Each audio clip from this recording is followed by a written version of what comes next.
Hi there, I'm Dr. Mark Adams with the Queensland University of Technology in Brisbane, and our labs are based at the Translational Research Institute on the Princess Alexandra Hospital campus. And my primary research focus is on lung cancer.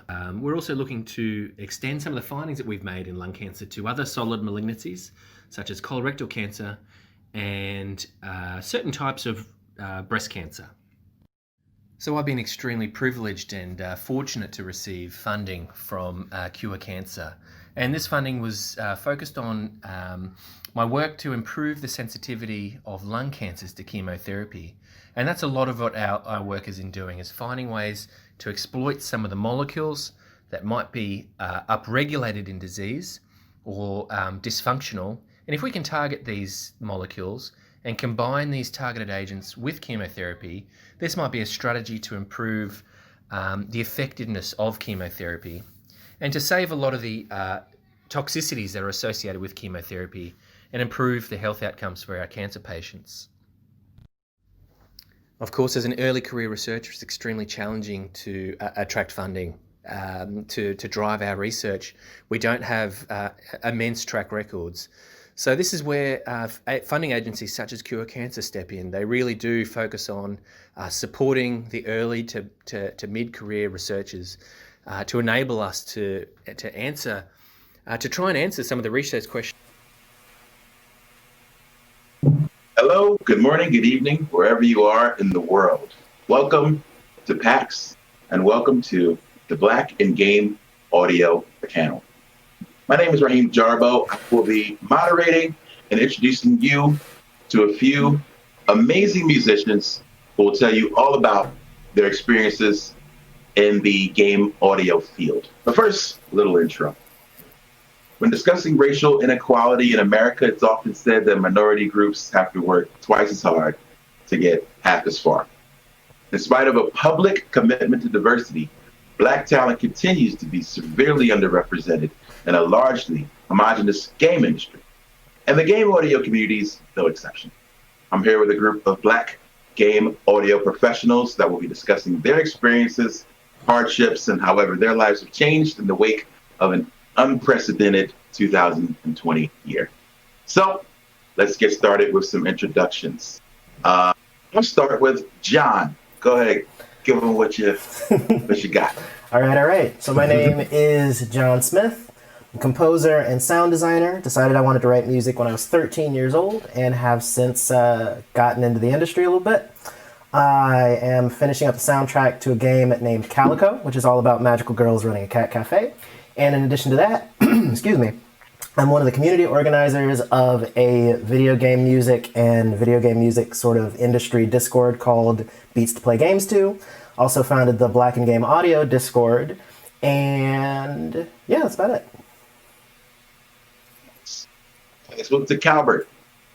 How are you doing? I'm Calbert Warner. I have worked on several independent titles. I am also a co-founder of a tech startup that we make games, apps, and animations for clients, such as Gary Vaynerchuk. We've worked with people like Ellen DeGeneres. We are called Jump Button Studio. And I also make a lot of tutorials for up-and-coming composers who are interested in getting into game audio. Bro. Where am I from? Oh, where are you from? Oh, Bronx, New York. Bronx. All right. I'm sorry, I don't think I asked John. Where are you from?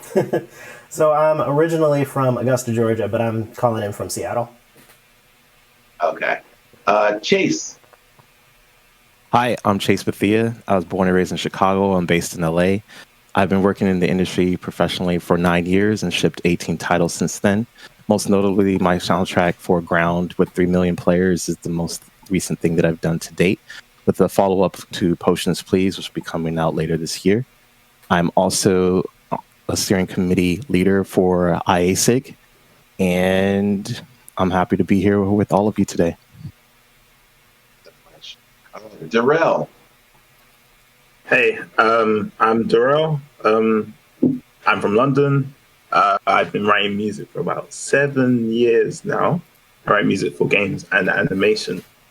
I worked on Onto Master, which was fully funded on Kickstarter last year. And recently I've worked on Oni Fighter Yasuke, which has been funded by Rockstar, a short game by Waking Oni Games. Awesome. Okay, and last but certainly not least, Devlin. Hello. I'm Devlin Samuels, game composer, of course. Also percussionist, drumstick master as well. I've been writing music since 2013, and I've been drumming and going crazy with that since 7th grade, if you take. Also on the side, I do beginners Japanese lessons for my students. I'm also a teacher.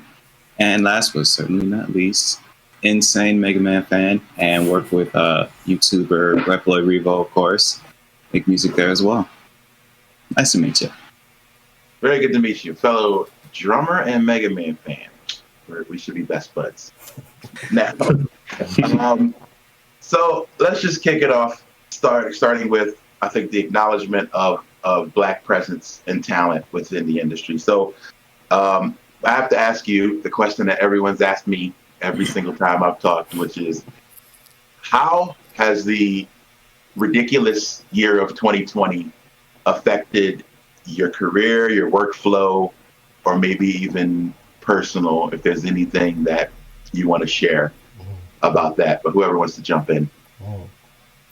So this, I mean, it's been absolutely wild. I don't know how many people are aware of it, but I think all of us here are kind of aware of the fact that when the protests and things started happening, there was this surge online of like a search of people like looking for Black talent, right? Which for me, you know, I'd been at, like I said, I decided I wanted to do game music when I was 13. So like that's been the central focus of my life pretty much. But I have in the last couple of months gotten like more attention and activity than I have like my whole life, basically, right? It's been wild, and it's been wildly like great for my career. I'm pursuing some of the biggest opportunities of my career, actually. I forgot to mention, which is crazy to me, but I launched a game studio with a couple of my friends, and like we're trying to get funding for the studio, like funding that came into existence because of the response to all of the things that have happened, right? Like I sold a bunch of pre-orders for a soundtrack, which I never would have imagined in the past, right? So that has been like, it's been this sort of bittersweet thing, right? Like it's been nice to have all of these opportunities, but at the same time, it's also been like, but wait, like something terrible happened, which is like why this attention is kind of coming to me, and you have mixed feelings about that. And it's like you're pursuing the opportunities, but you're also trying to make space for yourself emotionally in the wake of that, but like still having to put your best foot forward. And yeah, it's been a ride, is what I'd say. For sure, I feel like a lot of us have definitely seen changes from that. I mean, just outside of the pandemic, you know, changing a lot of things in our industry, but yeah, like the uprising of like social justice causes has been, you know, there's been some positive out of that. So can anyone else speak to that, what you've seen over the past few months, maybe? Whew. I'm with you on that one, John. I mean, it's crazy because I'm a little bit different in the sense that I've been a lot more withdrawn this 2020. I think that in terms of career moves, I have noticed an explosion in DMs and just emails like, hey, would you want to work on this? Would you want to work on that? And I've had a different kind of response to it. I'm not going to lie. It's probably not the best, but I've just been a lot more withdrawn. So I haven't been taking that. I've been kind of just mental healthing it. You know, I've been like, you know what, doing my own projects and just working on things that I really wanted to work on all this time and just have a free space to not think about any potential ulterior motives this person may have had. And it's no like disrespect to anybody. It's just like my personal take on it. I completely thank them for reaching out. I just think that I needed to reset my batteries. Like it was just too much happening. I was getting pulled from all different types of directions. And yes, on one hand, it's beautiful, and I love that I'm actually visible now, right? As opposed to before. It's nice to know that, hey, people now know that I exist. But at the rate it was happening, it was just too much all at once. So I just had to like slowly trickle down. That's how I feel about it personally, though. I felt a little bit of the same, you know, like I've never really known how to accept, you know, things like that. Like it's great. It's always great to be working, but at the same time, you don't want to feel like you're getting a handout. You don't want to feel like you're getting something for the wrong reason. So yeah, there's definitely that inner struggle that happens. But I think being able to be or say that you are a working musician, I think is a great thing. Mm-hmm. So being able to even have the luxury to kind of fall back and be a little withdrawn, I think is good.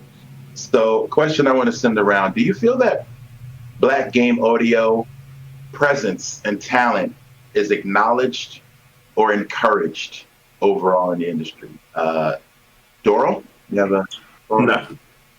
No, I don't. I don't feel like it's encouraged or acknowledged at all. Sorry, this is how it is. The thing is, I'm from London, UK. There's a smaller percentage of the Black population in this country. I think it's about 3%. So it's not a lot at all. And when it comes to acknowledgement in games, often when we say, if we are acknowledged, it's for stereotypes. Oh, I work on video games. Oh, cool, you do hip-hop music. No, I'm a video game composer. I write for orchestra. Oh, I know a guy that needs hip hop music. I can connect him, and it's like, no, I haven't said anything on that. And it's not a problem to do that as well. And there are plenty of people who do that. But the fact is that the only acknowledgement we get when it comes to being black in game audio is based on stereotypes. And then if we don't, and if we don't get acknowledgement, that's it. We're not even a thought in most people's heads. When they're creating games and stuff, they don't think, hey, oh wow, I know this guy and he composes. It's completely separate. It's completely separate.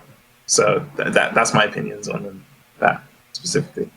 Would you agree? Do you feel like it's kind of overlooked and not encouraged, and also like do you feel kind of stereotyped and pigeonholed as a black person in game audio? I've typically found that if it depends on who you're talking to, and it depends on who you meet and the navigation of such. So you can typically almost feel, it's almost something innate within some of us in the culture that understand this, whereas that person doesn't take you seriously, and you can almost feel that. And then if you have that intuition, you're able to then be like, okay, thank you, and then you move on until you kind of find the person who does take you seriously in that matter.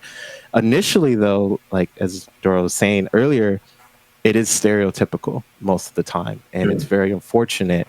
But what I've done in my own experience is I immediately correct them, and I say, no, this is how I am, and I'm very serious about it, so they understand that you will take me seriously. This is what I do. I didn't say anything else. This is how I'm presenting myself. That's good. Powerful. Okay, so I want to take it back a little bit for each of you. If you can give me a brief story about when you knew, like, okay, I am a game composer. Like either when like your first game shipped or you got your first like good gig. Like, what was the moment where you realized, like, all right, I am a composer. I belong here. Is there any particular moment? John? Oh, boy. Oh, it's, I mean, you said that phrase, like, I belong here. And I'm going to be honest with you. Like, I don't think I've had that moment yet, right?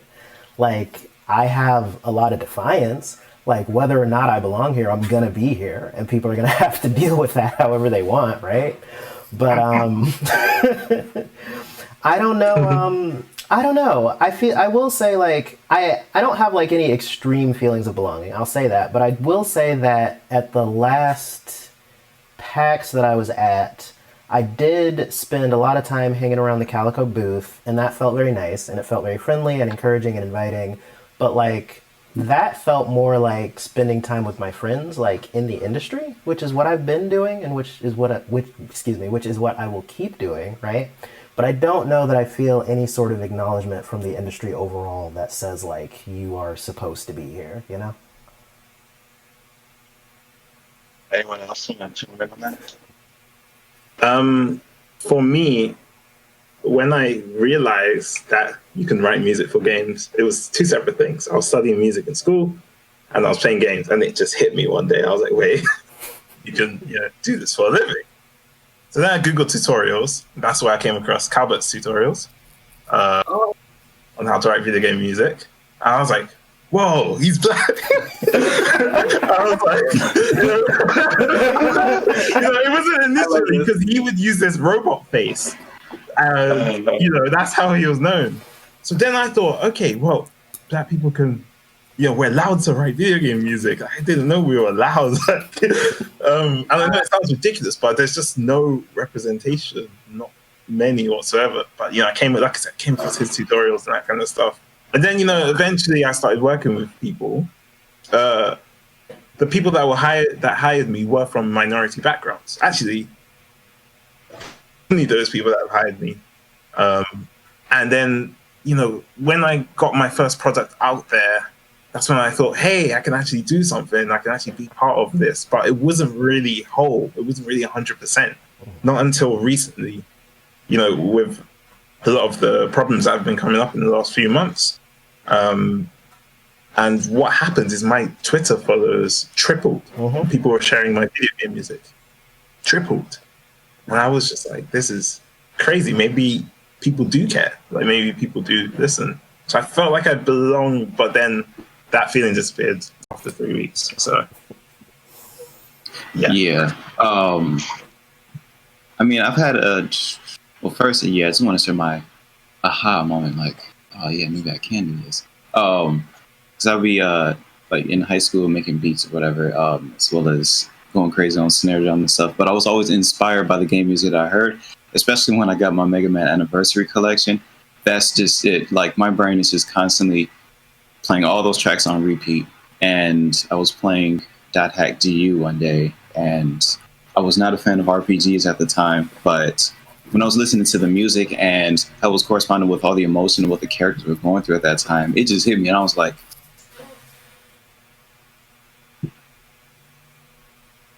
maybe, just maybe, I can write games for music, but and it really hit me,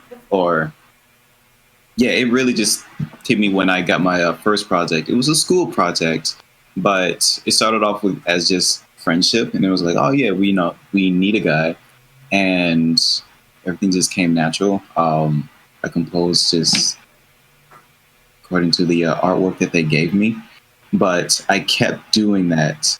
As far as the feeling of belonging, no, that's totally absent. I'll just be completely honest. Though I'm just like, no, I'm going to be a game composer, regardless of how I look. But when everything started happening with 2020, just going back to that, my following went up.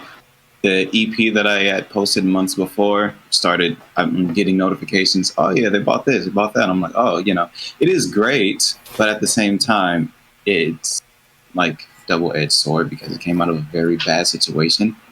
Plus, we'll backtrack one more to a previous question as far as representation. I don't think we are represented or even really wanted much in the industry unless they want something that is based on stereotypes of Black people. Because people really didn't even know about us. And it takes just a little bit of digging, but the digging only started after the George Floyd murder happened and then died out afterwards some weeks later. So, a Black life being taken away, which isn't new to us, just turned out to be a huge trend, and a lot of people got a lot of following, really showing how much they cared, and now that it's over with, it's on to the next thing. But That's deep. Yeah, that is deep. I definitely wanted to get to that, but I figured this might be as good a time as any. I want to talk about empathy and creating an emotional space for Black trauma. So, and for any of you, have you felt safe speaking about your experiences as a Black person in America, and let alone a Black person in game audio spaces? Has that ever been a thing that you felt comfortable speaking to either coworkers or other folks about, Calbert? Definitely not. Well, I could say this. I think it's more like there are things that definitely happen.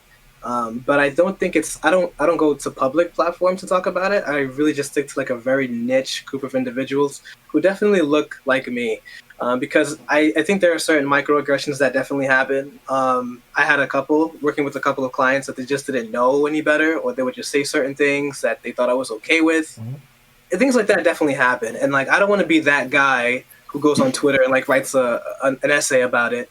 I just never wanted to be that person. But there are definitely things that happen, and I'm just like, I don't think this would have happened if I looked the way I did. And I think that's kind of my reality. It's like kind of the game we have to play in a sense. But I think it's getting better in terms of just like opening up and just talking about your experiences. But I haven't had anything as negative as that happening twice. But the fact is, it can happen. And I think when it did happen, I definitely didn't feel like there was a space for me to just go to and talk about it.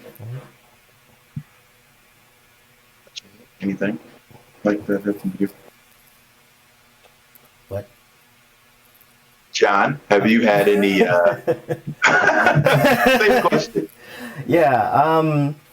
You know, it's that. I mean, I would agree with that. Like, nobody wants to be that guy. Like, that's exactly the feeling that I have, right? Like, I've had things happen. I did take to Twitter and write a thread recently. Like, because of everything that's been happening, I feel now empowered to kind of like speak up a little bit. Like, all right. Here's an example. Here's my example for the day. So I remember, and in the event that this person sees this, like, I know that nothing offensive was meant by it. Also, I would like to add that I felt like I needed to say that, right? And I intellectually don't think I need to say that. Like, I don't need to offer that to the universe, right? Before I say something that for me was very unpleasant. Like, I can just share it, but emotionally, I feel like I need to do all of this stuff like before I can even describe my experience, right?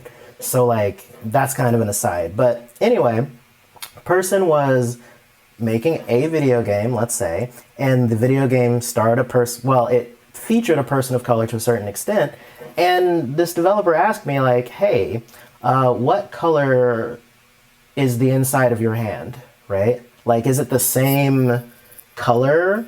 Or like, is it a little bit lighter? Like, how does it look? Like, he'd had so little experience with people of color and their hands that from an art referencing standpoint, he like needed me to answer that question, right?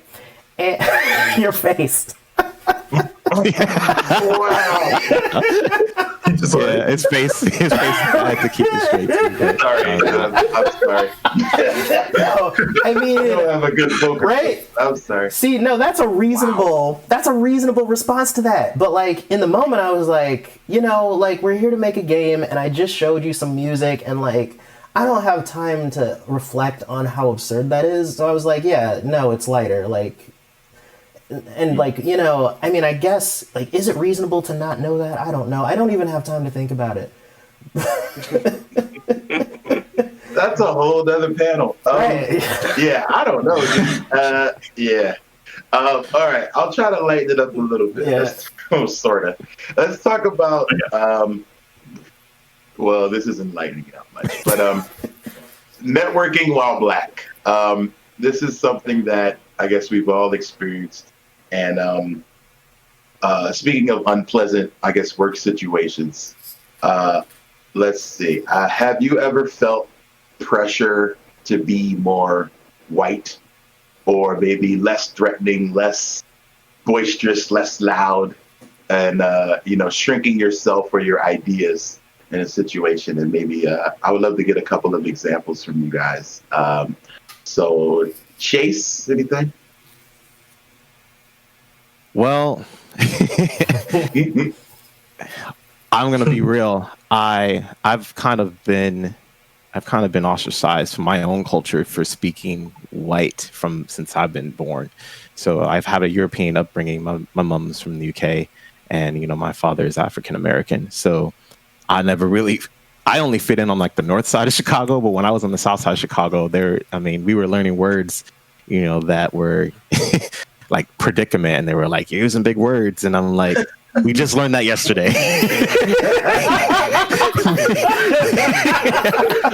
Chill. I'm so serious. That is a true story. So I've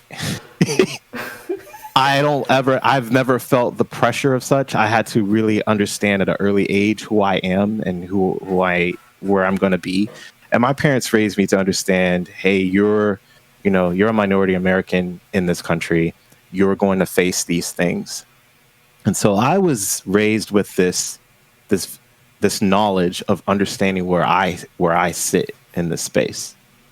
Having that knowledge allowed me to be able to go into these things early and not have that mindset. So if I've experienced stuff, I'm experiencing uncomfortability from the other side, not from where I'm. You know what I mean? I'm not going into it with an uncomfortable feeling. They're feeling uncomfortable because I'm coming into their space. And that's that's something that, like I said, I'm very thankful for my parents for, to say like, hey, look around you. You do belong here and you'll be all right. And I'm like, okay, cool. Because I was introduced to those spaces at an early age in that regard.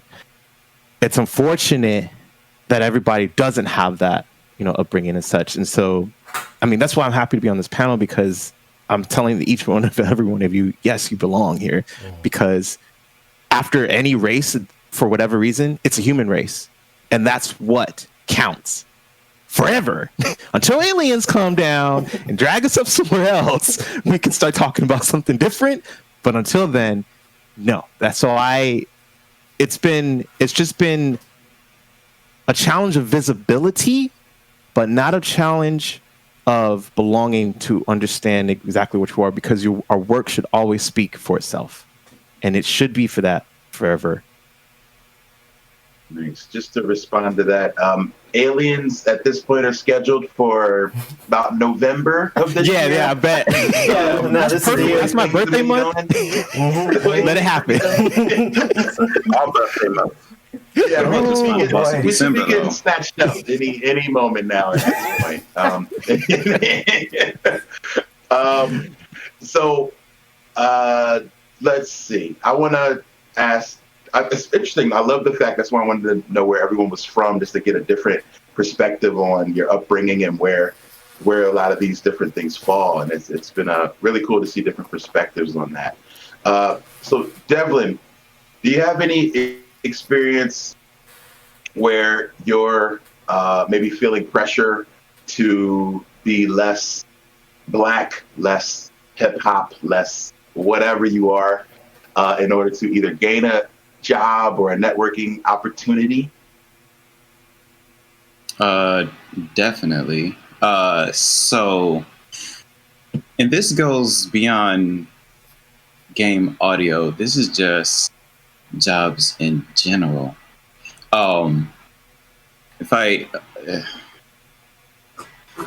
Let's see, and it can be on both sides, unfortunately. Like what Chase was saying. If we're in a certain area where we are around a lot of people who look like us, and we're speaking, properly or like this, then it's, why are you talking so white? And, before I get into the whole professional experience, both sides have this belief in the stereotype, and it's so strong that when a lot of individuals in a lot of professional fields see us and we're not using slang, it's a surprise to them. And they'll see us with, potential, or maybe, oh, he's very articulate. So like it can never just be equal with everyone else. And then if it's a lot of people who look like us, they're falling for a lot of the stereotypes as well, to where it's like a whole belief system. They think that there's something wrong, that you have to act this way. And it's like a whole enslavement of the mind thing that's deep. And that's another panel. But so in the professional field, yes, I do feel that way. I've experienced it myself when not just the way I speak, but even my tone of voice. So if I use I have to bring it up a lot more and speak kind of higher like this. It makes people feel more comfortable. The intuition that a lot of us have, you can feel how comfortable they are when you change it up. You're not saying anything different, just raising that tone just a bit, and their shoulders go down a little bit more. They become more relaxed, and it's like, but But I don't have braids. Why? Only braids do that. Continue. Sorry. No. You're good. You're good. There was but when we are, in my experience, when I don't change it up immediately, which I don't know, maybe I shouldn't do that if I want a job, but sometimes I experiment just to see what kind of reaction I would get out of individuals.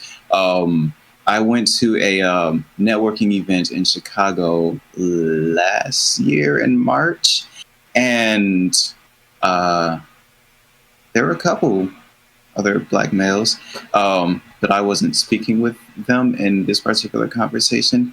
And, I was just using my normal voice. So, oh yeah, hey, how you doing? And things like that. And we were talking because they were speaking to their other peers just that same way. But they immediately did not take me seriously. Other people came in, kind of just threw me out of the conversation, completely interrupted me while I was still talking. I even gave the facial expressions like, doing this. And I'm like, are we really doing this right now? And then they started talking about beers and the vacations that they went on and the yachts they were on. And I'm like, this isn't even about games anymore. So I kind of just excused myself from it. That was my most recent experience. But yeah, it happens. Wow. Oh, I'm sure we could write a book on all the very interesting interactions we've had at these different networking events and things like that. So I'm glad that I think just even I don't know if it was just kind of in passing. Was it John who mentioned, having the Discord and a lot of other spaces to speak, and to feel safe speaking, about the things that are going on. So you don't necessarily have to run to Twitter or somewhere and then, just deal with all that stuff. So I think it is very important. So I would state that anybody that is watching this that would be interested, hit up John or anybody on this panel about different safe spaces that you can join and be a part of to continue to add to the conversation of the things that we are chatting about. So I want to really lighten it up here and go around the room and ask you, what was the first game soundtrack you heard that made you say, like, I want to do this? I probably know Devlin's, but I want to make sure I know that from the rest of you. So, Calvert, what's the soundtrack you heard where you were like, yeah? This is the one that, okay, so this is crazy because, I mean, as much as Final Fantasy VII gets the acclaim, and I love the soundtrack for 7, Final Fantasy IX did it for me. Like, I remember You're Not Alone, that track played, and that was it. Like, I made up my mind at that moment, literally at that moment. I'm like, this is too much. And it's coming off of the heels of a lot of years of like playing really good games with soundtracks. I remember even Super Nintendo era, we had Donkey Kong Country, we had Super Mario, Castlevania, and these were kind of the building blocks for me. I was always in the sound test menu listening to the music before I actually played the game. And at this point, I knew I had a problem. Like, I think I was too attached. And I was like, okay. But I never thought about, like, I want to do this. But then that song played, You're Not Alone, and I'm like, this Uematsu guy who's on my on my wall right now, I've gotta do this. I've just got to do it. And, like, that was it for me. Wow. Okay, John, what was yours? Sonic 3 and Knuckles. The Sonic the Hedgehog series, the Genesis soundtracks, man, they're so weird, and the FM chip, like the Genesis, I just love the sound of it. The melodies are super strong. It's just, that is what did it for me. Like, the Sonic music is always excellent, and I can't get over it. I got like some Sonic art in here somewhere, like signed prints. So good. Wow. So even the Sonic fan game music is just as good. It's ridiculous. Yeah. It really is. Wow. Okay, Chase, what's your game? Dang, I don't have one, but I got 3. Okay. No, as a child, like Calvert was saying, I was in the sound test for my Game Boy. I was playing Final Fantasy Legend 2, also known as Saga 2. And it was Kenji Ito and Uematsu, collaborated on that. But I was just like, put it up on the bookshelf, just let it. That was my radio. And then from there, it was just 2 more games. It was the God of War from the PlayStation 2 era, and then Shadow of the Colossus, Koatani. Those were it. Okay. Devlin, if there is a different answer besides Mega Man, I will not be accepting it. But what's the soundtrack for you? Oh my gosh. Well, I feel like it's too predictable because I was in a sound test for a very long time. Every time I got a new Mega Man game, of course, I let the menu and everything play, and I went straight for the sound test before starting every single game. And then aside from Mega Man, like I had mentioned before, Dot Hack was also the RPG game. I was like, whoa. So Mega Man 6, definitely. 6 is great, underrated. Mega Man was so cool because I think it was the first game I remember where you paused the game and the music kept going. And that was just like, I would walk away to get a drink or something and come back and be like, oh man, this is jamming. And I had this recorder, this little kid quarter. It was this bright yellow and red recorder, and I would sit it next to the TV and just hit record and just let it just run. And then I would take the cassette with all the Mega Man or Sonic soundtracks, put it in my Walkman and go to school with it. Yeah. And people would be like, what are you listening to? I'm like, just some hip hop, some raps, And I had to the point where I had to write like rap jams on the label on the cassette, just so like people wouldn't be like, oh, this weirdo is listening to Sonic music in the middle of class, So later on, I'd flip the tape and put like, okay, I'll record some hip hop stuff on the other side, and then when they came and asked me what I was listening to, I hit the auto reverse button. Man, you should have owned that. I was rapping the Sonic Adventure levels in 2001. Yes. You should have owned that. Yeah, I was rapping. I was freestyling the Sonic Adventure on Dreamcast to it. You should have owned it. No shame. I was so shy about that stuff. Now, I've seen a lot of people tell me that they started rapping on Sonic beats. Real talk. Sky Those Chase? Rhythms. So Sky Chase, chip, Sonic man. Adventure. Yo. So good. Nice. So I got some chat questions.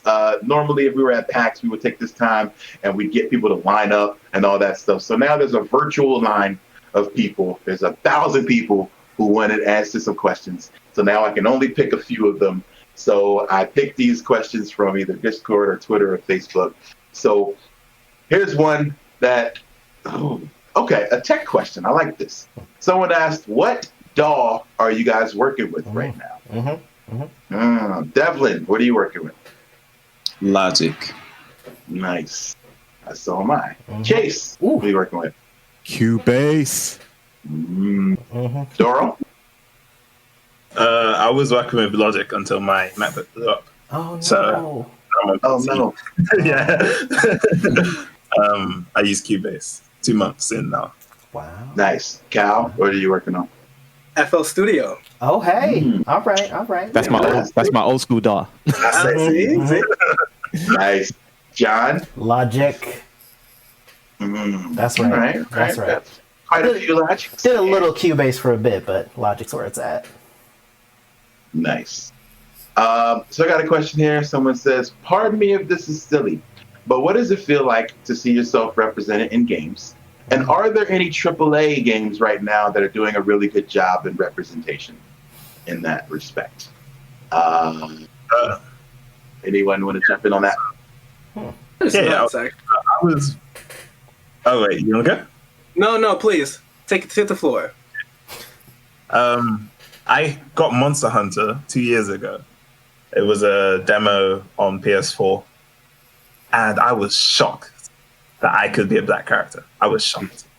Monster Hunter World, I'm a big fan of the game series. Yeah. I've played it for years. And when I was choosing, it was the default character. You had 3 or 4 default characters that you could choose in the demo, and one was black. And I was like, are you kidding me? This is the first time I've ever seen this. Wow. There could be some more adjustments to it, and they did. When they updated the game, they adjusted the hair, they adjusted this and that, so they've listened to feedback. And, it's called Monster Hunter World. You're going to have everyone in it. Might as well put in something.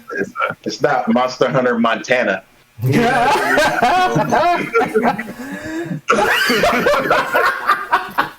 what I'm saying? Like, oh god, I'm impressed with that. Monster Hunter World is the first one of those that I played. And so when I saw a black character, I was like, oh, that's cool. But I didn't realize that there had never been that in the series at all. So No, it's Fun. really Japanese kind of market game. You know, they always make hits in Japan, but it's really niche outside of it. But I think around some point in 2008, afros were cool, so they had an afro in the old games. But Nice. Funny you mentioned Montana. I did go to Montana 2 years ago, and when I got to the airport, I did see someone that looked like me, and I fell out in the middle of the airport. That's a true story.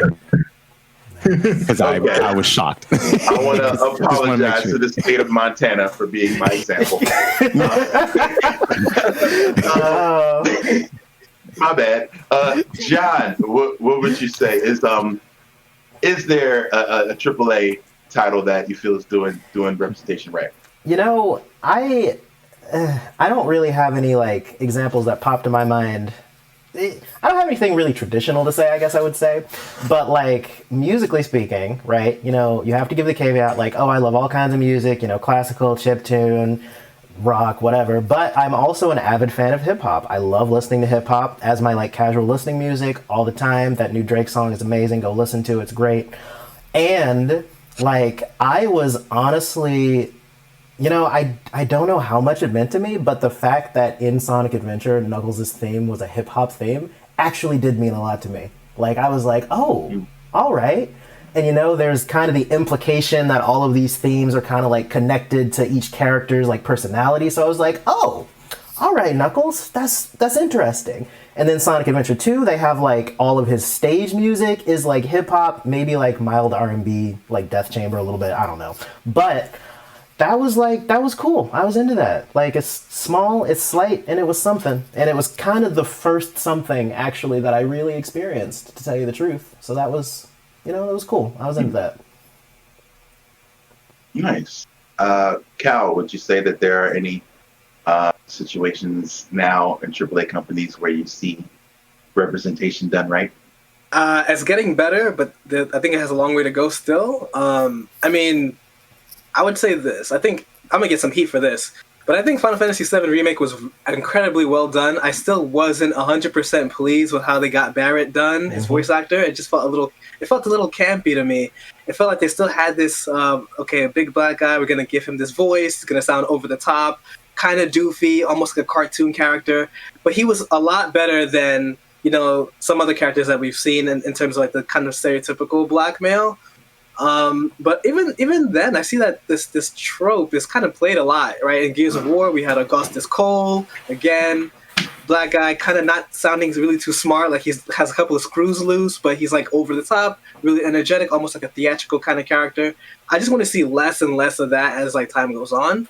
But I think that the women are killing it. I think that the black women in video games are completely doing good so far. I think that they have more of a stronger representation of just being that kind of dominant figure. I think the men haven't quite caught up to them quite yet. Word. All right, I got another question, but unless anybody else wants to chime in on that one. All right, we're going to move ahead. What is it? Has there any of you, and this is a really, really fun one, have any of you snuck in some audio homages in your works or jobs? Like to things that you loved in the past or anything like that? You ever snuck in a little melody line like, yeah, that was actually Drake, nice for what? And then, you know, anything like that ever happen? Yep, I would not say. Definitely three of them. Nice. Okay, can just get a couple of examples of that. Devlin, have you ever been able to sneak something in? I'm trying to let's see. Yes, but well, it hasn't been released yet, and it's well. I will say this though, homage to Cutman's theme, of course, but it isn't out yet. No one's heard it yet, but it's actually in the it's actually a waltz, a 3/4 waltz, setting. Let's see. A celebration after it was inspired by the Dot Hack after you win a tournament, and then they have a little celebrating ball going on. And I was like, oh, I'm gonna write a waltz for this, and totally slipped in second portion of Cutsman theme in there. No one's heard it yet, but Yeah, stay tuned for it. Oh, man. I'm gonna be looking for that. Nice. That's my jam. Nice. Darrell, have you ever been able to sneak in anything that from your past? I've done it a few times, but does it count as sneaking in? Or is it more like it's like it's sneaking in. I've done it. I'm actually doing it on a newer game I'm working on right now. I've snuck in like actually some of my older stuff. It's like, oh, this melody, just take a little bit of that. Nice. Put that in. Tina Turner. Took a bit of Tina Turner. Okay. There's one specific song that's like, all right, there's this little part. I don't even know. In my head, it was just I was writing it out, whatever, and it came in. And definitely Pokemon. I write a lot of lyrical, melodic music, so that's the kind of stuff. Nice. But it's all subconscious until I realize, oh wait, this is from this. So. Nice. Yeah, it's all a part of you, so it just kind of happens, and then you're like, oh wait, I did. Yeah, okay, I did that. I'm a big fan of finding those like Easter eggs like that. Chase, have you found anything cool like that where you've been able to slip it in? Way too many times. I mean, Shakan the Forever Man, Street Fighter 2 on Game Boy. It's like, it's 007 on Game Boy, Turok on Battle of Dinosaurs. Ooh. We got, I could keep going, but I'm not. Okay, that's funny. Nice. John? I got like 3 examples. 2 that are kind of like a lot more abstract, and then one that's like very specific. I'll do the specific one. If I need a funk bass line, it's gonna be Cutman. It's gonna be the bass line from Cutman. Doot doot. What is it? 5511. Doot doot doot doot doot doot doot doot. Like that's my funk bass line. I'm sorry. That's just what it's gonna be. It's gonna be that. That's where I'm gonna start. I'll take that. Maybe I'll change it. Maybe I won't change it. It's a bass line. Can you copyright a bass line? I don't know. It's 511. It's fine. What are you gonna do? All right. Then I did, and then 2 kind of abstract ones. This one is I did this sort of dynamic music system for this neuroscience game where I wrote different kinds of pieces. So like one track will be divided into like 10 sections. And then like every A can go to every B can go to every C, right? So you're like shuffling the audio, right? So in the actual code for it, I told the programmer like, hey, this is called the sonic shuffle system, right? Because it's shuffling the audio, right? That Dreamcast game that I loved, right? Sonic Shuffle, not bad. And then I did this soundtrack for this VR game that is like an entirely remixed soundtrack. So it's like every piece in the game is a remix of the main theme. And I was like, how am I going to write like 10 remixes as the theme? But Sonic Advance 3 is like every tune has at least like 4 variations. So the techniques that I use to remix the theme over and over again are like the same techniques they used throughout that entire soundtrack. Took the formula. Cal, you have any times where you've slipped in some classic references? Oh, yeah. I mean, honestly, I'm a big RPG person. So Golden Sun, Final Fantasy, Star Ocean, all that stuff. I love making battle themes. So I slip in tons and tons of like little references. The Final Fantasy one definitely made appearances in my works. The doodum doodum doodum doodum doodum doodum. People kind of catch it, right? You can find it. It's not. I don't even try to hide it sometimes, but then I just kind of like go crazy and like kind of just throw them off the pace with the next following arrangements. But that's my biggest thing. Nice. All right, I think we're gonna wrap up there. We may be out of time, but of course we love to continue the conversation. So if you are online, maybe just hashtag Black in Game Audio, and we will be able to check out your comments, your questions, and things like that. And you can find all of us on social media. And I'm going to go around the table really quickly and get everyone's socials. John. So it's at Slide20XX, SLIDE20XX on Twitter, Instagram, slide20xx.com, etc., etc. Calvert. I am at Schematist, SCHEMATIST, on every platform, basically. SoundCloud, Twitter, Instagram, all that good stuff. Chase. I am at Chase Bethea, Bethea. Google me, you'll find everything you need to see. Hey, Very nice. With the rhyme. All right. Okay. Darrell. At Dorel Etienne, DORRELLETTIENNE. I know, sounds crazy. It's fire. That was Same good. everywhere. Find me anywhere. That's how we roll. That's good. That's good. Devlin. That's Devlin Samuels. 2 words. DEVLON across all platforms. Nothing fancy. Okay, well, go and follow them all. Make a new friend. We hope to continue the conversation, maybe even have, moving forward, another panel where we could open up the conversation to include, of course, women, to include non-binary folks as well. So we want to continue on and fight for diversity and representation throughout all media, particularly in game audio. So again, my name is Raheem, aka Mega Ran. Yeah, that's my name. And we want to thank you for joining us for PAX 2020 at home. Now go put some pants on. Peace.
challenge you to a Swabette showdown!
Hi, I'm Liam Baker, here at PAX West 2018, thanks to Child's Play. I've always liked video games, and Liam would first just watch myself play video games. He'd always be by my side. As he got older, Liam started overtaking my skills. At first, Liam would let me try, Dad, let me try, and then I just let Liam do it because that became his passion. At 6 months old, I was diagnosed with cystic fibrosis, and since then I've been going to the hospital 5 times a year for 14-day stays every year. In the beginning of the hospital stays, there was nothing to do, and it was really boring and stuff. And then as I got older, Child's Play came into the picture. I definitely don't know where I'd be now without having video games to play.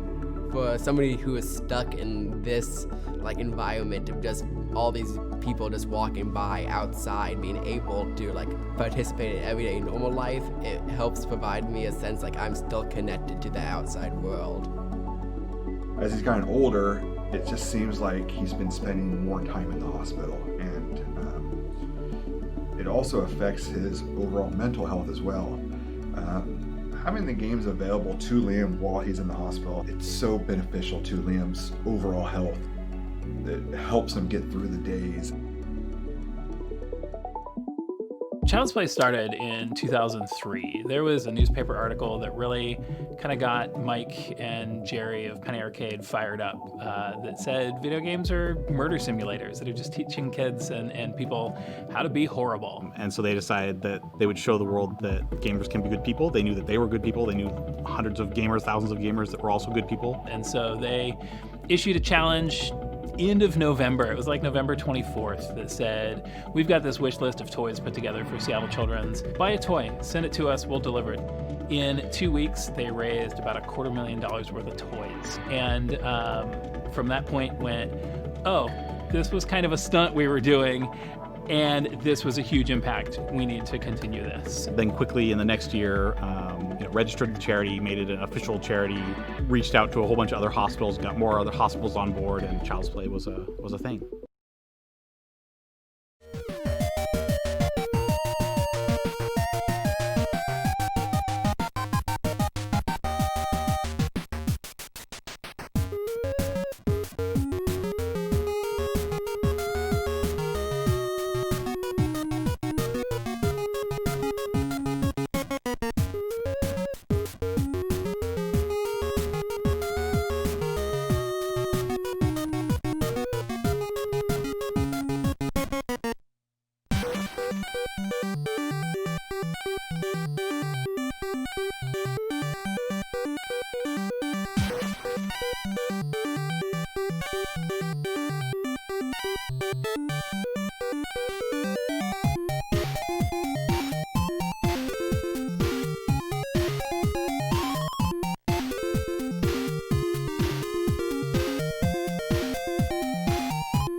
My name is Eve Crevichet, and I'm the executive director of Take This, a mental health nonprofit that serves the game industry.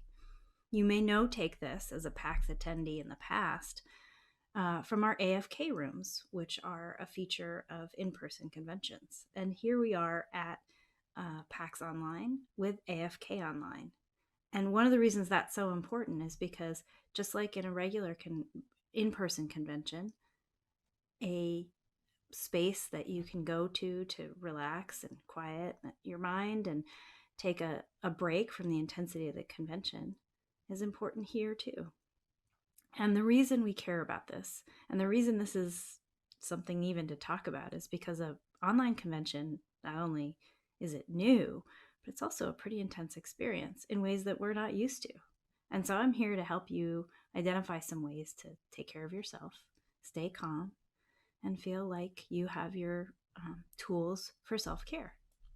So I encourage you to remember, even though PAX Online is a 24/7 convention for 9 days, that it's okay to miss things. You will, in fact, miss many things. It's okay to feel like you're not finding your friends. You will, in fact, not always find your friends online. It's okay to feel like this is strange. It's okay to feel distracted. And it's probably going to happen. Manage your expectations and understand that this is a strange experience and a strange new way of working. It's fine. It's okay. And take breaks. Walk away. Give yourself the opportunity to rest and recharge. Just like at a regular convention, the same basic self-care principles apply. Get enough sleep, eat proper meals, drink plenty of water, and walk away from your screen. In fact, that's what I'm going to do right now. I'm going to take this lovely mug of tea, which I drink every morning, and I'm going to turn off my camera, step away from my computer, and sip it. I hope you have a great time at PAX Online, and I hope you visit AFK Online, which you can find through the PAX website. There's an AFK page, and there's a link to AFK Online right there. And come visit if you need it. Thanks, and have a great day.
So, why can't I come with you? I've told you already, Cape Cuckoo isn't safe for Henry you. Moss and the Wormhole Conspiracy is a coming-of-age adventure set in a goofy galaxy of oddball characters, ridiculous conundrums, and cosmic evil.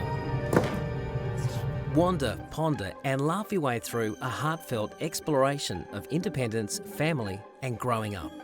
Teen Earthling Henry Moss helps his mother Seren operate Moss Family Supplies, an interstellar delivery business servicing the outer worlds.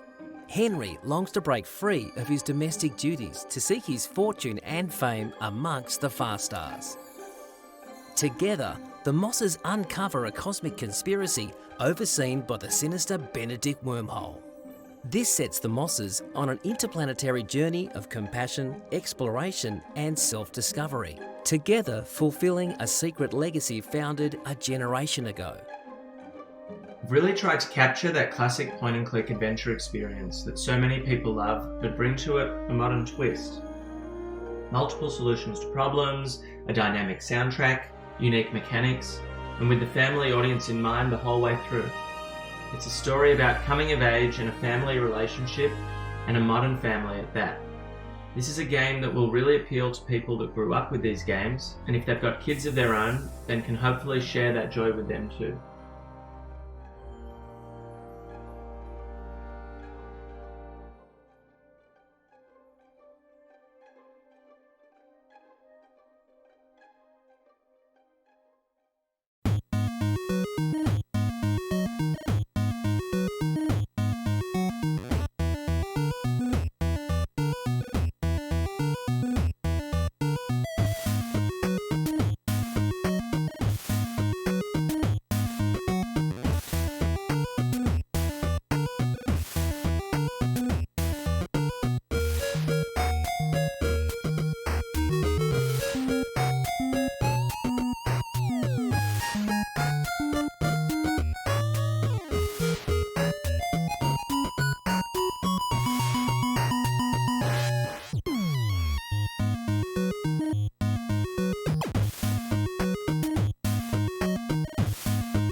challenge you to a Swabette showdown!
Hi, I'm Liam Baker here at PAX West 2018 thanks to Child's Play.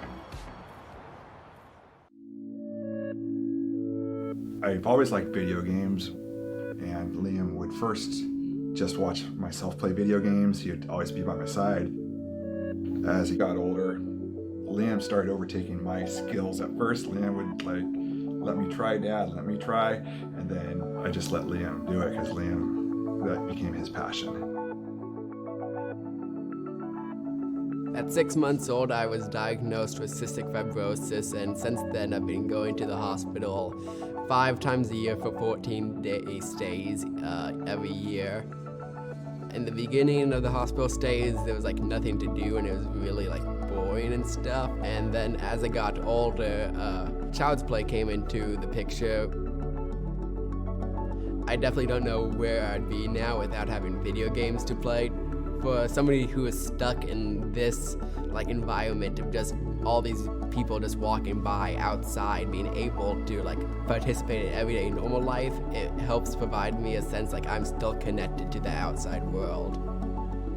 As he's gotten older, it just seems like he's been spending more time in the hospital, and it also affects his overall mental health as well. Having the games available to Liam while he's in the hospital, it's so beneficial to Liam's overall health. It helps him get through the days. Child's Play started in 2003. There was a newspaper article that really kind of got Mike and Jerry of Penny Arcade fired up that said video games are murder simulators that are just teaching kids and people how to be horrible. And so they decided that they would show the world that gamers can be good people. They knew that they were good people. They knew hundreds of gamers, thousands of gamers that were also good people. And so they issued a challenge end of November. It was November 24th that said, we've got this wish list of toys put together for Seattle Children's. Buy a toy, send it to us, we'll deliver it. In 2 weeks, they raised about $250,000 worth of toys. And from that point went, oh, this was kind of a stunt we were doing, and this was a huge impact. We need to continue this. Then quickly in the next year, registered the charity, made it an official charity, reached out to a whole bunch of other hospitals, got more other hospitals on board, and Child's Play was a thing.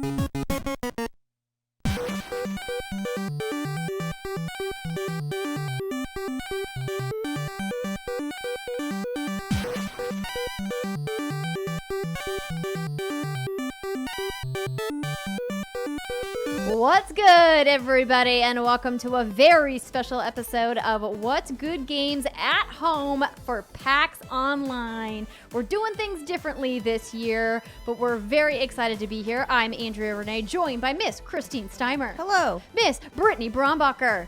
Hello. Miss Rihanna Manuel. Hey. And special guest Joey Noel from Kinda Funny is here. Hello. Yay. So glad that you could join us, Joey, in our special What's Good Games at Home edition for PAX Online. I know, it's so fun. I don't get to hang out with you guys enough. I know. And you haven't been to PAX IRL in a long time either. It's been a while. It's been a couple years, maybe 2018. Oh, wow. Well, So too long. Once PAX IRL is a thing again, we'll petition for you to come and join us. But because it's online, you are able to join us just like millions of people around the globe are able to watch PAX Online at home this year. So we're going to do things a little differently. If you guys have been to one of our PAX panels before, you know that we love kind of talking about games that we got to play at PAX, but because we are pre-recording, we don't have any demos to talk about. So instead, we're just going to talk a little bit about some games we're excited to play later this year. We're going to reflect a little bit on PAX memories, but the bulk of the panel is going to be taking your submitted questions because we love Q&A at PAX, and we miss that we're not going to be able to do that in person. So thank you to everybody who sent in their videos, but we'll get to that in just a few minutes. Let's go ahead and start things off with looking at what's happening later this year for games, because we have an incredible year. We have 2 new consoles debuting, the Xbox Series X and the PlayStation 5. Do we have any? We don't really have anyone who's like definitively in one camp or the other in this group, do we? I'm getting both, so Yeah. no. We can't be one camp or the other in this industry. Gotta be both. That's true. Gotta be open. Yeah. I mean, Joey's in the Nintendo Switch camp. I know. Yeah. Yeah, I know. I feel like in my order of preference, I'll probably get a PS5 first because I want to play Bug Snacks. But I know that the Xbox Series I like X that you isn't too far behind. Yeah, I like that you went for Bug Snacks as the exclusive that is selling you on the PlayStation 5 and not Spider-Man. So spoilers, so open world games are like really overwhelming to me because there's too many things to do. So I never actually played Spider-Man. I feel like in terms of open world though, it's one of the more manageable ones. That's true. It is. True. Maybe now that I have like kind of a lull of like there's not a whole lot that I'm playing right now, maybe I'll give it another shot. I really encourage you to. I think you'll like it more than you think you would. And as Steimer said, it's very manageable. I know a lot of people when it first came out said it was their first platinum because it was a very manageable platinum where some games take hundreds of hours to get the platinum. Spider-Man was not that game. So food for thought. Well, new consoles aside, I think we're all excited for new tech, faster loading times, all of that jazz. We have some really fun games coming out this fall. It feels like November just suddenly got stacked because of all the delays. But we've got Destiny 2 Beyond Light, which I know Ree and I are excited for. Obviously, Cyberpunk 2077 is up there. We have Call of Duty Black Ops Cold War, which we know about. We also have Assassin's Creed Valhalla, and there's another big one. Watch Dogs Legion. Yeah, so I have a little list here because of course I do. Okay. Yeah, so Watch Dogs Legion, October 29th, AC Valhalla, November 17th, Cyberpunk, November 19th. And then we have this little placeholder where we're like, are these games coming out this year or are they not? So for example, Elden Ring, Gods and Monsters, Dying Light 2, Far Cry. Well, we know Far Cry 6 is coming out next year. But yeah, I mean, I think the one I'm most looking forward to immediately is Wasteland 3. Is anyone else looking forward to that one? I did not know that you were excited about Wasteland. I am, because I am excited about it, admittedly, because of Divinity Original Sin and Divinity Original Sin 2. I see a lot of comparisons between the two IP, and this one does support co-op, online co-op. So for that reason, I'm thinking like, okay, well, clearly I'm not getting my Larian fix for quite some time with Baldur's Gate 3, probably not coming out until at least 2022 is my guess. So Wasteland 3 looks like it might fit that little thing that I'm looking for. Nice. And you'll get the 20-hour beta of Baldur's Gate in September. You're right, Summer. That's a good point. I'm 100% getting on that. Oh yeah. That's September 30th. And I'm definitely excited. I know it's not technically like considered fall, but Kingdoms of Amalur: Re-Reckoning, I'm very pumped for. a few weeks away. It's yes. By the time the PAX panel airs, it's only a couple of days away. Isn't it September 20th? No, it's the 8th, girl. By the time this panel airs, I'll already be super far into the re-reckoning. Let me make sure I'm not wrong with that. But yeah, that's so exciting. Oh. Plus one to that one. Yeah, I don't know. But I mean, I think one of the things when you look at big fall lineups, Assassin's Creed is always a big one for me. Obviously, it's not every year anymore, which I think is really good. But Assassin's Creed Valhalla is an interesting wrinkle for me because there's something about the game that doesn't have me as intrigued as I wanted it to. I really liked the reveal, and then once I got to play hands-on with it, I was like, oh, this maybe isn't as, mythologically based as I wanted it to be. And clearly Assassin's Creed does a lot of things historically, and they want to maintain the accuracy of that, and that's something that's been consistent throughout the franchise. But I really liked the way they leaned into some of the mythology in Odyssey that we saw, and I was really hoping they'd go a little bit further down that Norse mythology in Valhalla, but they didn't. But the game the surprise Ubisoft game that I think I'm even more excited for is Watch Dogs Legion. This game is bonkers. Like, the amount of things you can do in the game, from having all of these different NPCs you can recruit, and this open world of London, and all of the different gadgets and the different play styles. I think it's probably going to be the first Watchdog that I'm going to really sink a lot of hours into. See, I'm not sure. I'm curious about Watch Dogs Legion purely because of that NPC element that you mentioned, the fact that you can play as anyone and recruit anyone. I have to admit, I'm going into it with very low expectations because I feel like if these characters aren't going to be that alluring, because you don't really, it's not like it's a very narrative-driven story with these very specific characters that have been built to support the narrative. At least that's not the vibe I'm getting. And I'm wondering if it's going to keep me hooked. Because if there's one thing, ladies, that I don't like more than trees, it's big old city landscapes. Unless it's Kamurocho and Yakuza, then it's like exempt from that rule. I feel like you don't have actual rules. There's just specific games you like and specific games you don't like. I am just living in my own little world over here, and it's a good place. And there's nothing wrong with that. I'm with you, Britt, in that I do worry a little bit about it not having enough individual personality or quest lines with these people that really make me feel attached or interested in them. Obviously, that's something that we will see as the game comes out. But for that reason, the thing I'm most excited for this fall is Cyberpunk, just because that studio really is good at that. That's what they're known for. And I just want to dive in. I just want to be what's going on in this world? Let me get some robot arms. Let's get some weird hair going on, and let's rock and roll. I'm just looking forward to sitting down with that one, and then also Spider-Man Miles Morales. Yeah, because I really, really loved the Spider-Man Insomniac came out with. So I want more, please. Do we have a date for that? I don't think it's a specific date. Just holiday. It's just fall. Holiday 2020. Okay. Mm-hmm. If it doesn't get bumped, which feels like everything's getting bumped these days. But yeah, I mean, speaking of getting bumped, Halo would have been my choice. However, I know, Infinite. Yeah, it sucks. I mean, no, it doesn't suck. Take your time, make the game that you want to make it the way you want to make it. Obviously, that is the most important thing. We can wait. But it's tough for me. I don't think I have the most anticipated game. I tried to answer this question earlier this month, and I struggled. The only game that I'm really excited for is one I'm working on, which I'm very biased of.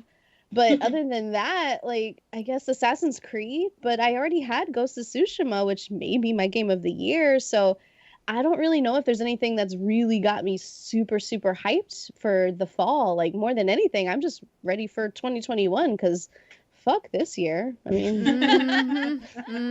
Beyond Light, though? Beyond Light? I mean, Beyond Light, sure, but I don't know if I really think of it as a game, or more of just more fun with my friends that I've already been having. That's fair. That is Destiny for us, for sure. True. It's the game that keeps on giving. Isn't it, though? Oh, it's Speaking of games that are getting bumps, I have a sneaking suspicion we're not getting Dying Light 2 this year, and it makes me very sad. Yeah, I don't think so. I mean, obviously, but Techland has just been so quiet, and I want to know what's going on. And a few months ago, there was that rumor that Techland did squash But, where there's smoke, there's fire, about how the studio was in a mess and how this game itself was a mess and nothing was really in order and there wasn't even a great vertical slice. I hope those aren't true rumors, but I want to know where that game's at, man. I miss it. Maybe Gamescom, which is very... At this point, I am assuming if I haven't heard a date, it's delayed. Like, this is kind of where I'm at. Even if you have heard a date, sometimes Probably it's delayed. That's Probably delayed. Yeah, no, COVID has made everything go on hard mode, including video game development, which was already difficult to begin with. So shout out to all the developers who are still working and still doing stuff from home. It was really interesting and exciting watching the presentation I did about everything going on behind the scenes with Call of Duty, Black Ops Cold War, and how they're doing their whole process with working with voice actors and animators and all from home. And, it's really a testament to the work that teams are doing, trying to make it happen so that gamers can still enjoy the games that they love. And so props to you, video game developers. You're doing it. You're making it happen. All right. Well, we could keep talking about our most anticipated, but I do want to spend a few minutes chatting about some PAX memories, since we all can't be at PAX this year, before we get into your questions. And one of the things that I have loved about working with What's Good Games and going to PAX with What's Good has been our D&D sessions. I was never a Dungeons & Dragons player before Craig reached out to us on email 3 years ago, I think it was, before PAX East, and said, hey, I would like to DM a campaign for you. Would you be interested? And we talked about it. And we're like, that sounds fun. I was a little nervous because at that time, I think Steimer was the one who... I was the one pushing that forward. Yeah, I was like, yeah, let's do it. Because you're like the resident D&D expert of our group. And expert is not the term I would use. I mean, but like of our group. Of our group, most sure. certainly an expert. Okay. And getting to be part of that campaign, and shout out to Dr. B for joining us. And thank you so much to Tyler and Craig for organizing that original. Dr. B killed my character. You wanted yes, to at PAX West. Yeah. He was trying Oh wait, to- no, this year. PAX PAX East earlier this year. No, but Cyber wanted to die, in fairness. It was fine. That character. You wanted a new character. I wanted. Well, I mean, I did, once it was clear that I could die, I was like, well, it will be fine. Yeah, that's not a big deal. But yeah, that's one of my favorite PAX memories, and we're gonna try to find a way to do a virtual campaign before the year is up. I've made it my mission, so we can, continue the story. But thank you to Craig for making that possible and for showing me the world of D&D and making it a PAX ritual for us. +1. Mm-hmm. +1. I think for me, the very first sponsored party we did with Life is Strange was so freaking cool. I had never done anything like that before, and I was really nervous because we had just launched What's Good like 3 months before that. Mm-hmm. And so to get that kind of opportunity, was that? Yeah, that's right, wasn't it? Yeah, it was for Yeah. was for Life is Strange Before the Storm. Yeah, 2017. So, geez Louise, that feels like forever ago. Anyway, I didn't know who was going to show up, if anyone was going to show up. And, probably not all for us, of course, but for the IP. And there was a line out the door, and it felt really great to, I don't know, it was just a really good vibe that night, and got to meet some really cool new people. I think, Ree, maybe that was the first time you and I met. I think you were there. So. Yeah. Yeah, it was such a special memory. And you never forget your first party, your first sponsored party.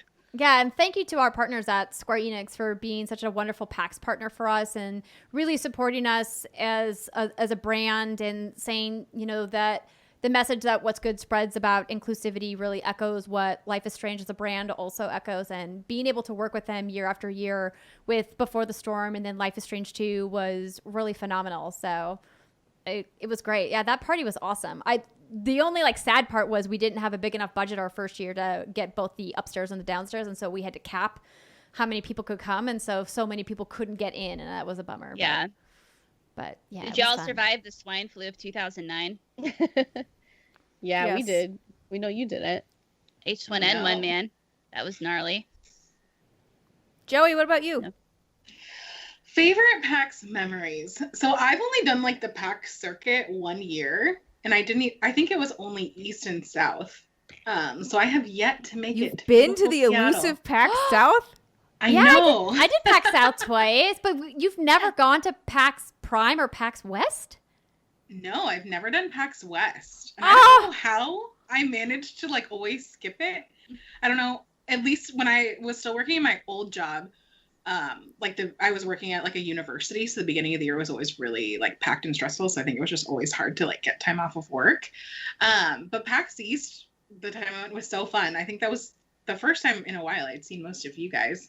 And like, I think that was the first event I had been to with Kind of Funny, where I'd gotten to meet like a lot of like our community, because based in California, obviously it's harder to get like a lot of our East Coast community out there for the events that we throw in San Francisco. So it was just fun to be able to walk around and be like, oh my gosh, I know you, I know your face, I recognize your Twitter avatar, like that's you.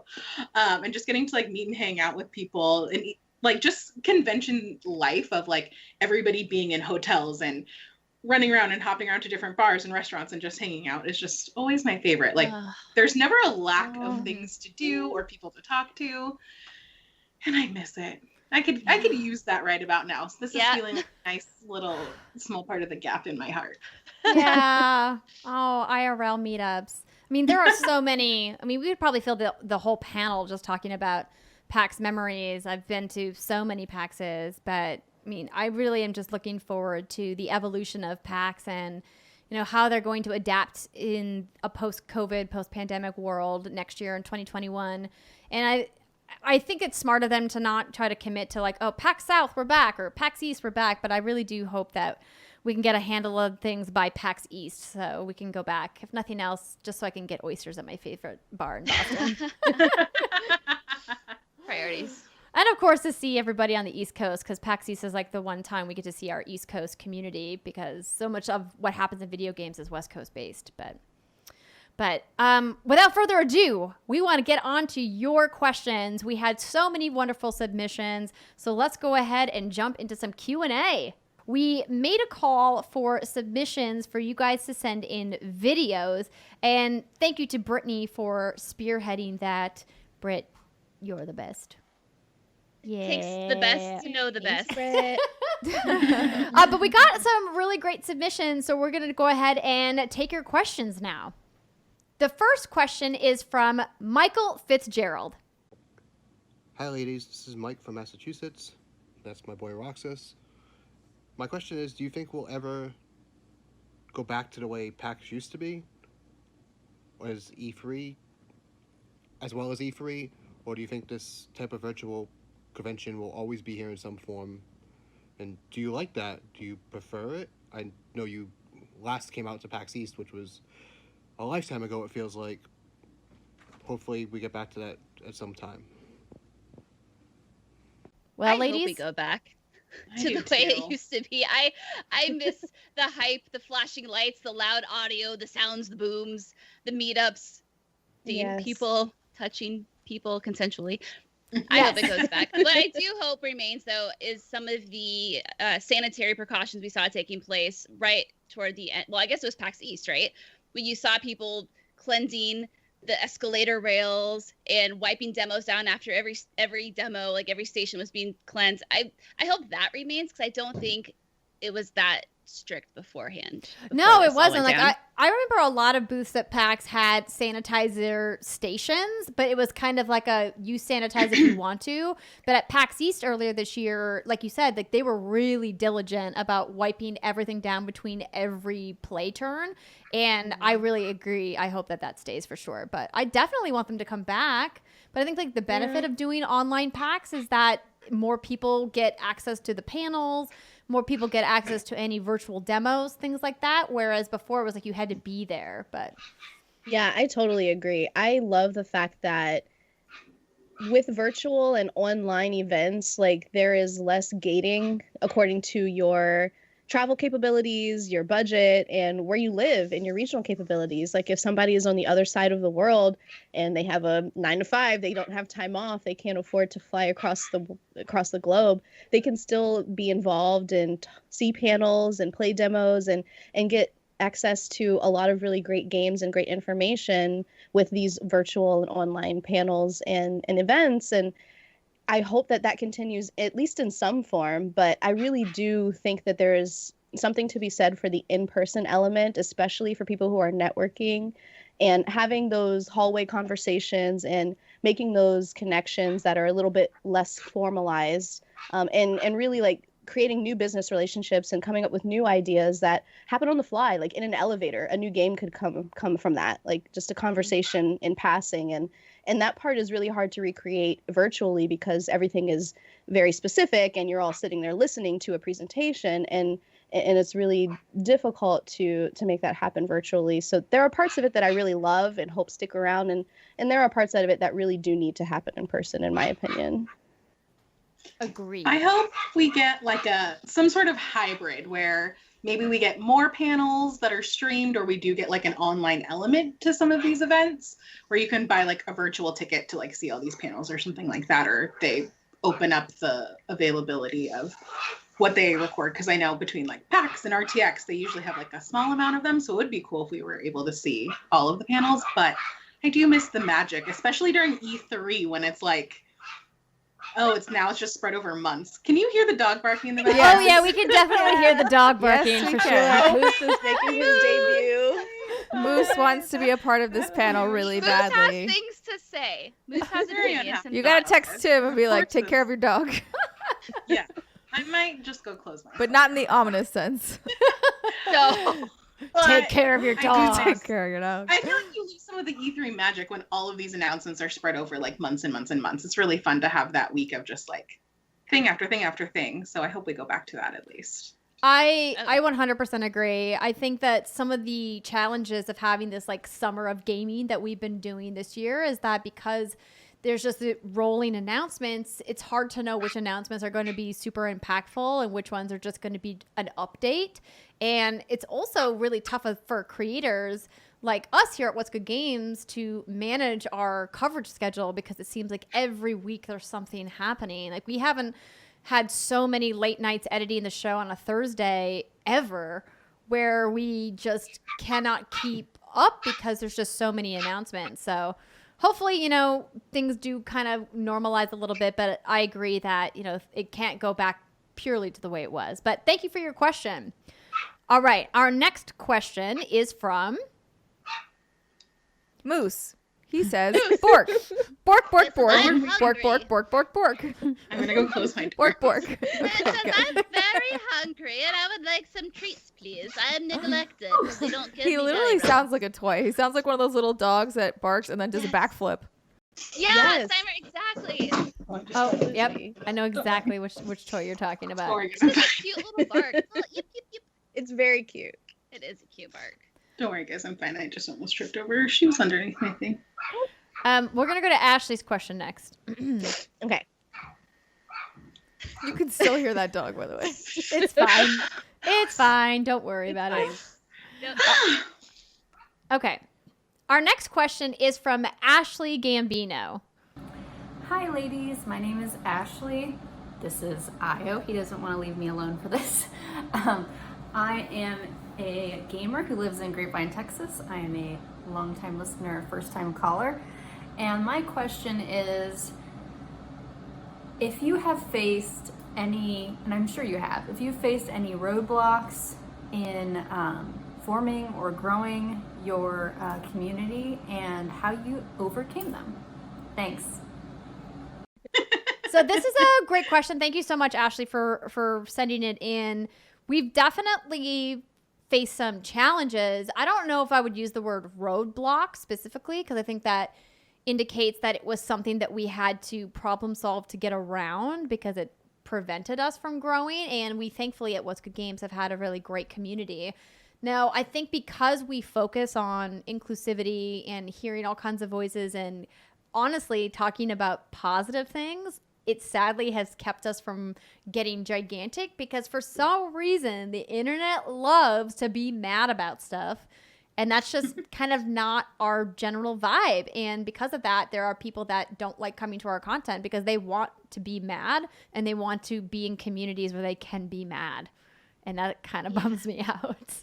Yeah, no, we have the stance of, if you're going to come into our community and be a dick, we'll just ban you. There is that moment, though, where it's like, okay, can we educate you? Are you just a little confused about what we stand for and how you can support inclusivity in games? And if that's the case, we will take the time and chat with people, but there are just some people that can't be helped. And when it can't be helped, that band hammer is your best friend. And thankfully, as someone who manages the majority of our community, Summer and Andrea and Ree have been really supportive of the fact when I'm like, okay, I'm just going to ban people on my free will. They trust me. They trust me with the ban hammer. I'm not just going to like whack bitches for the sake of it. It's going to be like, okay, all right, can I help you? No, bye. Yes. Goodbye. It's always a purposeful whacking. Yes. Ooh. I'm going to make that like my new LinkedIn title, purposeful whacking. That's what she said. I love it. Joey, you've done a lot of work with the Kind of Funny community, obviously, as the wrangler of all things kind of funny. I mean, have you run into any roadblocks, challenges, or hurdles? I mean, obviously. Yeah. There's always, whenever you're doing anything involving communities people, there's always going to be those. I think we've faced similar things of if a lot of explosive growth results in a lot of like, you don't have a lot of control over who's around. So I think when you want to cultivate a community that's hopefully not a dick to everybody on the internet, like you said, it's so much more effort to be kind and thoughtful, and it's so much easier to just be like snarky and about things. So especially in like hot take culture, which I feel like is kind of what the internet is right now. So it does require like a lot more work, and people exist really well within a set of rules, but that does cull the group of people that you're working with a little bit. But if you're going to be a jerk, then we don't want to hang out with you. Yeah. You can't sit with us. Yeah. You can't sit with us. But everybody else that's not a jerk totally can sit with us. Yeah. Table. Because I feel like those are the people that usually get pushed out because they get the barrage of like snarky comments and stuff like that. And it's like, well, that's not the kind of environment we want. Exactly. And Ree, we actually met when you were working with the community at Kind of Funny before What's Good Games even existed. And then, once What's Good became a thing, I was like, come to the What's Good side. We have cookies. Yeah, I mean, we do. It's true. And whiskey. You guys have drinks. cookies? Joey, Whiskey, Joey, do you want to come to the dark side? I mean, the light side, the best side? Oh, see, Britt's really winning The me drunk over. side. Exactly, Cyber, the drunk side. But what were some of the things that you noticed, both in your work with Kind of Funny and, of course, in your work with What's Good? Yeah, I've noticed that, quite honestly, women are really great at moderating communities. And Joey and Britt and Andy and Steimer, all of you have been really, really inspirational and great role models for me as a mod. And shout out to the rest of the mod team at Kind of Funny and also at What's Good Games, because voices should be consulted and trusted from lots of different backgrounds and experiences. And I think the best tool that any community moderation panel could have is diversity. Like having people who understand what it's like to live abroad, what it's like to be a woman, what it's like to be LGBTQIA and have different identities and different lived experiences. Like if it's impossible to moderate a community of everyone if you don't know what it's like to be around everyone. And I think that's something that has made these two communities in particular very, very strong and very welcoming and inclusive. And I would encourage any moderation team to consult voices that are other than your own. Because it makes a difference. 100% agree. Well, thank you for your question, Ashley. Our next question is a little off the beaten path, but I think it's kind of fun. For this one is from, you know what? I'm going to do the one from Curtis. Hey everyone, what's good? Thank you so much for taking my question. Okay, everybody think back to elementary school and all of those educational games that you would play in computer class.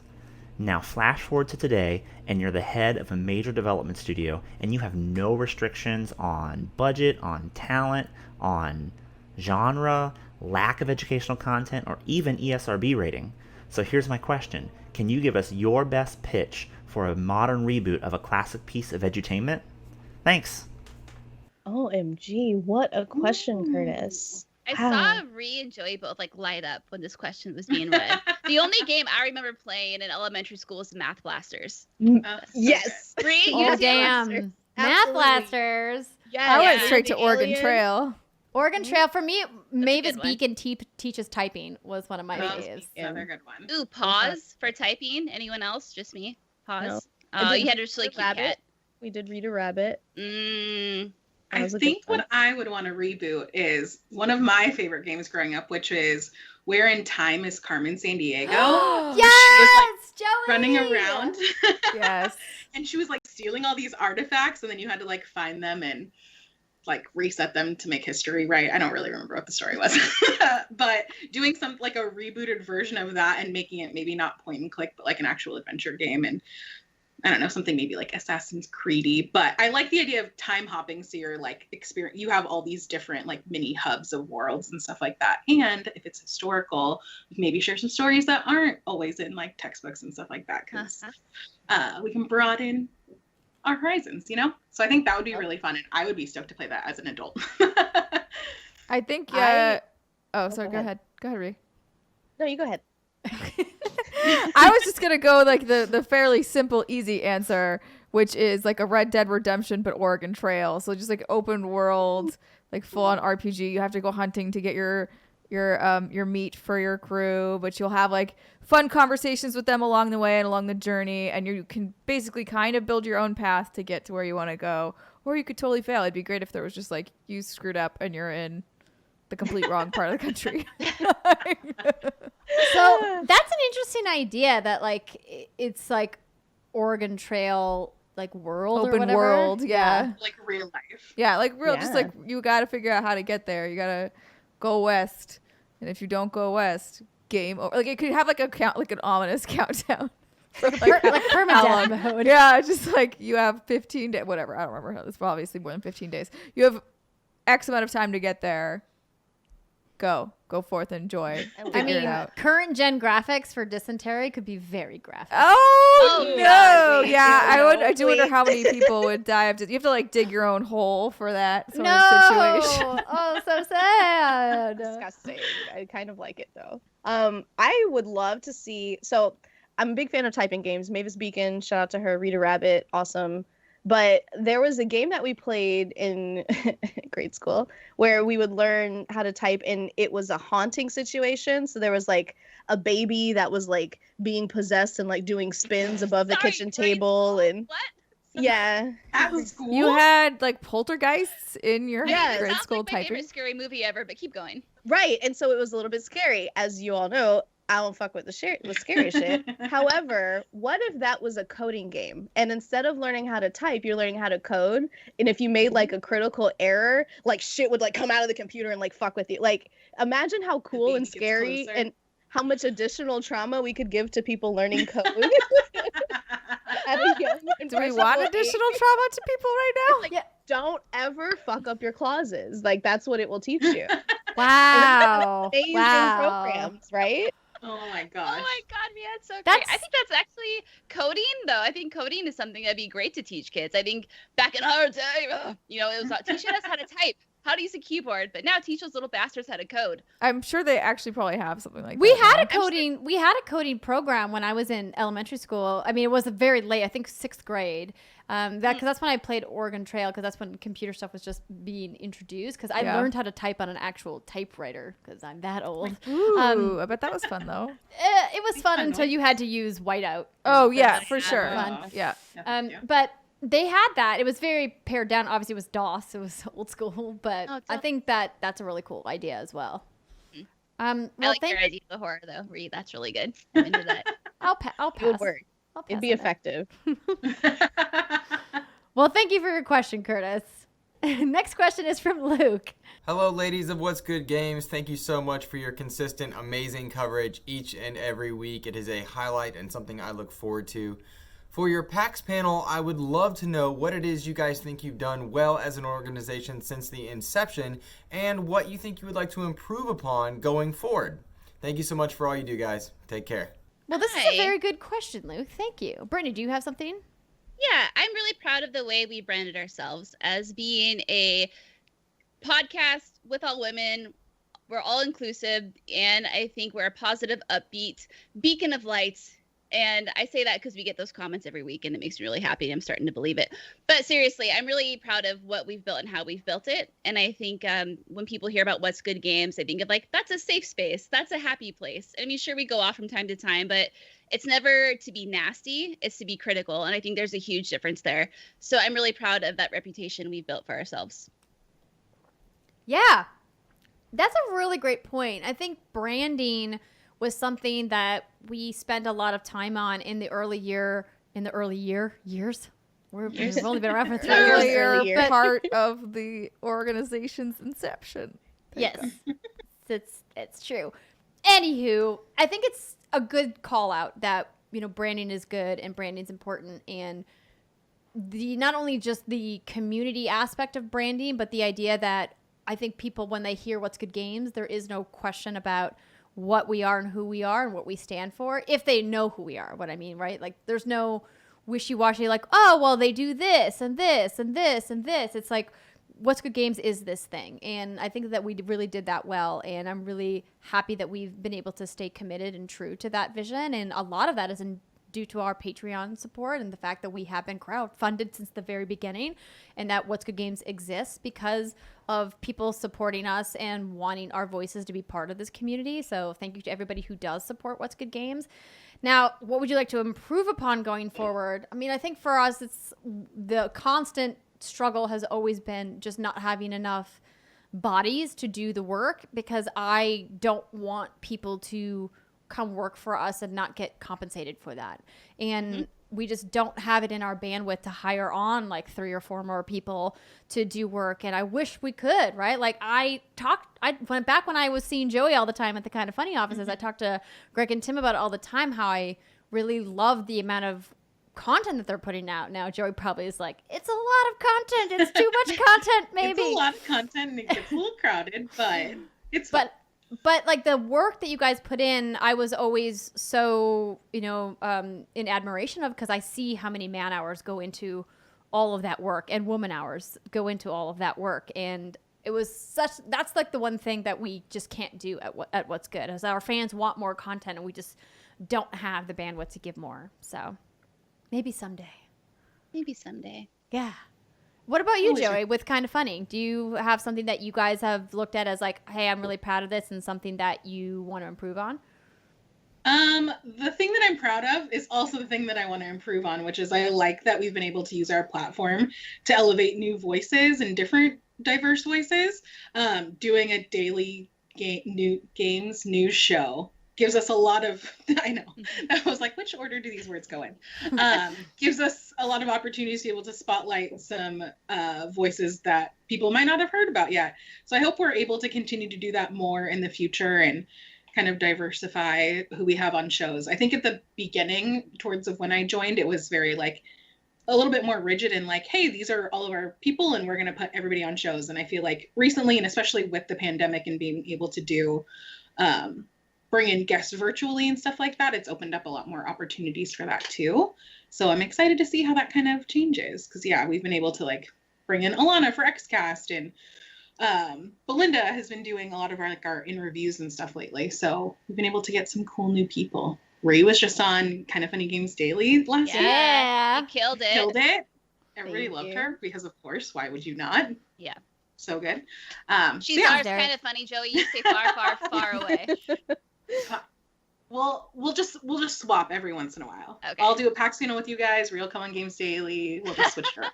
Yeah, we'll call it even. It'll be great. Now, I'm more worried about Inside Gaming stealing her. My eyes are out for you, Alana. I see what you're doing. Okay. Okay. Don't take her, all right? We like her a lot.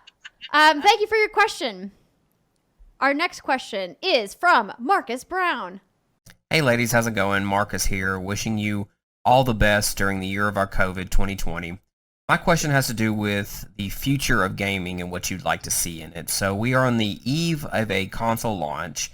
We more or less know some of the basic features and functions that are coming with these boxes, as well as some of the leaps that they're taking both graphically and feature-wise. But my question to you all is, if you had a blank check to create anything within the next 5 to 10 years, what is it that you would like to see as far as an innovation when it comes to console gaming? whether it's a new type of accessibility, or if it's a new feature or graphical leap, or just something even outside of those realms of possibility. So that's my question to you.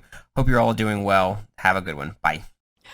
A blank check, you say? A blank The well, dream of a blank check. I'm like, I don't know what that blank check's gonna get me, but could be I have an idea that's probably, I mean, it's ridiculous, but I have a blank check. Yeah. So I'll go for it. Yeah. I wish there was not VR, an AR hub that worked with every console. So I could go into my AR hub and I could be like, hey, who's online? I don't care what console you're on, and I just want to see what all my friends are doing. And I could just browse and see, like, Andrea's playing Destiny on PlayStation, and Brittany's playing Yakuza on Xbox, obviously. And just, like, see what everyone's doing, and then just, like, ping them and see, like, hey, can I join you? Can I hang out? Ooh, that's an exciting. agnostic hub. So it's like Yeah. an evolution of crossplay. Yes. Like, a next step up from crossplay, where I can, like, get a lay of the land and see where I want to engage. I'm not gonna lie, I really just want the thing to be quiet. That's I want it to be quiet and I want it to not overheat. Like, that's all I fucking want in the world. Much more practical. We're putting $20 million into fan technology. I really will. I'd be like, cooling. How much cooling can we put into this unit? Can it not sound like a superpowered jet engine? Sometimes you have to turn the TV volume up so loud just so you can overpower the fan. That's true. That's true. It's ridiculous. Man, a blank check, which feature would I want? I think I would want more seamless chat options. And it's tough because getting those technologies to work together is obviously very hard. And that's why I love services like Discord, because it does allow you to chat across multiple platforms with people. It's how we chatted back in my Paragon days when I was playing with people who were on PS4 and PC. And that's a great way. But it would be nice, like Ree was saying, if there was a more like integrated feature. But Yeah, as far as I'm like blank check, I don't know. I'm a simple woman. As long as my game sounds good, and like Simer says, sounds quiet, this console itself, like, I'm pretty content.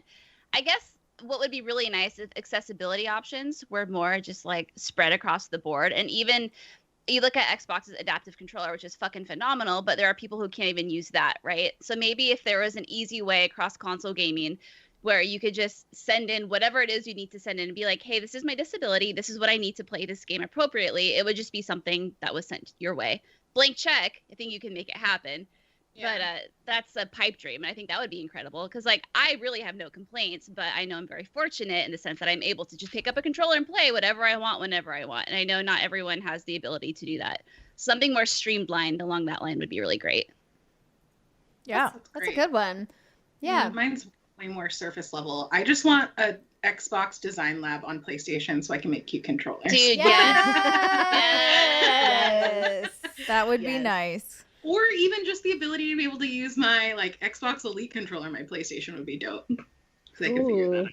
Controllers on everything. Yeah, PlayStation doesn't have an official Pro controller. There's the Astro one, which is third party, of course, that you can get for PlayStation. But yeah, I'm with you. PlayStation Design Labs. Done. Yes. You can't That'd be totally cool. just steal that name.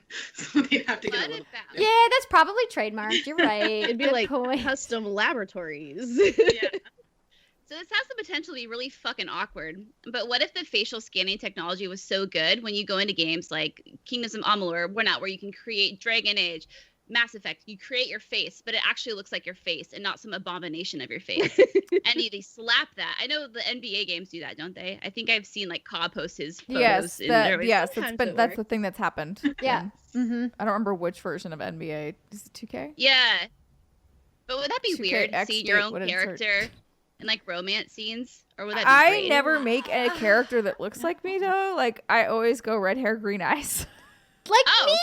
You make me. I make you in all of my things. I don't make myself. That's so. See, I always make myself. That's nice. Boy version of myself. Like The I try to fuckboy go version? with like shaved sides and like a tall hair, usually like maybe a little dangly in the face, and like something about him that's like very cute. And then like I role play as a fuckboy. That's amazing. I Ooh, love it. let's invest in hair technology because I really want more like long braids and long ponytail things in custom games like that. Like because a lot of them, the haircut options are atrocious. Yeah. That's true. Better Yeah, hair. blank check, better hair. Better hair. Yes. Yeah. Yes. Well, thank you for your question. Our next question is from Amy. Ahoy and what's good? I just wanted to know who your favourite video game villain is and why. Egg. Oh yeah, Solus. Oh, like, is he a true villain though? Yes. Yes, he wants to destroy the world. But for people who don't know who Egg is, Egg is Solus in Dragon Age. So I guess spoilers. But why is that spoilers? Because if you play the camp, because what I think is so brilliant about how they set him up as this villain is you start out Dragon Age Inquisition and he's a little off, but like you don't think of him as shy or something. You think, yeah, you just think he's like a very intellectual, like into himself sort of a person. And at the very end, the game's just like, nerp, by the way, he's the big bad you were not expecting. You thought it was this other thing.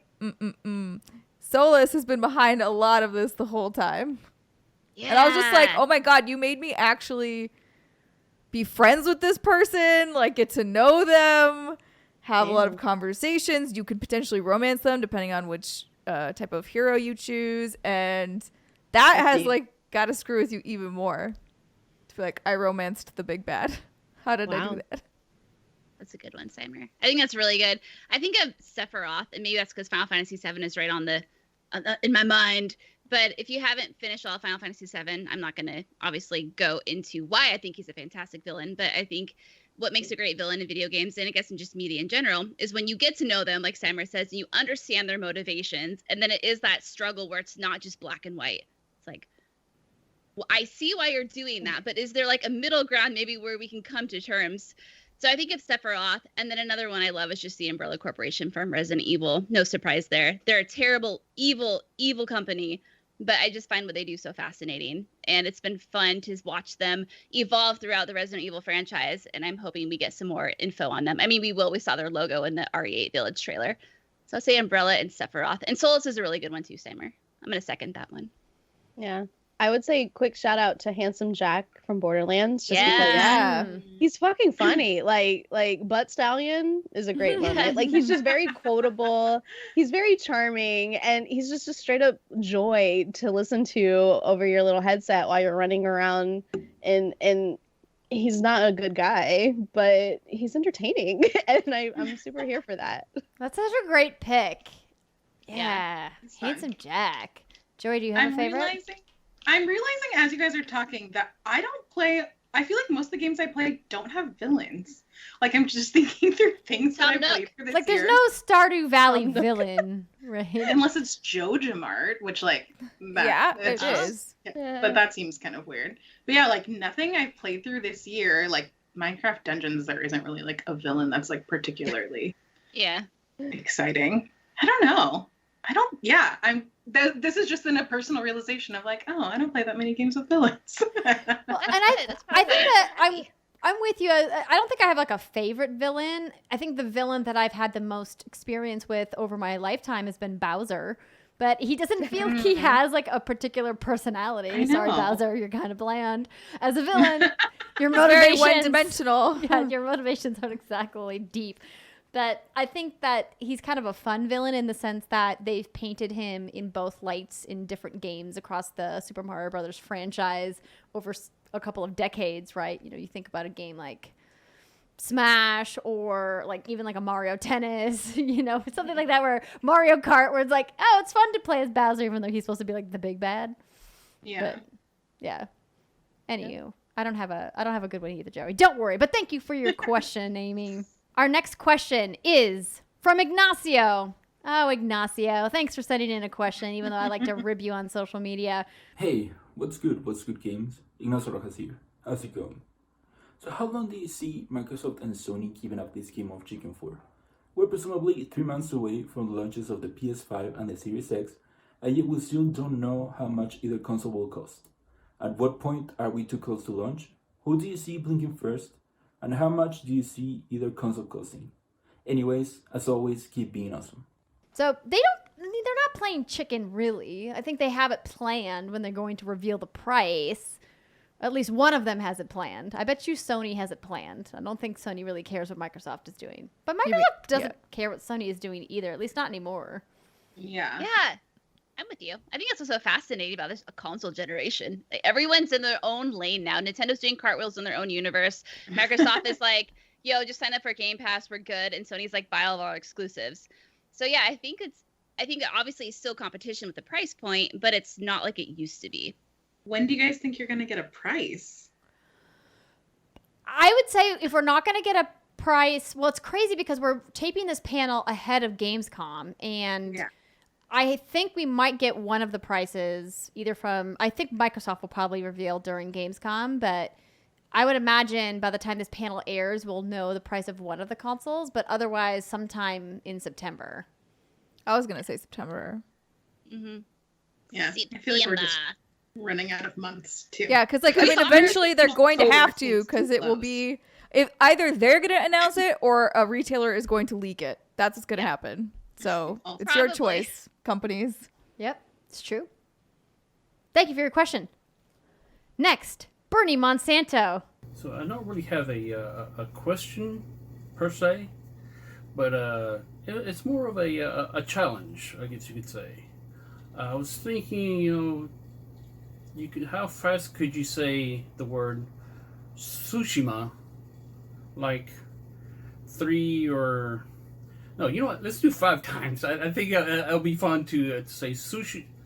I can't even say it once.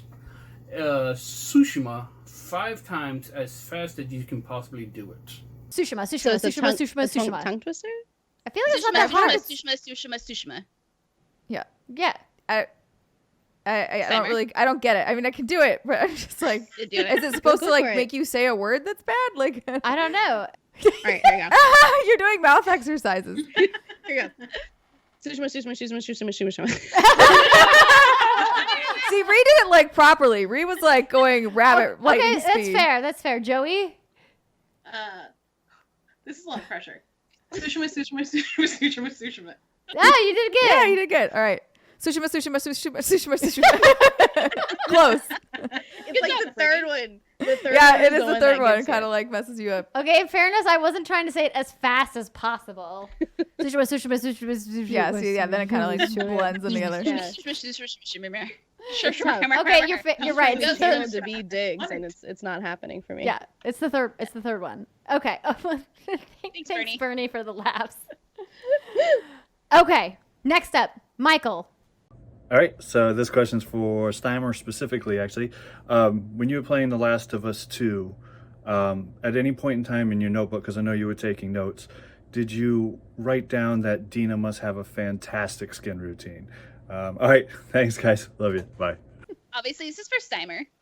I mean, it's for all of us, but I think, like, well, all of us that have played, all of them have almost perfect skin. Like, no one's got, like, oh my God, the zit's coming in today. This really hurts on my face.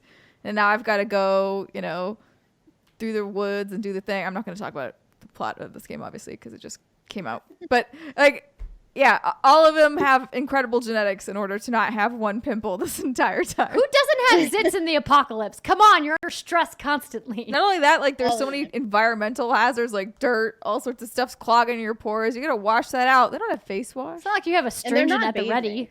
Yeah. Like, they barely ever shower. Like, I don't think I can remember any time when anybody in that game bathes. Yeah. That's a good point. So either we're all doing it wrong and none of us need to do anything to our skin. And in fact, we just need to go roll in the dirt for a little bit. Or noted. The game is all lies. Roll in the dirt. Very good for your skin, apparently. Yeah, that's the only hormone you need is adrenaline. Perfect. Thank you for your question. Our final question is from Andrew Cotton. What's good, ladies? It's Andrew Cotton from Toronto. If you could have any one person as a guest, sky's the limit for your podcast, who would it be and why? Thanks, and keep up with all the great content. Ooh, the sky is the limit, huh? Well, it's tough. So are we 'cause, going I could with somebody immediately real? tell myself with all my crushes, but I know. Real. Ree's like, which hottie do I want to invite? Henry Cavill, obviously, because He would be great. It would be great to talk to him about all the games he really likes, about playing Geralt. Like, I would just like nerd out about Witcher. I think that'd be great. Oh, That'd yeah, he'd be a great. I think I would like to have Shigeru Miyamoto on. I think Oh. obviously Yeah, not only does he seem like a very pleasant man, he created seems Mario, so Donkey nice. Kong, Zelda. He's, I feel like, also a very private man, and it would be fascinating to just kind of talk with him and just kind of get a feel of what kind of person he is. I mean, I think we all kind of know, but like actually get to know him. There, besides just the super happy, smiley, handsome face we see on stage from time to time, that would be fascinating. That's a great pick. Rhea, you obviously you thought of somebody. I had several people I thought of, but the one that I'm gonna go with is Megan Thee Stallion, because we know she's a nerd, and she is incredible, and I just want to talk to her. I just want to be friends with her. I didn't know she was a nerd. That's awesome. I didn't know she was a nerd either. Yeah, she has the line in her song, like something like a wild fox looking for a Sasuke. She watches anime. Yeah, she has a line coming out with with Crunchyroll. Well, today I learned. Miyamoto-san, I love and appreciate you, but I think we have a new contender. Megan, if you're listening, I love you, and please come on the show. Gosh, you guys My all have mind good picks. immediately goes to two people. One being the elusive Nintendo fan of Chrissy Teigen. I was going to say Chrissy. Yes. Talks about almost losing all of her moons when she lost her Switch. And she's no outlet, as far as I know, has been able to get her to talk about games yet. So I feel like that's up there on She's the list. our white whale. Also secondary, Jordan Fisher, because I want to talk to him about, he's like playing Fortnite all the time. He was in Until Dawn. He's in To All the Boys. He was in a DCOM, Disney Channel original movie. I feel like Oh my we god, have I didn't lots of realize he things was that we can talk in about. Until Dawn. What? I didn't realize he was in Until Dawn. Yeah, he was Matt. He's Matt, the job. I did not make that connection until you said that. Emily. Yeah. That's crazy. She's the worst. She's the worst. So yeah, those are one. Sorry, Jordan Fisher, if you're listening to this, but Chrissy Teigen has to take my vote. Yeah, no, I'm gonna plus one Chrissy Teigen for sure. I've been checking out her cookbook, and I just feel like she's such a fun, like down to earth person that I want to be friends with. Yeah. Hey, Chrissy. Also, congrats on your third baby announcement. I don't know if anybody else saw that, but they're having a third baby. In case Name you it care about Mario. Chrissy Teigen's life. Well, thank you so much to everybody for sending in your questions. That is going to do it for our PAX Online panel. This has been such a fun time. And thank you, Joey Noel, for joining us. Joey, where can people find and follow you? I'm at Joey Noel on pretty much everything. And then I'm on Kind of Funny Screencast on youtube.com/kindoffunny every week. If you want to hear me talking about movies and TV shows and all that fun stuff. Yay! And Ree, good to see you as always. But of course, people know where they can find you on What's Good content. Where can they find you on everything else you're doing since you're making so many guest appearances these days? I usually post links to my guest stuff on Twitter. That's at Rihanna Tweets Now. That's RIANA Tweets Now. And usually I have stuff on my Instagram, Rihanna Grams Now. But you can definitely catch me on Twitter. Excellent. Well, we love you guys. Thank you again for participating. Thank you, PAX, for having us. And we hope you have a happy PAX. Bye, everybody.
What do you think it's like here? Being a kid in the hospital. How do we feel? Are we all the same? No. We are each our own, different. Some of us are here for an hour, some of us, months. We all experience different things, but we all share one thing. We all just want to be kids. And that's where you come in. Because of you, we have a new way to play, a new way to make things better. And you helped us get just the right people to make it all happen, including one of the first gaming technology specialists in the country. Every day I get to come into work and use technology to help kids feel better. This includes gaming on consoles, it also includes 3D printing, and even includes immersive technology such as augmented and virtual reality. Not only do we use this technology for fun, but we also get to use it to help kids get through treatments and for procedure supports so they can heal faster and get home quicker. It feels like you're a kid again when you're playing video games. Not only that, because of Child's Play, we also have the world's first child life medical director. Not only do I get to help develop and manage these programs, I get to promote the mission of child life throughout Children's Hospital Colorado and the community. And you help us figure out how to do all this even better. We're conducting research on how we can use these new and emerging technologies to establish best practices to benefit our patients and families, to improve the experiences, and how we can leverage this technology in really fun and innovative ways. So, we just want to say thank you. Thank you for helping us be kids. Thank you for helping us play. Thank you for helping us heal.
Hi, everybody. Welcome to PAX Online, and welcome to our panel here with the crew from DualShockers.com. I am Logan Moore, the managing editor at DualShockers, and today we are going to talk about Persona 6, a game that is not announced yet, but a game that will surely be coming in the future that we have some ideas about. So joining us on our panel today is our staff from DualShockers.com as well. Going down the list here, we've got in the Joker mask from Persona 5, from the Persona 5 Royal Special Edition or Limited Edition, Collector's Edition, whatever. Scott White is here. Scott, how's it going? Doing well. And don't you mean Persona 5 Royale? Yeah. That's an inside joke that some commenters will get over at DualShockers. We've also got Ryan Meitzler is with us as well. Ryan, how are you doing? Looking cool, Joker. There you go. Is it Funko Pop? It is the Joker Funko Pop. So you're degenerate. Nick Blaine is here with us as well, recording all this. Nick, how's it going? You never saw it coming. Let me tell you. Somebody had to make that joke in the opening. I'm glad somebody did. There. I had to go for it, you know? The master of, and then our two Persona masters, probably we've saved for last. Alyssa James is here as well, who reviewed Persona 5 Royal for us earlier this year. Alyssa, how are you doing? Doing good, thanks. How's everyone doing here? I'm not doing too bad. Ian is here as well. Ian Agosa is with us, who also is the master of all things Persona. Ian, how are you doing? Hi everyone, it's Ian, news editor at DualShockers. The guys are just writing about Japanese games no one cares about. Nice to meet you. Again, this panel is going to look at, as I said at the top, we're going to be talking about Persona the whole time. And the title of this panel is pretty self-explanatory, what we want to see in Persona 6. As I said, this is a game that Atlas has not announced yet, but it is a game that, given the success of Persona 5, surely will be announced at some point. Before we get into talking too much, though, about what we would like to see in a future installment in the Persona series, I want to get a brief rundown from each of you about your familiarity with the series, just what all games you've played. I mean, we are on mainline installments, I guess, technically, if we're counting the 2s. In the franchise. How many of them each have you guys played and all that? We can go around the table again. I guess I'll start though. I'm probably the newest Persona convert here amongst this panel. I've played about a third of Persona 4 and I need to go back to it, honestly. And then Persona 5 is something I've known that I would love for years and years and years. And then it got to the point where Royal was announced and I was like, okay, I just need to not play 5 now and hold out for Royal. And so I've been slowly inching my way through 5 this year, and definitely one of my favorite games I've played in quite some time. So I'm definitely the Persona novice here amongst this crew, but I love the series and I'm like totally dedicated. I'm going to load up my PlayStation Vita and go back and visit all of the old ones, I think, at some point in time, whenever I get some time. Scott, how familiar are you with this series and how many of them have you played? I'm pretty familiar with it. I got my start renting Persona 2 Eternal Punishment for PlayStation 1 back in the day.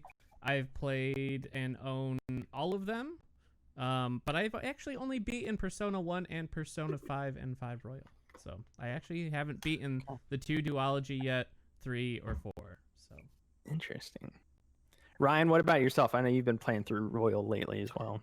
Yeah, I think I'm more of a recent convert to Persona. I first got into the series 4 years ago with Persona 4 Golden on Vita because that was a game that seemingly everyone was saying you need to play this if you have a Vita. So I picked it up for $10 in a PSN sale just as to try it and see if I would like it, and I could not get enough of it. So I played that. I played Persona 3 Portable last year. And I'm playing Persona 5 Royal right now. I'm in the new semester, so I should be finishing it within the next couple weeks because I've been meaning to play that game for a long time. Okay. Nick, you're rocking the Persona 5 shirt, I think. Man, Persona 5, yeah, it's a kind of funny collaboration Persona shirt. I had to wear it, represent. But yes, Persona 5 is my second favorite game of all time. Underneath, of course, Kingdom Hearts 2. But yes, I got started similar to Ryan, where I heard all the buzz about Persona 4 Golden on the Vita back in the day, and I bought it, and I skipped a couple of classes in college, just to finish my high school career in Persona 4. But Alyssa, I know you are the most familiar with not only Persona, but the series it's tangentially tied to, with Shin Megami Tensei. So you are probably Yeah. have more knowledge about all of this than maybe any of us here, other than Ian, potentially. But yeah, what's your familiarity level with the series? Okay, so I actually started with Persona 3 in college, and it's a little shameful, but the sole reason I played it was because I love the idea of teenagers summoning like demons by shooting themselves in the head, and it was just so I just like picked it up on a whim, like on a mall trip, fell in love with it. So it was unlike any other RPG I ever played in my life, and then I just quickly started playing any other Persona game I could. So, Persona 1, both Persona 2s. I ended up, of course, playing Persona 4, 5. And then I got into, of course, the mainline series as well. So, yeah, ever since then, just addicted. Ian, what about yourself? As for me, well, I was being into anime and Japanese stuff. So when Persona 3 released in France, I was pretty hyped about it, but I actually didn't own a PS2. Like, I owned one, but we lended to one of our cousins, and then we never got it back, like typical story in African Asian households. So yeah, I really wanted to play the game. So when Persona 4 got out, I still didn't have a PS2, so I actually played it like years later. I think it was in 2011 or something, and I emulated it. I played it on my PC one summer. I really liked it, so I was super hyped for Persona 5 when it released. Now, basically, Persona 5 is my favorite. I really like the story, and I'm not gonna spoil stuff, but I really like the themes and stuff in Persona 5. Mm-hmm. Right. Yeah.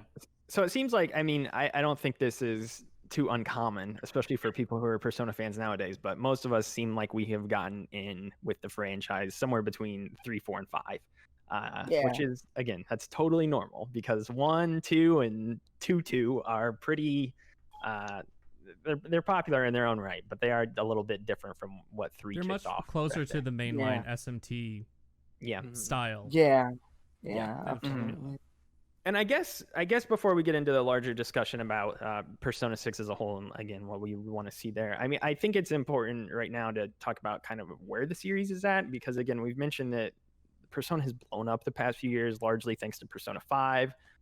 Again, the other entries were popular in their own right, but Persona 5 really made the game more popular in the West than it ever has been before. So we're at the height of Persona hype, but simultaneously Atlas is also kind of working on reintegrating Shin Megami Tensei in more of a mainline fashion. So it's been interesting to see how these two series are going to be living more congruently across one another in the future. And they always have been, but again, Persona, it's kind of a jokes and memes amongst the community that Persona fans aren't aware of what Shin Megami Tensei is, and they don't actually know the differences between the two, or they're not aware of they think they're two separate entities when they are, but they aren't at the same time. All right, so yeah, Persona 6, again, something we don't know about, but something that will surely be coming given the franchise's popularity. There's a whole lot of things that we could obviously want in a future installment, and I'm sure we've all come with plenty of our own ideas here. But I think it's first important to kind of talk about the main things that the franchise has tied to it, the things like, social links and the day cycle, going to school and things like that. There are these pillars of the Persona franchise that have always been there in all of the entries in some way, shape, or form. I guess in a general sense, is that something that you guys want to see returning in future installments or in a Persona 6? Is that something you would like to see them continue with, or would you like to see them shake up that generalized formula a little bit more? Nick, you look like you want to say something. Yeah, I was like, I'm gonna come in. I kind of, the one thing I really think that they could do, like tackle a little bit more difficult subjects with, is by going like the college route, because it's traditionally been high school, at least from what I've seen. Yeah. To kind of tackle the bigger issues, and of course, like the kind of, as the controversy from Persona 5, like the kind of not anti-gay, but also like not tackling that subject a little bit more. You know, like have you be able to go into different confidants and be like, all right, I really like you, we're dating, like, or whatever, like the like people stand like Ryuji and Yusuke from 5. I think that would be something really cool, just to open it up, to so many other people to see themselves in it. Yeah, no, I completely agree. In terms of the social links and confidants, honestly, at this point, I would love to see them develop like a brand new social system altogether, because I feel like confidants, as much as I enjoyed them in Persona 5, I feel like it really showed that that's as far as you can really push them. Like there's really nothing new or exciting that can be done with that same system. And I want them to keep the social aspect, because that's like the single most important defining trait of the Persona series. But I feel like it'd be a good idea if they could figure out a way, create like kind of a brand new mechanic altogether that functions differently, so it feels fresh and new, versus just us getting kind of like another social link, Same thing set called, thing. but called something different. And more integrated in the plot, I think, would be a big thing, because I think that's a big problem too with them, which is why they feel kind of stagnant, is that, when you have this character development going on in these social links of confidants, which are great, but then you don't really see that reflected in the main story. I think that's kind of a problem, especially now we have hardware where we could do that. So I would love to see if we have a social system that really integrates all that development in the story, and you see the character's mainline plot actually growing alongside, you actually dealing with them on the side. Yeah, I mean, to jump in, I think this was one of the big broad ideas that I had for a future installment, is to introduce more of the relationships and even the larger team that you assemble with, like, earlier in the story, because I don't think it's a problem with 4 or 3, 4, or 5, that they kind of give you drip feed of new relationships and new characters coming in. And I think that kind of keeps the carrot on the stick with you wanting to continue playing and continue to meet new people. But I think if they introduced more relationships up front, or more characters to interact with up front, and then your relationship could develop over the course of the entire game. Because again, like in vanilla P5 specifically, like what people like, who are some of the late game people you get in that game, like Haru and stuff like that. Like, you don't get to develop relationships as much with them, because they just arrive so late in the story. Exactly. So yeah, I feel like if they introduced some of the social links and confidants a bit earlier, and then just let you grow on them from there, I think that would be good. I don't know. Again, I think the current system is also great because it makes you want to continue pushing along, so that you do meet more people. So maybe they could find a way to still keep that incentive alive, while also letting you kind of from the outset, I don't know, dump more on you at the beginning of the game, rather than slowly rolling it out over the course of 50 hours. And I know that would be a very gaudy opening 10 hours, I'm sure, but I think that's one thing that they could do to potentially mix up the formula a little bit. Right. I would like to see. Go ahead. I was just gonna comment and say, well, especially with Persona 5 kind of being the Final Fantasy 7 of the franchise, where people are coming in and kind of can understand it, like to be able to make Persona 6 a little bit more out there, a little bit more like not challenging stuff, but taking stuff and like working with it, and trying to update it, and to be able to get the social links a little bit more improved, and the activity is a little bit more out there, and throwing more at you, because Atlas now knows, oh, you played Persona 5, you understand what Persona is, here you go. Like, there's not a lot of people that are going to be jumping in. I agree. I think a cool avenue that they could explore and kind of evolve the confidant system is kind of connect the confidants together, so it doesn't feel like all these individual tendrils that have no impact on any of the others. Like, say if you Yeah. level up these two confidants, maybe you'll take them both out, or you'll go out and hang out with both of them, and because you have X rank in both, that might unlock a special ability because those two have become friends, and kind of expand that way. Because right now, I think all the confidants, while they have cool stories, they're so disconnected from everything else. I would Yeah. like to see the confidants and those side stories kind of start branching together and see what combinations and possibilities can come from that, be it upgraded skills like enhanced things, or just completely brand new options for combat or buffs or things like that, and make it so the player actually has to choose which of these they have to go on, and not that they can necessarily max out every confidant or these Yeah. branching confidants or connected confidants in each playthrough. Like, give some sense of choice, like that their choice matters. Let them finish an entire story of these of all the confidants in the story, but in a single playthrough.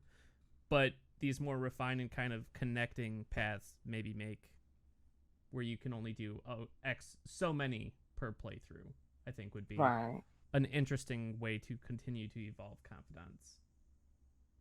Yeah, I'm definitely agreeing with Scott here. Like one of my favorite events in Persona 5 is the one in summer, like when you go fishing with Ryuji and Kawakami Sensei. You don't see that much stuff like that, the characters and the side characters interacting with each other. It's definitely something they could do in the future. Another thing I wanted to come back to is the high school setting. I definitely think they could change that too, but it's kind of hard because like it's like the traditional setting of the series, and plus Atlus is a Japanese company, so they tend to not change things, you know. So I really want them to change it, and I'm sure some developers at the studio want to change it too, but I don't think it's gonna happen, sadly. Well, I mean, that brings me to a good point because I wanted to ask you guys, like, what stuff from, I mean, we kind of got on the social links thing here, but what elements from the past games do you guys want to continue? Because personally, I don't think you can call it a Persona game when it's not in the school setting because they all have been. So I definitely think that's going to come back, but that's something I also absolutely wouldn't want to see like changed either. Like if they decided to put you, I think that can apply for high school. I would be fine with it either way. But if they decide to completely mix up that aspect of it, I don't know how I would feel about it personally. Right. Is there any other things from like that are core tenets of the series that you guys would absolutely like to see them continue to stick with, though? One thing I would like to see them bring back, and I think they only did it in Persona 1. They might have done it in 2. It's been a bit. I would like to have party members like Persona users that you miss. Like, you could pick up certain party members, but if you picked up X character, like, it would lock out and you wouldn't be able to recruit Y character. I would like that aspect because, kind of going back to the join confidant idea, it gives each playthrough and the choices you make, I feel, much more impact, and it rewards replayability and expanding and exploring other avenues. And that was just one aspect I really, really liked about Persona 1 and going back and replaying it, because I could get X character because I didn't get the previous playthrough. That's one thing I would really like to see come back. Yeah.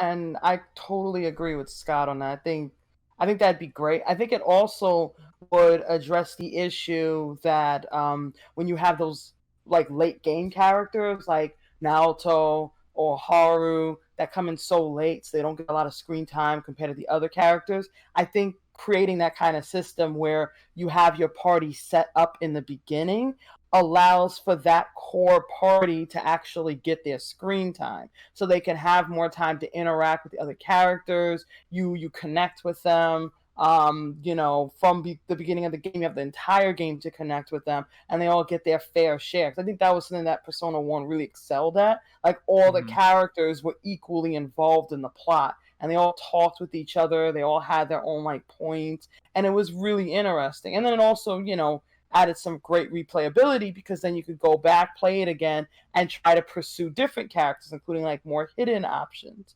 So I would also love to see fusion spells come back, specifically like from Persona 2. And Persona 4, I like the Golden. I really like them as well, but I just really like fusion spells from Persona 2. So I just love the idea of like these cool combination attacks like between party members, and just it's such a cool little like extra part of the system, and would love to see that. As for the high school setting, I feel like I would love to see college as well, but I think if you wanted to keep high school, I think something that you could do is change the setting, like the time period. So maybe instead of doing modern, why not kind of tackle a different time period in high school? Like something that I would want to see personally is maybe like 1950s, 60s Japan, kind of that period of rapid advancement before the Olympic Games. So that was like a huge period of time of like, of that whole old versus new, and a lot of turmoil with students, and going through that huge change in their society and culture. And that would be an amazing theme to explore, as well as a lot of racial tensions, because a lot of mixed kids from World War II. You could have some really great, like, mature themes to explore in that time period, and still set it in high school with high school kids, and keep that setting, but like freshen it up with like something brand new as well. And bring Rido in, because that I feel like Rido would Yes. be perfect in that Yes. setting. But I'm curious, in regards to the high school, what would you guys think if the Persona cast were teachers in the high school? I like that.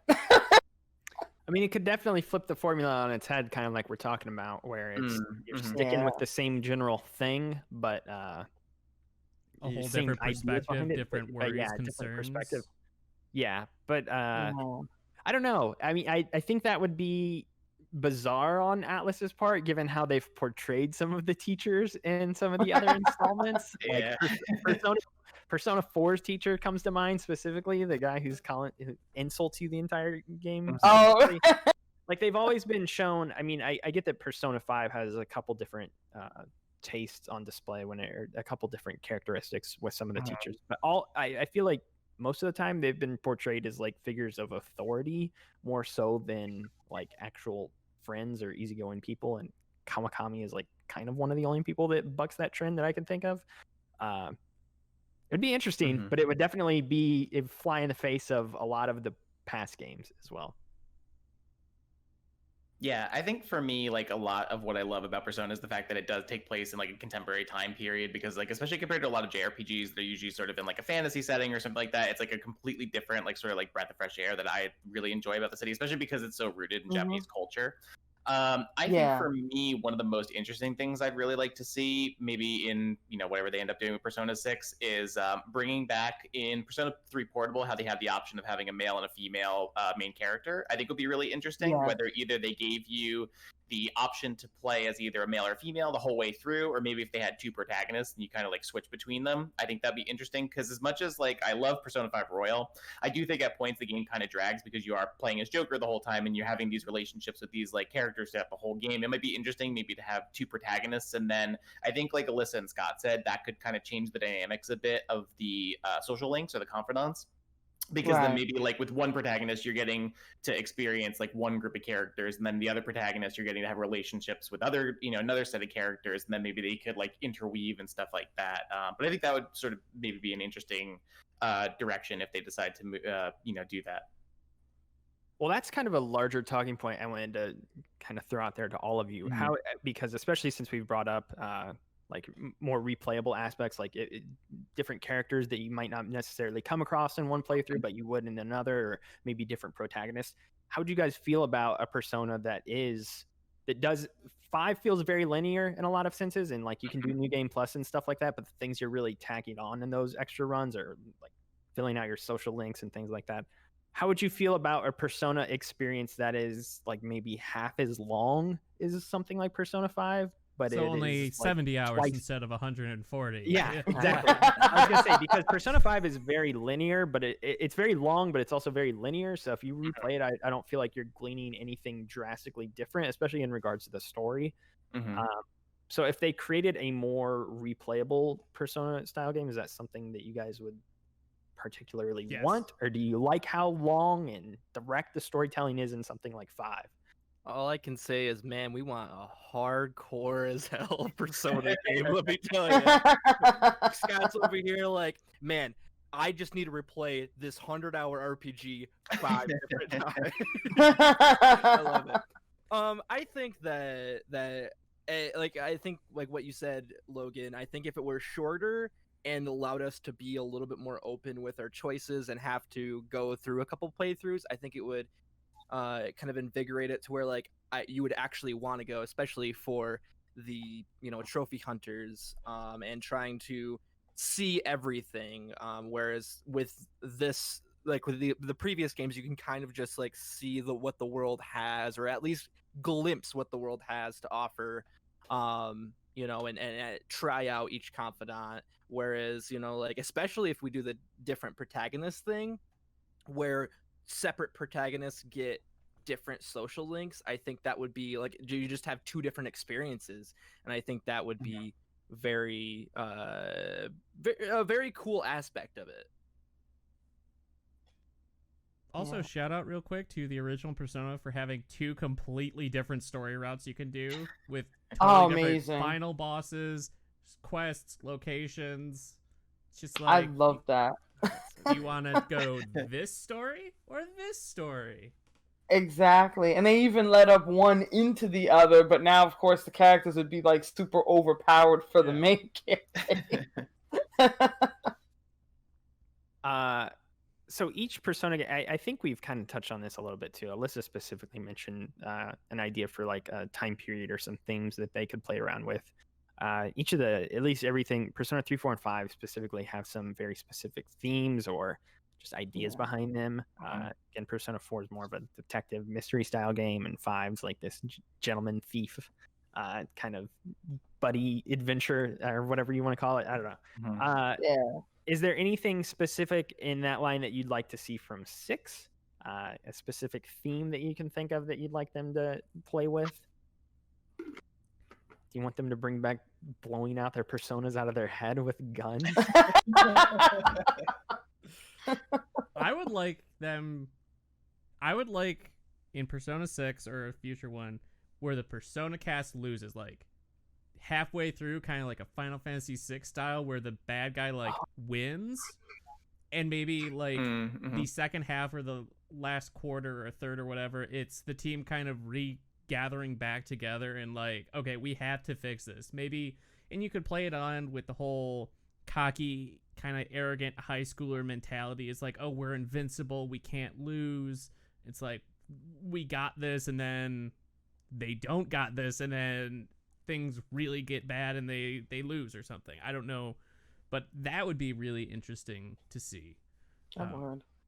High Scott, schoolers. did you just make Avengers Infinity War and Endgame in Persona? I'm just like in my brain, I'm just realizing like, well, Thanos is the main. I was bad going guy of more Persona Final 6. Fantasy VI style.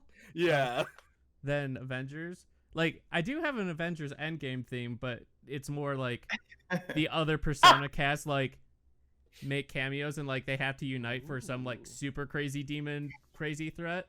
But I'm going like just the high schoolers get cocky, they lose, they have to figure something out, and then whether it's repent or climbing, like picking yourself back up could be kind of the theme. Like, you fall, well, pick yourself back up and keep going, press on, or I don't know. That would be interesting to me. I love where the good guys lose before they win. If we get a Portals moment in Persona 6 where just like every single Persona character comes out, we see Eddie coming out. Oh, that would be great.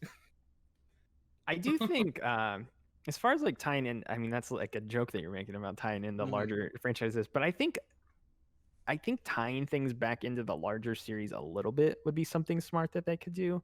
Because, especially because the main through lines in all of the games have been like mainly Igor and stuff like that. Obviously, Mhm. he's in all of them. But I feel like they've stopped playing around as much with the deeper lore involving those characters, and maybe they could dive into that a little bit more. I know the original games in the franchise really played around with that, and I know that stuff is also not tied directly to Shin Megami Tensei, but it is more closely related to those kind of roots of the spinoff. So I think if they spent more time honing in on that stuff, it could maybe get a little too deep and not as accessible for some people, because then they feel like, oh, I got to go back and play these PS1 era JRPGs now to totally understand what's going on. So I understand that like a lot of accessibility would be potentially lost there, but I think it would be cool if they could find a way to largely tie in the games. I don't know, make the lines between each of them a little bit more obvious, or make it feel like they are all taking place in the same universe, which is always a given. Obviously, again, a lot of same characters show up in all of the same games, but it's never explicit.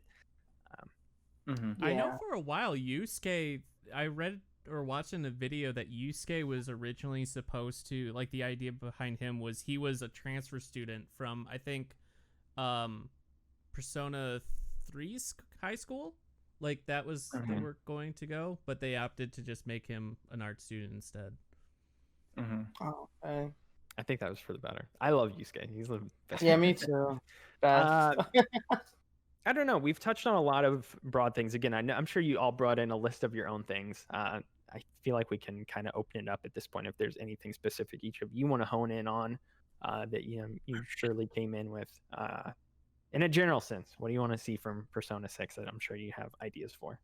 So I think for me, it's just because alongside, before I started playing Persona 5 Royal, I've been starting the Yakuza series, and I've been playing those. I played the first 3 games in that series. I think it's just interesting seeing the parallels between those games, because obviously they're like very heavily rooted in Japanese culture, and like are designed to show you sort of like what city life is like in Japan.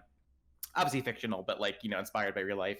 And so I think it's interesting that like with Yakuza, like you're exploring this sort of like dense city environment. You have all these activities to do. Like you can go, you can go play all these games and all that. So I think it'd be interesting with like Persona, because you have all the options of like hanging out with your friends, going to they added like the darts game, pool, like all that stuff. So it'd be interesting maybe if they experimented a little more with like that interactivity, like maybe in the activities that you can do where you can go, I don't know, like I guess rather than just going to the thing and be like, okay, you got points for playing pool with your friends, like giving you sort of more to do in those cities and make the cities like feel a little more alive. And I know like Persona 5 Royal especially like adds a ton of like different things you can do, but I think maybe making the cities feel a little more alive and like expanding on what you can do in them, I think might be interesting. But also like I just have Yakuza on the brain lately, so yeah. Right. Maybe give Kiryu and Majima a cameo in Persona. Have them show up as social links you can have. Have them show up as personas, man. Yeah, as personas. Yeah, like you Majima just Majima comes crazy. out, does a dance. For me, I also, as a big fan of the earlier Persona games, I would love to see some of that lore come back. Specifically, like Philemon and the main antagonist from those first like 3 Persona games. I'm not even gonna try to pronounce his name. I never get it right. Bring Evil Joker back. Yeah, exactly. So I would love to see that again, because that there was kind of a little cliffhanger thing where he was essentially like that he's gonna return someday, and it's like, why don't we bring that back in again? And then bringing in Philemon, because Philemon is Igor's master, so you can easily tie that in and have him as like the main person who you deal with, and who introduces you to the Persona like system and all that instead, and tie it back in with that earlier Joker antagonist, and it would be really cool. And you could bring back some of the, maybe have like a few cameos from like the Persona 1 and 2 cast, because even though it's a little complicated, but there was kind of a split in timelines. But we do know that those characters exist in this timeline that 3, 4, and 5 are in. So you could bring them back, have them awaken. It would be pretty cool. Like, a nice like shout out for people who are like old fans, but I feel like you could make it easily accessible too, because it would be kind of like you would have to reintroduce all these characters again and kind of reestablish them as like, you know, as players. So I think that'd be a good way to tie everything in. Yeah. Anybody else got any broad ideas? One of the best things about Persona is the music. You listen to Persona 3, Persona 4, Persona 5. Give us some like new music that people aren't like Persona 5 we got acid jazz. Like we got this kind of not exactly mainstream genre of music. Personally for me, let's go some future funk. You know what I mean? Like let's get some like anime ass sounding guys in the background, and just like it still got that jazzy theme. Kind of mix Persona 4 and 5's music together and just make it great. Make a great little soundtrack. Let's just do a Screamo soundtrack. Just Screamo. Dude, if we just get like August Burns Red for the next Persona.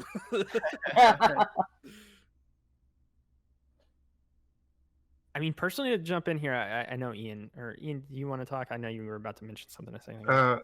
Yeah, so I have multiple ideas I'd like to see. Basically, what I want with future Persona games is for Atlas to keep the tradition and keep what they're doing, but to try and do it more with more ambition and with more budget. Because like when you think about it, Persona 5 first released in 2016, so it was in development for a pretty long while, and I think it was before they got bought over by Sega and stuff. So what I want to see now is to see what Atlas could do with more leeway and with more power. And for example, I'm sure that there are plenty of ideas they want to do, but they can't do for budget reasons or for other reasons, like female protagonists. Like if you check the Persona 5 art book, you can see there are some rough drafts for a female protagonist, but it didn't make the cut. It's the kind of stuff they definitely want to do, and I think it'd be good too, because a lot of people I won't say Atlus is like my favorite game studio either, but like a lot of people give them some like they're pretty mean. Like, Atlus never wants to do female protagonists. I'm sure they want to do it, but they just can't, you know. So that's the kind of thing I want to see them do. Another thing that's definitely come around is when they do the cast of the characters, they always keep like some of the same stereotypes. Like, I wouldn't say Yosuke and Ryuji in Persona 5 and in Persona 4 and 5 are the same character, but you know they're slightly similar. But at the same time, they have their own personality. I'm not sure to explain that, because at the beginning they feel like you think they're the comedy relief, they're idiots like kind of guys, but you can see they're pretty nice and they have a lot of depth in their personality. So what Persona is good at is making characters seem stereotypical, but then you realize it's not the case at all. That's one of the things I want to see again for future games. Another thing is like the battle system. I'm pretty sure they're going to keep like the turn-based battle system. Again, I'm not like some kind of old school gamer. Action RPG sucks. I like turn-based or nothing. I'm not the kind of gamer like that, but I definitely would love to keep the weakness battle system of the series. And another thing is each game so far has a mascot-like character. And Persona 4 as Teddy, Persona 5 as Morgana, but for Persona 6, I'm not sure they're going to do that again, because one idea I have is that when you think about it, Morgana in Persona 5 is voiced by Ikue Otani, which is the voice of Pikachu, and she's like the best voice ever you can get for a mascot character. So now that they picked her out, I don't think they're going to do the mascot thing again. So I'm pretty sure they're going to change that, and and go for a key character instead, like Aegis in Persona 3. That kind of character they're going to do instead of a mascot like animal character. They're leaving too much money on the table though if they don't do a mascot. Think of all the merchandising that sells itself. Who will turn into a car? I mean, Who Well, at will least they're really gonna be do a a human? Really Yeah, hot human too. Like, Oh god. You brought up some things I know we definitely haven't talked about, namely gameplay. I feel like because gameplay is very similar throughout the series. I feel like I've been trying to think of ways that they could improve on what was introduced in 5. I think the biggest complaint I have about 5's gameplay is not even the general structure of it personally, but I mean, before we went live here with this panel, we were kind of talking amongst ourselves, and it's just kind of how the gameplay, how they integrate it with certain boss fights and things like that aren't always great, especially in Persona 5 in particular. There are a few boss fights in the game that are not ideal by any means. Yeah. And I think it's just trying to find a way to adapt the gameplay system that they already have, which I think largely works very well in just doing more interesting things with it, especially in the realm of bosses. But again, bosses are so few and far between in those games. That I don't think it's ever like it's not that huge of an issue. But if they could find some more creative things to do with the bosses in Persona 6, that would be great. I think personally too, to go on with I know I never answered the broad question. I think this is a bold thing, and I don't know if Atlas would do this by any means, but I think if they took the setting out of Japan, they could do some very interesting things. Because when I think about what they could do with Persona 6, I feel like they've kind of covered the different areas of, especially in 3, 4, and 5. Like 4 you had, or 3 you had like a boarding school, 4 you had a high school in a small town, and then 5 you had a high school in an inner city. And I'm trying to think about what they adapt and do next, and I really can't think of how they, again, I'm not super intimately familiar with Japan's school structure, but I can't think of how they mix that up again to make it feel fresh once again. And I think the freshest thing they could do is just throw it in a completely different country or something like that. Like maybe make you a Japanese student who again is transferring to another school, but you're transferring out of country or something like that. And I don't know, put it in America. I'm an American guy. But I just put my picture like in America. Chuck Stonewaller, Dallas football player, quarterback extraordinaire, always wears a cowboy hat. I mean, you're not one of them JRPG characters, are you? To Logan's point, I think, like, you know, obviously, like, there's that section of Persona 5 where you go to Hawaii for a little bit. So, like, maybe they could experiment with something like that. Like, maybe if it's only, like, for a section of the game, like, taking you to other parts of the world or something like that might be interesting, just to, like, give some diversity. Because, yeah, I mean, like, I love the fact that the Persona series is so, like, Japanese culture focused, but I think it would be interesting maybe to see how they adapt that to like either another culture or another setting or something like that. So yeah, I mean that's something they could definitely do. I guess make your Persona 6 protagonist homeschool. There you go. There you go, perfect. Online learning. It's the age of COVID and virtual learning. Persona users turn into the Digidestined. So, oh my god! Mega Man Digidestined are basically just digital Persona users. The dream. Digimon are digital personas. So I know we've only got about 10 or 15 minutes left here, so there are a few other rapid fire things I did want to run through. Ian brought up one, which I wanted to kind of pose to everybody, is that obviously Persona 6 is going to, unless they pull up Persona 5 and put it on last gen hardware for some reason, which I don't envision happening, it's going to be next gen. It's going to probably be on PS5, which means they can do some new things with the hardware. As of when we're recording this, we still have not seen a lot of games in action on the new hardware, so we don't have great ideas of what they can do with the new hardware. Just some broad ideas, I feel like. But I mean, mixed with combined with the fact that we're about to jump to a new generation of game consoles, plus, as Ian also said, Alice has way more money now to spend because Persona is now a breadwinner for Sega, and they belong to Sega now. So they've got more money to pull from. Is there anything, a sort of grander idea that you can think of for Persona that you would want them to do? I think the voice acting is the most notable thing, just making the game fully voiced in every single instance, which would take a lot of time. But they assumedly have the time and money to make something like that work in the future. I think. Anything broad that you can think of that they can now do with more money and more resources and time? For me, I think, and this is kind of going back to a point I had made before about the social link, but I think in general, because, we're already dealing with stronger hardware and it's going to get stronger now, they can afford to integrate things way more. Like, instead of kind of having a very separate sort of formulaic thing where, like, everything's completely separate, like the social links are separate from the main plot, and the school schedule is separate from the story beats, and the decisions you make, outside of those story beats are separate from that. Why not integrate everything together? So it's all this kind of like all these choices that you make are significant. Like choices you may make and how you spend your time affect how the plot may unfold.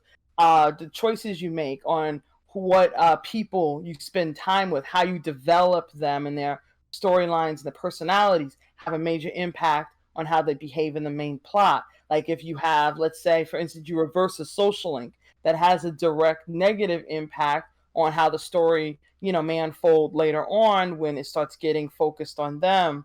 Like there's a lot of cool things that I feel like you could do if you integrated things more, made those choices feel like they have more weight.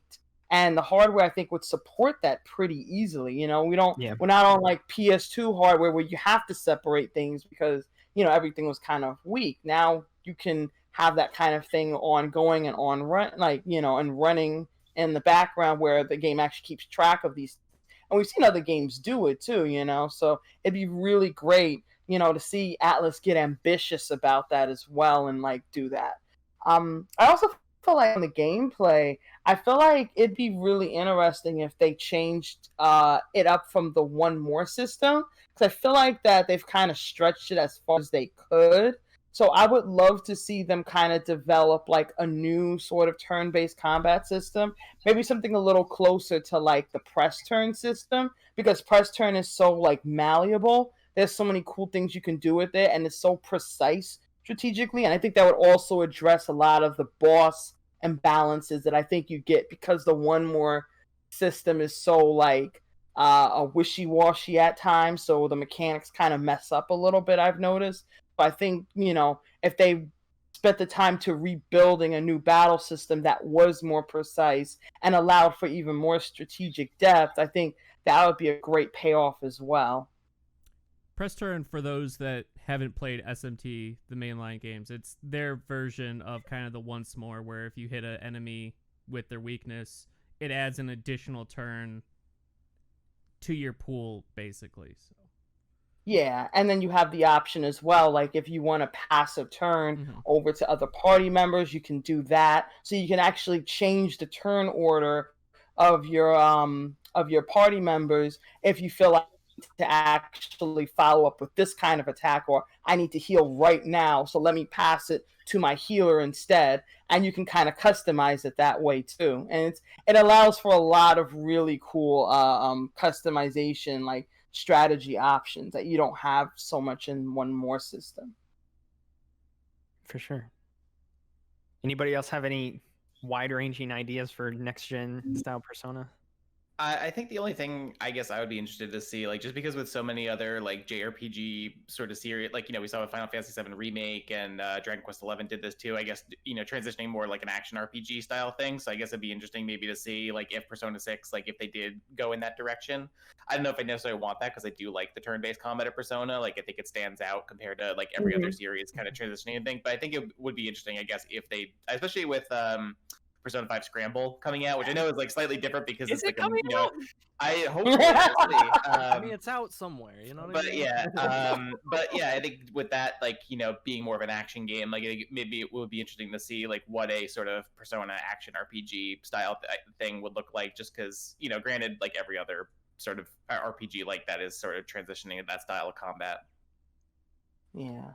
I think to get the attention of like Western audiences too. I think with the power of the Series X and the PlayStation 5 or PCs at the time, I think they'll finally be able to incorporate a green color scheme. I think the color will be green. I think there will be enough power I mean, PS2, it was buckling under the blue and yellow color motifs. I think PS4, they pushed it even further with the red. I think with this next generation, they can finally hit green. I'm on board with orange. This is what I'm backing for the official color of Six. I want orange. My theory is purple because they've done all the primary colors, and if you mix them all together, you get purple. Wasn't purple the color scheme for Persona Q though? Well, red first was the, one, maybe? was the scheme for Persona 2, so they reused that. There you go. I'm on I'm board gonna go- with the orange train. I'm going with pink. I feel like we need to get bold. You know, I think a nice sense millennial pink in there. It's like- Exactly. How I about think salmon? Let's go salmon. The last thing I Oh, wanted there we go. Fancy.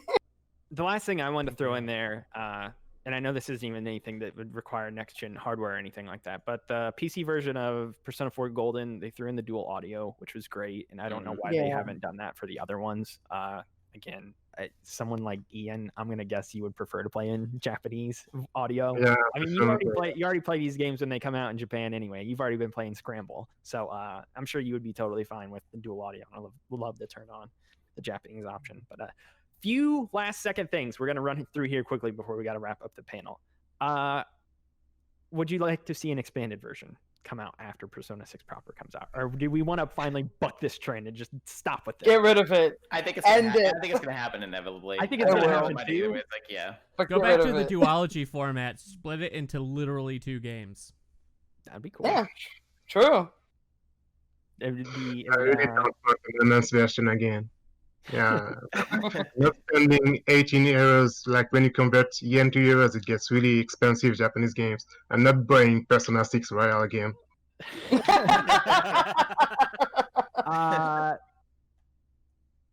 Remakes. Would we like to see any other Persona remakes come before Persona 6? Or do you guys want to, is the next big Persona thing you guys want to see, other than Scramble coming west, which it probably will, would you like to see remakes of the older games before we get to Persona 6, or do you just hope the next big thing they announce at the series is 6 proper?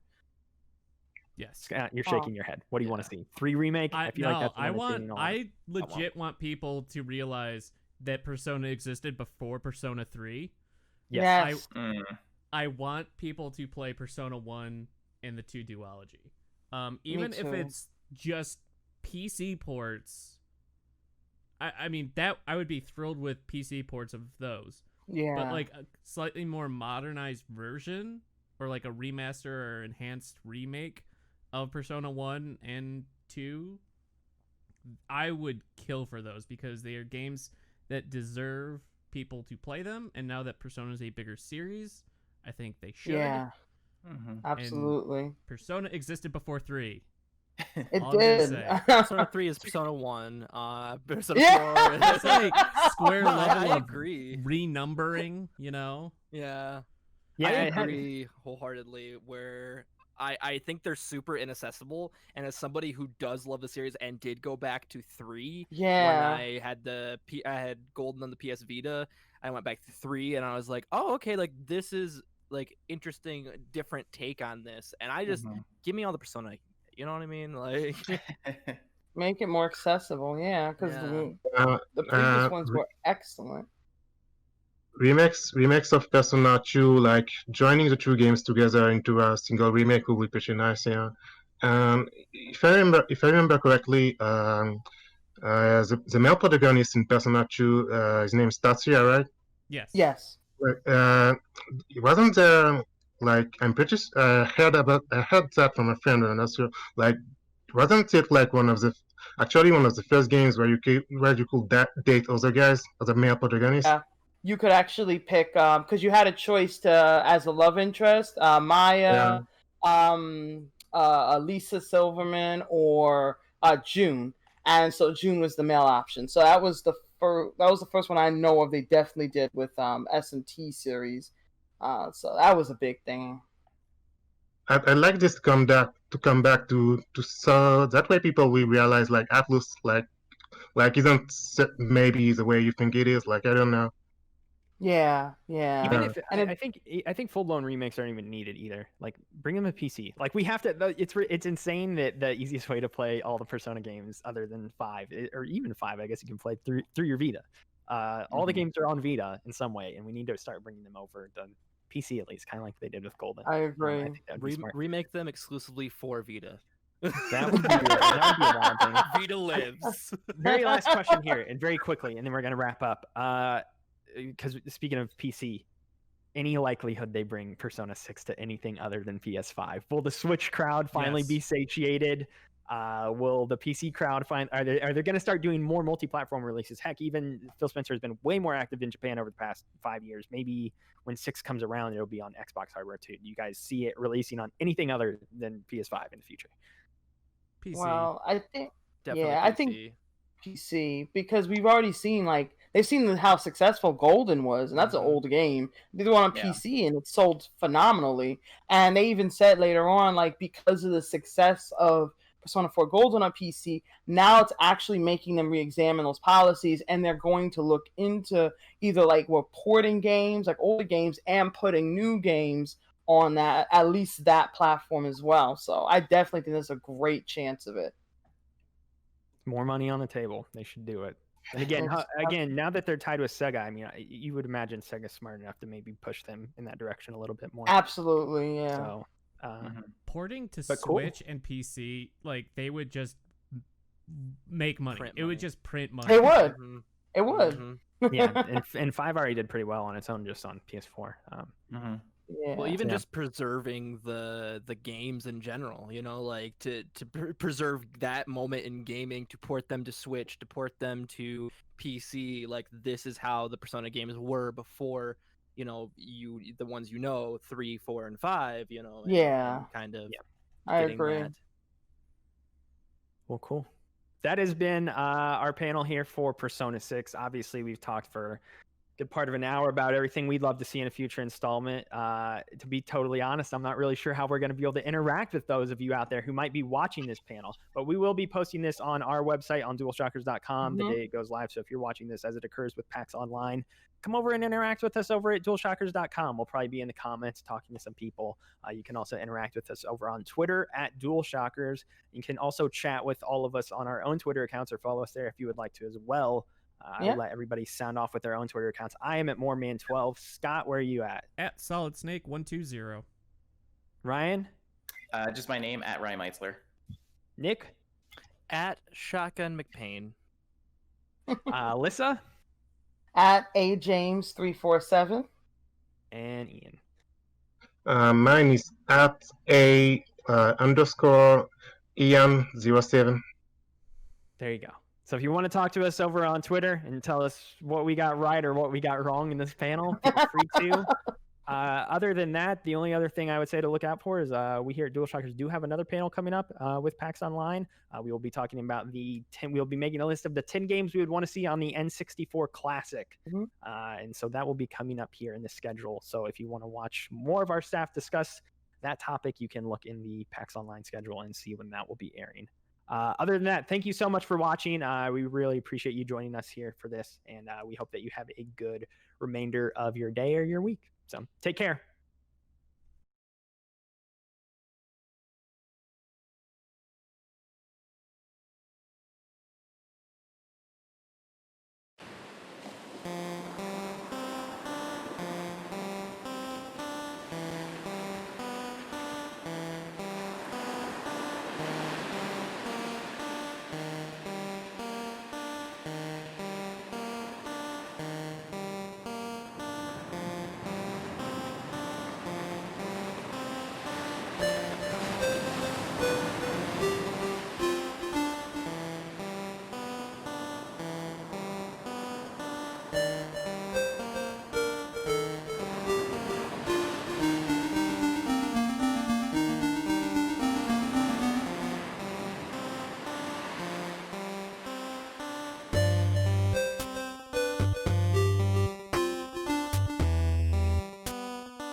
Hey, Dr. Ken Dutton Register here from Excite Science in Brisbane, Australia.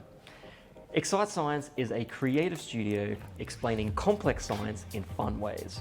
And at this stage, we're really focusing on cancer education, from cancer-themed escape rooms to virtual reality to AR-driven art galleries.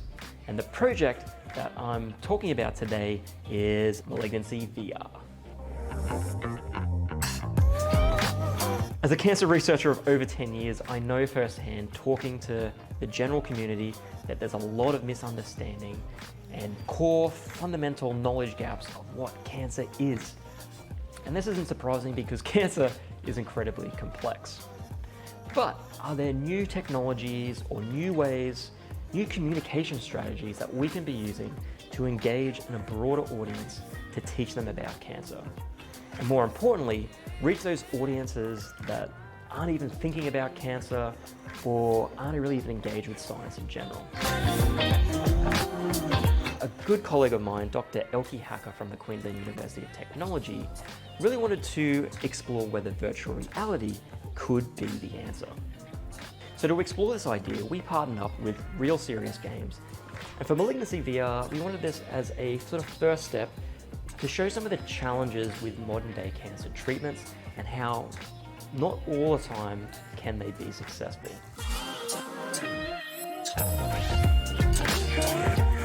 So after we decided we wanted to talk about different cancer therapies, we began talking about the different game mechanics. And this is where we came up with the different treatment guns, focusing on chemotherapy, targeted therapy, and immunotherapy.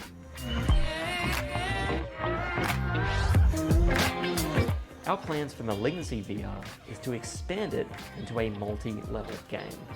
And we're going to be doing this in conjunction with members of the community. So if this sounds of something of interest to you, head over to malignancyvr.com and sign up to be in touch.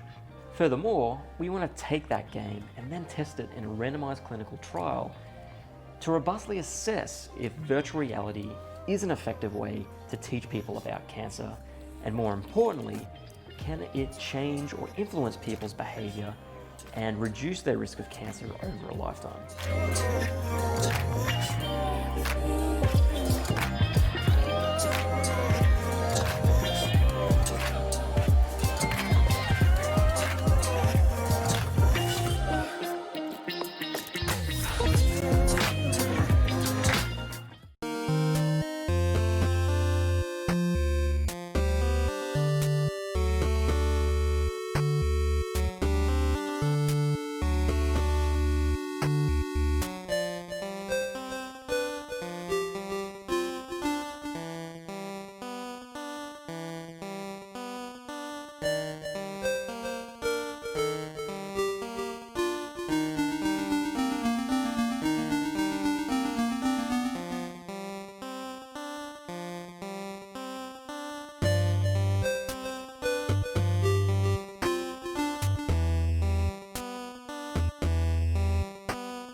In Boyfriend Dungeon, you spend a summer in Verona Beach, California, fighting monsters for money.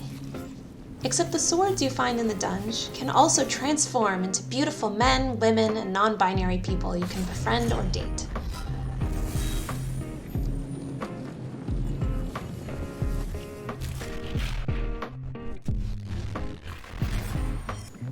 You try to get as far as you can in the dungeon each time, dying's okay, because you can level up too.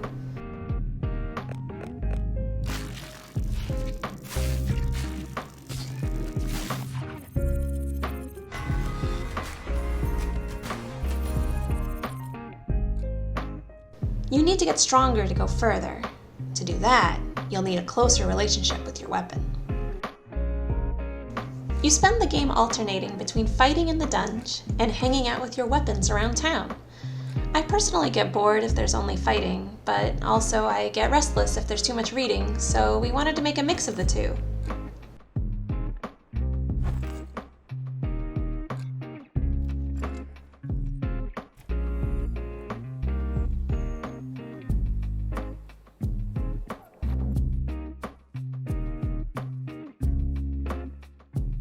Here, I'm dating Sunder the Talwar, and when we spend enough time together, we'll discover new abilities we can use in combat. Each weapon has a different set of upgrades to find, with choices to make along the way.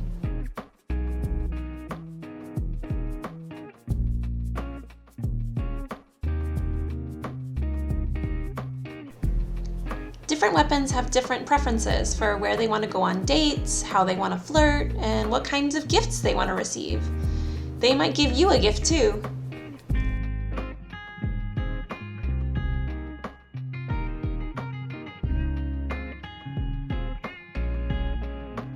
There's a variety of different kinds of people/weapons to date in Boyfriend Dungeon, so it's up to you who you want to wield and level up your love. But watch out, there's someone out there kidnapping weapons.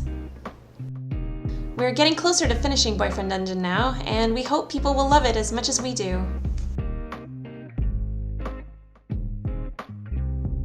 If that sounds like your kind of game, wishlist Boyfriend Dungeon on Steam now.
We've recently had a shift.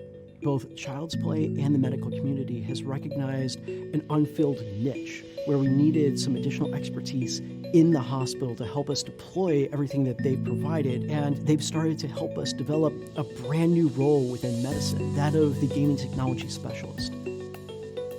These are people who have expertise in gaming, in technology in general, knowing how to set things up, keep them updated, but also have expertise working with children and work hand in hand with our child life specialists.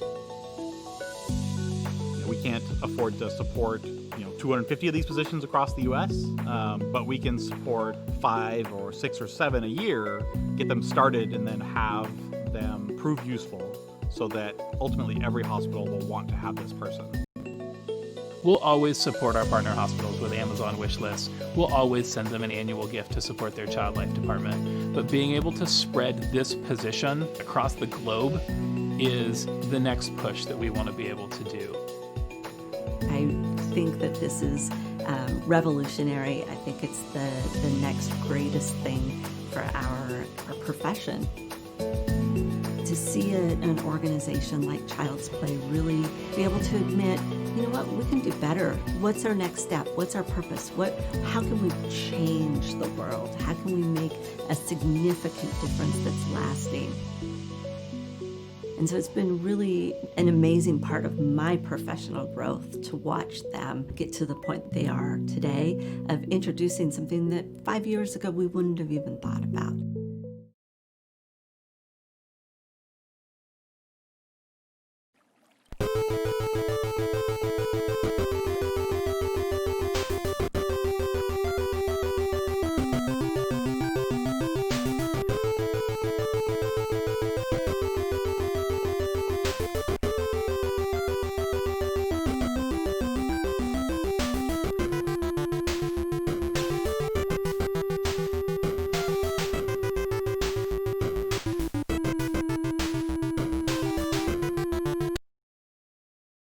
Jim Darkmagic is the wizard of Acquisitions Incorporated. He is, first and foremost, I would say, a stage magician. He's a performer. So the spells that he has tend not to be very useful. Not great for the rest of the party, just because I can't help a lot. I don't do a lot of damage. But I can make people invisible. I can make showers of sparks. There's a lot of exciting crowd-thrilling spells that Jim can do. One of the things about Idle Champions is that all the characters have unique equipment, and so it was really important to go through Jim and think about what the unique things are, right? So he's got his wand holster and his twin wands. He's got his skull brooch, the cloak. So all the little pieces of Jim that you like are in there, and then now they've got stats and little stories and stuff. With Idle Champions, it was interesting because the characters in Idle Champions are designed to work together in teams. So, you know, Rosie has a buff for all younger women who are in the party, right? There's these little things that help the rest of the group. And I wanted them to make sure that they understood that Jim did not help anyone else. So his abilities had to be things that would make him better, maybe even at the cost of the party. I made sure that Jim's ultimate would be completely useless, but incredibly flashy. I think it does a tiny bit of damage. It's mostly just sparks and showers of fire.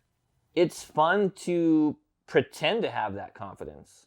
The new and improved Jim Darkmagic, played by Mike Krahulik.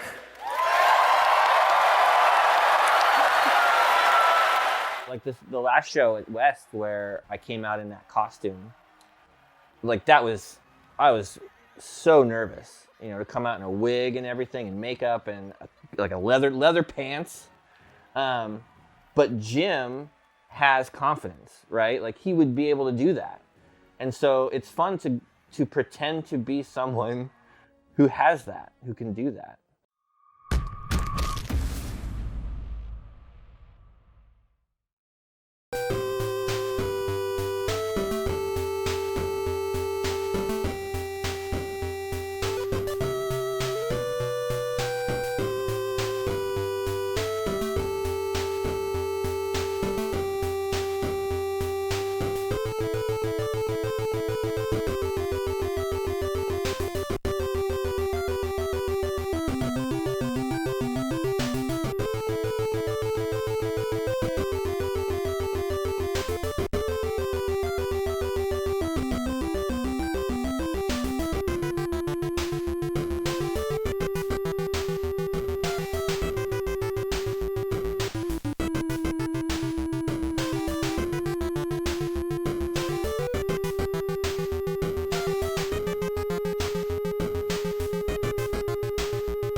Hi everyone and welcome. This panel is a history of low poly art. We're going to be talking about the history of low poly games, where they started, what we're making now, and the evolution of it as an art style. My name is Shondine. I'm going to be your moderator for this panel, and we have 3 other guests with us. I'm going to have everyone go around and introduce themselves.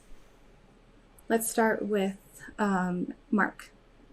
Hello, my name is Mark. Go by the Regressor Online. I primarily just do fan art because I enjoy it. I do this part-time / spare time, so I just got invited to this and I said yes, I'll gladly do this. Hey, my name is Adam. I am co-founder of System Era when we make a game called Astroneer. I've been an artist in the video game industry for over 15 years. Really love low poly art as a style and as an idea. I'm Melos Hantani. I worked on Anodyne 2, Return to Dust. I'm half of the studio Analgesic Productions. I'm not a visual artist, but I do give input on visual direction in the games, and a lot of why I like low poly is related to kind of efficiency for small teams, but also just kind of abstracted visuals as opposed to more photorealistic stuff. Great. So I'm Shandine again, and I work on a game called Button City. I'm a visual artist and art director on that project. And I'm going to bring us into some of our first questions for what our panel is going to be discussing. So low poly has its roots in 3D games from the 90s, and these styles were made out of restrictions. Artists were forced to use a limited number of polys to create these graphics. So let's discuss some of the early games that laid the foundation for low poly art and what this role of nostalgia plays in what we're creating now. And I'll let our panel take it from here. For me, one of the games that I like, my earliest memory of a game that I would say has low poly look to it, that certainly had an impact on me in understanding 3D geometry is 4D Sports Boxing. It's actually a really old, I have the wiki up here. It's a really old sort of MS-DOS game. I remember playing it on my parents' desktop when I was really young. And it just has this look where, it's very simple geometry, like four-sided cylinders for limbs and things like that. Everything is a single color. There's no real sense of lighting in there. There's like one single shadow that's getting cast from the ropes around the ring. But I remember, like, as a kid, that really stood out to me. And this is well before the Quake and all those, 3D became more part of a mainstream release. To me anyway, I experienced 4D boxing first. And it's always sort of stood out to me because it isn't just that it's low poly, it's also lo-fi. It almost looks like 3D mixed with pixel art resolution, or a pixelated resolution. And it's just been one of those titles that has always stood out to me. Yeah, like, I think for me, I did play a few like old 3D games on the PC, but as far as stuff relevant to like practice now, games on the Sega Saturn were an interesting point in 3D, where like Panzer Dragoon Saga is really interesting because it has all these sort of natural environments like valleys and deserts and forests you fly through, and because there's such like a limitation on the polygon count, the artists had to really they had a lot of limitations they had to use to portray those forests. And so, we're not seeing a really realistic forest playing that game, but it is kind of like it's a very abstracted version of a forest, and it feels a little bit more mysterious. And when you play those kinds of games, you feel a little bit more by having to complete what you can't see while you're playing. Right. I think that increases the attachment that players have to that game's world, and so that can help if you have a story and that kind of stuff. Right. For me, since I pretty much started gaming with the 3D systems, I had a hand-me-down NES, but I wasn't into it back then. But it started with the 64 for me, and subsequently seeing my friends with the PlayStation and the early Final Fantasies. I'm a big Zelda fan, as you may have noticed, so yeah, that's probably my biggest inspiration for low poly, because as Milos mentioned, that it gives the viewer the ability to fill in the gaps with their brain, what isn't actually shown because of the low res and limited geometry. So it allows the viewer to fill in the gaps themselves, to where it becomes a little bit more personal, because what isn't shown can be just as compelling or scary or imaginative as what would be shown. Mm-hmm. I always find those, like when it's kind of funny. We always talk, like in a lot of conversations about low poly as a style, that word limitations comes up often. And it's funny how it was such a necessity back in the day. And these days when I sit down to create something that's low poly, I kind of like the fun of it is thinking about what limitations do I want to apply to myself. Because I don't have those, like, you open up UE4 now, or there are no limitations. Yeah, there isn't anything, right? So you have to kind of go back in that mindset. And I find, like, as an artist, there's something really liberating about that like understanding what these rules are that you're going to be applying, where I kind of like wish I could go back and be a developer on those early games as well. Right. And there must, I mean, I would guess there's a point of frustration on that part, because they want to do more. They want to keep pushing it forward, but they have these limitations. But ultimately, I think I'd love to like have the knowledge I have now and then take a time machine and go back and work on games like that, rather than be in that moment at that time. Just because for somebody like myself to come from AAA and come into, discover low poly years later, as a way of sort of feeling free, it's kind of a weird juxtaposition of that word limitation, but really it's sort of liberating. Yeah, for me, there's something interesting about the nostalgia of low poly. Like, we're making low poly games now as if like what we wish these games are, how we remember them. So like, I think it'd be kind of disappointing to make games like exactly how they were.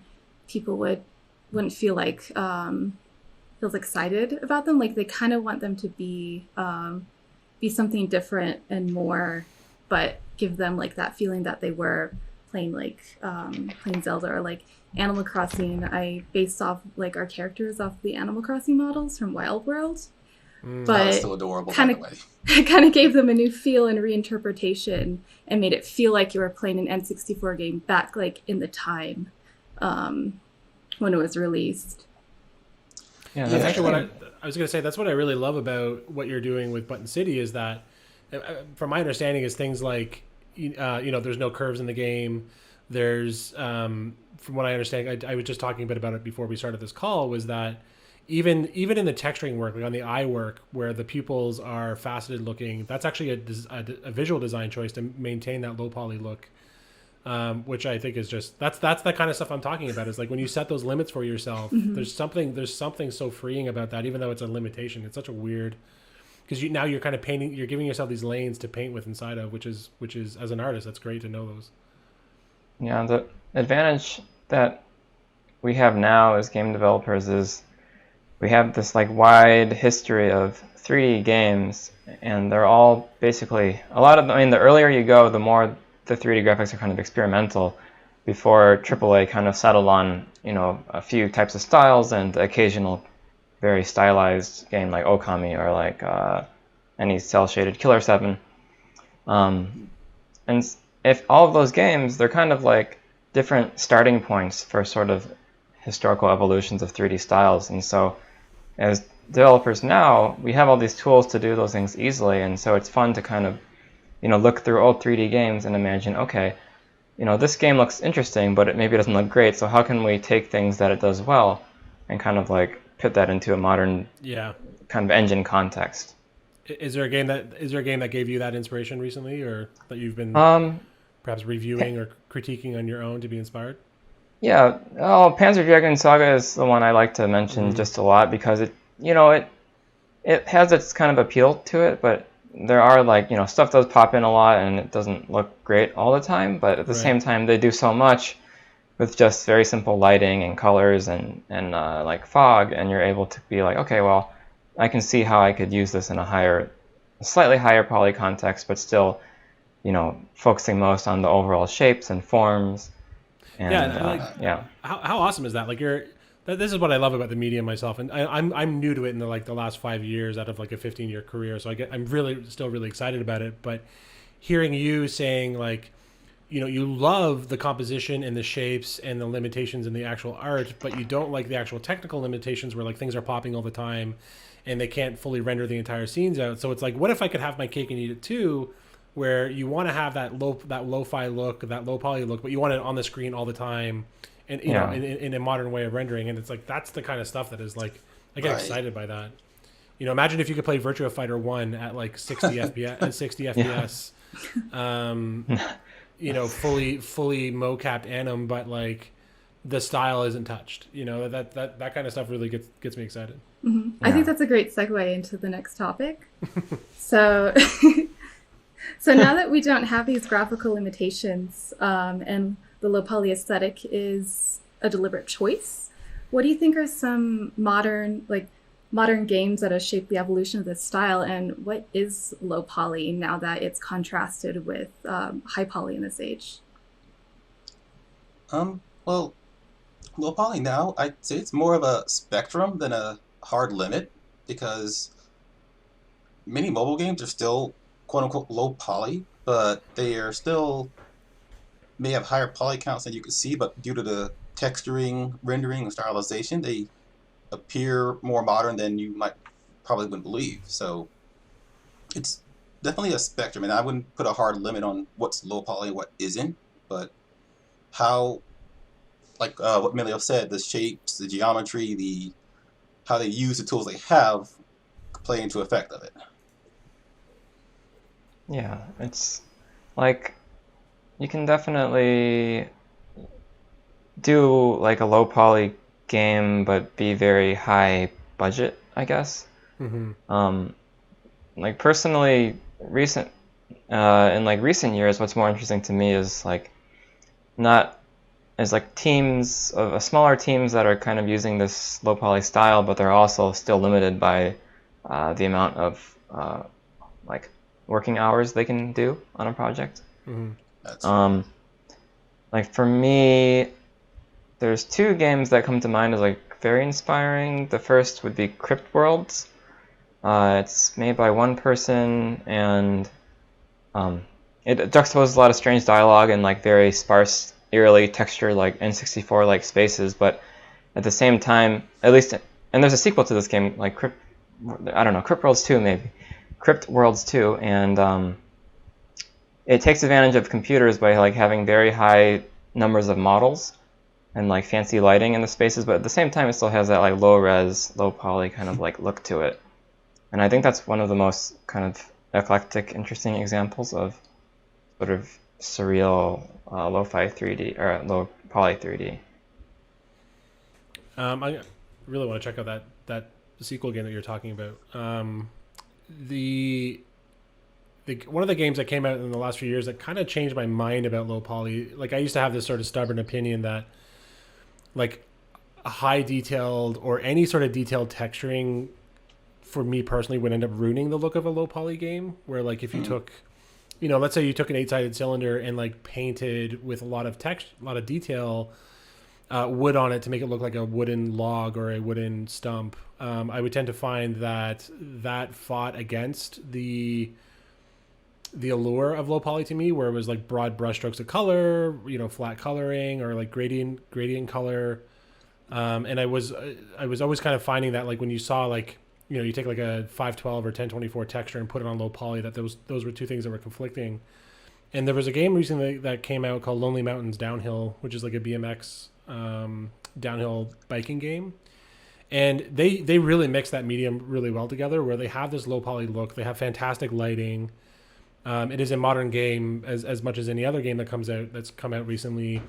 But they've taken their approach to adding textures that is really complementary to the style, especially to the compositions of the landscapes that they're making, where it doesn't feel like they just take this tiling material and apply it to everything without consideration of the overall look of it. It looks like they're very calculated in where that texture comes and goes and where it gets used, and it has really changed my mind to that, where it's a very clever use of that. Now, obviously, low poly games use textures, like they use like Targa files and PNG files, right? But that's not what I'm talking about. I mean, like if you take like a picture of grass and then put it on geometry, there's a weird juxtaposition there that never quite felt great looking at it, to me personally. And that game in particular was one that really kind of mixed it around and really brought that around, and I've really liked seeing that. And it's funny you mentioned, Mark, that low poly is a spectrum. That is my favorite description of the style that I've ever heard, because I've been trying to define it for me, because it's like we've had a little bit of a group chat here on Discord for the last few days, and I've been trying to kind of get to that point for me, where it's like I view it as this like it's not like I'm going to sit down and create like a low amount of geometry. It's kind of these lanes that I want to give myself for limitations so that I can think creatively to solve creative problems in a way where I can do it all on my own as well. That's the other thing too, is that I don't require a team of artists to produce this thing. I can do it on my own. Right. And bouncing off that, it's like for me, I look at low poly. Like there's many low poly games. Like you have Minecraft. Is I guess more recently you have some of the older Final Fantasies with the blocky characters, which are detailed textured for their time, and you have a lot of Nintendo's games are really very geometry sound as far as their simpler stuff, their simpler series like Mario or Yoshi and Kirby. It's like they're very conservative in what they do, but you wouldn't really call them low poly. But again, yeah, that's why it's a spectrum. It's not a hard low geometry, low texture, or low geometry, high texture, or whatever. It could be whatever you set yourself to follow. Like you said, paint in which lane. Yeah, we try to do the same. Oh, sorry, go ahead. It's okay. That low poly as a spectrum really speaks to me. And I'm stealing that, Mark. I love that so much. Yeah, I've heard one analogy about low poly. It's like it's like a log cabin, where even if like the poly count doesn't quite matter, like in terms of like that spectrum, but like there are a lot of low poly artists who deliberately show you the building blocks of how this is built in every polygon. So it's kind of like, you can see all the logs in these models. And it turns into more of a expression of form and light and color, and really highlights those aspects of it. So I don't know, I love that low poly is evolving. People are adding different techniques into it, like taking it towards cell shading, or like the pixel art texturing, or doing like gradients. And like I've even seen examples of people using low poly but making it look soft. It's kind of like Ooblex does that, and it's really interesting. That's actually our approach with Astroneer. Like, I mean, the game started as a low poly art thing for sure. That's when I was sitting down to do art for it. I had a sphere for a head. I had a cube for a body. It was very, very low poly, and that was very intentional.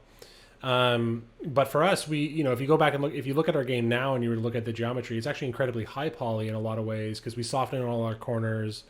But what we still get inspired from, I mean, our terrain looks low poly because that's a different thing altogether. That's a voxel technique. But the actual like asset art, we try to adhere to this idea that is inspired by low poly, which is like broad shapes and broad color. In a way that is like, if we were to cut it down into a low poly shape, the only thing that would be different is like the corners are rounded in our game versus if it was just made in low poly. So we don't do a lot of texturing unless it's like on suits and stuff like that. But for all the vehicles and the modules and stuff in our game, we still had that low poly mindset. We just want to round it out and soften it out, especially for lighting. That's a really important one to us, where we try to use contour in lighting and shadow to give like quote unquote texture to a shape, without actually like giving it a proper like plastic texture or metal texture or something like that. Yeah, it's important to like think of low poly as a jumping off point, not like a very strict limitation. Like Shandine said was about how kind of those low poly artists, they'll show off different aspects that are more fundamental to kind of visual art. And I think what's useful for artists in low poly is not just that it's like efficient to use, but also you can kind of start from a point of like, so on our latest game that's unannounced, and we can show a picture of it, but like the artist, she started thinking from kind of like paintings, which, they have unrealistic lighting because they're rendered by the painter. And starting from those basic shapes and forms, and then using that as an inspiration. And when you're doing something in low poly, you're like, okay, well, I'm going to try to focus on not worrying about having super hyper realism and stuff, but how can we use basic shapes to kind of get close to this sort of painterly like look and go from there. So I think the same applies to Adam's approach for Astroneer. Like, okay, starting from low poly is like the brainstorming point, and then shifting things a little bit based on modern technology to kind of get to the desired look. and that seems to lead to more interesting styles than just being like, okay, well, we gotta have a PBR grass shader or something. Yeah, it's I love that juxtaposition. Like, yeah, exactly. Can you take like physically based rendering and then take low poly assets and bring those things together? And what kind of a look can you achieve that way? I think I get excited by those kinds of mashups. But are there any? We can move into the next one. Are there any games that you're looking forward to recently that are low poly, or projects that are really just pushing the style even further, or ways that you can think that maybe low poly could go that you haven't quite seen yet? Yeah, I'm really excited about. There's this kind of group of pretty young developers, teenagers in their 20s, the Haunted PS1 game scene. Not all the games they make are horror games, but they're basically like, it's a very active group of indie devs, and they're kind of looking back on the PS1 aesthetics and like horror games and making their own stuff in Unity.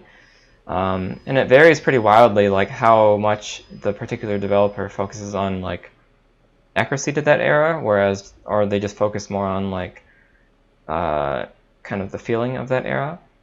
And so I'm excited to see, what kind of horror games or like atmospheric adventure games come from that scene, without having while having 30 plus years of like, design history for us to think about, instead of, because everyone on PS1 is kind of like doing stuff for the first time, and stuff is a little bit rough.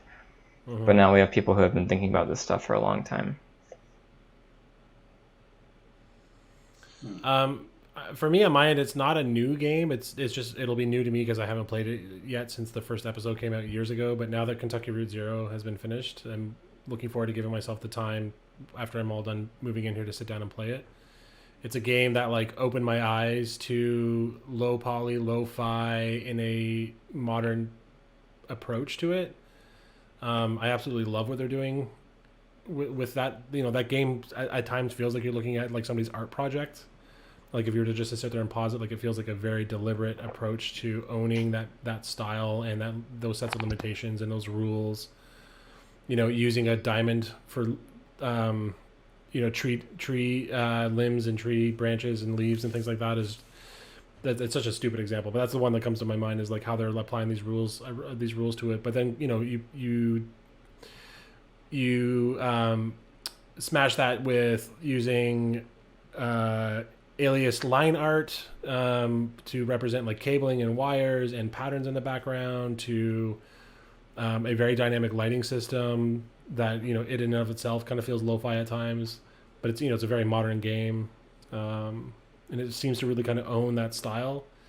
I played the first episode when it came out years ago, and I was like, okay, I'm gonna sit down and wait for this to finish because it really blew me away. And now that it's done, I've just been waiting to find the time to get through it. Yeah. As for me, I'm looking forward to playing Crisis on the Switch. Joking. But well, actually, I haven't played Untitled Goose Game yet. I've been wanting to play it, and it's getting multiplayer. But that's, however, it's low poly or not, that's debatable because I haven't actually played it. But that's something I'm looking forward to. I've seen my roommates play it a lot, just haven't played it myself yet. But it looks great. There's this really cool game by Co-op that just came out, Depanura Nocturne, that I really want to get into, and it has this wonderful style. It's kind of like bridging the edge of like low poly, where it feels so detailed and atmospheric, but you can see all the lines and the ridges, but it's the gradients and the soft atmosphere just kind of like really mask that, and it bleeds into a really new style that I think is, I don't know, it's just kind of breaking the boundary of it. I enjoy it a lot. Have you all played Assemble with Care, that game by Us Too? I haven't played it, but I know what you're talking about. I actually played it last September. I sat down and I played that game in one sitting from end to end because I just wanted to keep seeing what the new art was that was coming through. I think it's one of those games that you could look at and go, oh, that's a low poly game, but I actually think they spend the time to soften their shapes. They use lighting. They texture things in the background. It's dynamic. The whole thing kind of really, it's very chill. The color palette is incredible. It's physical, which I think I think when you have like big shapes with simple I'm gonna say simple because it's nothing about this is simple, but with simple color, there's a tactility that comes with that. So when you build a game around assembling things, that seems like a really smart marriage of style and design. And then to really kind of just like not settle on, oh, we're just going to do simple color and it's going to be this palette that I think is approachable to most players. They really kind of owned it, and define this sort of color palette and this rendering style that's really it's just a complete package. It's very cheap on Steam. You all should play it. I think it's also on Apple Play or on the App Store. Yeah, I played it there. I'll definitely look that up. Yeah, it's great. It's great. All right, so we're closing up on our time soon. I wanted to go around, see if we have any final comments, and give some shout outs. Everyone has a Twitter and a game that they're excited for that they've worked on. So let's start with Mark. Hello. Yes, I worked on Pumpkin Days a few years ago. I did modeling, animation, and rigging work on it. It's not low poly, but it's still a game I worked on, and it's on Steam right now. And my Twitter handle is _regressor. I usually use that for all of my online presence. And I worked on another game with a YouTuber that has yet to be formally announced. It will be low poly. All right, Melis. Cool. Yeah, I'm Melis again, and if you're a developer watching this, I just want to let you know that lo-fi or like low poly games are a great direction because it lets you kind of take more strange chances on the game's design on kind of a micro level rather than have a very high bar to always keep meeting. I worked on Anodyne 2, Return to Dust. It is a low poly game with a lot of detailed textures, and we are working on a 3D platformer / visual novel-esque kind of experience, which also has kind of lo-fi art. And my Twitter is Hantani, HAN_TANI. Adam. My Twitter handle is @AdamBromell, BROMELL. It's all one word. I don't have an original Twitter handle, unfortunately. I just put my name there. I work on a game called Astroneer. It's a game about exploring space with your friends. You can find it on all platforms except for Steam. Oh my god, it's on Steam except for Switch. Sorry, yeah, it's not on Switch. And I just want to dovetail off of what Mello said, speaking to other developers. Like for me, I spent the majority of my career in AAA as an environment artist and art director. And the thing that I found, even though we always talk about limitations with low poly, the amount of liberation I felt as an artist to be able to have an idea and turn it around into something that feels fantastic, it was such a good feeling because a lot of art style can take a lot of time to get it right. And iteration is a capital I word for me. That is my biggest attraction to this style, where I can have an idea, or I could, our game's live, so I could read somebody's ideas about our game and turn a quick version of that around that isn't ship ready, but it's pretty damn close. At least for our style, and that's one of the biggest things that we got out of that. So for us to start as a small team with only 4 of us, and only 2 artists on the team, that was a fantastic way for us to kind of break into that. And I encourage folks that are looking for a media or a style where they can really kind of put their fingerprints on it and learn from a bunch of different spaces that quote unquote low poly, or that spectrum that Mark so beautifully put, I think is really a important place for you to look and be inspired by. All right. Thank you for joining us, everyone. You can find me on Twitter. I'm @Shondine, and you can wishlist my game Button City on Steam right now. This was just a great discussion on low poly. It's really inspiring to hear all of your perspectives, and I hope all of our viewers enjoyed this. Thank you. Thank you. Thank you. Thank you. Bye. Bye.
Hello PAX Online, I'm Will Schick with Atomic Mass Games, and today I'm here to show you how to get your miniatures assembled. So let's dive right in and take a look. You'll notice that our miniatures don't come fully assembled. So when you get in a Marvel Crisis Protocol miniatures product or any hobby miniatures game, you're going to see them come on a frame or come in pieces like this here. This is our Thanos from the Marvel Crisis Protocol game. Now, the core tools that you will need in order to assemble your miniatures are, very simply, a pair of clippers and a hobby knife. You can find either of these things at any hobby store or local game store that carries hobby miniatures products. The last thing you're going to need is you're going to need some kind of adhesive glue.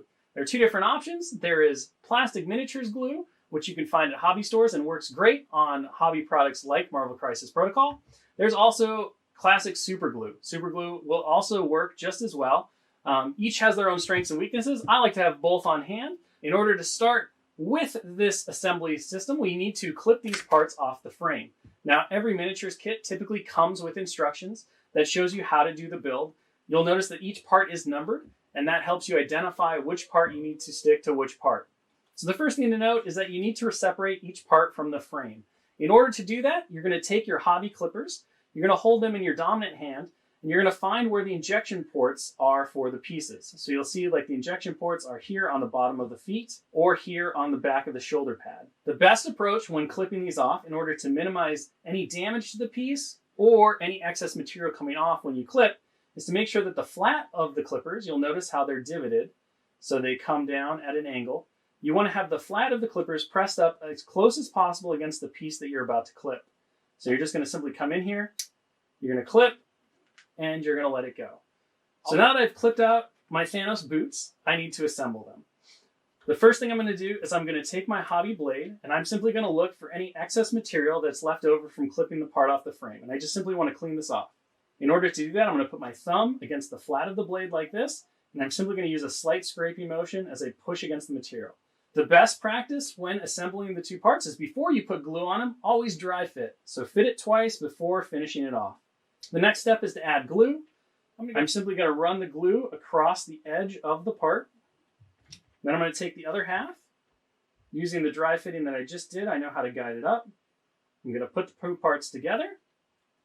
I'm going to press firmly for about 10 seconds. Let's go to the next one. We're simply going to clean. We're going to take our glue. We're going to run around the edge. We're going to continue this for each different part until we wind up with a fully assembled Thanos. And as you move through the different parts of the miniature, you'll start to see the character come together in fantastic fashion.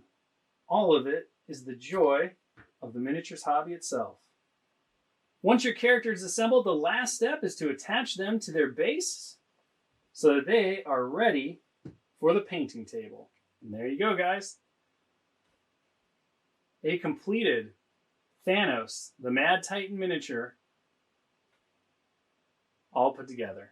And that, PAX Online people, is a quick tutorial on how to assemble your own hobby miniatures, starting with our Mad Titan, Thanos. I hope you all have a wonderful weekend. Be sure to check out more content coming your way during PAX Online, and we will see you on the next one.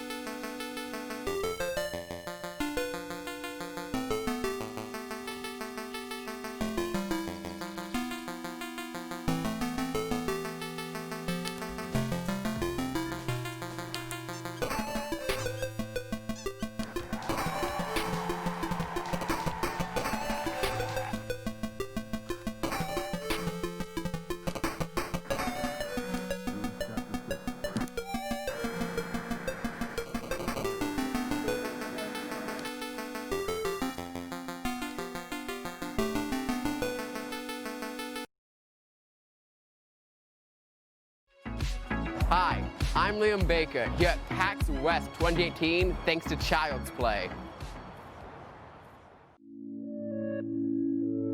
I've always liked video games, and Liam would first just watch myself play video games. He'd always be by my side. As he got older, Liam started overtaking my skills. At first, Liam would let me try, Dad, let me try, and then I just let Liam do it because that became his passion. At 6 months old, I was diagnosed with cystic fibrosis, and since then I've been going to the hospital 5 times a year for 14-day stays every year.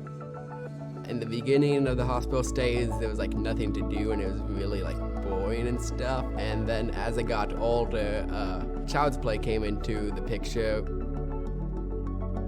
I definitely don't know where I'd be now without having video games to play. For somebody who is stuck in this environment of just all these people just walking by outside, being able to like participate in everyday normal life, it helps provide me a sense like I'm still connected to the outside world. As he's gotten older, it just seems like he's been spending more time in the hospital, and it also affects his overall mental health as well. Having the games available to Liam while he's in the hospital, it's so beneficial to Liam's overall health. It helps him get through the days. Child's Play started in 2003. There was a newspaper article that really kind of got Mike and Jerry of Penny Arcade fired up that said video games are murder simulators that are just teaching kids and people how to be horrible. And so they decided that they would show the world that gamers can be good people. They knew that they were good people. They knew hundreds of gamers, thousands of gamers that were also good people. And so they issued a challenge end of November. It was like November 24th that said, we've got this wish list of toys put together for Seattle Children's. Buy a toy, send it to us, we'll deliver it. In 2 weeks, they raised about $250,000 worth of toys. And from that point went, oh, this was kind of a stunt we were doing, and this was a huge impact. We need to continue this. Then quickly in the next year, registered the charity, made it an official charity, reached out to a whole bunch of other hospitals, got more other hospitals on board, and Child's Play was a thing.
Hello PAX Online, I'm Will Schick with Atomic Mass Games, and today I'm here to show you how to get your miniatures assembled. So let's dive right in and take a look. You'll notice that our miniatures don't come fully assembled. So when you get in a Marvel Crisis Protocol miniatures product or any hobby miniatures game, you're going to see them come on a frame or come in pieces like this here. This is our Thanos from the Marvel Crisis Protocol game. Now, the core tools that you will need in order to assemble your miniatures are, very simply, a pair of clippers and a hobby knife. You can find either of these things at any hobby store or local game store that carries hobby miniatures products. The last thing you're going to need is you're going to need some kind of adhesive glue. There are two different options. There is plastic miniatures glue, which you can find at hobby stores and works great on hobby products like Marvel Crisis Protocol. There's also classic super glue. Super glue will also work just as well. Each has their own strengths and weaknesses. I like to have both on hand. In order to start with this assembly system, we need to clip these parts off the frame. Now, every miniatures kit typically comes with instructions that shows you how to do the build. You'll notice that each part is numbered, and that helps you identify which part you need to stick to which part. So the first thing to note is that you need to separate each part from the frame.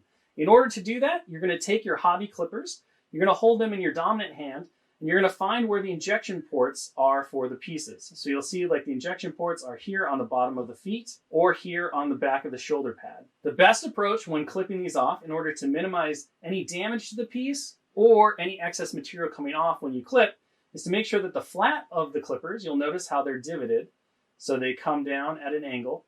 You want to have the flat of the clippers pressed up as close as possible against the piece that you're about to clip. So you're just going to simply come in here, you're going to clip, and you're going to let it go. So now that I've clipped out my Thanos boots, I need to assemble them. The first thing I'm going to do is I'm going to take my hobby blade, and I'm simply going to look for any excess material that's left over from clipping the part off the frame. And I just simply want to clean this off. In order to do that, I'm going to put my thumb against the flat of the blade like this, and I'm simply going to use a slight scraping motion as I push against the material. The best practice when assembling the two parts is before you put glue on them, always dry fit. So fit it twice before finishing it off. The next step is to add glue. I'm simply going to run the glue across the edge of the part. Then I'm going to take the other half. Using the dry fitting that I just did, I know how to guide it up. I'm going to put the two parts together. I'm going to press firmly for about 10 seconds. Let's go to the next one. We're simply going to clean. We're going to take our glue. We're going to run around the edge. We're going to continue this for each different part until we wind up with a fully assembled Thanos. And as you move through the different parts of the miniature, you'll start to see the character come together in fantastic fashion. All of it is the joy of the miniatures hobby itself. Once your character is assembled, the last step is to attach them to their base so that they are ready for the painting table. And there you go, guys. A completed Thanos, the Mad Titan miniature, all put together. And that, PAX Online people, is a quick tutorial on how to assemble your own hobby miniatures, starting with our Mad Titan, Thanos. I hope you all have a wonderful weekend. Be sure to check out more content coming your way during PAX Online, and we will see you on the next one.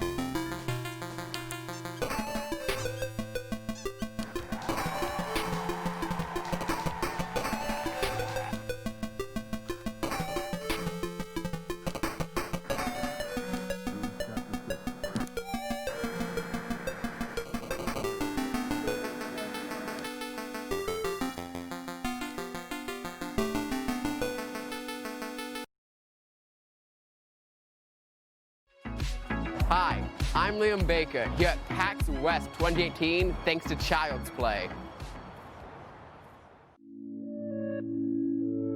I've always liked video games, and Liam would first just watch myself play video games. He'd always be by my side.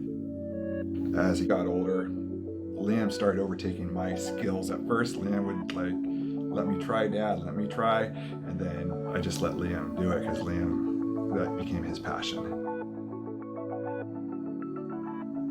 At 6 months old, I was diagnosed with cystic fibrosis, and since then I've been going to the hospital 5 times a year for 14-day stays every year. In the beginning of the hospital stays, there was like nothing to do, and it was really like boring and stuff. And then as I got older, Child's Play came into the picture. I definitely don't know where I'd be now without having video games to play. For somebody who is stuck in this like environment of just all these people just walking by outside, being able to like participate in everyday normal life, it helps provide me a sense like I'm still connected to the outside world. As he's gotten older, it just seems like he's been spending more time in the hospital, and it also affects his overall mental health as well. Having the games available to Liam while he's in the hospital, it's so beneficial to Liam's overall health. It helps him get through the days. Child's Play started in 2003. There was a newspaper article that really kind of got Mike and Jerry of Penny Arcade fired up that said video games are murder simulators that are just teaching kids and people how to be horrible. And so they decided that they would show the world that gamers can be good people. They knew that they were good people. They knew hundreds of gamers, thousands of gamers that were also good people. And so they issued a challenge end of November. It was like November 24th that said, we've got this wish list of toys put together for Seattle Children's. Buy a toy, send it to us, we'll deliver it. In 2 weeks, they raised about $250,000 worth of toys. And from that point went, oh, this was kind of a stunt we were doing, and this was a huge impact. We need to continue this. Then quickly in the next year, registered the charity, made it an official charity, reached out to a whole bunch of other hospitals, got more other hospitals on board, and Child's Play was a thing.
Hello PAX Online, I'm Will Schick with Atomic Mass Games, and today I'm here to show you how to get your miniatures assembled. So let's dive right in and take a look. You'll notice that our miniatures don't come fully assembled. So when you get in a Marvel Crisis Protocol miniatures product or any hobby miniatures game, you're going to see them come on a frame or come in pieces like this here. This is our Thanos from the Marvel Crisis Protocol game. Now, the core tools that you will need in order to assemble your miniatures are, very simply, a pair of clippers and a hobby knife. You can find either of these things at any hobby store or local game store that carries hobby miniatures products. The last thing you're going to need is you're going to need some kind of adhesive glue. There are two different options. There is plastic miniatures glue, which you can find at hobby stores and works great on hobby products like Marvel Crisis Protocol. There's also classic super glue. Super glue will also work just as well. Each has their own strengths and weaknesses. I like to have both on hand. In order to start with this assembly system, we need to clip these parts off the frame. Now, every miniatures kit typically comes with instructions that shows you how to do the build. You'll notice that each part is numbered, and that helps you identify which part you need to stick to which part. So the first thing to note is that you need to separate each part from the frame. In order to do that, you're going to take your hobby clippers, you're going to hold them in your dominant hand, and you're going to find where the injection ports are for the pieces. So you'll see like the injection ports are here on the bottom of the feet or here on the back of the shoulder pad. The best approach when clipping these off in order to minimize any damage to the piece or any excess material coming off when you clip is to make sure that the flat of the clippers, you'll notice how they're divoted, so they come down at an angle. You want to have the flat of the clippers pressed up as close as possible against the piece that you're about to clip. So you're just going to simply come in here, you're going to clip, and you're going to let it go. So now that I've clipped out my Thanos boots, I need to assemble them. The first thing I'm going to do is I'm going to take my hobby blade, and I'm simply going to look for any excess material that's left over from clipping the part off the frame. And I just simply want to clean this off. In order to do that, I'm going to put my thumb against the flat of the blade like this, and I'm simply going to use a slight scraping motion as I push against the material. The best practice when assembling the two parts is before you put glue on them, always dry fit. So fit it twice before finishing it off. The next step is to add glue. I'm simply going to run the glue across the edge of the part. Then I'm going to take the other half. Using the dry fitting that I just did, I know how to guide it up. I'm going to put the two parts together. I'm going to press firmly for about 10 seconds. Let's go to the next one. We're simply going to clean. We're going to take our glue. We're going to run around the edge. We're going to continue this for each different part until we wind up with a fully assembled Thanos.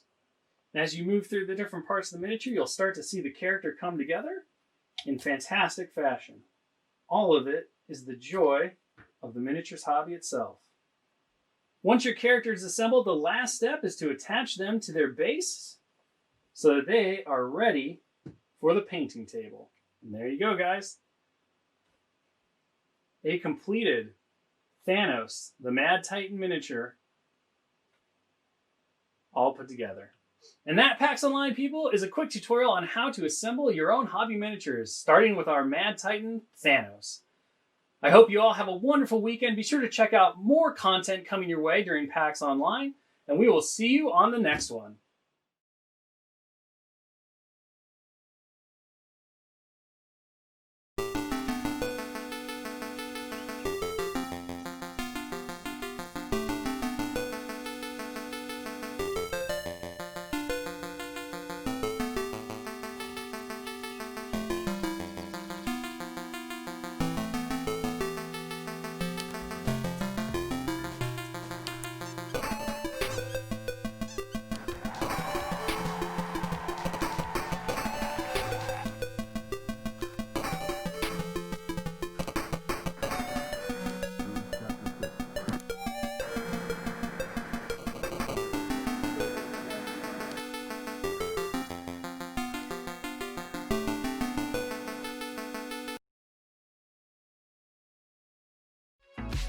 Hi, I'm Liam Baker, here at PAX West 2018, thanks to Child's Play.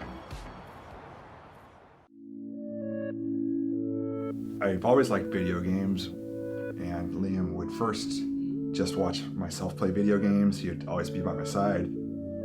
As he got older, Liam started overtaking my skills. At first, Liam would let me try, Dad, let me try, and then I just let Liam do it because Liam that became his passion. At 6 months old, I was diagnosed with cystic fibrosis, and since then I've been going to the hospital 5 times a year for 14-day stays every year. In the beginning of the hospital stays, there was like nothing to do, and it was really like boring and stuff. And then as I got older, Child's Play came into the picture. I definitely don't know where I'd be now without having video games to play. For somebody who is stuck in this like environment of just all these people just walking by outside, being able to like participate in everyday normal life, it helps provide me a sense like I'm still connected to the outside world. As he's gotten older, it just seems like he's been spending more time in the hospital, and it also affects his overall mental health as well. Having the games available to Liam while he's in the hospital, it's so beneficial to Liam's overall health. It helps him get through the days. Child's Play started in 2003. There was a newspaper article that really kind of got Mike and Jerry of Penny Arcade fired up that said video games are murder simulators that are just teaching kids and people how to be horrible. And so they decided that they would show the world that gamers can be good people. They knew that they were good people. They knew hundreds of gamers, thousands of gamers that were also good people. And so they issued a challenge end of November. It was like November 24th that said, we've got this wish list of toys put together for Seattle Children's. Buy a toy, send it to us, we'll deliver it. In 2 weeks, they raised about $250,000 worth of toys. And from that point went, oh, this was kind of a stunt we were doing, and this was a huge impact. We need to continue this. Then quickly in the next year, registered the charity, made it an official charity, reached out to a whole bunch of other hospitals, got more other hospitals on board, and Child's Play was a thing.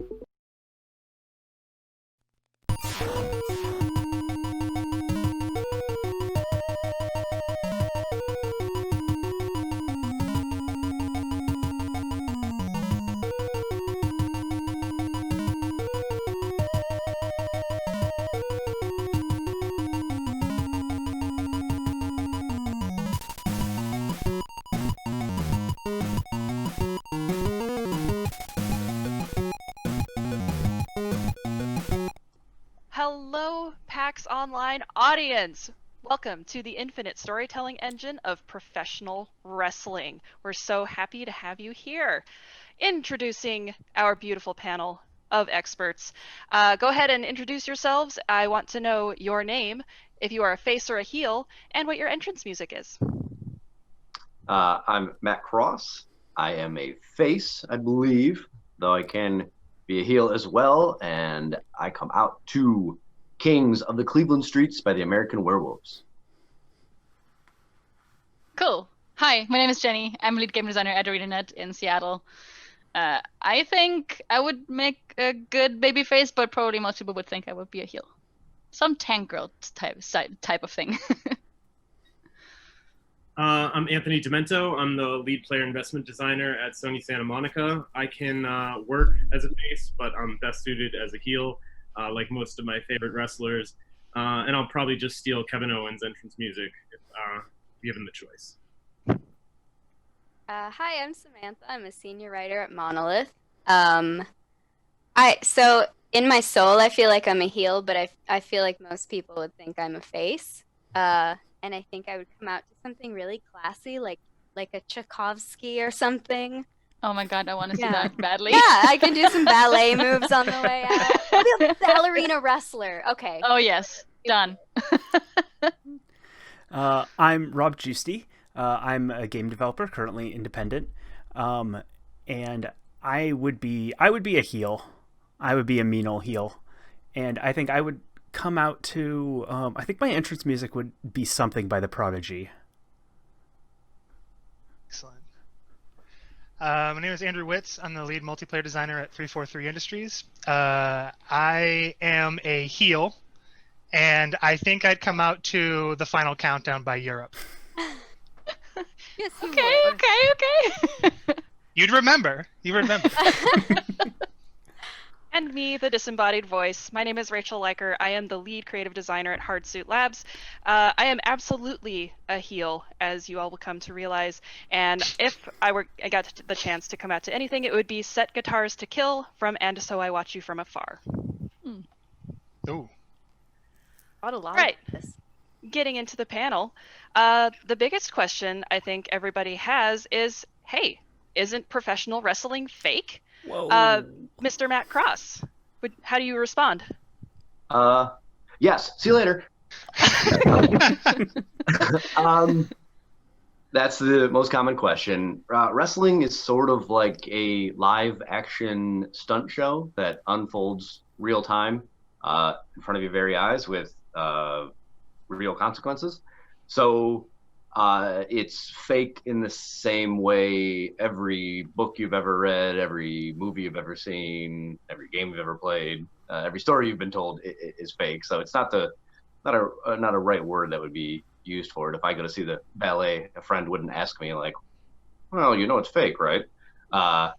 So it's a lot more athletic and real in any sense that you want to put it, because a lot of times we're in there, though we may have talked ahead of time.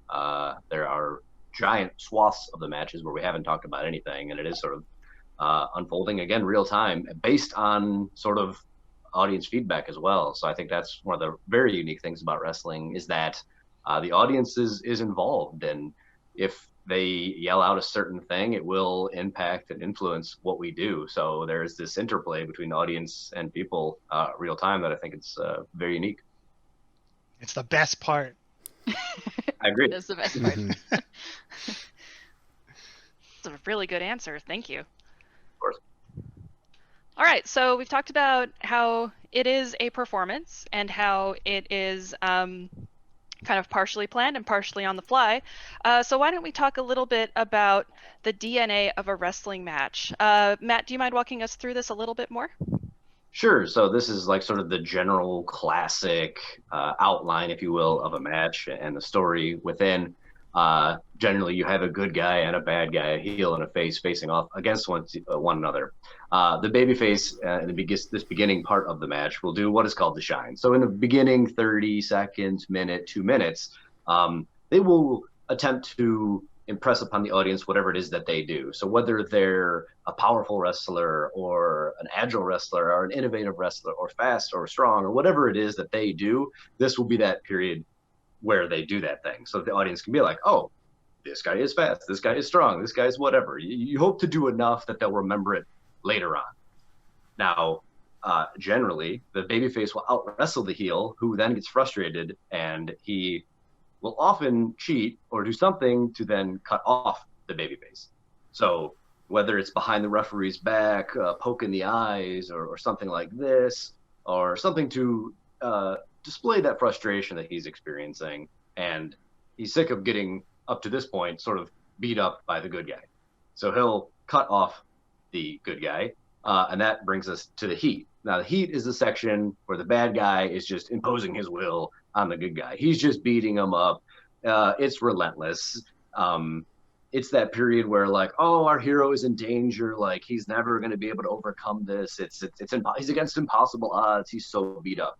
But the babyface during this period will never die, right? He's always coming back. He's always showing he's alive. But the second you just lay down flat, you're going to lose sort of audience engagement. So even though you may be getting the crap kicked out of you, you're sort of still crawling and fighting, and then eventually, perhaps you're able to avoid the heel as he comes at you, or capitalize on some mistake he makes, or muster up enough courage, or that audience gets behind you where you feel it and you're like, here's my chance, here's my time. Now I can kind of block a shot finally, and we can sort of build something here and mount this comeback. So it's the big heroic, like you've overcome everything, you finally got out of the way of one catastrophic move. Now you're capitalizing on this opportunity that's come to you, and this is purely fueled by adrenaline, right? So now you don't feel anything, you can't be hurt, even though you may have gotten your butt kicked before this and up to this point. Now it's just you're firing on all cylinders, it's all you, and you're coming back strong. So this is the comeback, and really gets the audience involved. You don't feel the pain of what has come before. that will lead you into trying to win. So now you're trying to get a pinfall on your opponent or a submission. He's trying to do the same to you. You guys are both tired and weathered, and you've been through so much in front of everyone's eyes, and they've seen you, overcome all these odds real time, leading up into the finish, which will depend on where you're going at a later time. So if this is the end of a feud, perhaps, and you want to leave people going home in the main event happy, then the babyface will prevail. If the following month they're going to overcome more odds or face another challenge, then perhaps the heel wins again, and perhaps in a nefarious way and in some cheating methods. So that is sort of the general outline that almost all matches follow. That's an excellent outline. That was excellent. That's great. That's very good, yes. Thank you for that detailed explanation. That sounds curiously familiar to me to a typical narrative structure. Samantha, would you like to explain a little bit more in detail about how these two things line up? Yeah, so specifically, this maps pretty well to a traditional 5-act structure. So you've got the exposition, which sort of includes the match story and the promos and everything that happens leading up to the match so that the audience sort of knows what's going on and the feud and the details of it. And then, you've got the cutoff, which is the complication. It propels the actual story that's being told, and it shows the conflict that you're going to see for the rest of the match. The heat ends up being the climax, which is the rising action, the continued oh no, is the face going to be able to turn it around? Things are looking really bad, and then the climax happens. And then you've got the reversal with the aha moment for the hero to beat the enemy, in this case, the face beating the heel. Or, you get the sudden double reversal where the heel ends up winning. And then you have the denouement, which is the outcome of the match, the new rules of the world, or, the feud, the arc, the storyline, whatever. And it just wraps it up completely in one match, while also leaving room for the story to continue. And this is pretty genius for a couple of reasons. First is that the 5-act structure is, it works best when it is two very clearly opposing forces and the sort of push-pull struggle between them, wrestling.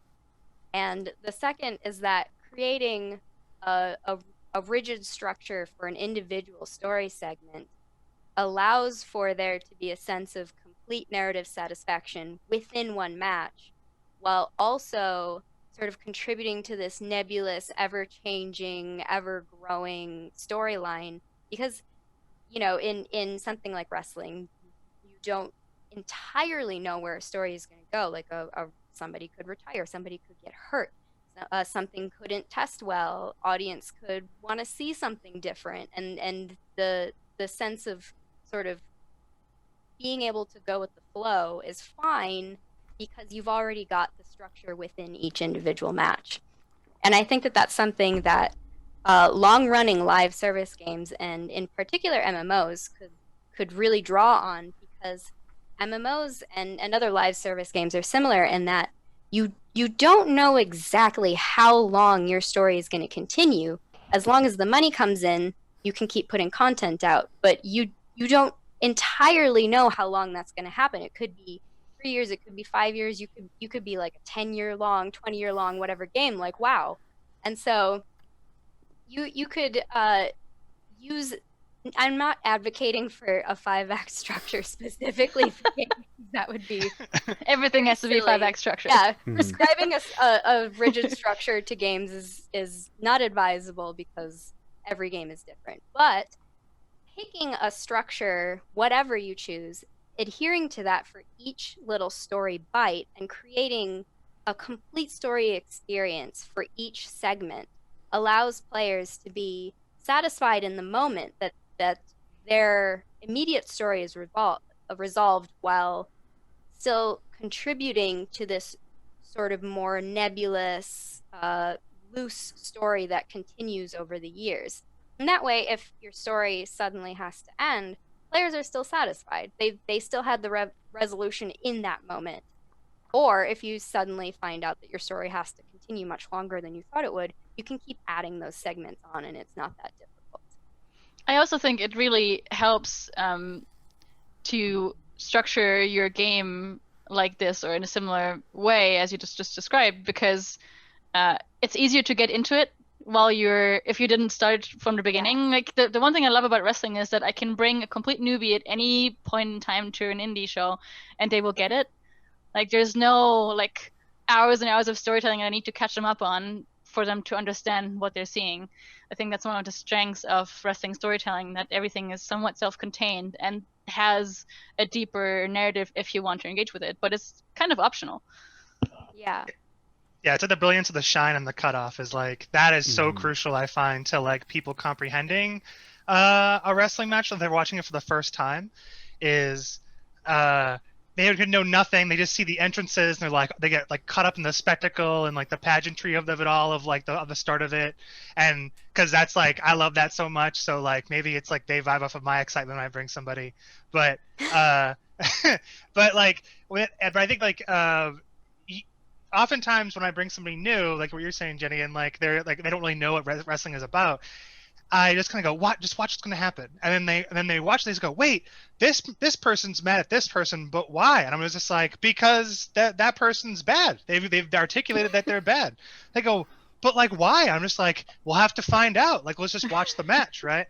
I hit the cutoff is go, oh, they're doing this thing. I don't like that. That doesn't seem like it's okay. And it's like, well, now you're in the match, right? Like it's like that now like they're invested. And so I think when like Heat and the comeback, like everything works together because they the first two communicate things so obviously. And even it could be a lot of nuance in a wrestling match, but just like to somebody from outside who's never experienced it, it's very bombastic and it's very easy to like understand, which is one of my favorite parts. Andrew has easily brought the most new people into the Seattle wrestling scene than anybody else. It's very true. It's very true. I love wrestling, so it's your thing. The excitement is contagious, definitely. All right, so we've established that wrestling is entertainment and performance. There's a lot aligned with video games. From a spectator perspective, what are some other crossovers between wrestling and video games? Anthony, I'm going to direct this question at you because I believe you have some very unique perspective on this particular answer. Yeah, actually, Andrew set me up perfectly, right? Because I think investment in the product and in a particular character is one of the most important things when getting somebody into professional wrestling and getting into a program within the particular show. I think back to when I brought my wife to her very first wrestling match. She knew nothing about it. She always thought I was kind of silly for being such a big wrestling fan. And as people come out and you start to see the characters, she starts to ask similar questions of like, well, who's this? And you explain who they are and you tell them a little bit of their backstory and why they're behaving the way they are. And all of a sudden that investment starts to build, and week after week you learn a little bit more, and the character starts to come together, and all of a sudden, she's asking me if we can, watch wrestling on Monday night, and all my dreams come true. So for me, I think there's a very close parallel with that goal of building investment within the audience. I mean, my title is the lead player investment designer. So we are trying to build investment with our players within the game and within the world that they're going to spend, 10, 20, 30 hours in. So there are a number of tools we use. In the player investment team at Santa Monica, we focus mostly on side content, so things off the critical path. And we also focus on hero progression and how the character can grow over time. So when we're building side content, a lot of the things that we try to do is, focus on secondary characters. So for God of War 2018, it was really important for me to find characters in the game who you're going to learn a little bit about, but use the side content as a way to develop that relationship, not just between Kratos and those characters, but between the player and those characters. And the players who do that content, since it is totally optional, I believe that, by the end of the game, if they're talking about it, they feel more rapport with those characters than someone who didn't. And you can almost wear that as a badge of honor, right? So I do a lot of what Andrew does in LA, where I drag fellow developers who haven't watched wrestling before to our pro wrestling guerrilla shows. And your LA's Andrew. And it's funny because like we had never met, and he interviewed with us at one point, and people were coming up to me like, "Hey, you would love this guy." I can see that. Friends, but yeah, I kind of do the same thing. And even at Pro Wrestling Guerrilla, it's become a place where a lot of the talent has moved on to either NXT or AEW. And as a Pro Wrestling Guerrilla fan, I see those wrestlers on these shows, and I have this investment in them. I know them. These are my guys.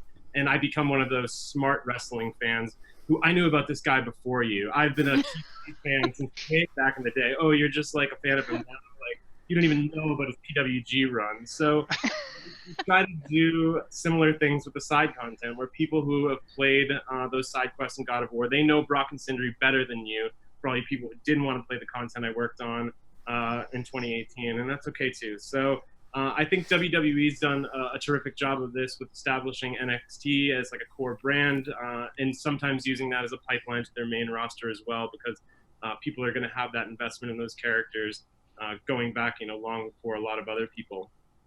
In general, with the side content as well, I think pacing is always something we're going to consider when we plot out that content. Like, when do you need breaks between the critical path and story to kind of go and do something different? And if you're watching a wrestling show, all of that is going to apply directly, right? What is the pacing between match after match after match, and working in story in promos and in different kinds of stories too, where you might have a romance angle, and then you might have the feud between best friends who turned on each other in between in between two 20-minute matches that the guys are just going to tear the house down. So we're always thinking about pacing and when these things are gonna kind of fit in. And then in terms of delivering a side quest, I see a lot of similarities in what you're going to get from a wrestling promo. I'm always kind of talking to writers about like, hey, can you give me the briefing for this quest in the most succinct but effective way possible? You say the things that you need to say, but try not to mince words, and I think you'll see some interesting parallels with some of the best promos. And if you're looking to get into wrestling for the first time, that's some place I might start to, of just going and looking at some of the classic promos that have happened over the history of wrestling. We might want to do a quick explanation of what a promo is. Yes, that's a good point. I think, Samantha, do you have anything? I know, like, from Monolith, one of my favorite game promos were the intros in the Nemesis system when I run into a character there, and they basically drop a promo on me. Oh, Yeah. so good. Yeah, and those are designed to be as short as possible because you want to get right into the fight. So I think that's a really good example too. Oh, the posture in those games too. Like, they walk up and they like do like the full like wrestling like thing too. Yeah. It's like, hey, you, I'm gonna beat you up, and then you're like, oh, I gotta fight this guy. This is gonna be. Do you good. want to quickly like ask Matt what like a promo in Yes, wrestling I was means? gonna say. Yes. It's just talking smack, sort of establishing who you are, and like you guys just touched on, it's going to be a guy coming out and I'm going to kick your butt, and here's why, or here's why we have beef, or here's the problem, or whatever it could be. So just a quick or not so quick talking segment where you're advancing some sort of story. The promos, it's often like it's not just an exposition either. Like, it's an exposition, but it's also like just like a line of dialogue. A promo is like the most amorphous thing, like in terms of what how it can be employed to like make something richer or set up a lot of like the stakes for a match too. It's really interesting. Like, it's not just this is why we're gonna fight. It could just be you could do a promo in the middle of a match sometimes. It's rare, but it happens. Yeah, I've seen it, and it is rare. And when it's rare, it's almost that much more effective, right? Because you haven't seen something like that before, which is another interesting parallel. Whenever we can do something in games that's new or catches the audience off guard, if the same things work in wrestling. And for me, the other half of like what I do in terms of like progression and gear, I think a wrestler is kind of made up in a loadout. I almost think of them the same way as I would equip a hero, of the things that make up this professional wrestler, whether it's their promos themselves, that's part of their core, it's part of their equipment, their entrance music, their ring gear, even their move set. Sometimes they might even have a companion or a manager, whether it's Kratos has Atreus, Hulk Hogan has Jimmy Hart, and they bring out the best. I love that comparison. And then the one last one I jotted down just before we started this was the idea of consumables, right? Like where in a game like Halo, I may have a limited number of grenades in a professional wrestling match. Certain wrestlers will have their core consumable, whether it's a bat with barbed wire around it, or the sledgehammer, or mist, spitting mist in someone's face. Definitely a consumable. There's also that move that you can only do once or twice, otherwise it'll start to injure yourself. It's on cooldown. Yeah, it's on cooldown. You gotta get your star meter back up. Or there's consumables around, like there's like tables, right? Like when a table is set up, right? It's just like, oh man, there's a table. And everyone's like thinking about the table the whole time. Like, oh man, they're going near the table. And it's just like, there's only one table. Or there's two. You're like, oh man, which table are they going through? And then if they go through both, you're like, what? They're going through both tables? Who's eating these tables? No, it's so true. Like the idea of consumables. I think like about like wrestling matches. Like as a multiplayer designer, I think about how wrestling matches are so rulesy in terms of like the opening of a match. It's like this is how like there are types of matches, right? There's I quit matches, which is a match that ends when one wrestler says I quit, usually from a move, like a couple of moves or a submission maneuver. Like someone gets into like an arm bar or something, and then like they can't take the pain anymore, and so they say I quit. There's ladder matches where like the title's up top, you have to climb the ladder and take it, right? There's a bunch of different kinds of matches, and I like how the matches have rules, but then the rules are broken, but how the rules are broken adds to like the fabric of the storytelling that goes on, which is great. Yeah. Like oftentimes there's like a last man standing match, which is like two people are like the whole goal is to put your opponent down so they can't stand for 10 seconds. And it's like, okay, this is good. I understand. This is a very readable rule. I understand what the stakes are here.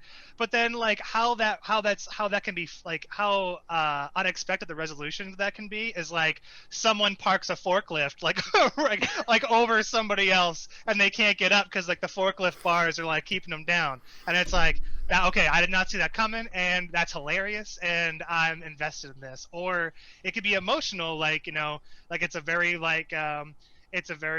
brutal match where it's like the two best friend angle is very classic, where it's like two best friends are going back and forth and trading blows, and then one of it, like they both are gonna get counted out or something, and they hold on to each other to try and like keep each other lifted up so that the match doesn't end, so they can see who goes forward, right? Like there's all these kind of rule bending and like ways to work around the rules in the course of a match that when I see that as a multiplayer designer, I'm like, oh, this is kind of tasty. This is kind of cool. Like, and it kind of makes you want to engage and design that too. It's like, oh, this is super readable. It's thematic, and the pacing is really good. And then the climax is like, excellent and inventive, which is kind of like all the things that we aspire to do in terms of like how we make products and stuff. I love what you all have called out about like items being used to like build the match. I feel like a lot of that is really lost in video games, and we don't do a lot of it. The idea of there's a ladder somewhere around, and that it's going to be used, or if it's a ladder match in the first place, that at some point the ladder is going to come out, obviously, because it has to. Or there's a table somewhere set up, and at some point someone's going to do something with the stupid table, and you don't know how and what exactly is going to happen, but it builds so much of the tension, and it builds so much of expectation and being able to reverse and subvert those expectations. I feel like we don't do a lot of that in video games, and that's a missed opportunity. It's like, imagine watching a like professional Smash match, and all of a sudden a hammer appears. Or someone really just takes out of their back pocket, right? It's like for $1 million, and someone's like, I got a Pokeball, and you're like, what? He has an item. I would lose my mind. I think that God of War 2018 does do that in a good way with how a specific item is handled. I don't know if it's like what the spoiler count is. No spoilers. Exactly. But God of War 2018 definitely does that a great deal, even with props, like environment props too, I'd say. Yeah. For sure. Yeah.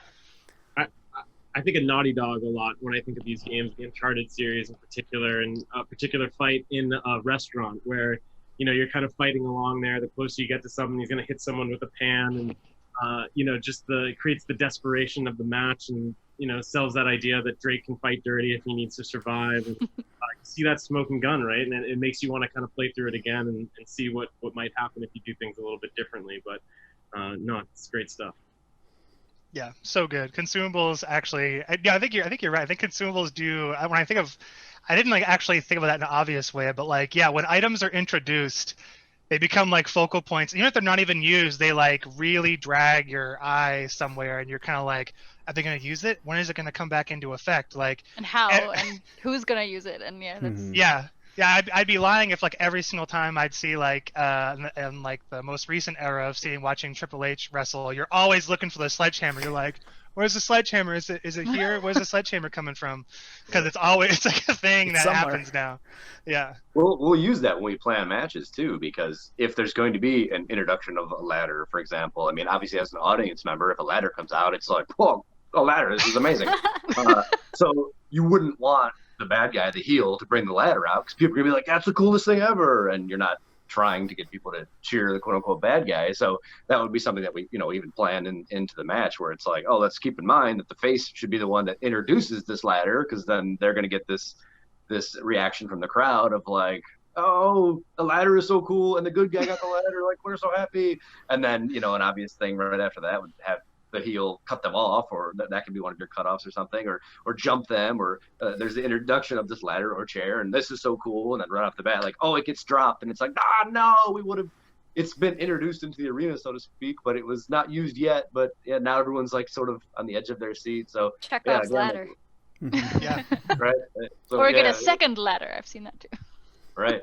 And then we have to keep in mind, like was just sort of talked about, like once we set up a table, we have to be cognizant of, are people going to buy into finishes now? Like if I set up a table and then I hit you with the world's coolest move in the center of the ring, people almost know, like, well, it's not going to end because there's like this table that no one's. That's such a good point. So you can't waste like quote unquote waste a cool move in the ring. So that's part of the planning too, where it's like, well, we can't set up the table at that point because then no one's going to care about other things that we do until this table's sort of used, and that's another layer to all of this.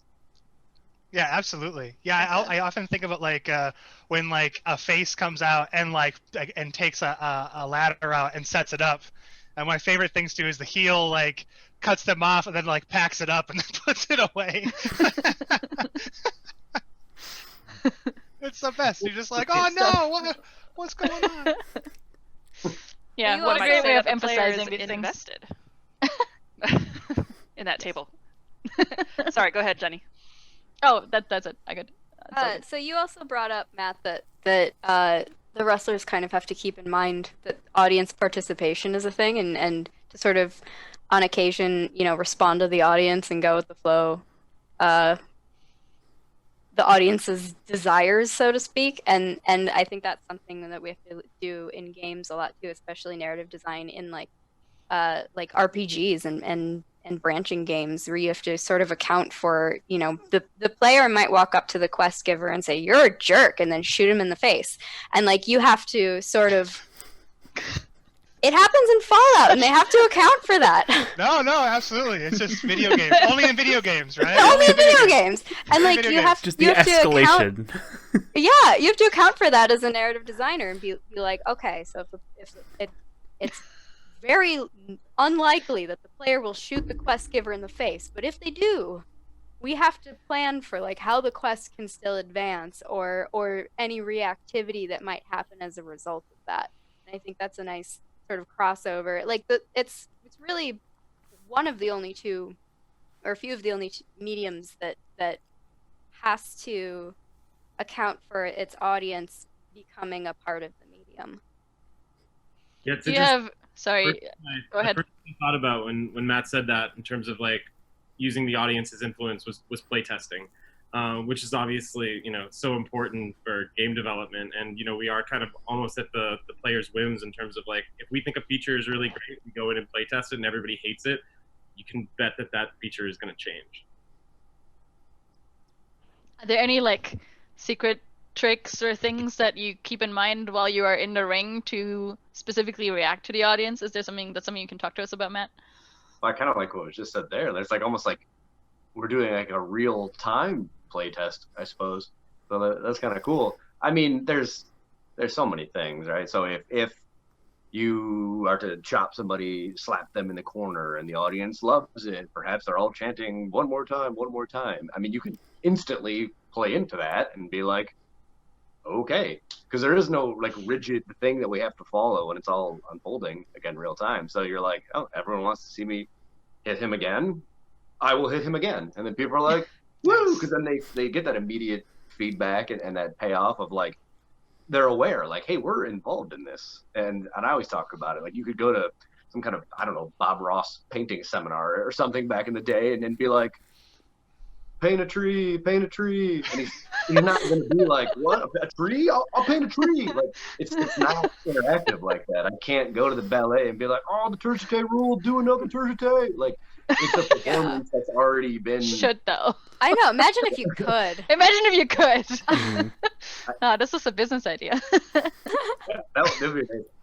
But our thing is, so if I'm the bad guy and I hit the guy and everyone, they're just dying to see it again, they're all chanting one more time, you could easily, obviously, rear it up again and then, nope, not going to do it because I'm the bad guy. And then, you instantly let every person in the building down and now they hate you. And so there's just so many examples like that. You can play into those type of things.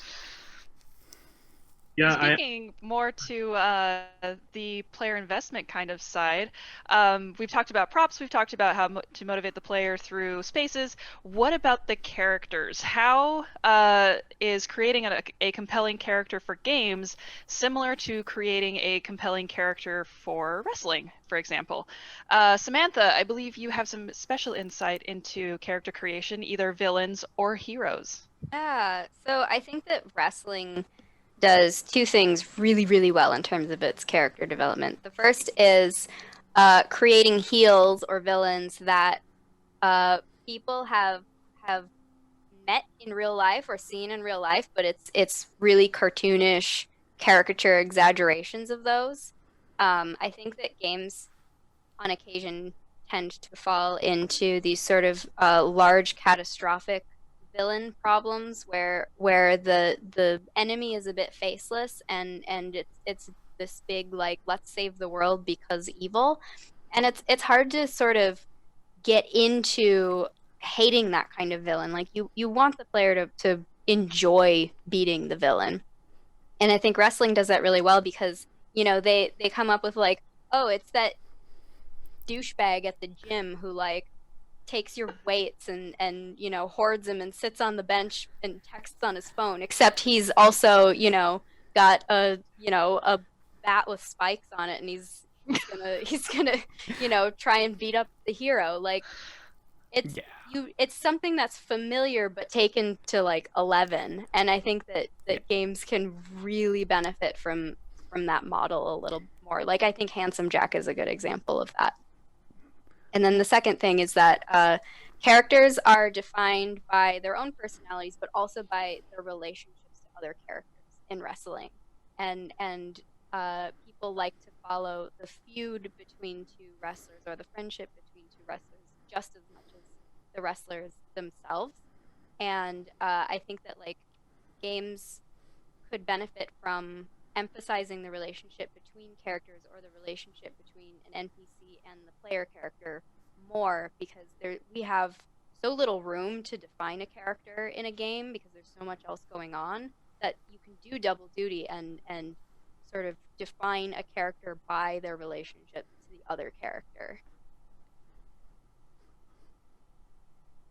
Yeah. Rob, did you have something you were talking Yeah, so talking about heels, one of the kind of just a prime example of wrestling and how they do this, Maxwell Jacob Freeman, MJF, is a wrestler in AEW, and he is in character 24/7. He is on Twitter whenever he is at fan meet and greets.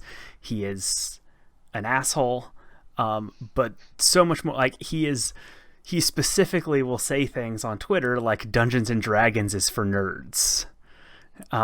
He specifically very much knows his audience and knows what he can do and say to evoke emotions of hatred in his audience and just get people to hate him and really feed and fuel off of that hate. And it turns him into this character that people want to see lose, that people will pay money to see lose. And it's more, his matches are more interesting to me than most video game villains. Most of the time in a video game, I want to win because it's winning. It's not just this guy who's an ass who I just want to beat. Yeah, MJF does a really good job of really really getting you to dislike him, even if you're indifferent to the whole thing. Like, he does a really good job, like, of that. I think another part of it, besides the villain thing, is just like when you're creating a character that you're controlling as a player, right? Like, for like character action games, I think about all the time. Like, I think of like Dante at Devil May Cry a lot, where the opening cutscene in Devil May Cry, the very first one, kind of tells you exactly like everything you need to know about like this character's like to begin with. Is like they're like in this office, and how they answer the phone is they stomp their foot down on the ground, and they're so powerful that it pops the phone off of the thing, and he like answers it like that, and he's like laid back in like a recliner, and he's like, hey, yeah, what do you need? Like, he's essentially like a Ghostbuster, and it's amazing, and he's just like, yeah, I'm a Ghostbuster, what do you need? Yeah, that's not enough money for me. And it's just like, he's clearly needs money, and he's like this like down, like, he's this really confident, powerful character, and like how the next character who walks in like interacts with him is like she like throws her motorcycle at him, and then he's not fazed by it at all, and he's like really confident. But like that exudes down into his moveset. So the first time, like, this confidence and this power is communicated into how you first swing a sword with the character. And then how the character shoots, like it's all about this like very like their moveset and how they interact. Everything's all tied together in a one cohesive package. And it's not like he's like a very deep character, but you understand him. Like, you can just get anybody to look at the character for the first 10 minutes of Devil May Cry and go, okay, I know who Dante from Devil May Cry is. And I think like going back to when we started talking about like the shine in the opening of a match, I think about that a lot. Of just like, how do I as a game developer, if I'm working on a game where I need to get a character over with the player, how do I do that in a very short amount of time? Like, how do I get them invested in that character, really understand that character? And I always kind of like look at wrestling, where it's like, if I've never seen if I'm watching an indie show and I've never seen a wrestler before, but like they like their entrance comes out, and then they like the opening of the match, I'm just like, who is this? Who is this person? This is rad. You know, and then like they have a full match, I'm just like, okay, I'm gonna remember that person. Like, I will remember their name, I'll remember like their style, I can articulate that, I can hype them up to anybody else, and that's like super important, is like getting character over in a very bottled time, because matches are anywhere between like 30 seconds to like a half hour, right? But so like, but getting a character to really like show up and communicate who they are in that time and in that space, I think is something really huge in wrestling, that when it's done it really well, like I just want to like bottle that as a game developer and be like, all right, let me like get like that feeling of what you've done, so I can just use that in any game that I make to get players to really like a character. Well, that reminds me of the character experience design in Final Fantasy 15, where you know they take into account mannerisms and idle animations and everything about a character that all sort of feeds back into their personality, so that you know who they are without them saying a word. Yeah, I think wrestling does it so well to, you know, use cliches in a way that makes people understand what a character is and what you want from them and how you can understand them within the context of other characters. I was wondering if I have a question for Matt. Yeah, like, yeah. I'm sure you have other things to say, but like, Yeah.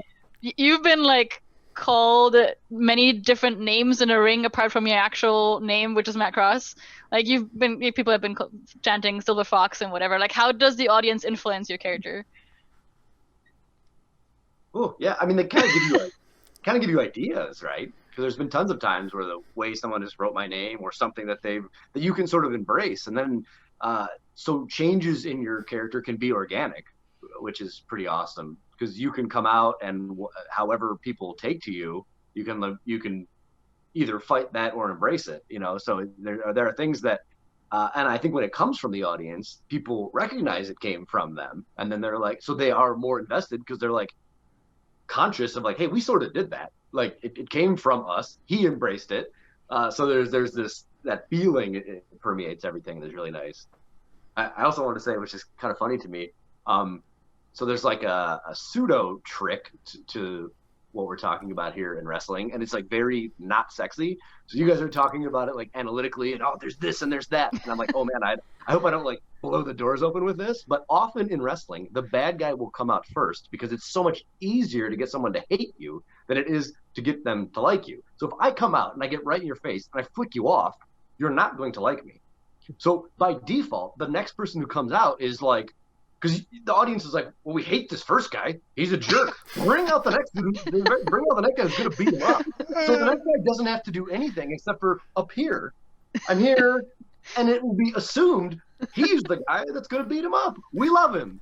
So you do a lot. Like, and now I don't know if that like crumbles these walls or something, but like, you know, there are certain people that we're not going to like, even if they do the right things. And it's difficult to get people to like you. You might, again, on paper, do all the right things and say all the right things, and people still might be like, I don't know, something about them, don't like him. Whereas if I get in somebody's face and I'm like, you suck, they're like, I don't like him. It's just easier. So the way we exploit that, if you will, is have the bad guy come out first, be a jerk to everyone, and then again, sort of by default, the next guy who comes out, it's just, everyone's aware of this like eternal fight of good and evils from every story we've ever been told from the day we're born. So as soon as the second guy comes out, it's like, this must be the savior that's going to beat the first guy up. Woo! That's a fascinating bit of psychology that I think could definitely translate to games. I've never felt so seen the way that he just like the bad guy comes out, says something bad, and then I'm upset. I'm like, I am upset. I am very upset. It's like it almost bugged. I was like, I don't even want to say this because I'm sure. No, say it. We want it all. Yeah. Like effective, and I'm like, oh no. Like, no, it's so true. It's so simple, right? Like I think like in game development, we always talk about like, hey, how did you get this thing to feel so good? And and it's often like you expect this very like in-depth like nuanced thing. It's just like I just like subtly rotate the camera and like mess with the FOV every single time the player pulls the trigger, and that's how that gun feels so good to shoot. It's like, really? That's it?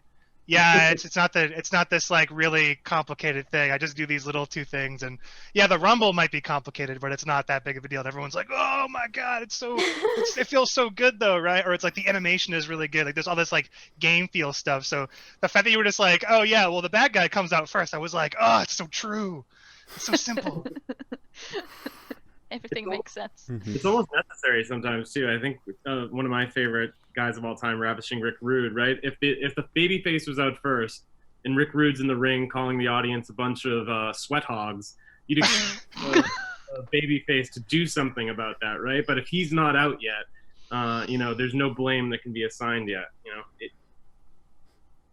Good point. And some people just have a really punchable face. You know, MJF, you look at him, you just want to punch him in the face. He's very confident, though. Very confident man. That diamond ring, he's very sure of himself in that diamond ring. So Jenny, in the next 10 minutes... Oh, I'm sorry. No. You're the voice of reason. Oh, I don't know about that. So we've got about 10 minutes left, and I wanted to kind of go through a lightning round set of questions that we sourced from social media with you guys. The first one is, if I wanted to get into professional wrestling, what are some things I should watch? Where should I start? And what are your personal recommendations? You should go to an indie wrestling show with Andrew or me. when it is safe to do so.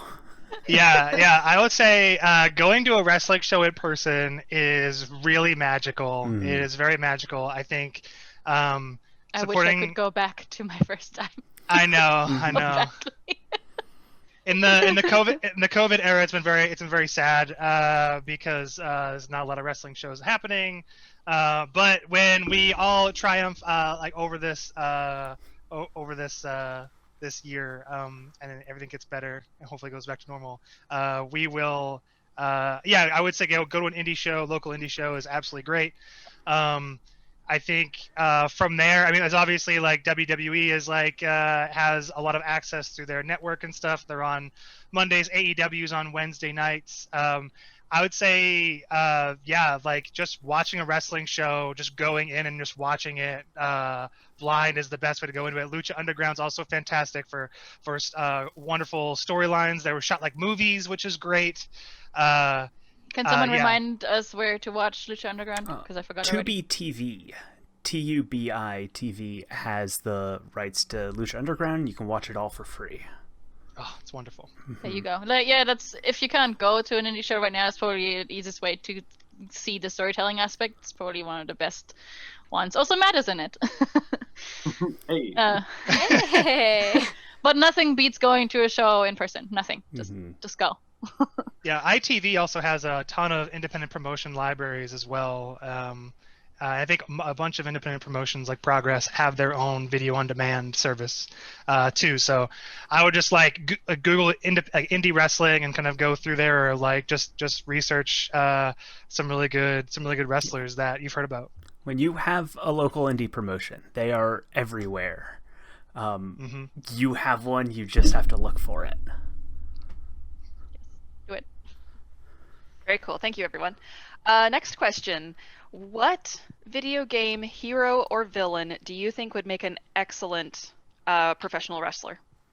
Goro Majima from the Yakuza series is pretty much already a professional wrestler in the context of a video game. You just need to pop him in a ring and you are all set to go. I think we all have the same answer on this. That's why I spoke so fast. I do kind of feel like Sans from Undertale and Orange Cassidy are the same person. Okay. Ooh. You've got Sans who just kind of stands around wisecracking with his hands in his pockets until you finally fight him. And then he just goes ham. I had like a different answer, but now like I think the consumables conversation really got in my head, and like the prop thing. I want to see Shovel Knight as a wrestler immediately. A person coming out as a knight with a shovel that's gilded and golden. That's it. That's it. That's all I need to know. That's all I need to know. Like I'm in the crowd. I'm seeing this. Who is this? A knight with a shovel. I'm in. Like Yeah, I don't need to know I'd be down else. for someone with a shovel. Yeah. See, it's like it's so easy.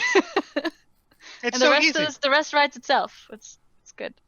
That is like an interesting point to me, because like I'll teach in my seminars and things like that, that the only time that you can guarantee that the audience is looking at you, especially nowadays with cell phones and all these distractions, is when you make your entrance. You've got about 3 to 4 seconds when you know everyone in the building. It's human nature, right? Some kind of music plays, there's a fog machine, and people are like, I wonder what's going to come out.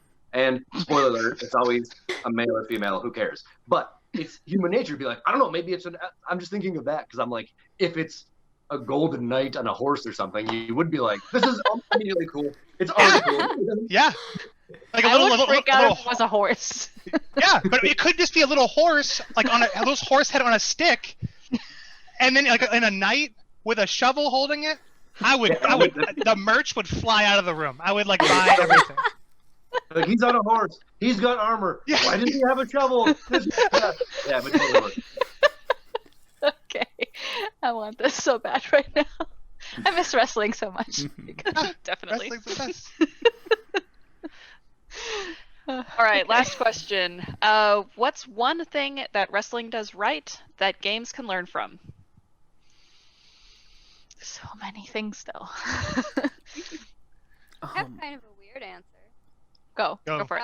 So I think that something that wrestling does really well is playing with gender stereotypes and the fluidity of gender and sexuality.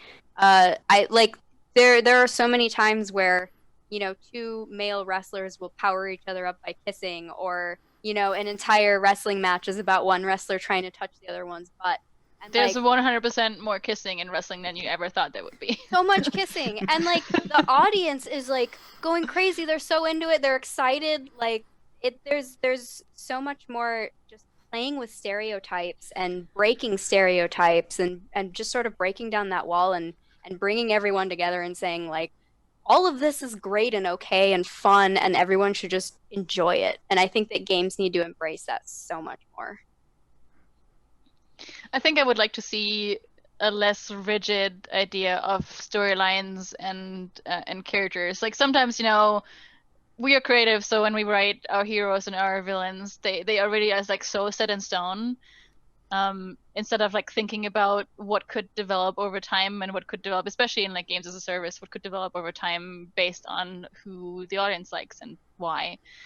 I'm not advocating for developing a game together with players, but there's like something to be said about how a player community can shape your stories to be better and more interesting, the same way as wrestling characters are shaped by their audience.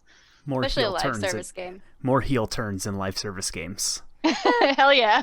Just more heel turns in general in video games. Just in general. Like I really like I think that games, we often don't take the, I don't want to say low-hanging fruit, but the obvious fruit, like the things that are like the most tasty. I think we kind of like, we get too clever sometimes for our own good, where versus like there are some things we know that are really tried and true and good, and if we can just do, and I think the execution is where it comes into it. I think wrestling does a fantastic job of possibly telling you an identical story 5 times in one night, like in terms of like identical kind of story, but there's what happens in the execution leads to so many different outcomes and feelings in the whole thing, right? And I think wrestling, that's something that we have to get as flexible as wrestling does, where like Matt, you're talking about how like sometimes like some things aren't planned, and just like as they listen to the crowd and just kind of doing something, going on a limb and being like, okay, we're gonna change directions in this part of the match. But still, I think that is kind of the beauty of it. It's just like the story you went in is just like, you're still gonna tell the story you want to kind of do, but it could, those details could fundamentally change how an audience member could like articulate what happens in a match. And I think that is something I would like to see games do more, is like at least like really kind of like be willing to take something that's tried and true, but then find details to kind of really make powerful differences. I think is something that we gotta get better at. Yeah, I'd love to see games have more stipulation matches, especially in esports contexts. Oh, where, tell me about it. When you have stipulation matches, when you have something like, oh, it's a hardcore match or it's a 3v3 tag match, you kind of play with different affordances and get to see people, you get to see different qualities of teams and players shine.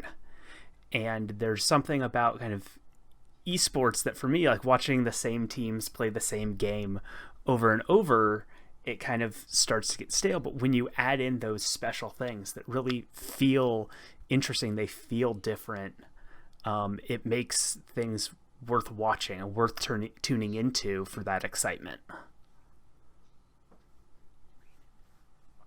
Want to close us out, Anthony? Any thoughts? Well said. I can't follow all that up. I want to see all. Works for me. Hey, everybody. Thanks so much for watching this panel. Thanks to all the participants. Thank you, Matt Cross, for joining us for this panel. We really appreciate your time. Hey, audience, holler at us on Twitter if you have any additional questions from this panel, how you can get into wrestling, specifics on game design and wrestling, things like that. Feel free to reach out. We are more than happy to talk about this at length, to the point where you will be sick of us. Thanks again to PAX for having us, and we will see you online. Thank you. Bye, everybody. Bye. Yay. Oh, we did it.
Hi, I'm KA, Community Manager at Milky Tea, an indie game development studio based in Liverpool, UK. I'm here to introduce you to our most recent game, Hyper Brawl Tournament. The universe's greatest heroes have been summoned to compete in a showdown for the ages to find the next protector of the universe. Smash, brawl, and score your way to victory in relentless, high adrenaline PvP arena battles from 1 to 4. Take a look.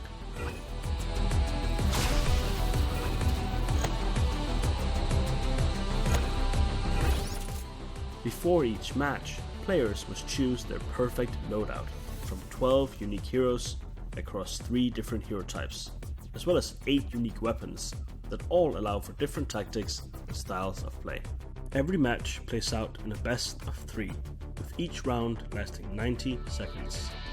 Your objective is to outscore your opponent, and if there's no clear winner when the time is up, the match goes into sudden death, while the first goal wins.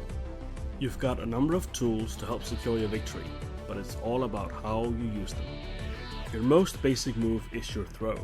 This is fused with an ability called Hypercurve that gives you complete control over the ball, allowing you to change its course mid-air.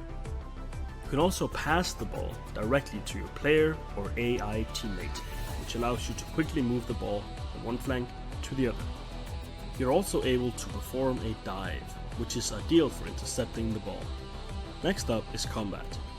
Beyond being able to knock out opponents by throwing the ball at full force, you're also able to both punch and kick. The punch allows you to attack in place, which is handy for trying to steal the ball at its current location. The kick, however, allows you to travel across the arena as you dish out the damage.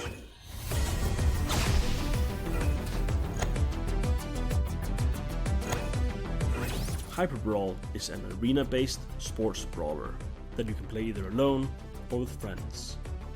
For new players, we've got 3 different training modes.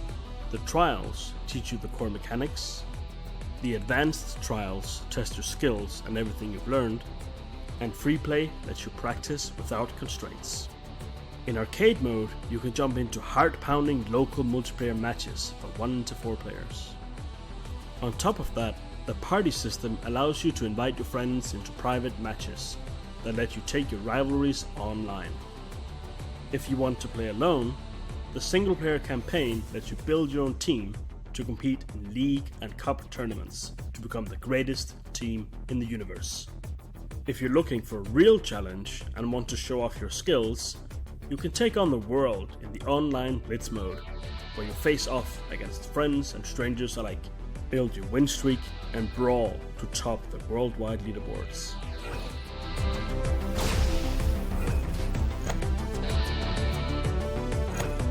The Hypercurve is one of the game's core mechanics, and it lets you control the ball mid-air. Using this ability, every match becomes considerably less predictable, and allows you to score a goal from pretty much anywhere in the arena, especially if your opponent didn't see it coming. The Hypercurve can be used anytime you throw the ball, and allows you to control the ball's trajectory and around obstacles and players alike. Think of it like a superpower that keeps your opponent on their toes. The more power you add to your throw, the less control you'll have over the Hypercurve itself, so you must carefully consider how and when to use it.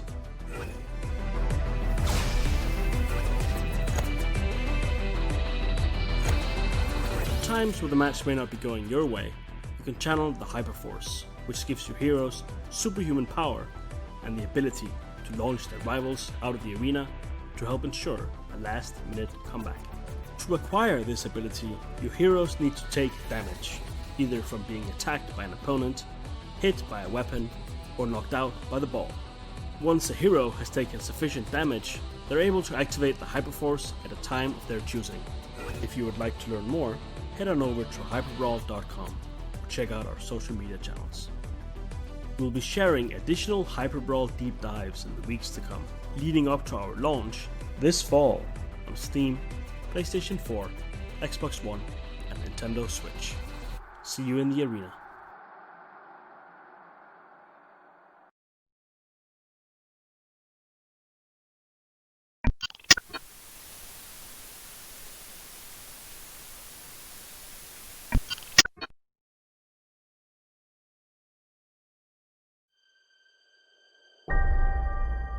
What do you think it's like here? Being a kid in the hospital. How do we feel?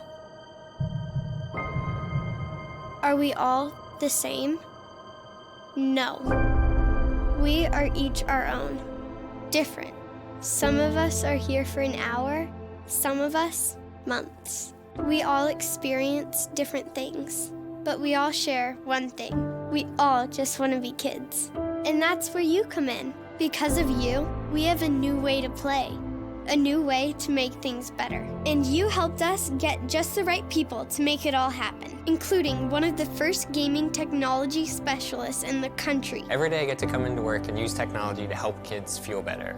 This includes gaming on consoles, it also includes 3D printing, and even includes immersive technology such as augmented and virtual reality. Not only do we use this technology for fun, but we also get to use it to help kids get through treatments and for procedure supports so they can heal faster and get home quicker. It feels like you're a kid again when you're playing video games. Not only that, because of Child's Play, we also have the world's first child life medical director. Not only do I get to help develop and manage these programs, I get to promote the mission of child life throughout Children's Hospital Colorado and the community. And you help us figure out how to do all this even better. We're conducting research on how we can use these new and emerging technologies to establish best practices to benefit our patients and families, to improve the experiences, and how we can leverage this technology in really fun and innovative ways. So, we just want to say thank you. Thank you for helping us be kids. Thank you for helping us play. Thank you for helping us heal.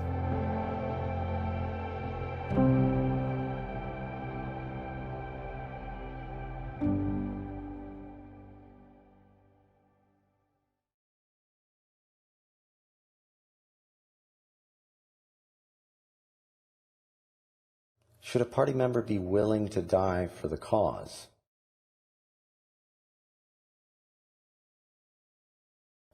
I think whether they're willing to die is irrelevant. Are they able to die for the cause? Don't underestimate that by itself, because then they can die for the cause unrelated to their willingness, and that is much, much more flexible. I'm not advocating the death of party members before their time. By and large, a coworker is much more valuable when still alive, most of the time. But like so many things, you have to take it on a case-by-case basis. And don't forget, in most cases, a cause is unsympathetic to how it is achieved. If the party's goal was to save someone's life, that person might want to say something about it before the party takes action. For example, if you had to imprison 1,000 people in Avernus to save one person, they might say, "Don't put yourself out on my account. I like it down here." It seems bad until you actually show up, and then it's pretty cool. The kind of quests we get are about kidnapped dignitaries or trade disputes. But if the cause is for real clarity, real meaning, the inner workings of the universe, that is worth dying for. It's worth me dying for. And whether or not you agree, it's worth you dying for. Probably first. I am just trying to make the point. If you're seeking forbidden knowledge that can't be obtained with non-occult methods, you don't want to hesitate in the moment with ethics. A wise, long-storied drow philosopher once said, "I'm not giving away my shot." If you had one shot, would you take it or just let it slip? That's from the Book of Lolth. Lolth is a spider goddess they made me worship for a while.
Welcome everyone to Indigenous Game Design on Turtle Island.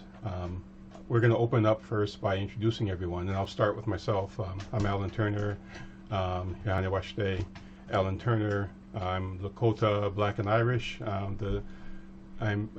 am the creator of the tabletop role-playing game Edrigor, as well as I've worked in the game industry, video game industry, on lots and lots of different titles over the years, and I currently teach game design at DePaul University in Chicago.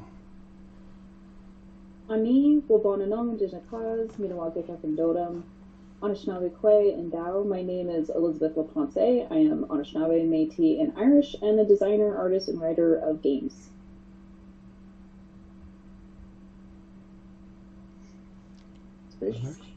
Casey. Hello, my name is Casey Koizan. I'm an interdisciplinary artist and interdisciplinary musician. I'm the creative lead for the VR 360 experience Wamazekyo KC Visions. I'm currently navigating my way through a Master of Fine Arts program at the University of Manitoba in Winnipeg, Manitoba. Let's see. Tanzi, Megan Byrne-Nisika-san, Apatoa-Kosi-san, Hamilton, Ontario, Newton. Hi, my name is Megan Byrne. I'm Apatoa-Kosi-san, or Métis, and Newfoundlander on my dad's side. And I am from Hamilton, Ontario. And I am the owner and lead narrative designer of Canada's first Indigenous indie game company, Achimos Dawasan Games. Oh, actually, something that's probably worth doing is asking everybody where they can be found on the internet really quickly before we dig into things. So the easiest place to find me is at Council of Fools on Twitter. So you can find me at elizabethlaponce.com, or you can just search for me online and find all of the different social media networks that I'm available on. Awesome.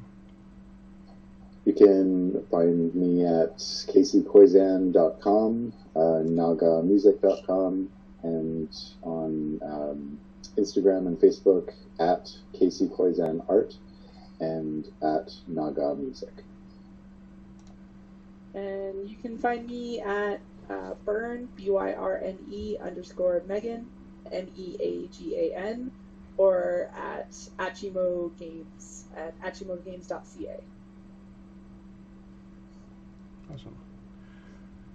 So I guess one of the big ideas behind this panel is talking about the processes that we approach in terms of how we go about creating things, why we create things.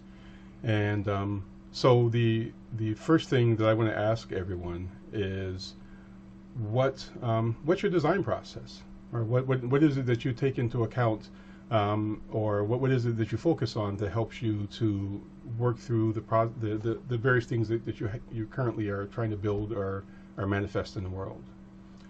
And should I go first with that answer? Yeah, you've been tasked to go first. Yeah, so Alan, I mean, we all look up to you. You know, I think the context for this too is like understanding how much you've really led the way for all of us to be where we are. Oh, well, thank you. Well, you know, it's interesting because for me, my own answer to that question is that it's changed over the years. When I started, it was very much I was just trying to make stuff, and whatever stuff people told me to make is what I made. And then I hit a point where I realized that it wasn't kind of fulfilling the experiences I wanted to create.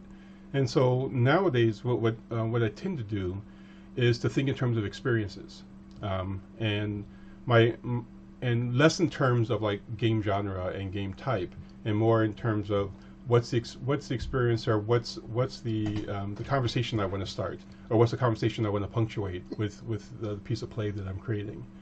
And so sometimes that leads to me creating whole games, and sometimes it just leads to me creating little moments of interaction. But the major point is, you know, especially when I'm focusing in on cultural issues or personal issues, the goal is to figure out what kind of actions and interactions can I give people? What can I let you touch how do I make you hold the controller, what kind of questions do I encourage you to ask, what things do I get you to engage with, that kind of, on a moment-to-moment basis, put you into the mental space that I'm hoping that you'll find yourself in, to experience the piece of thing that I'm trying to get you to build a relationship with. Does that make sense? Yeah, definitely. Yeah, I think for me, I've had a lot of similar experiences, and I think still even now, you know, there's the work that I do for contracts, and then there's the work that I do for myself, and it's always like this fine line of trying to find balance between the two, because of course, you know, like we need to eat and pay for bills and things like that. So that's the difficulty of balancing that out. And I have sort of like two trajectories to my process that are really core, and one is that I look to Brenda Romero, who talks about the mechanic is the message. And so for me, like, the interactions that can happen within a game and within that space are really vital in thinking about what are ways in which that can be done from Indigenous approaches. So always trying to think through that, and that varies across different games. The other core aspect is collaborating with elders, language speakers, storytellers, community members, youth, if that's relevant to the game experience.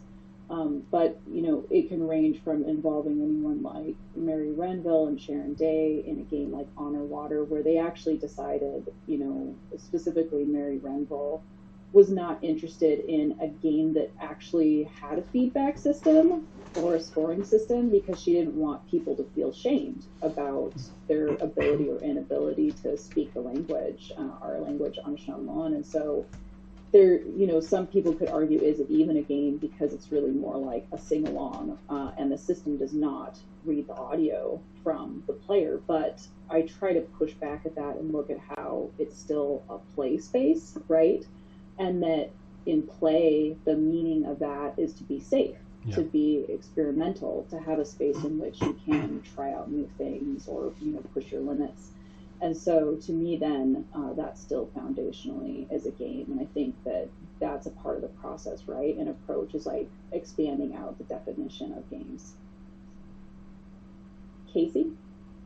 My process stems from an art and fine art kind of approach, because that's kind of what I formulated as first, and then moved into virtual reality art, and then more into game design. It's been this interesting kind of process. So I'm really coming from like an artistic background in my approach, and still very new to creating these like experiences or video games. Like, but they always that process always involves culture, environmentalism, and technology. Those are like three things that are within pretty much all of the work I do, whether it be like fine art, VR, video games, or audio, everything. And maybe sometimes it doesn't necessarily include all of those three elements, but there's some sort of mixture between them within all of my work. And the other main factor is my culture itself, and the stories and everything that represents that, and utilizing that as inspiration in order to tell these stories, to retell the stories, but always keeping that core meaning intact. And then just experimentation, allowing yourself to be inspired by numerous different things. Like sometimes it's just a word, you know, or something you see out in nature or something like that. It feels good to be able to be inspired and create based on numerous different inspirations. I mostly wanted to tell stories, which came from, like, actually for a while was a kind of a big source of shame, because I didn't have that connection to community. And I always loved making stories. I would create stories for my siblings. Like, I would make up stories about, you know, why we can't go into swamps and that kind of stuff. And then I remember when I was like not much into my teens, somebody was like, well, like, where'd you hear that story? Where'd you hear this story? I was like asked to kind of give the canon, and I was like, am I not allowed to just tell stories? I would never censor it. Well, I kind of did that thing that a lot of people do, where like, oh, a long time ago, or I've heard this from so many people. Like, it's all BS, you know that. Yeah.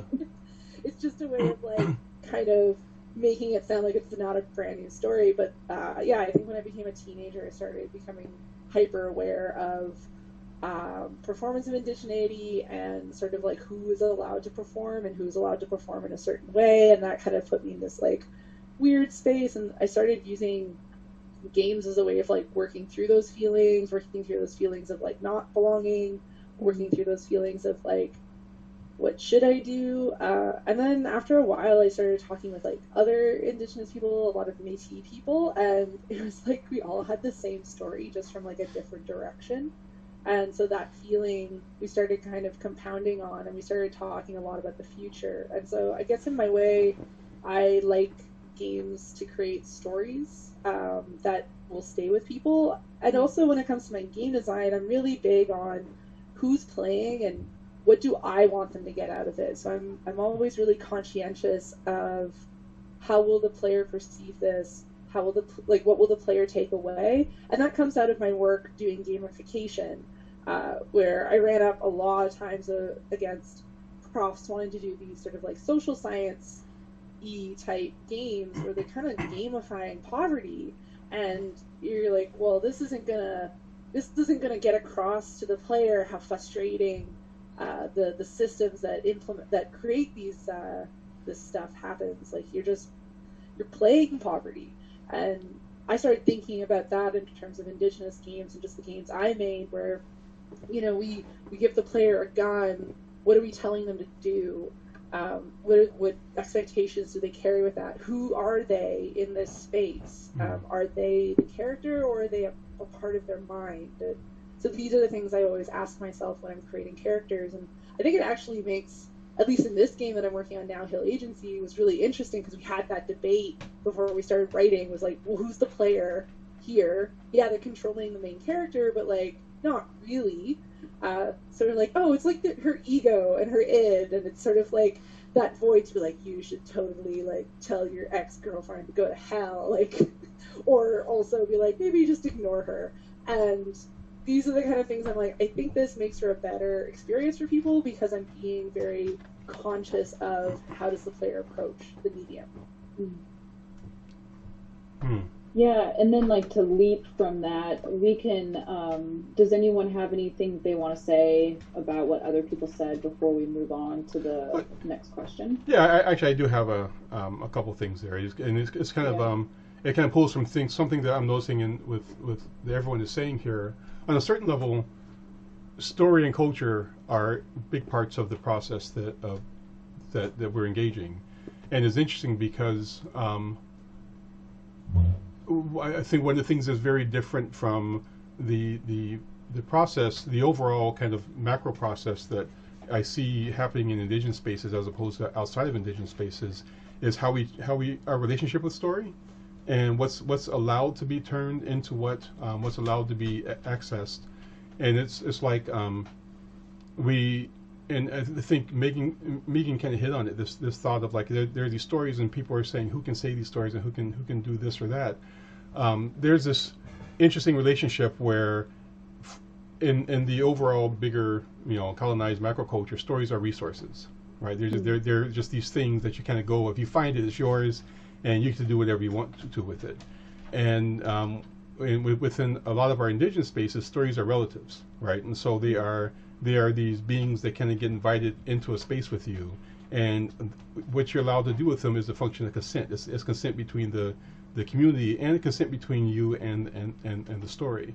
And so just kind of doing whatever feels cool to you doesn't fly.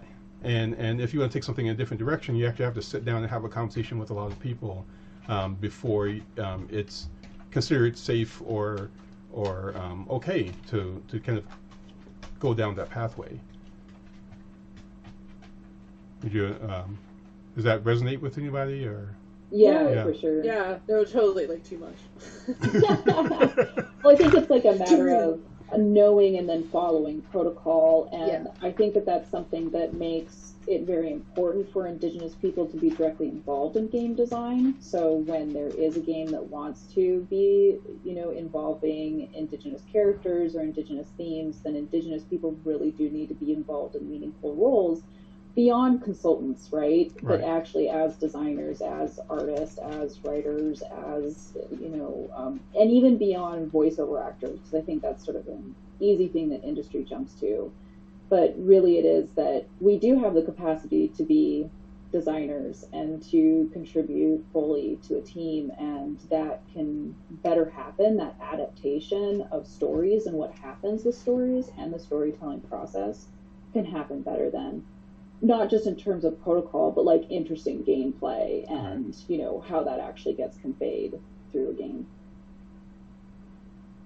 If no one else has anything else, I'll jump on to the next question because this is like a perfect leap. Really good. Casey, did you want to add anything? I find it just really relates to the respect aspect of it for our own cultures and other people's cultures, and it seems like when there is that mutual respect from any sort of developer, whether they be Indigenous or not, with other Indigenous cultures, then it just comes out within the game itself, its presentation and the gameplay. And you could see that, right? Whereas where there's other games where there is indigeneity present, but it wasn't coming from a respectful place, and it's like it begins to be questioned. So, respect. Yeah. And it can be really noticeable in the design itself. So that's leading directly into our next question, which is, what to you can Indigenous game design look like?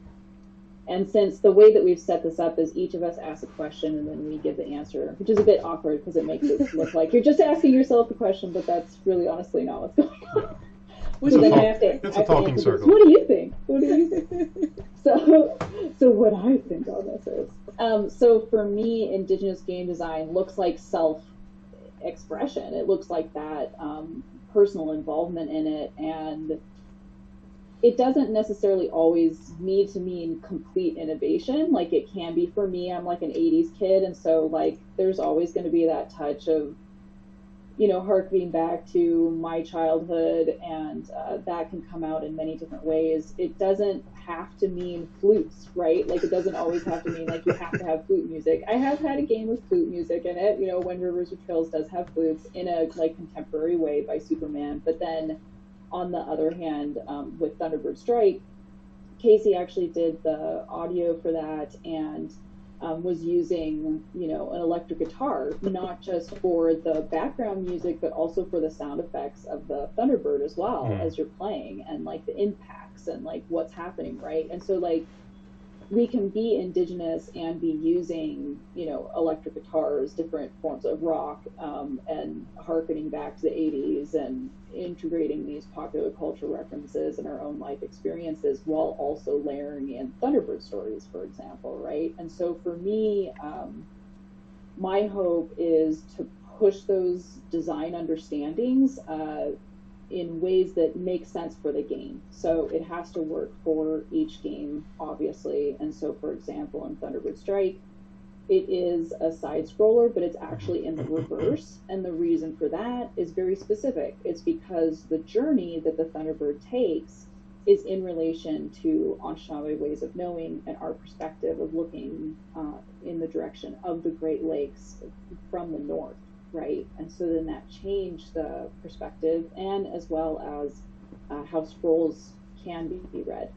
And so, to change those kinds of conventions and flip things around is something that is exciting about Indigenous games, but it doesn't always have to be that way either. Like, we can have Indigenous characters and focus on the representation aspects, which is really done in When Rivers Were Trails. And that game is a response to Oregon Trail, but also integrates Where the Water Tastes Like Wine. It really was inspired by me contributing as a writer to that game and thinking, well, what could we do if there was a game that was actually primarily Indigenous voices, not just one or two stories, but like our perspectives, right? And so that game included over 30 Indigenous writers. And so from that, then we had to be responsive to the writers. Alan was one of the writers on that game. And we had to then like think about creating mechanics in response to what writers were writing, rather than coming to writers and saying, these are the only mechanics you're allowed to work with. But in fact, because it was a text-based game with visuals in it, we were able to play a lot more with what the mechanics could be. And so that was a really exciting thing to like work in reciprocity with all of the people that were on the team.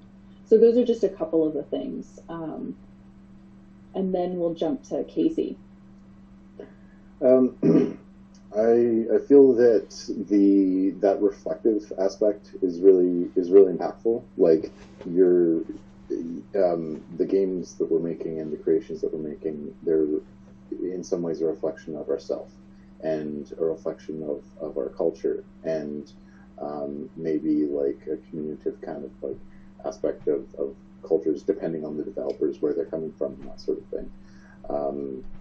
Like to me, like Thunderbird Strike seemed like this amalgamation of a few different cultures, albeit telling the story from one culture's kind of perspective.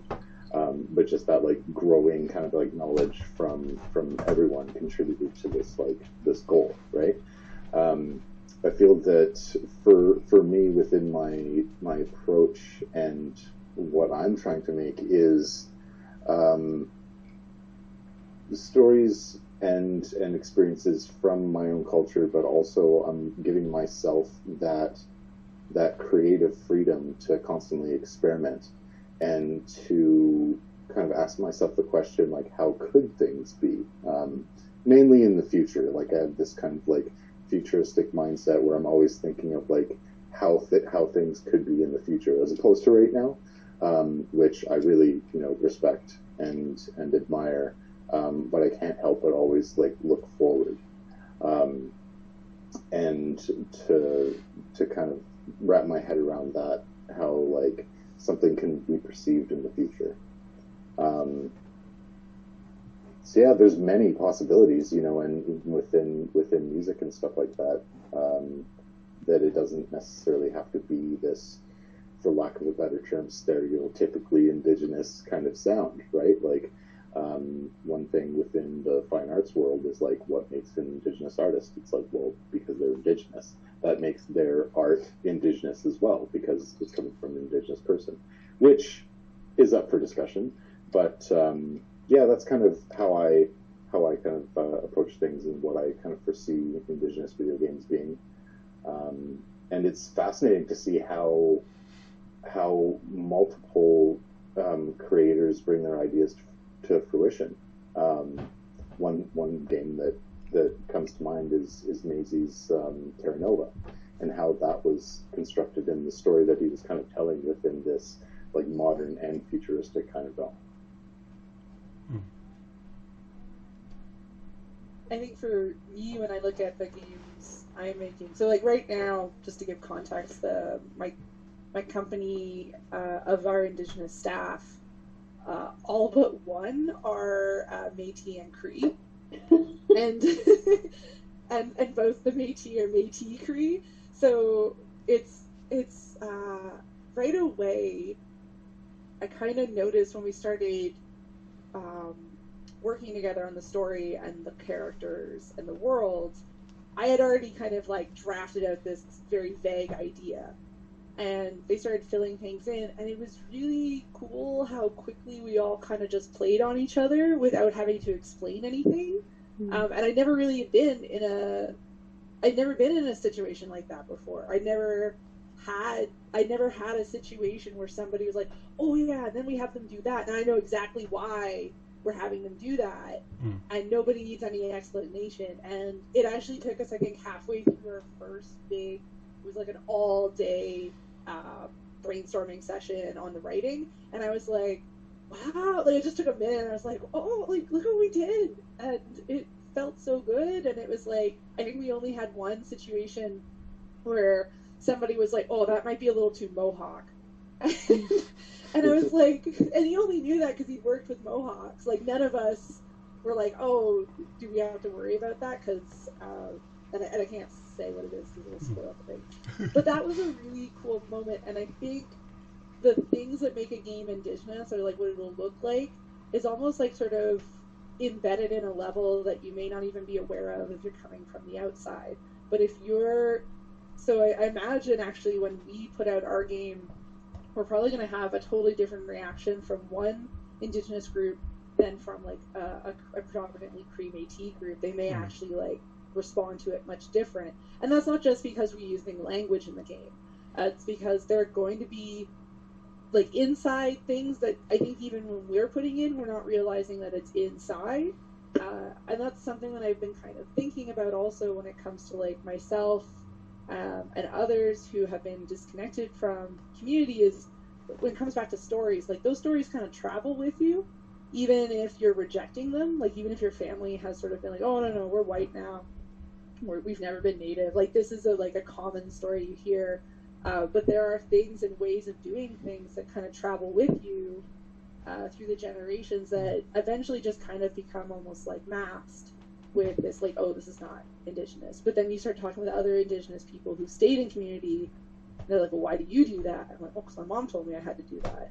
Well, why do you do that? You're like, because we've always done that. And these are the things I think we're going to start seeing in Indigenous themes, especially as more people within the same community or the same nation start working together.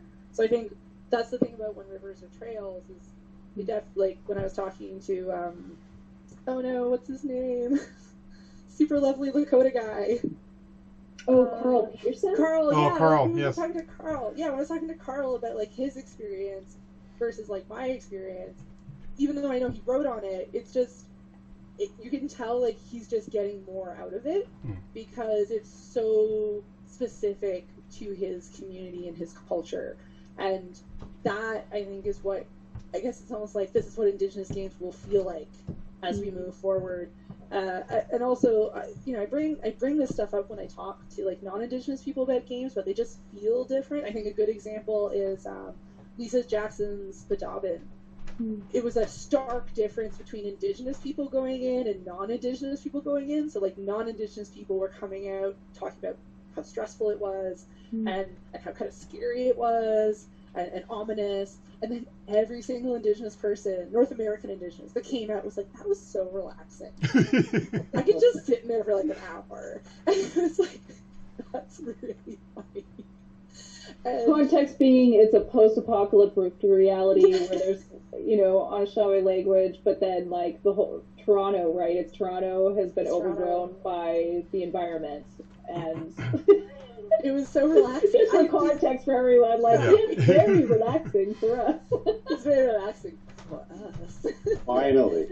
yeah, Casey totally ties into your work for sure. Yeah. Yes, yeah, and the same thing with Casey's work, where like people will be like all jazzed up, and then so many other people, like, because when it was shown at Imaginative, there was a different reaction, and sort of like people who were Indigenous, especially people who were kind of coming from like Dene, were just coming with an entirely different context, had a different experience, and then people who didn't have that context were just sort of like, oh, it's really cool, it's really jazzy, and then somebody who was Dene coming out be like, that was amazing, I really enjoyed that was great, and you're like, oh wow, like so it's almost like it's what speaks, but I also think about things like manga and anime, and how like that stuff speaks to people who are way outside of that culture. So I think sometimes when we talk about like what does an Indigenous game look like, feel like, and how it's like is made for Indigenous, when it is made for Indigenous people, it just hits different. But there's this feeling that I get when I talk to people who are coming from outside of that. They're like, oh, that means it's not for me. And I was like, well, I mean, if you watch anime, that's not really for you. At least it wasn't in the 80s. It was made for Japanese people. Did you like it? I enjoyed it. I think we've almost like commoditized ourselves too much to the point where anything that smacks of is not for you comes across as if you're putting up like a huge barrier, and like, well, that's not what's happening. It's just more that we're making it for ourselves. And you're welcome to partake. Like, it's for everyone. Some of us but for I'm everyone. salting the soup the way I like it, basically.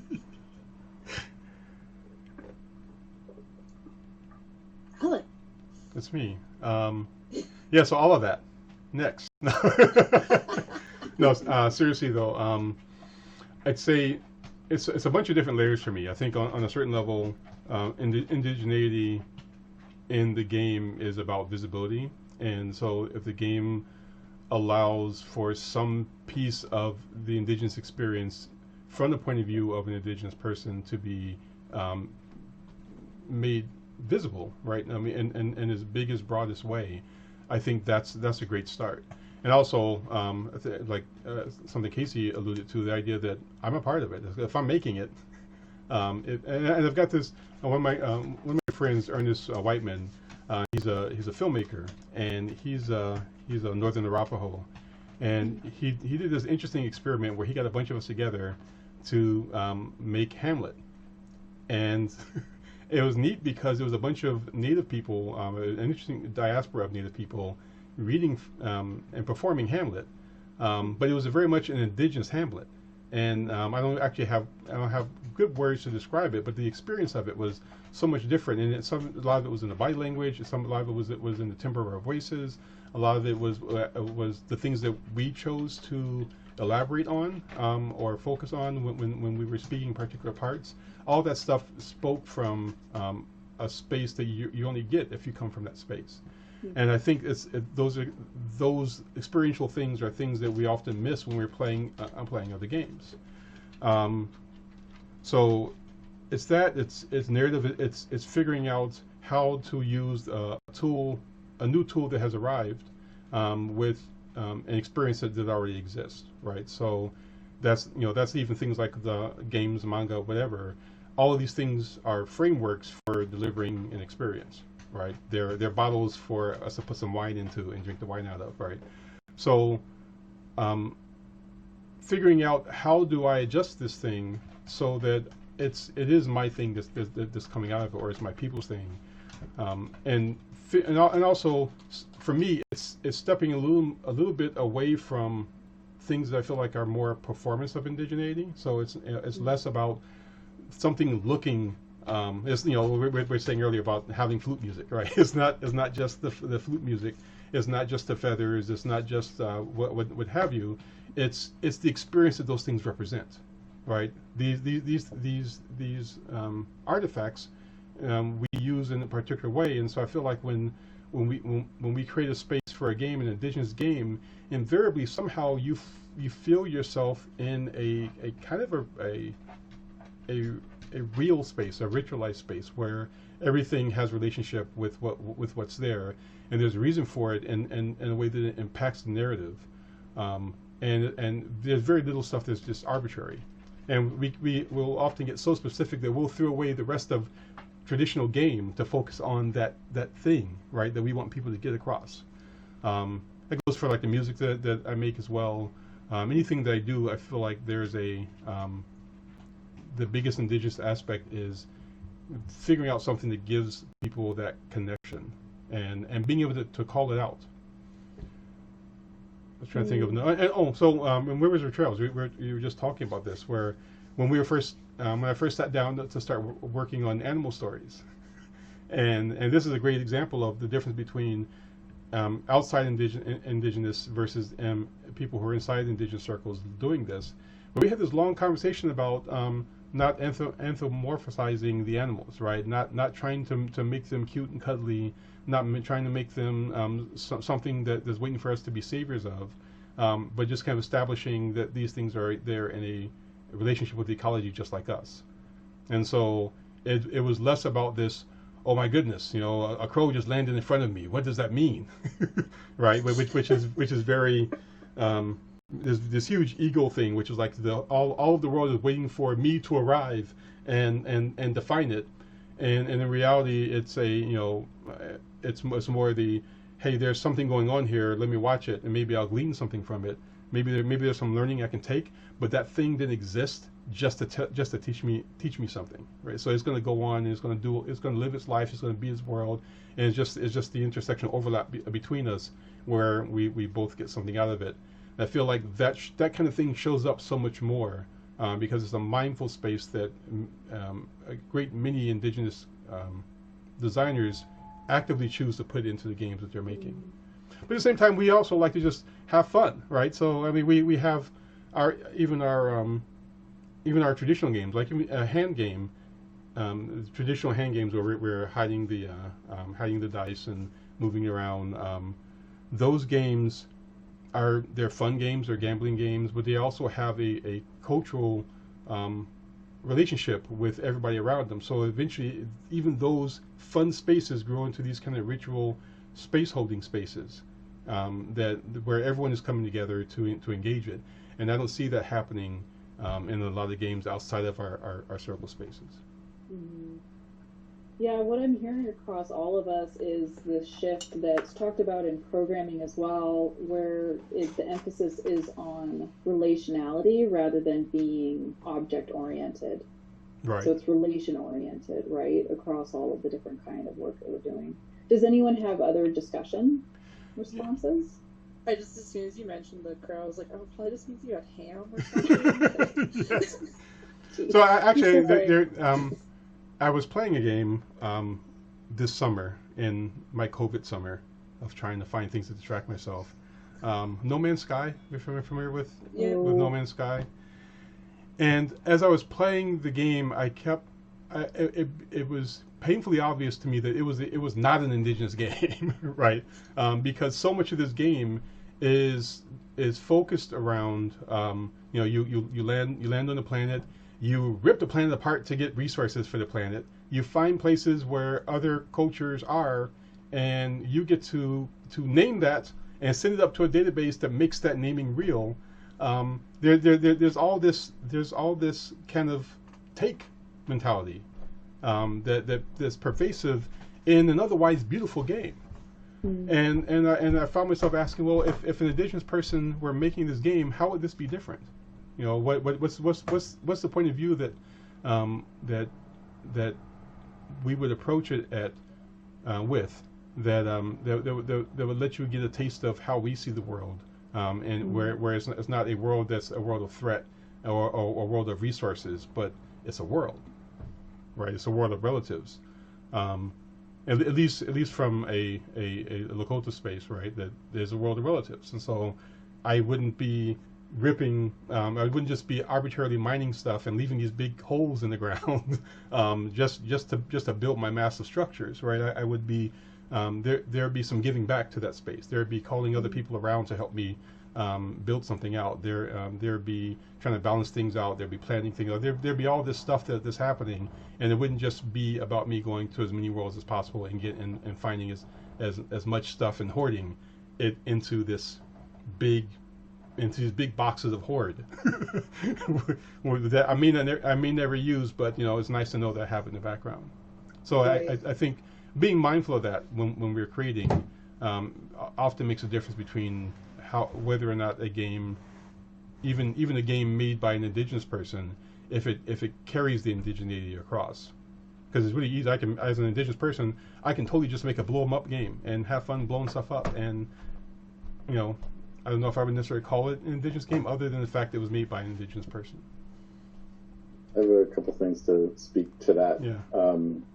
First of all, World of Relatives sounds like kind of like Indigenous World of Warcraft spoof. You can have like all your different aunties and cousins, like and you can't you can't pick any of the plants until you've gone and done a quest to learn about the plants first. You can't touch anything. World of Relatives, this is the next big gaming. Who has $1 bajillion for that MMO? I'll just trademark that right now. You heard it here first. And just to I really that's a really interesting take on No Man's Sky. Like that's kind of shifted my perception of this game, and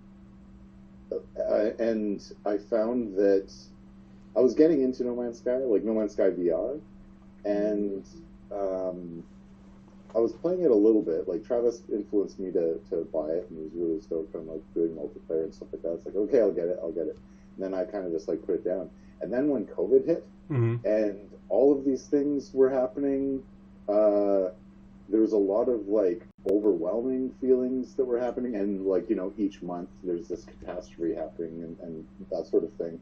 I found that No Man's Sky was the perfect escape, because you could literally be like, peace out, Earth. Yes. Like, I'm taking off for a while. Like, I'm gonna go travel throughout the universe, you know? It's like, I'll come back to you later. But yeah, so I just wanted to say those. Yeah.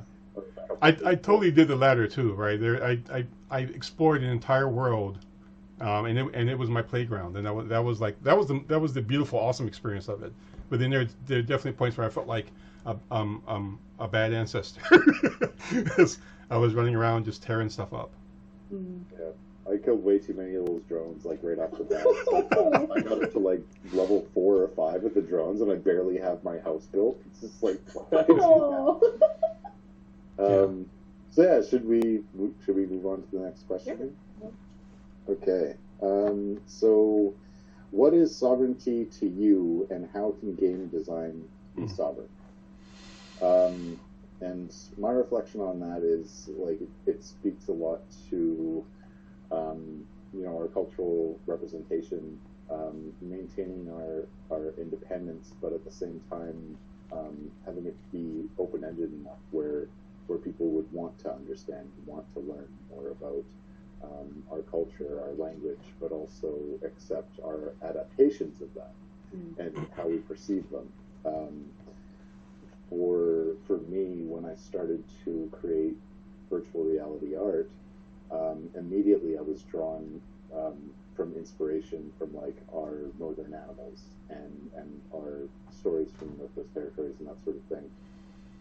Creating it, putting it out there, but not really knowing what our elders think until Davis went up to Delaney and he was showing, doing like a VR workshop up there, and he asked if he can show one of my pieces, Raven Gods, to an elder, and I was just like, okay.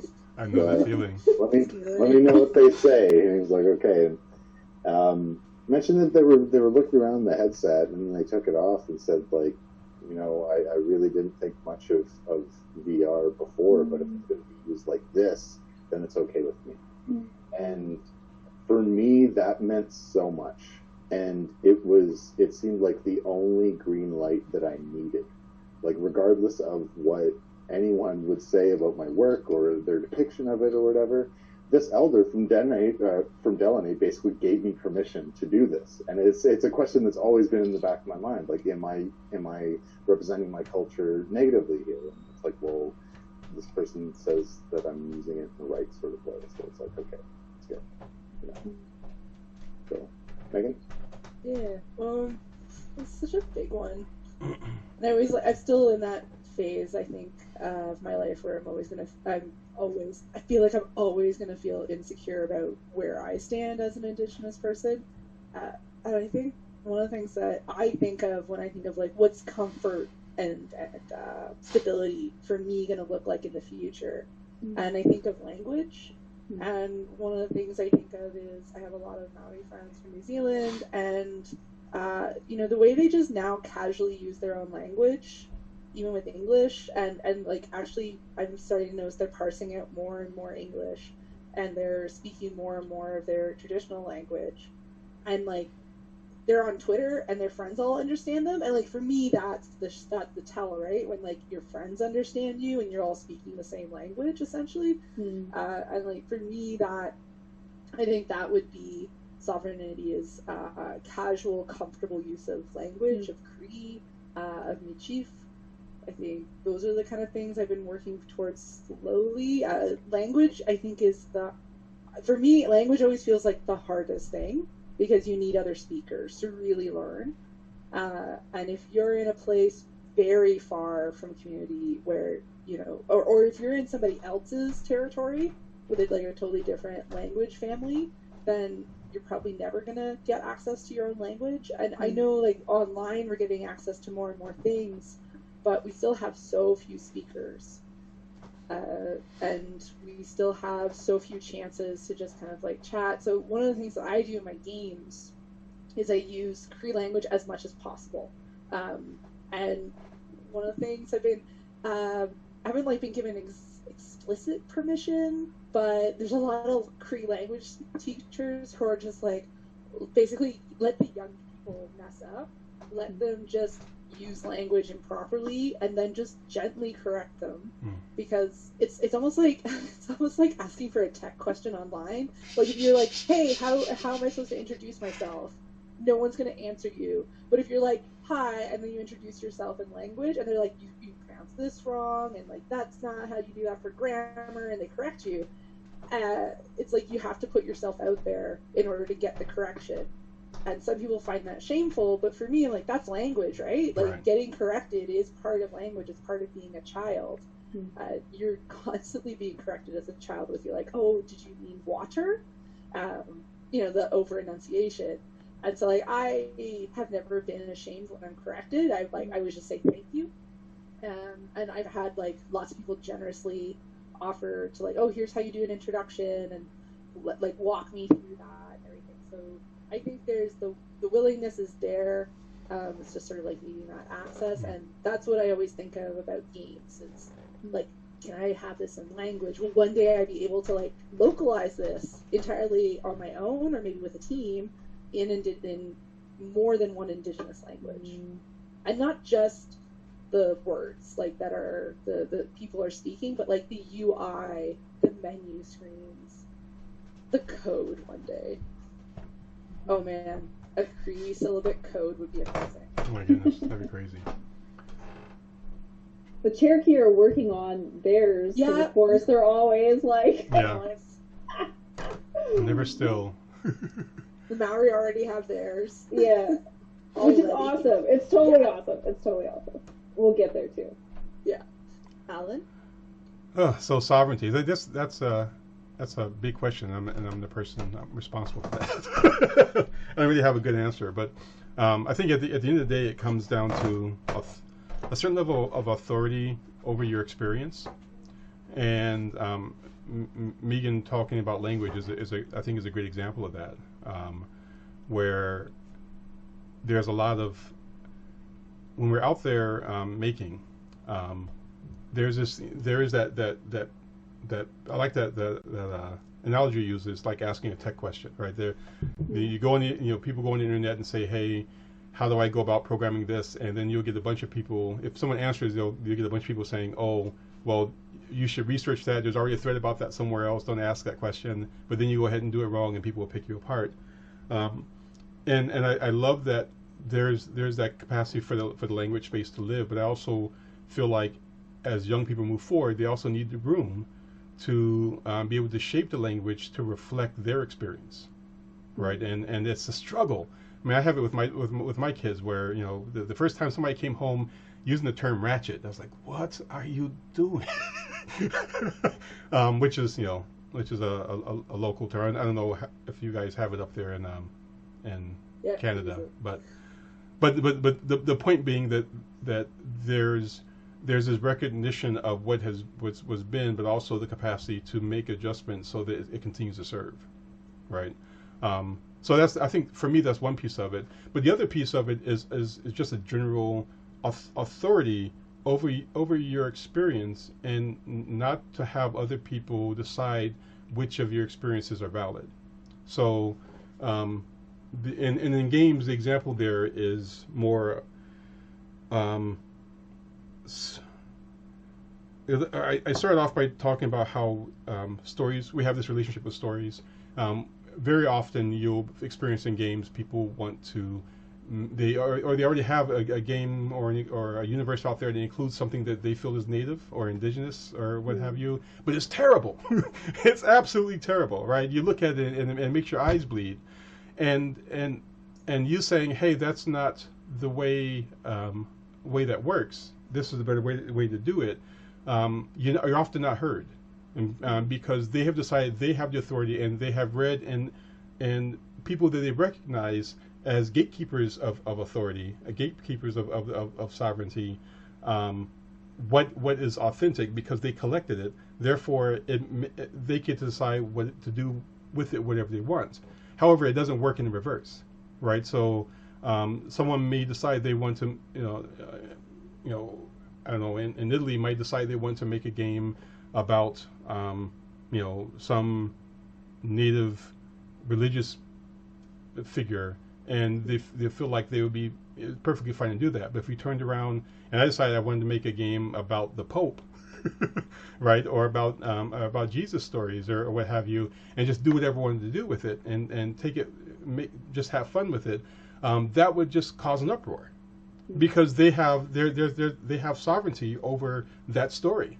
They get to say, this is our story, this is the way it is, and you have to respect it. If you're not respecting it, we're gonna stop you. We're gonna pull all this stuff down, and that is recognized as truth. And in our spaces is often not. And when you're in a relationship of collaboration, people often look at you and go, well, why are you causing so much trouble? This is simple. It's easy. It's in the book. I picked it up out of the book. It should be okay. And then you'll get feedback that things like, music is universal and it's for everyone. Stories are for everyone, and we should all have access to it. But it always means your stuff we should always have access to. But it's not like this natural blend. It's still, again, we're back in the space of a take. So in terms of a sovereignty, it's creating these spaces where our authority over our own narrative is present, is witnessed, and is also validated by those who are on the outside looking in. They're going, oh yeah, you have authority over that, and we're going to wait for permission from you to actually engage that, or we're only going to engage this bit of it, but we recognize what part of it you own. And it's weird because even the very idea of sovereignty is kind of a colonizer shadow thing, right? Where we get to decide what we move out on, what we take, and then once we've taken a bunch of stuff, we get to tell you get to own that.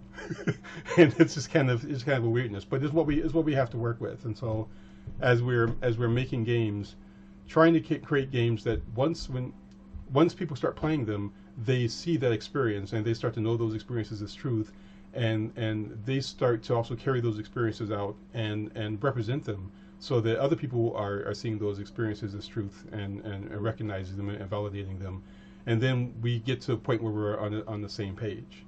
And it's also recognizing that we always have these tools that are showing up. I think things like VR, all the different ways that we can create and share music. We've got all these tools available to us, and we can own the way those tools are used to represent us, right? The way those tools are being used to tell our stories. And right now we have like a lot of games mimics cinema, and much of cinema comes out of a particular cultural set of expectations about how a story is told. But as we go into VR, a lot of people are freaking out, going, how do we tell the story in a virtual space? How do we tell a story in a 360-degree space? And it's about telling a story in those spaces. You're telling an ecology of stories. You're telling a story in an ecology. And so maybe that's a place where we actually will shine, because we already have a narrative relationship with that kind of storytelling, right? So it's recognizing where we can stand, where we can hold court, where we can own the pace of the narrative, the flow of the narrative, and then and we get to be gatekeepers on a certain level of how that stuff gets meted out. Yeah, exactly. That's really what it comes down to for me, like in its most simple form. I answered to Carol Marjuan in Bawatang about the term of sovereignty, because she recognizes just the same that it does come from colonization, but chooses to use it as a way to talk about making and then enacting our own decisions. Yeah.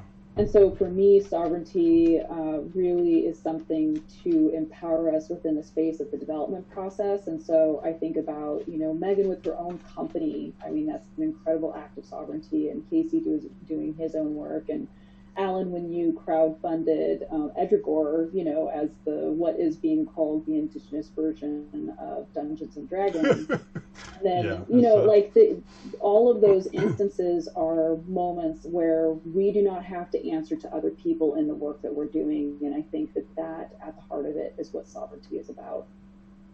Well, unfortunately, we are out of time, but this was an amazing time. I had a great time. Thank you, everyone, for coming at PAX, and thank you all of my co-hosts downside. Yay. Thank you. If you want to know more about what we're doing, you can find us online. And I'm also pretty sure our contact information is on the PAX online website. So really hope to hear from you if you want to ask us more questions. And hopefully we can see you guys next year. Yeah. Great. Bye. Awesome. Bye. Bye, Pete. Dokshake.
This is Dreamscaper, an action RPG roguelite coming to Steam Early Access this summer.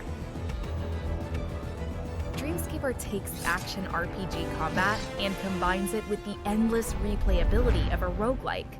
Every slumber is a different dungeon in an ever-changing world with a multitude of unique events and challenges. Play as Cassidy, dive into her subconscious, take on the surreal nightmares she wrestles with to dispel the darkness. Master a rich, expansive combat system that rewards skilled play. Use careful positioning, exact timing, and quick reflexes to defeat foes with an abundance of combat options. Make your defense offensive. Use quick reactions to dodge and parry enemy blows to create opportunities. Each weapon class in Dreamscaper is unique, allowing for a myriad of ways to approach combat. Rend the earth below your nightmares, fire off a finger gun, or whip a yo-yo into their faces.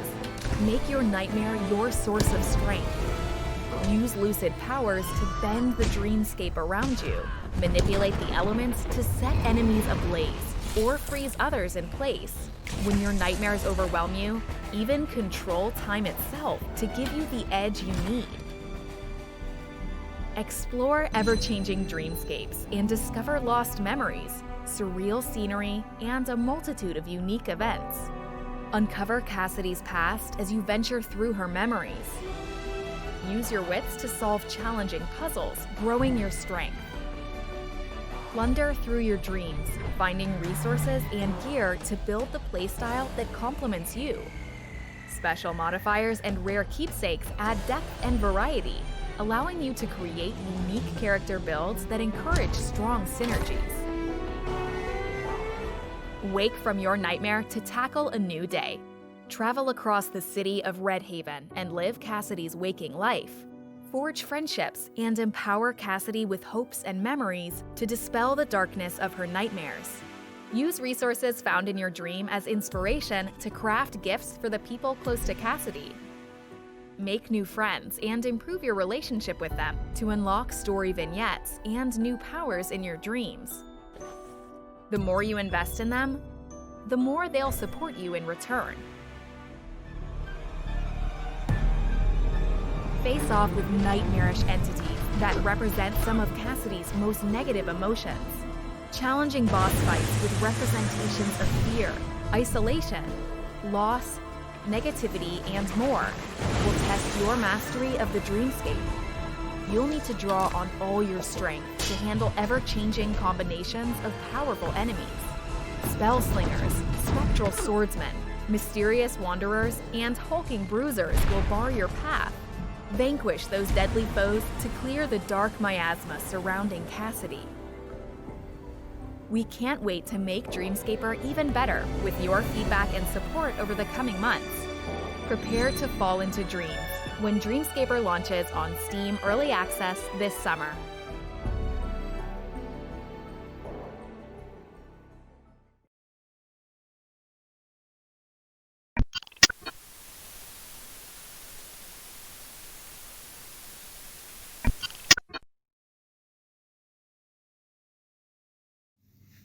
Hi there, I'm Dr. Mark Adams with the Queensland University of Technology in Brisbane, and our labs are based at the Translational Research Institute on the Princess Alexandra Hospital campus.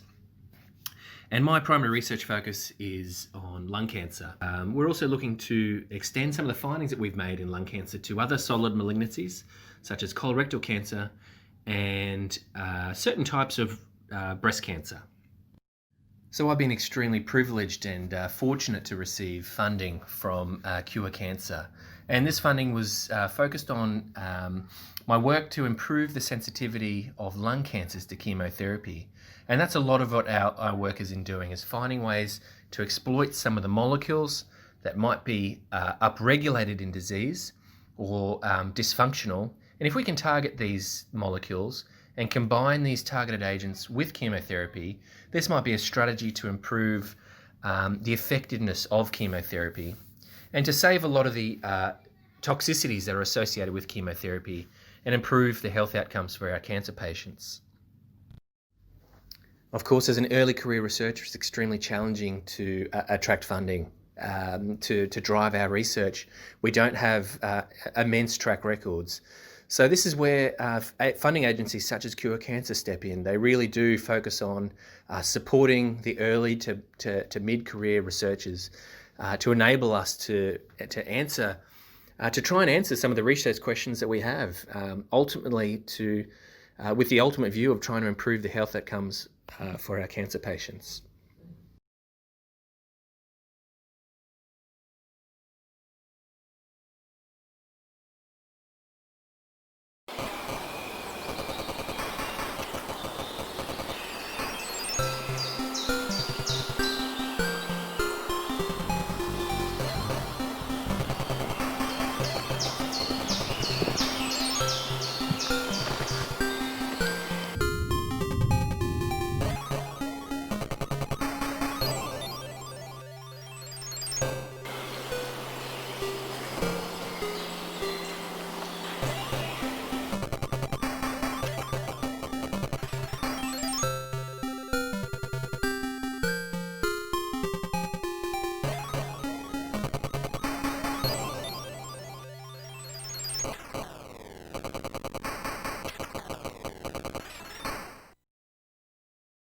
Jim Dark Magic is the wizard of Acquisitions Incorporated.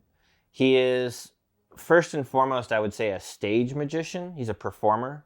So the spells that he has tend not to be very useful.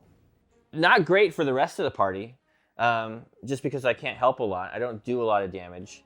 But I can make people invisible. I can make showers of sparks. There's a lot of exciting crowd-thrilling spells that Jim can do. One of the things about Idle Champions is that all the characters have unique equipment, and so it was really important to go through Jim and think about what the unique things are, right? So he's got his wand holster and his twin wands. He's got his skull brooch, the cloak. So all the little pieces of Jim that you like are in there, and then now they've got stats and little stories and stuff. With Idle Champions, it was interesting because the characters in Idle Champions are designed to work together in teams. So, you know, Rosie has a buff for all younger women who are in the party, right? There's these little things that help the rest of the group. And I wanted them to make sure that they understood that Jim did not help anyone else. So his abilities had to be things that would make him better, maybe even at the cost of the party. I made sure that Jim's ultimate would be completely useless, but incredibly flashy. I think it does a tiny bit of damage. It's mostly just sparks and showers of fire. It's fun to pretend to have that confidence. the new and improved Jim Dark Magic, played by Mike Krahulik.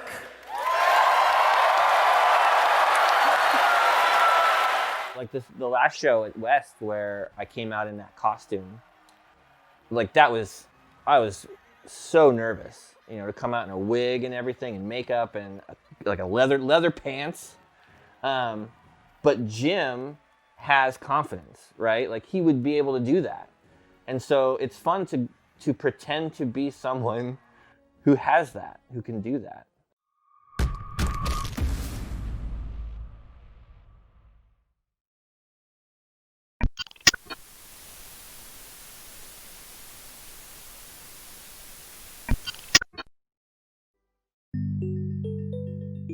We've recently had a shift. Both Child's Play and the medical community has recognized an unfilled niche where we needed some additional expertise in the hospital to help us deploy everything that they've provided, and they've started to help us develop a brand new role within medicine, that of the gaming technology specialist. These are people who have expertise in gaming, in technology in general, knowing how to set things up, keep them updated, but also have expertise working with children and work hand in hand with our child life specialists. We can't afford to support 250 of these positions across the U.S., but we can support 5 or 6 or 7 a year, get them started, and then have them prove useful so that ultimately every hospital will want to have this person. We'll always support our partner hospitals with Amazon wish lists. We'll always send them an annual gift to support their child life department. But being able to spread this position across the globe is the next push that we want to be able to do. I think that this is revolutionary. I think it's the next greatest thing for our profession. To see an organization like Child's Play really be able to admit, you know what, we can do better. What's our next step? What's our purpose? How can we change the world? How can we make a significant difference that's lasting? And so it's been really an amazing part of my professional growth to watch them get to the point they are today of introducing something that 5 years ago we wouldn't have even thought about.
This is Dreamscaper, an action RPG roguelite coming to Steam Early Access this summer. Dreamscaper takes action RPG combat and combines it with the endless replayability of a roguelike. Every slumber is a different dungeon in an ever-changing world with a multitude of unique events and challenges. Play as Cassidy, dive into her subconscious, take on the surreal nightmares she wrestles with to dispel the darkness. Master a rich, expansive combat system that rewards skilled play. Use careful positioning, exact timing, and quick reflexes to defeat foes with an abundance of combat options. Make your defense offensive. Use quick reactions to dodge and parry enemy blows to create opportunities. Each weapon class in Dreamscaper is unique, allowing for a myriad of ways to approach combat. Rend the earth below your nightmares, fire off a finger gun, or whip a yo-yo into their faces. Make your nightmare your source of strength. Use lucid powers to bend the dreamscape around you. Manipulate the elements to set enemies ablaze, or freeze others in place. When your nightmares overwhelm you, even control time itself to give you the edge you need. Explore ever-changing dreamscapes and discover lost memories, surreal scenery, and a multitude of unique events. Uncover Cassidy's past as you venture through her memories. Use your wits to solve challenging puzzles, growing your strength. Plunder through your dreams, finding resources and gear to build the playstyle that complements you. Special modifiers and rare keepsakes add depth and variety, allowing you to create unique character builds that encourage strong synergies. Wake from your nightmare to tackle a new day. Travel across the city of Red Haven and live Cassidy's waking life. Forge friendships and empower Cassidy with hopes and memories to dispel the darkness of her nightmares. Use resources found in your dream as inspiration to craft gifts for the people close to Cassidy. Make new friends and improve your relationship with them to unlock story vignettes and new powers in your dreams. The more you invest in them, the more they'll support.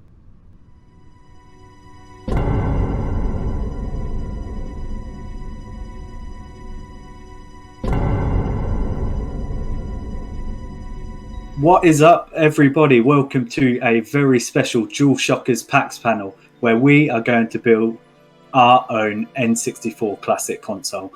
I'm your host, Sam Woods, and I'm joined by a very esteemed panel of my DualShockers co-workers and a very special guest. Next to me is Mario Rivera. How are you doing, Mario? Doing all right. I love that we're doing sort of like a Shawn Michaels there. That was awesome. Or fusion dance, whatever you want to say. Below him, Ricky Freck. How are you doing, Ricky? Good. How are you?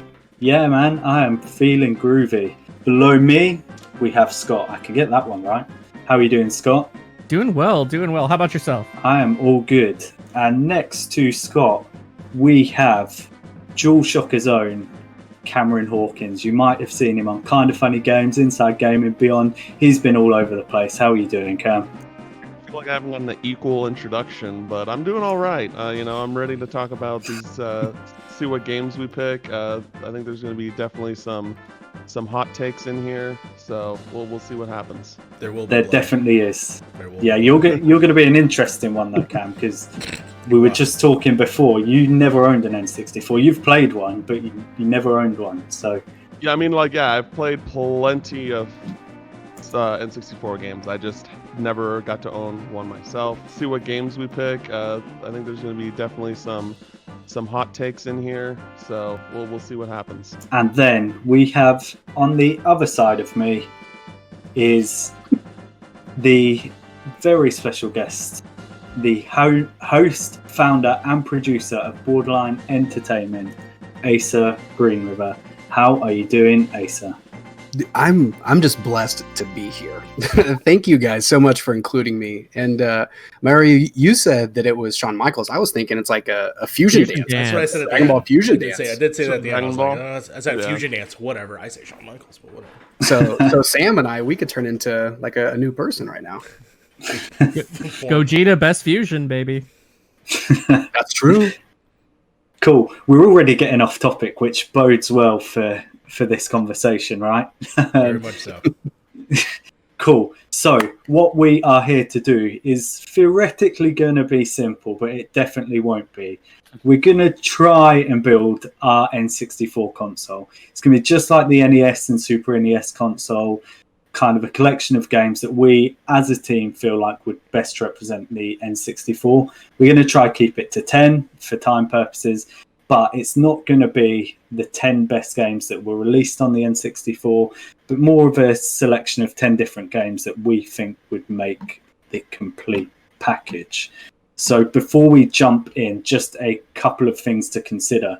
We can make this list as long as we want, but we're going to have to chop it down to 10 at some point. So let's try not to get too trigger happy with it. Yeah? Okay, fine. Sure. This isn't the best 10 games on the console. We want variation. So there's a ton of 3D platformers on the N64, but we don't just want a console with 3D platformers. Same with franchises. I'm sure we can make a great console with the 10 best Mario games on the N64, but we want to try and mix it up a bit. So are we good? Does that all make sense? Yes. Yeah. Sweet. Let's rock it. I'm going to throw a few quick questions out to you guys. We're going to start to build the foundations of the list. Then we're going to go through for all. Everyone's just going to suggest and we're all going to fight about what we want on the list. So, first of all, is anybody going to be crazy enough to debate that Mario 64 shouldn't be on this list, or are we locking that in straight away?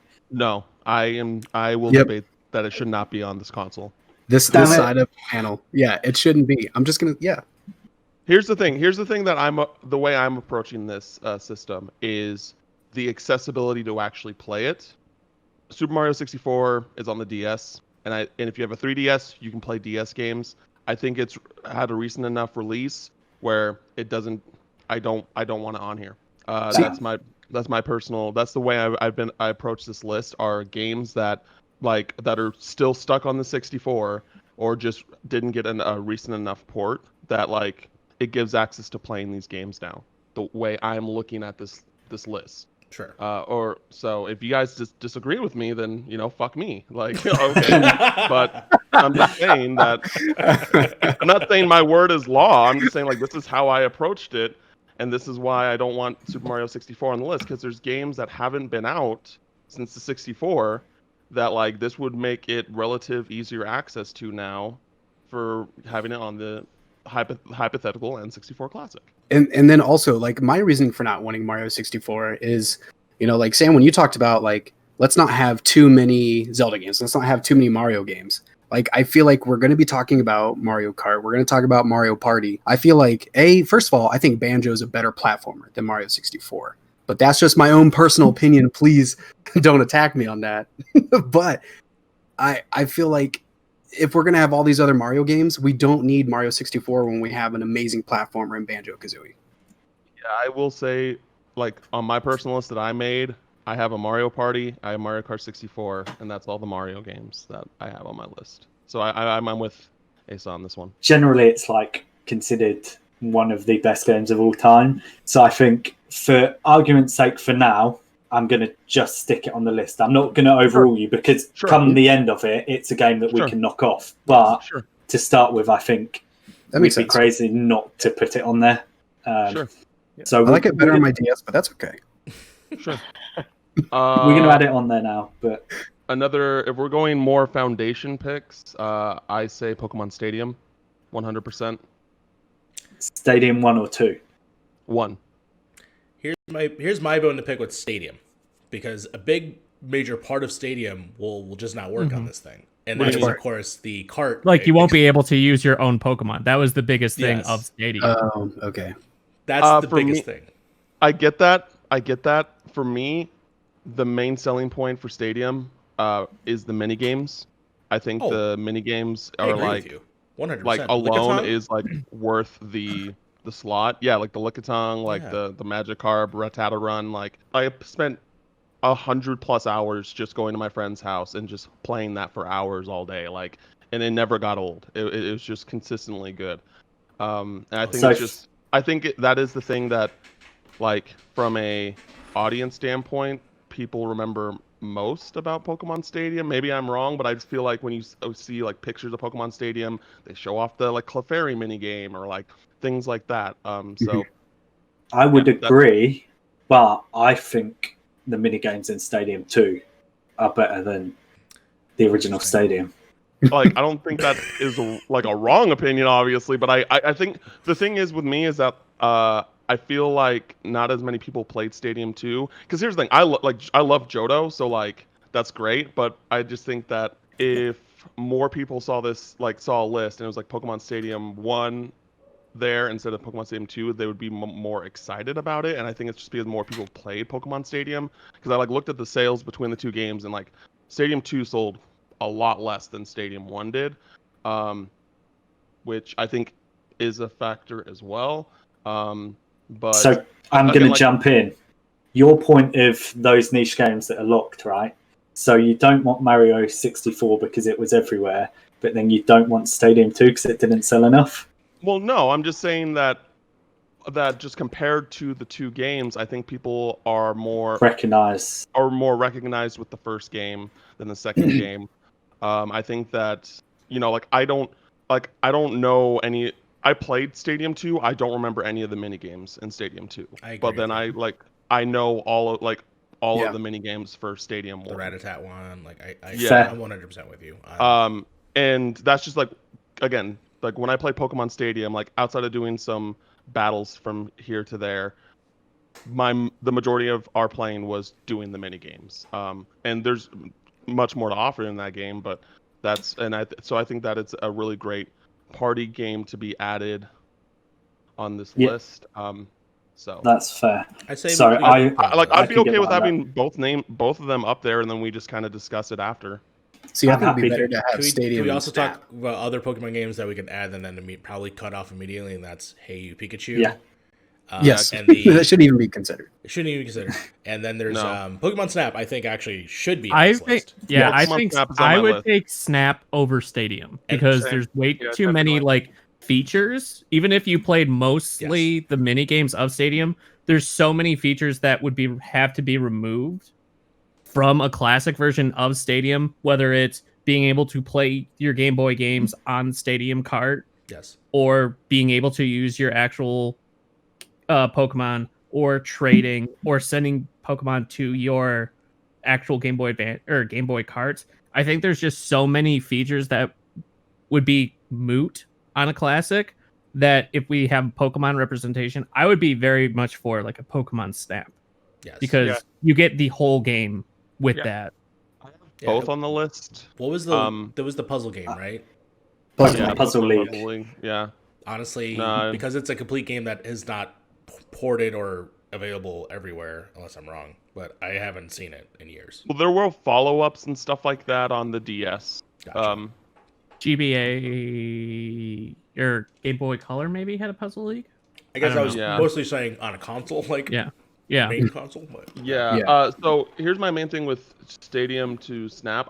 Both of them are on my personal 10 list. But I think that Pokemon Stadium even without the features that are would not be there, I think it just has more replayability. I think like I love Pokemon Snap, but like, I'll play it once and then I'll just like, I really don't feel the need to play it for a while. But that's also Pokemon the ethos of a classic console. It's like you buy it, you play it once, and then you don't play it anymore. But with like Pokemon Stadium, it's just like, if I have friends over, like, hey, you want to play some Pokemon Stadium? It's like, yeah, let's play some Pokemon Stadium. Like I would be that friend camp. I don't know. I think both should be on the list, but if we were only to pick one, I still would go with Stadium personally. I'm happy to stick both on for now, because I agree. I think there's a great shout to have both of them in the final 10. Franchises, talking of the big ones, Zelda, which one? Ocarina of Time, Majora's Mask. Cam, are you going to argue neither because they've both had DS ports? Saying neither. I am saying neither. But there's no other Zelda games on the Nintendo. 64. So I say we have to do. You could maybe put like a Master Quest though, like Ocarina of Time Master Quest. Interesting. So it's not like the standard one, but kind of the Aura Zelda Ocarina of Time. I'm not super familiar with Zelda as a franchise, just because spiders are in almost every game. So you're gonna have to explain that one to me. Reorganized dungeons, bit harder difficulty, and some other different things. I would be good with Master Quest. I don't like Majora's Mask, so I don't feel like that should even be considered. I can't wait to read the comments and be in the Twitch. Not even be considered. If it's between the two, Ocarina is the one that people I feel like adore the most.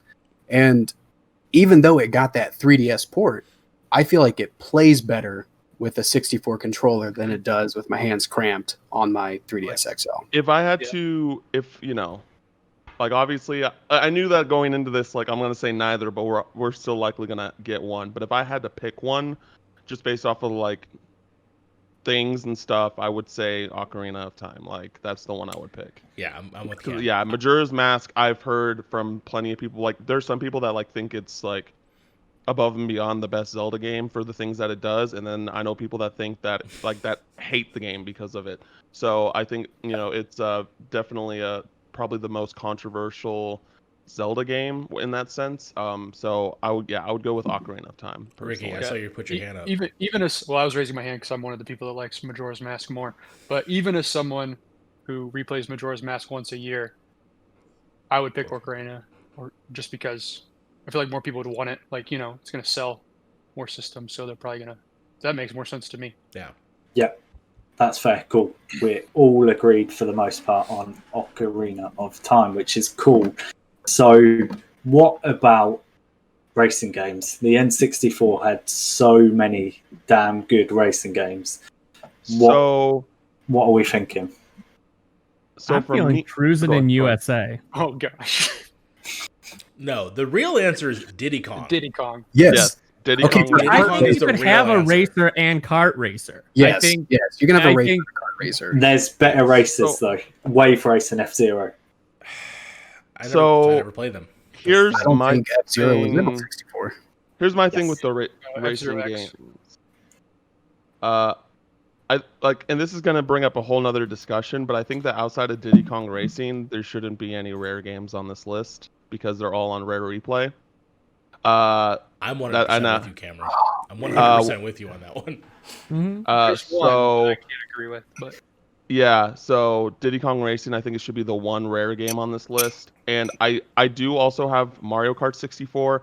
Again, like, and I know that we like some of you all want a racing game, but I don't know, like, I'm kind of nah on that one. So for me, I have both Mario Kart and Diddy Kong Racing on here. So talking just about racers, I could see the argument of not putting Cruis'n USA because it's also an arcade cabinet. So I can get that argument, but Wave Race 64, I feel like, and I don't know if anyone's with me, I'm seeing a lot of like absolutely not in people's eyes, but I feel like that's such an iconic racer for the 64, and I had so much fun with it. And it obviously didn't die because they continued Wave Race into the next console generation. So, see, Wave Race was great. The water looked unreal for the time, but right, if we're gonna pick one out of Diddy Kong and Mario Kart at the end, and then one of other racing games, I would go F-Zero over Wave Race. I think Wave Race is great, but it was so cool at the time. The music, you had 30 different races racing at the same time, 30 different characters you could choose from. The cars were awesome. The futuristic setting was awesome. But GX was better. Yeah, but I feel like F-Zero didn't hit the pinnacle until GameCube. Ozzy, the problem is no one likes a water level. So if the game is a no water one likes level, a water level, but everybody will love an entire game of water. That's Pokemon Ruby, remember? Or third gen, where it's too much water? Too much water. Don't bring that up. Don't. We're talking about bad comments. That's where it starts. So let's take it back. Where's everyone landing on Diddy Kong? first Mario Kart. To me, there's multiple Mario Karts, and the Mario Kart 64 is, to me, not even the best one. It's the worst. I agree. It's definitely like, I get the significance of it, but if I had to pick one kart racer, I would pick Diddy Kong Racing. There's only one Diddy Kong, unless you're on the DS, but there's one Diddy Kong.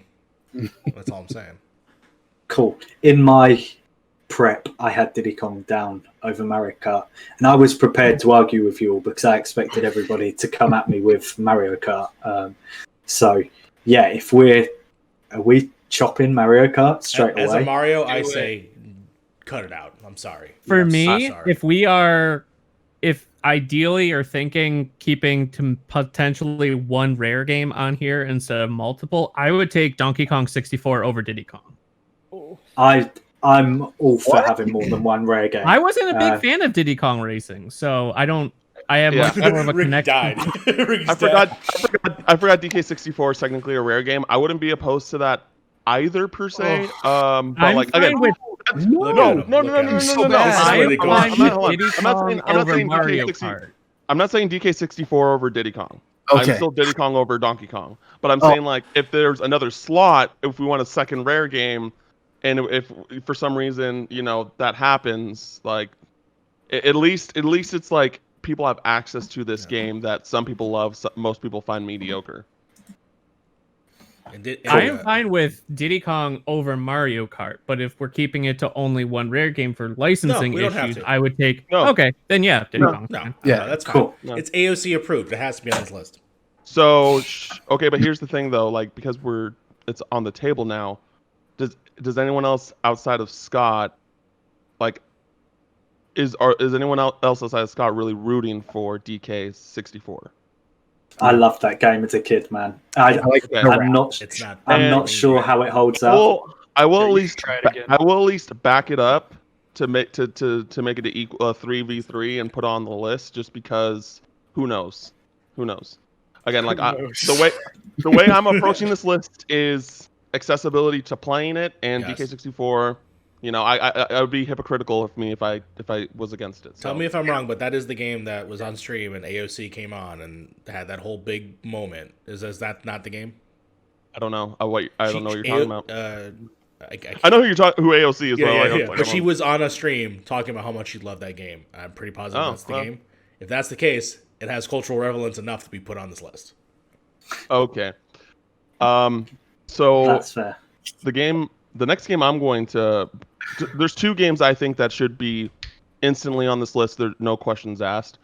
Super Smash Bros. Yes. And Paper Mario. Both of those should be on the list. So wait, so now we're talking about RPGs and fighters? I was just saying in general. Like, I thought we were done with the rate. I agree with you. I'm just like, should I fight for a better fighter on this list? Can we go to fighters though? I'm super cool with both of those. However, I want to wind it back to the other races quickly. Yeah, I completely forgot. I'm so sorry. Before we skip it. No, it's cool. So, other races, you've got that we haven't kind of agreed on. You've got F-Zero, Cruising USA, X-Hype Bike 64, 1080 Snowboarding, Mickey's Speedway USA, Snowboard Kids, and Wave Race. Oh, you forgot about the South Park game, obviously. That's true. That's true, actually. Yeah. So, right. Go on, Asa. 1080 snow and throw out some turkeys. 1080 snowboarding. Just I don't view it as a racer. I view it as an extreme sports. Like if we're looking at sports games, extreme sports, 1080 snowboarding has to be on there. Has to. Because we're not putting Tony Hawk, because Tony Hawk belongs in the PlayStation. No. He's literally being remade this year. He doesn't need it. Yeah, exactly. So it's 1080 snowboarding. I agree. Yeah, 100%. I agree. I can get behind that. Where are we landing on F-Zero versus Wave Race versus neither versus both? If you're going to give me 1080, I'll stop fighting for Wave Race. I say put F-Zero because the music is fat. I love it. It's so good. Yeah, it is. Anyone else want to fight forever? Like, I would just go F-Zero just because it's more Nintendo. It's Nintendo. But I'm indifferent on that one. let's have it on there on the hypothetical list. So you'll be happy to know we've just hit 10 on our we're done. pre-list. All right, cool, we're done. Let's go. good. And there's going to be a lot more arguing. All right. But yeah, Super Smash Bros. And Paper Mario. I recently played Paper Mario for the first time, and it holds up incredibly well.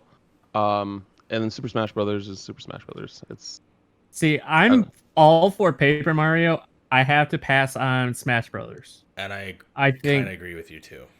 Just because I'm going into this assuming there will probably only be 1, maybe 2 controllers packed in, and hard to say if it will have the ability for 4 players. So I think if there is no 4-player ability on our hypothetical console, or it only comes bundled in with 2 controllers, I think a lot of the fun of Smash Brothers drops away. Plus, Smash is like still very much a thing you can play, and outside of the novelty of being able to go back and play old Smash, like the original Smash, I think there would be better fighting games for this particular platform than Smash Brothers 64.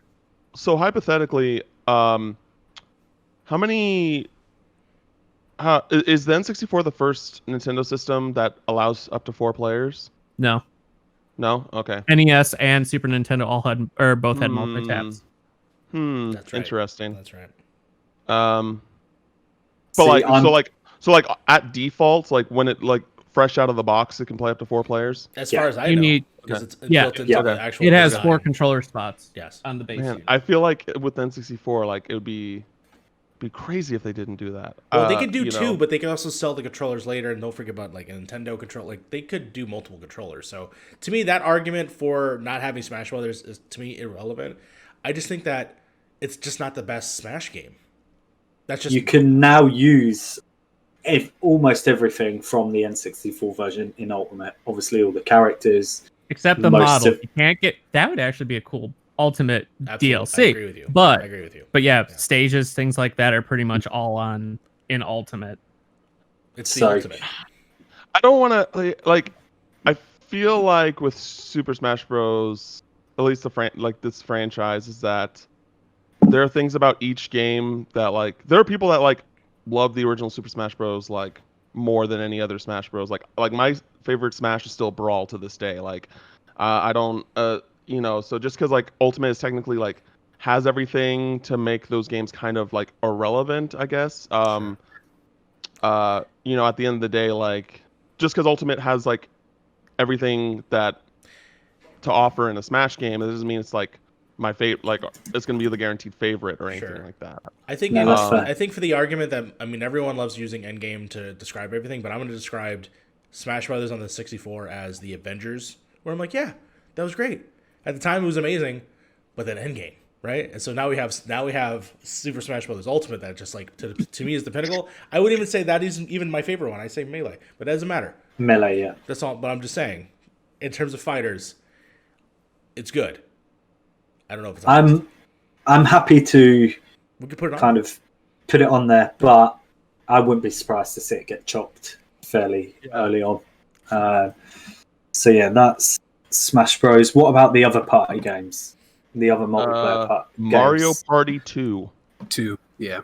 The best Mario Party in my opinion. I have no opinion. I hate Mario Party. Ooh. That's just me. Really? That's why I don't throw parties. So is that a unanimous Mario Party 2 straight down? Does anyone argue 1 or 3? So the first 3 are on N64. First 3 are on 64. Yeah. Yeah.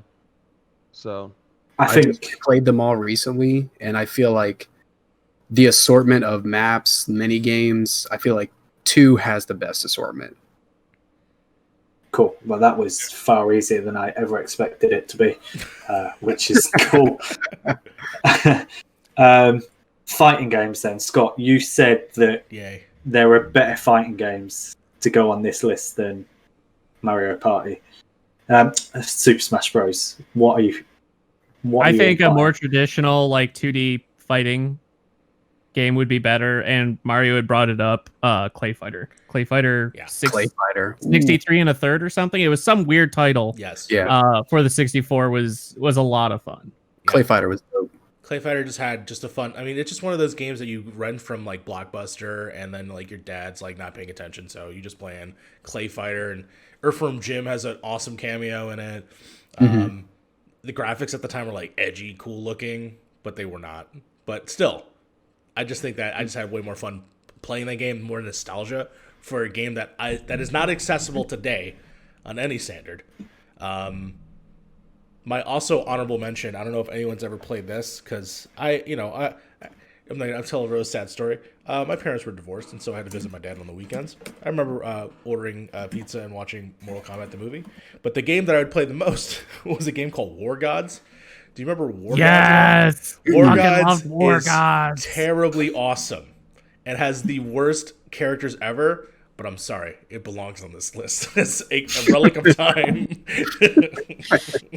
I don't think I can, in good conscience, add a game on this list that only 2 people have heard of. But what about just to like the maybe list, just to make them happy? We know it's getting cut. But what was it? War Gods. War Gods. Type it on there with an asterisk, you know? Yes. Yeah. It's Cool. like gods from different, obviously different religions and all that stuff. It's so bad. So it's Smite. It's Smite. It's the original Smite.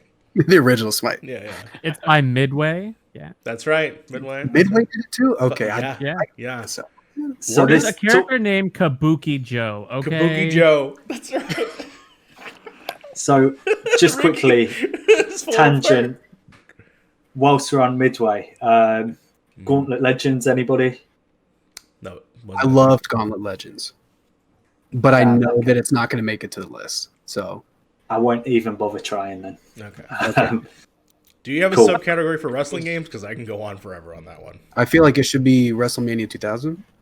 I like Warzone. I almost want to put WCW NWO Revenge, but that's just me.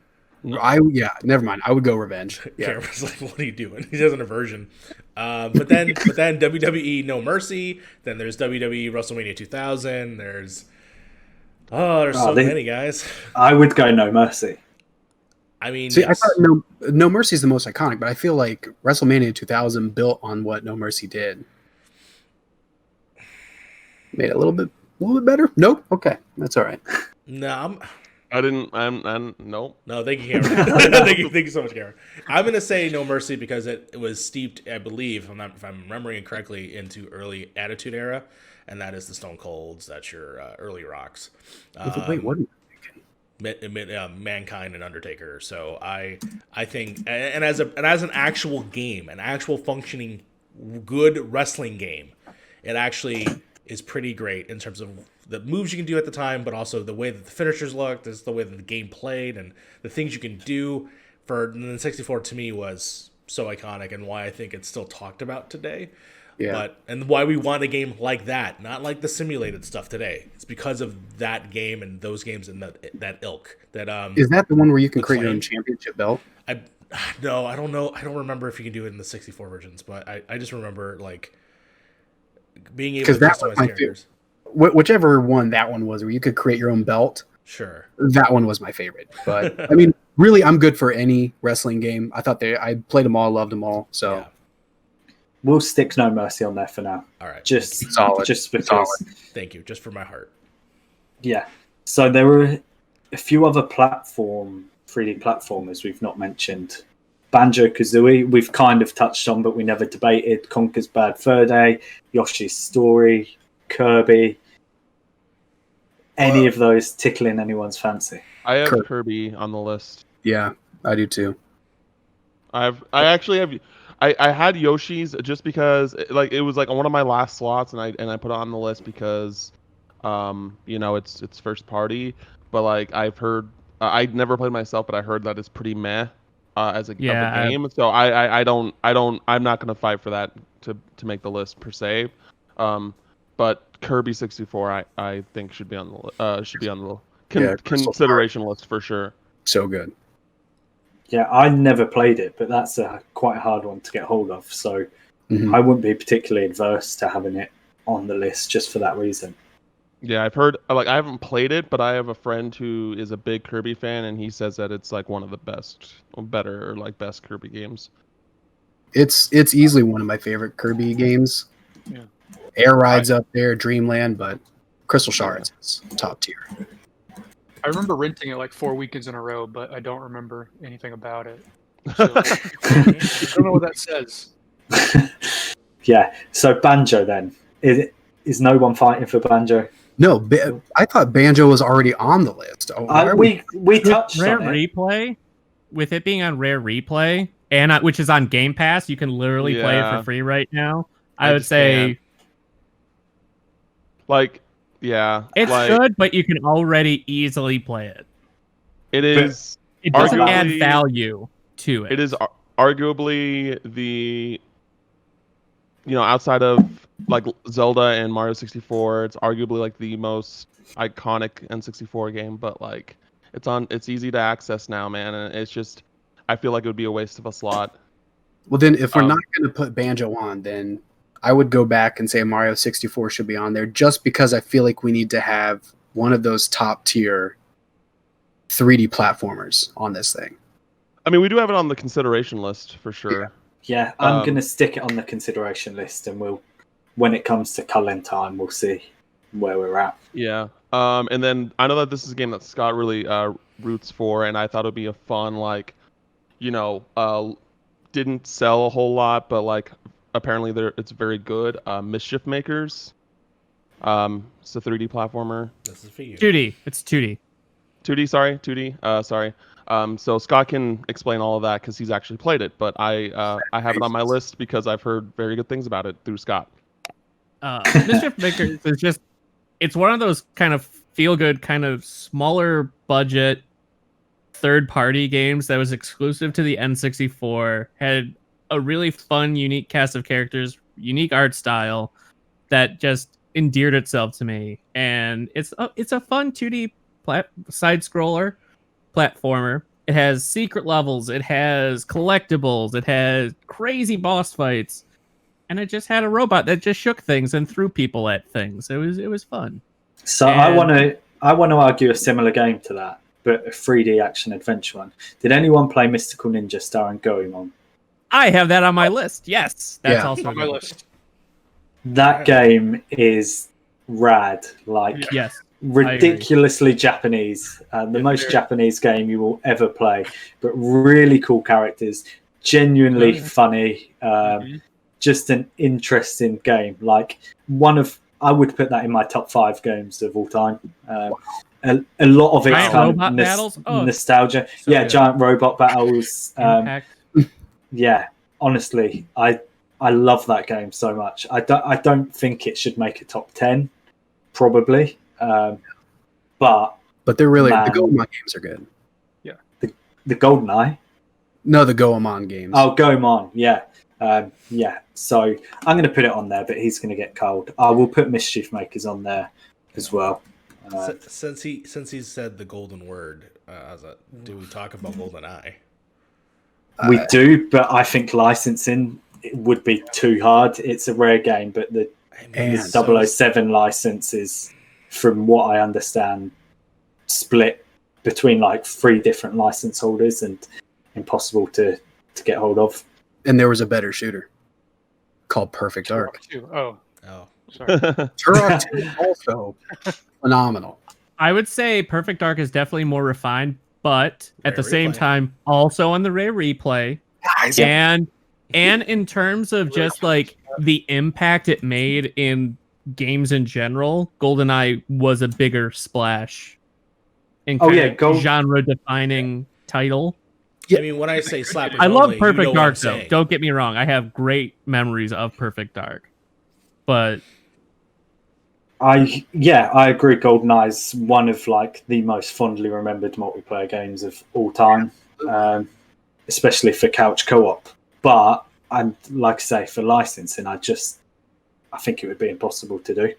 And it's only for that reason that I was pushing for, even though I love both games. I'm a huge James Bond guy. Mm-hmm. So like every single thing about GoldenEye was Asa.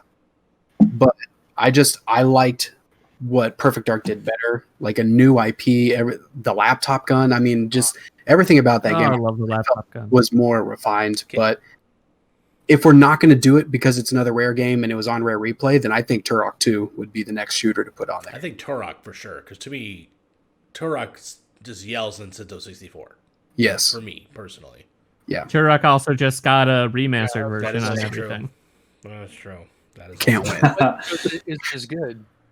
People in the comments are gonna just roast us because we're going the like how easily can we access this game route because Yeah. Well, they're going to be split between you guys are talking about Banjo-Kazooie, it's owned by Microsoft, but then you're talking about James Bond. Like, make up your goddamn minds, guys. I know, we know. Yes. Yeah. Yeah, I'm gonna get roasted, but for that, but that's cool. I'm a big boy. Is it real We quick? should Is just it true we that should you can make do things.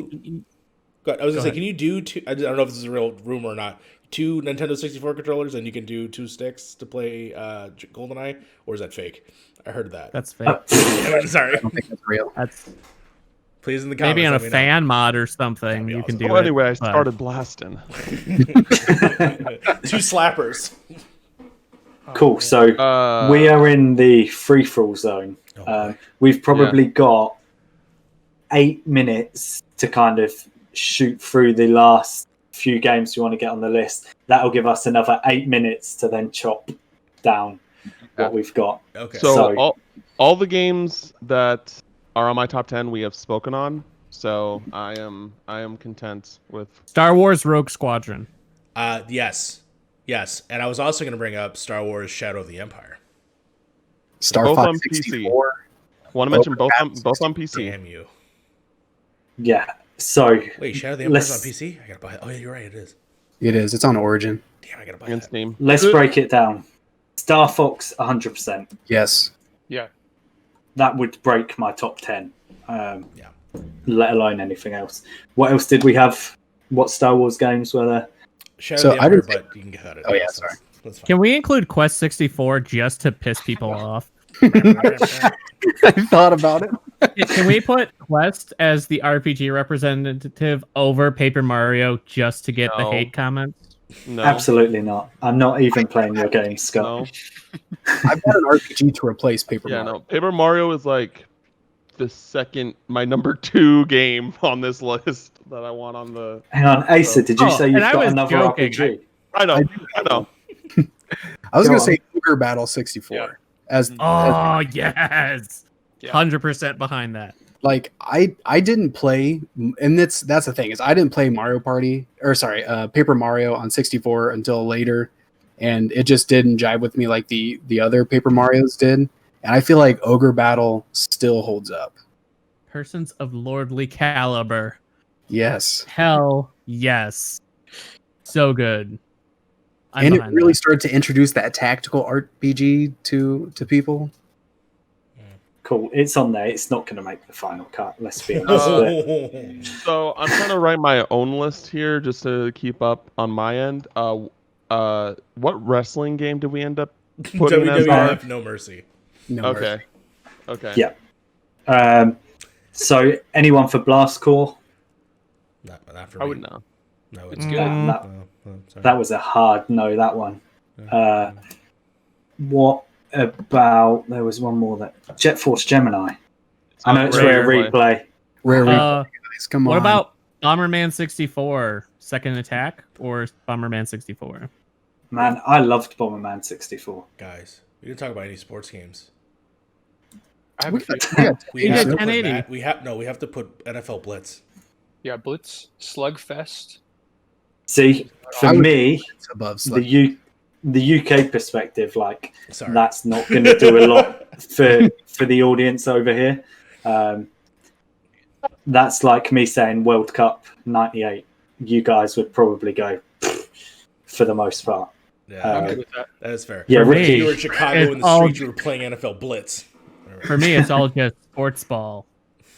You never played NFL Blitz, Scott? I rented it probably a couple times, but I'm So not a fun. sports person. I'm not a And, sports- like It's a wrestling honestly, wait, was there an NBA Jam for N64? Oh shit, that would be on the list. Yeah, there is, but I don't think it's as good. No, it's a Sega Genesis I don't think game. it's worth. In my opinion. Yeah. Right. Has anyone got any burning shouts? Because the list is now 24 strong. So Ken we're going to Griffey's need to Home Run go Derby. through and. Oh God, my list is much smaller than yours. Okay. So let me recap where we're at. So we've got Mario 64, Pokemon Stadium, Pokemon Snap, Ocarina of Time, Diddy Kong Racing, Donkey Kong 64, Super Smash Brothers. I've written Mario Paper down. I meant Paper Mario. 1080 Snowboarding, F-Zero, Hey You Pikachu, Mario Party 2, Clay Fighter, War Gods, No Mercy, Kirby, Banjo, Goemon, Mischief Makers, Turok 2, Perfect Dark, Star Fox, Ogre Battle, Bomberman 64. How did you live? Okay. I mean, it won't. No one. Oh, go ahead. So first off, I think we all said already, like from the get-go, that we don't want Hey You Pikachu, right? I don't think he didn't mention Hey You Pikachu. I did, but you that did? was just I did mention it, but I knew it was one that was getting thrown out straight away. Okay. Okay. So let's look. There's no We got, blockbusters like- to get your pictures from your Hey You Pikachu. So We got like 15 minutes left here, so we got this. Before gonna we move on, can I just shout out Wet Tricks really quickly? Because that's Yes. I own 2 copies of that game. It's incredible. If you can play it, play it. I know it's not going to make the list, but What's the selling point? What's the elevator pitch on Wet Tricks? pretend like you're kind of playing Tetris, except instead of blocks, you're laying down like things that make elevation go up or down, and then dropping water in lakes and trying to keep the water on the platform as long as possible. Whoa. Okay. And, yeah, it's crazy, but yeah. That sounds interesting. All right, interesting. I've put it on the temporary list for you, Ricky. Thank you. Thank you. It's going to Your go. war gods. So, is there anything else that needs to go on this temporary list, or are we ready to start knocking it down? I think we should go. Did we add Bomberman? Yeah, Bomberman's on there. Right, so I'm going to go through. If we all think it goes, then it goes. Mario 64. That's staying for now. Too much but I don't hesitation. think it stays either. So I'll start from the bottom up. Bomberman 64. Does anyone really think that should be on here? it can go. Get It can rid. go. I think it can go. For 10, it can go. Yeah. Ogre Battle. Are we feeling the same? I say I think that's the best RPG representation. Keep it. There's so many Mario games already, guys. Come on. I haven't played it. I'm not gonna back haven't a played it game either. and I've played. You know, so Right, it's staying for now, but don't be surprised once we get down to the nitty gritty if it disappears. Star Fox for me has to stay. Yes. Yeah. Sure. Yes. It's on 3DS. Sure. It's on 3DS. Perfect Dark. Rare replay. No. I say cut it. We need a Cut it. shooter. We need a shooter. I would cut Perfect Dark. Okay, cool. Perfect Dark's gone. That's the majority rules there. Turok 2. Turok Cerebral stays. Board's For real now. cool. I'll Cerebral. say it stays for now. For now. Cool. Mischief Makers. Stay. I don't know what that is. I Sorry, don't Scott. know what it is. I Confused. backed you for Clay Fighter Mario. You said you would back me from. Oh, you're right. I'm so sorry. Damn I'm so sorry. Yes. Yes. What? Damn it. These behind the scene Again, like answers. here's the thing. Like I never even heard of Ogre Battle, which is why I'm not backing that at all. But with Mission Makers, like Scott introduced me to it, and then I like actually looked into it, and it is a very beloved, like really great 2D platformer. Which is why I'm willing to If back I it would up. have known, I would have introduced it to you months ago. Oh, sorry. This is All right. I'll keep it for Cool. now. Keep it for So now. I would highly recommend Ogre Battle, though. You should definitely. see.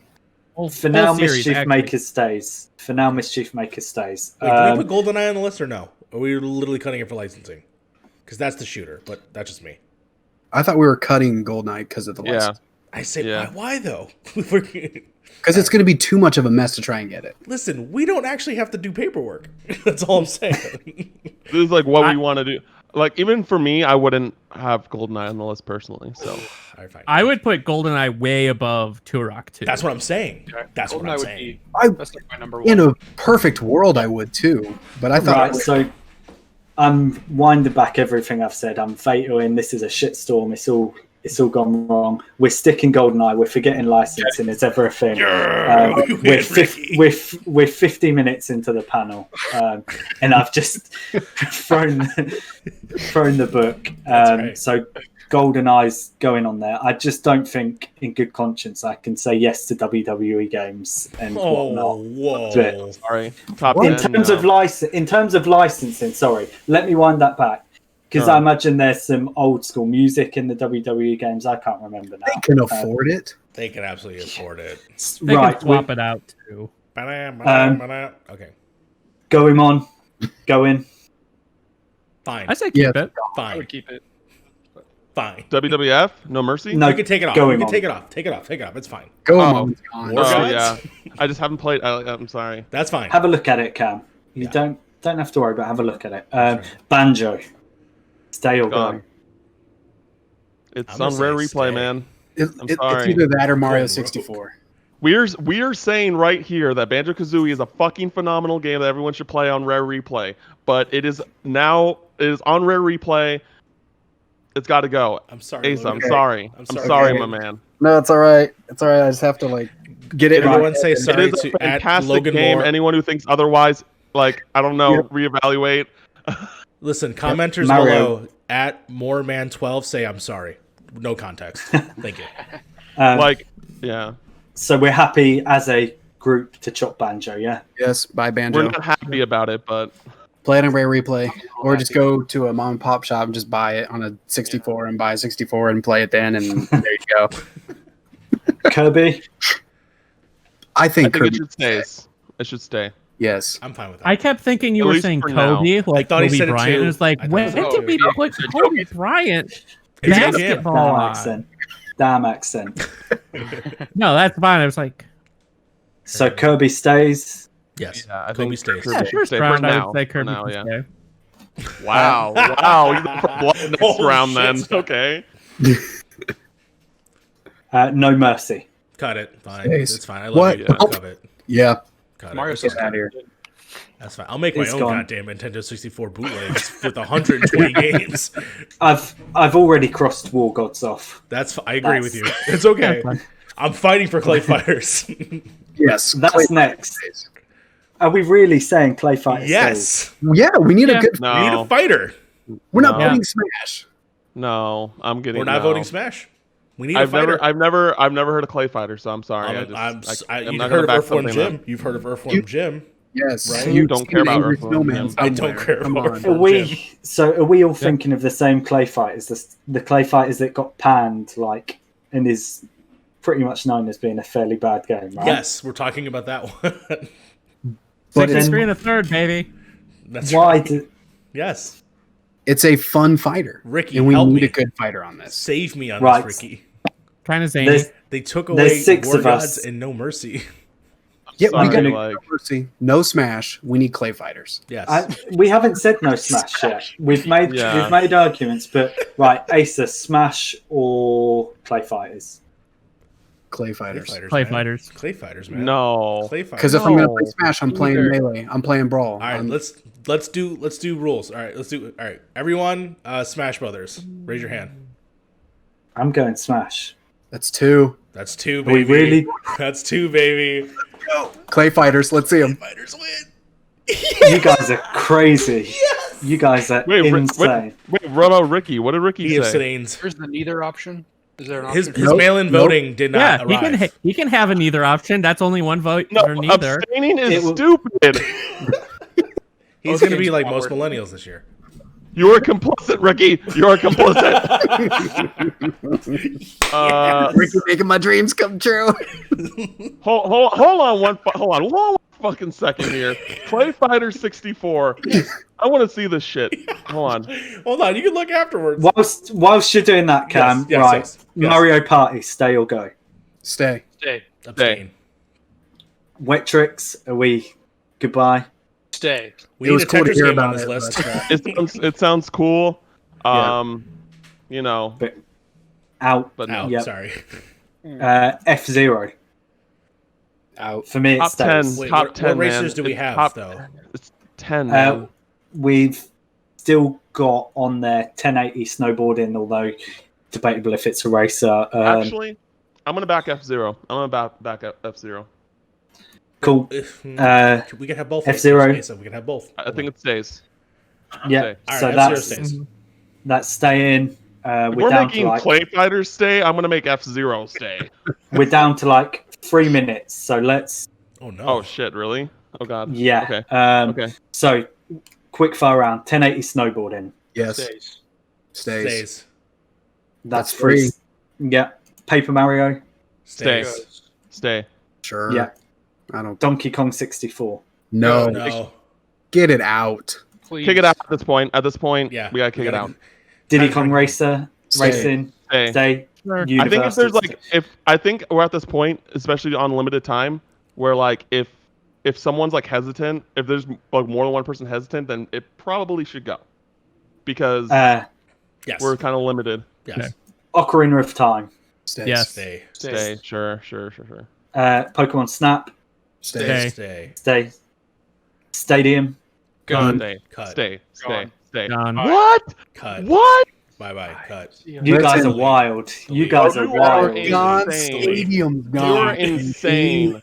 You are insane. If I can't play my Pokemon Red on my television, then what is it good for? The cutting of I'm features. I'm joking. I'm not putting in a whole game just because of mini games. And then Mario Because 64. of mini games, though. Mario 64. We've lost Banjo. We've lost Donkey stays. Kong 64 at this point. And So, Stays. sure. right. So we're now down to 4, 5, 6, 7, 8, 9, 10, 11, 12, 13, 14, 15. So we got cut. All right, so 5. 5. Ogre Battle. Gone. Gone. Fine. Cut it. Sorry, gone. Okay. This is ridiculous. We just now- got Pokemon Stadium. Shut up. now I've allowed GoldenEye. Turok gone. Yes. Turok gone. Yeah. Turok gone. Yeah. Oh, yeah. Turok gone. Sorry, I forgot. Yeah. Golden's here. Turok. Yeah. Turok gone. Mischief Makers, I would say, looking at this list, is one of the weaker ones now. Stay. I'm gonna say stay right now. Hi, Ricky. Kirby.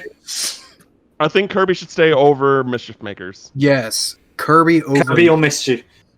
Kirby I would say over Kirby. Mischief Makers, yeah? I'll go Kirby Yes. because I'm sorry. Kirby. I never played Mischief Makers. I'm sorry. I lost. Yeah. So, at the- 4, 7, sorry. 8, 9, 10, 11, 12. We need to cut 2 of Okay. Mario 64, Pokemon Snap, Ocarina of Time, Diddy Kong Racing, Paper Mario, 1080 Snowboarding, F-Zero, Mario Party 2, Clay Fighters, Kirby, GoldenEye, Star Fox. 1080 snowboarding. No. I'm gonna say Star Fox because it's on the 3DS. It's on the 3DS. You know what? He's not wrong. Cut it. Wait. Give me the list again. Give me the list again. Mario 64, Pokemon Snap, Yes. Ocarina of Time, Okay. Diddy Kong Racing, Paper Mario, 1080 Snowboarding, Yes. F-Zero, Mario Party, Clay Fighters. I say get rid of Mario Party. Kirby, GoldenEye, No. Star Fox. I'm going I to would say cut Paper Star Mario. Fox. No, Star Fox and F-Zero's gone. Yeah. F-Zero. Starbucks- There's Star- 3 racing games. Oh, there's 3 racing games. 3 racing games. F-Zero. Cut F-Zero. That's Star F-Zero. Fox and F-Zero, I guess. I still think. Okay, so hold on. Before we finalize this, who would pick Clay Fighter over Pokemon Stadium? I want to see you raise a hand right now. Who would pick Clay Fighter over Pokemon Stadium?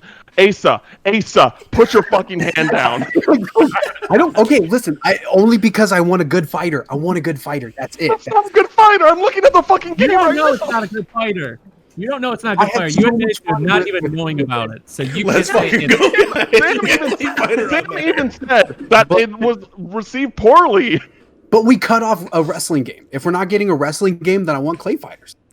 I took off my shirt for Clay Fighters. And listen, Cam. I told you, my guy. I love Stadium. I love it so much. But in 2 Pokemon games, I got to go Snap over that one for accessibility purely. Right, we need to cut one more, and we need to do it sharp. Who would take Pokemon Stadium over Mario Party? I'll take it. I'll take the L. I want get rid of Mario Mario Party on this list. I am totally It's minigame versus anti-stadium. minigame, baby. I am 100% anti-stadium. I do We're, not think we're still on 11, so even if we swap Stadium for Mario Party, we still have one more to cut. We can do 10 in a hidden game. Okay, hold on. I So would read the cut list Paper again, read the Mario list again. before Mario Party. No. No. So we've neither got of those. No. Mario 64, Pokemon Snap, Ocarina of Time, Diddy Kong Racing, Paper Mario, 1080 Snowboarding, Mario Party 2, Clay Fighter, Kirby, GoldenEye, Star Fox. All right, For me, Star Clay Fox fight. needs to go. Clay Did we fight already is- agree? No, Star Fox. Get rid of Star Fox. Okay, no, hold on. So Yes. here's Clay the thing. Fighters goes. No, Here's the thing. Star If Fox. I had to pick one of those games just straight up, I would say Clay Fighter. I'm sorry, I Yes. just would. But Star Fox is also on the 3DS. Yes, I agree with Cam on that So one. I think personally it should go between those two games, even Right, though I'm going to go down the list and we're going to vote. Right, Asa, Clay Fighters or Star Fox? Which Ask me goes? last. Ask me last, please. He's got to be Mario, deciding- Clay Fighters or Star Fox? Clay Fighters, man.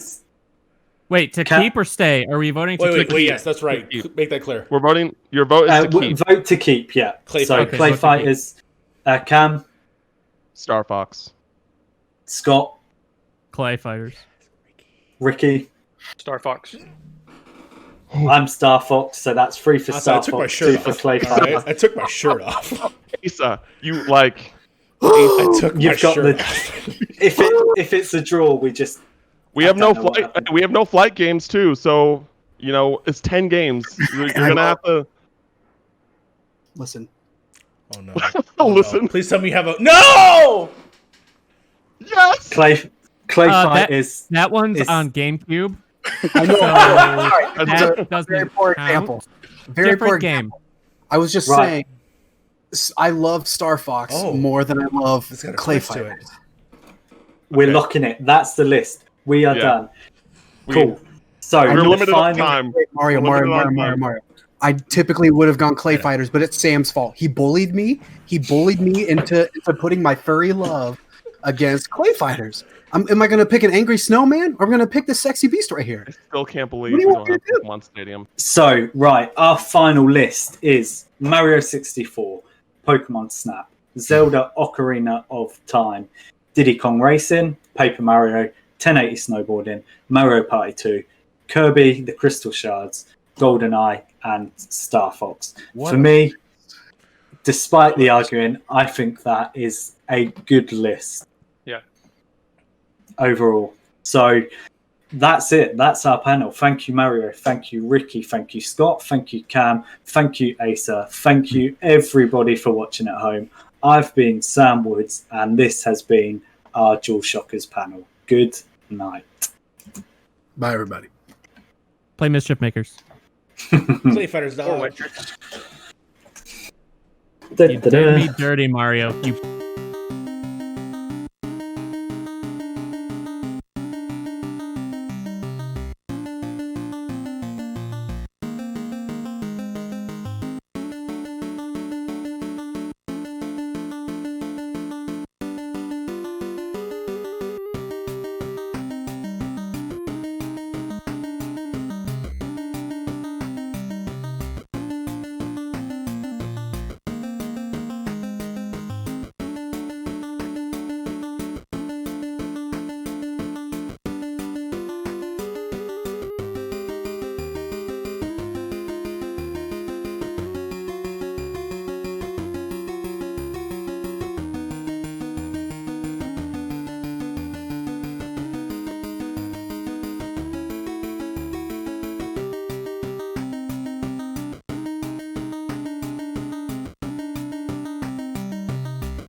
Hey, Dr. Ken Dutton Register here from Excite Science in Brisbane, Australia.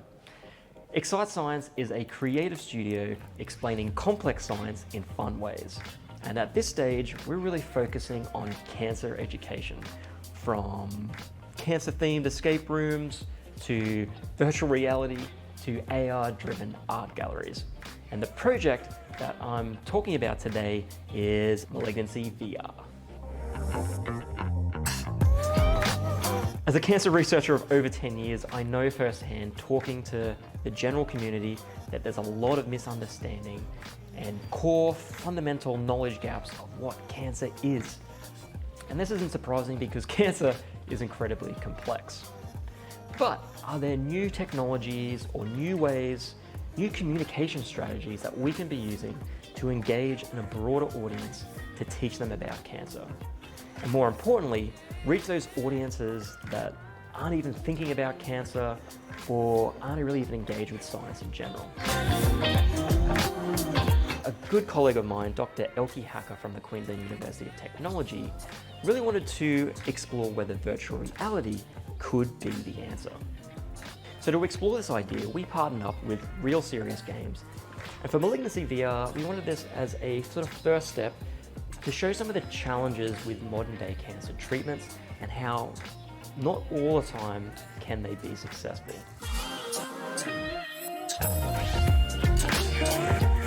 So after we decided we wanted to talk about different cancer therapies, we began talking about the different game mechanics. And this is where we came up with the different treatment guns, focusing on chemotherapy, targeted therapy, and immunotherapy.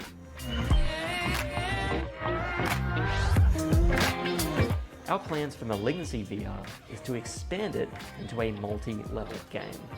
And we're going to be doing this in conjunction with members of the community. So if this sounds of something of interest to you, head over to malignancyvr.com and sign up to be in touch. Furthermore, we want to take that game and then test it in a randomized clinical trial to robustly assess if virtual reality is an effective way to teach people about cancer, and more importantly, can it change or influence people's behavior and reduce their risk of cancer over a lifetime.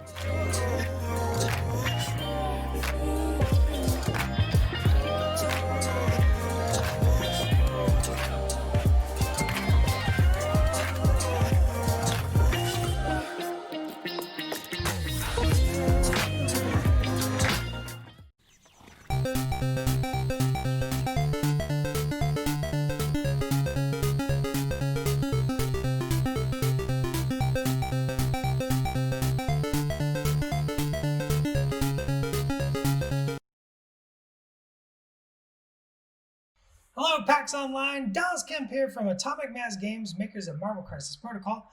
And we're going to do a little painting, hang out with you here and enjoy PAX Online. So one of the things I love about painting miniatures is putting a little glow on them, and get a lot of questions about that. So we're going to talk about how to add a little glow to your miniature to make it pop on the tabletop. So let's just go ahead and get started and see what we can come up with here. Switch it over to my handy cam, and I've got Ultron. And I thought it would be kind of cool. I want to do like blue glow on him. And you can use the same sort of process that I'm going to do for blue with pretty much any color you want. What I do is I paint an off-white. Now I don't use a pure white. I use like a very yellow. And then the color of my choice, I thin down with a little bit of water. And I just carefully paint over the off-white. Now what the off-white does is it kind of gives a nice light foundation to work from for your glows. Now if I want this to be hot red glow, I'd use a yellow at this stage. I would put a yellow in there, and then I'll talk about each step as we go along. I'm going to let this dry. Alright, once that's dry, I'm going to switch to an ink. Now inks are very thin, very highly pigmented paints, and I'm going to use a turquoise. And if I was doing, say I was doing hot fire, this is where I'd add my reds. If I was doing green, I'd probably start with a yellow and then add like a really dark green. Purple, I'd probably start with pink and then go with the purple ink. Like I said, any color you want, you can use the same philosophy. Kind of paint the base white, add a light color that's kind of your main body color. Then add a dark ink. I'm going to put a little bit of my base blue. This is a very light blue, nice soft blue. And I'm going to put a little bit of that white in there. I'm going to sharpen my brush. I sharpen my brush by just twisting it. Just put a little line right where we want the glow to really read. Very quick, very simple. Just to give that heat, because things radiate heat from the center. At low point. And the hotter it gets, the whiter it gets. So just reframe it just like that. Now we got a nice, simple, quick glow on our ultra. So remember, you can use that technique, you can use that same philosophy on any type of glow you want. You can do red glow, yellow glow, green glows are always fun to do. I like a good green glow, and blue glows. Just lay down a nice white foundation, put in your main color, use a little ink. Might be something new to you, but it's a really fun thing to play with. Really pigmented, real powerful. And do the dark outline, and just put that little bit of hotness right back in the center. So I hope you found that enjoyable and informative, and keep enjoying PAX, and until next time, we'll catch you later. Bye, heroes.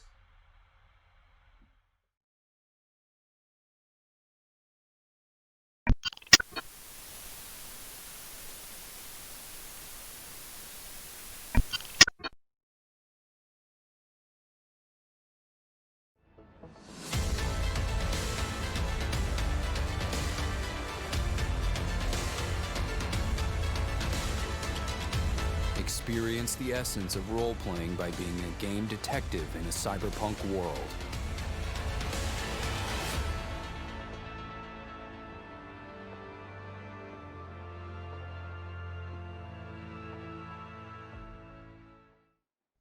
Hello, my name is Krzysztof Wojdyła and I am a PR specialist at Unsure Studios. I would love to share more details about our game, GameDeck. GameDeck is a single-player, non-combat, cyberpunk isometric RPG based on a book series under the same name, written by Marcin Przybyłek. As a private detective, GameDeck, players are solving crimes committed inside virtual worlds. Every decision player makes will have consequences, alter the character traits, and impact the game's course. We are currently knee-deep in production, and a lot can change before the game's release. We are using Unreal Engine 4, and the scheduled release window is Q4 2020. We've recently announced the Nintendo Switch version of the game coming in 2021.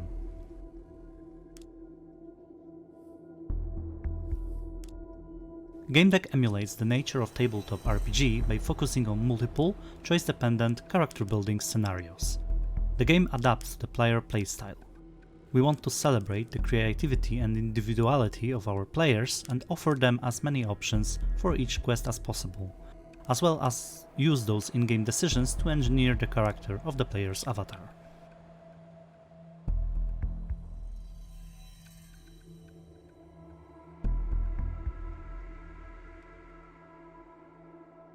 Let's take a quick look at the game setting. Once again, our primary reference is a GameDeck verse, the world created by Marcin Przybyłek, in Warsaw City, the 22nd century.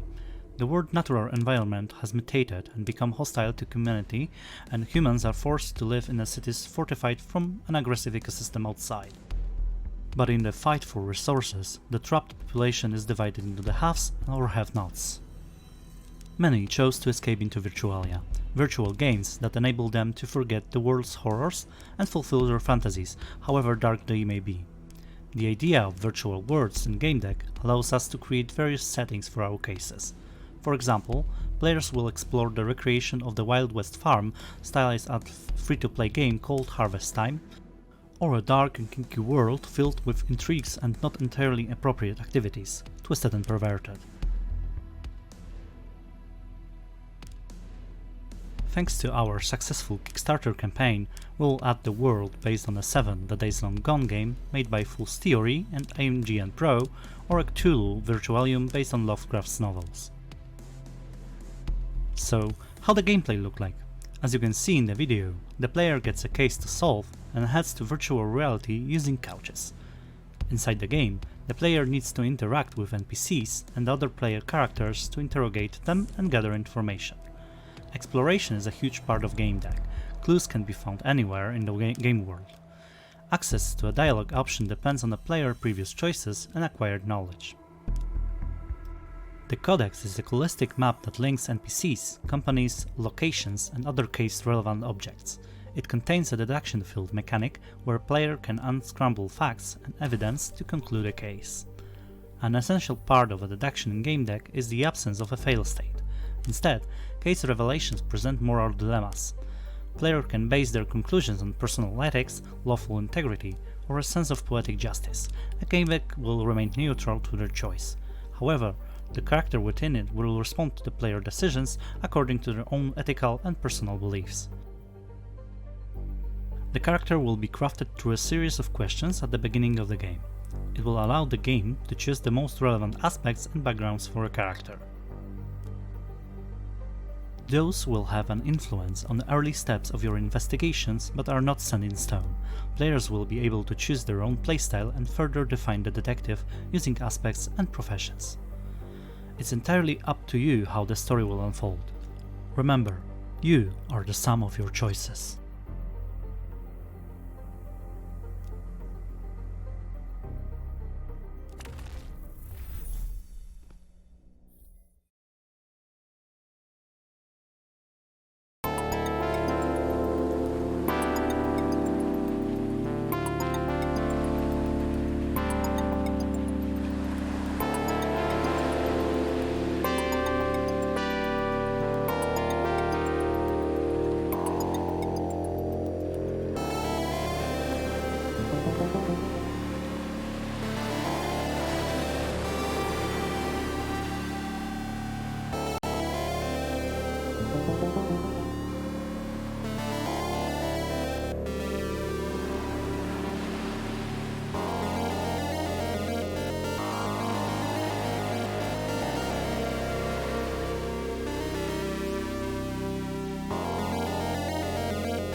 Hi there, welcome to the Great Gaming Cook-Off from Power-Ups to Power Meals at PAX Online.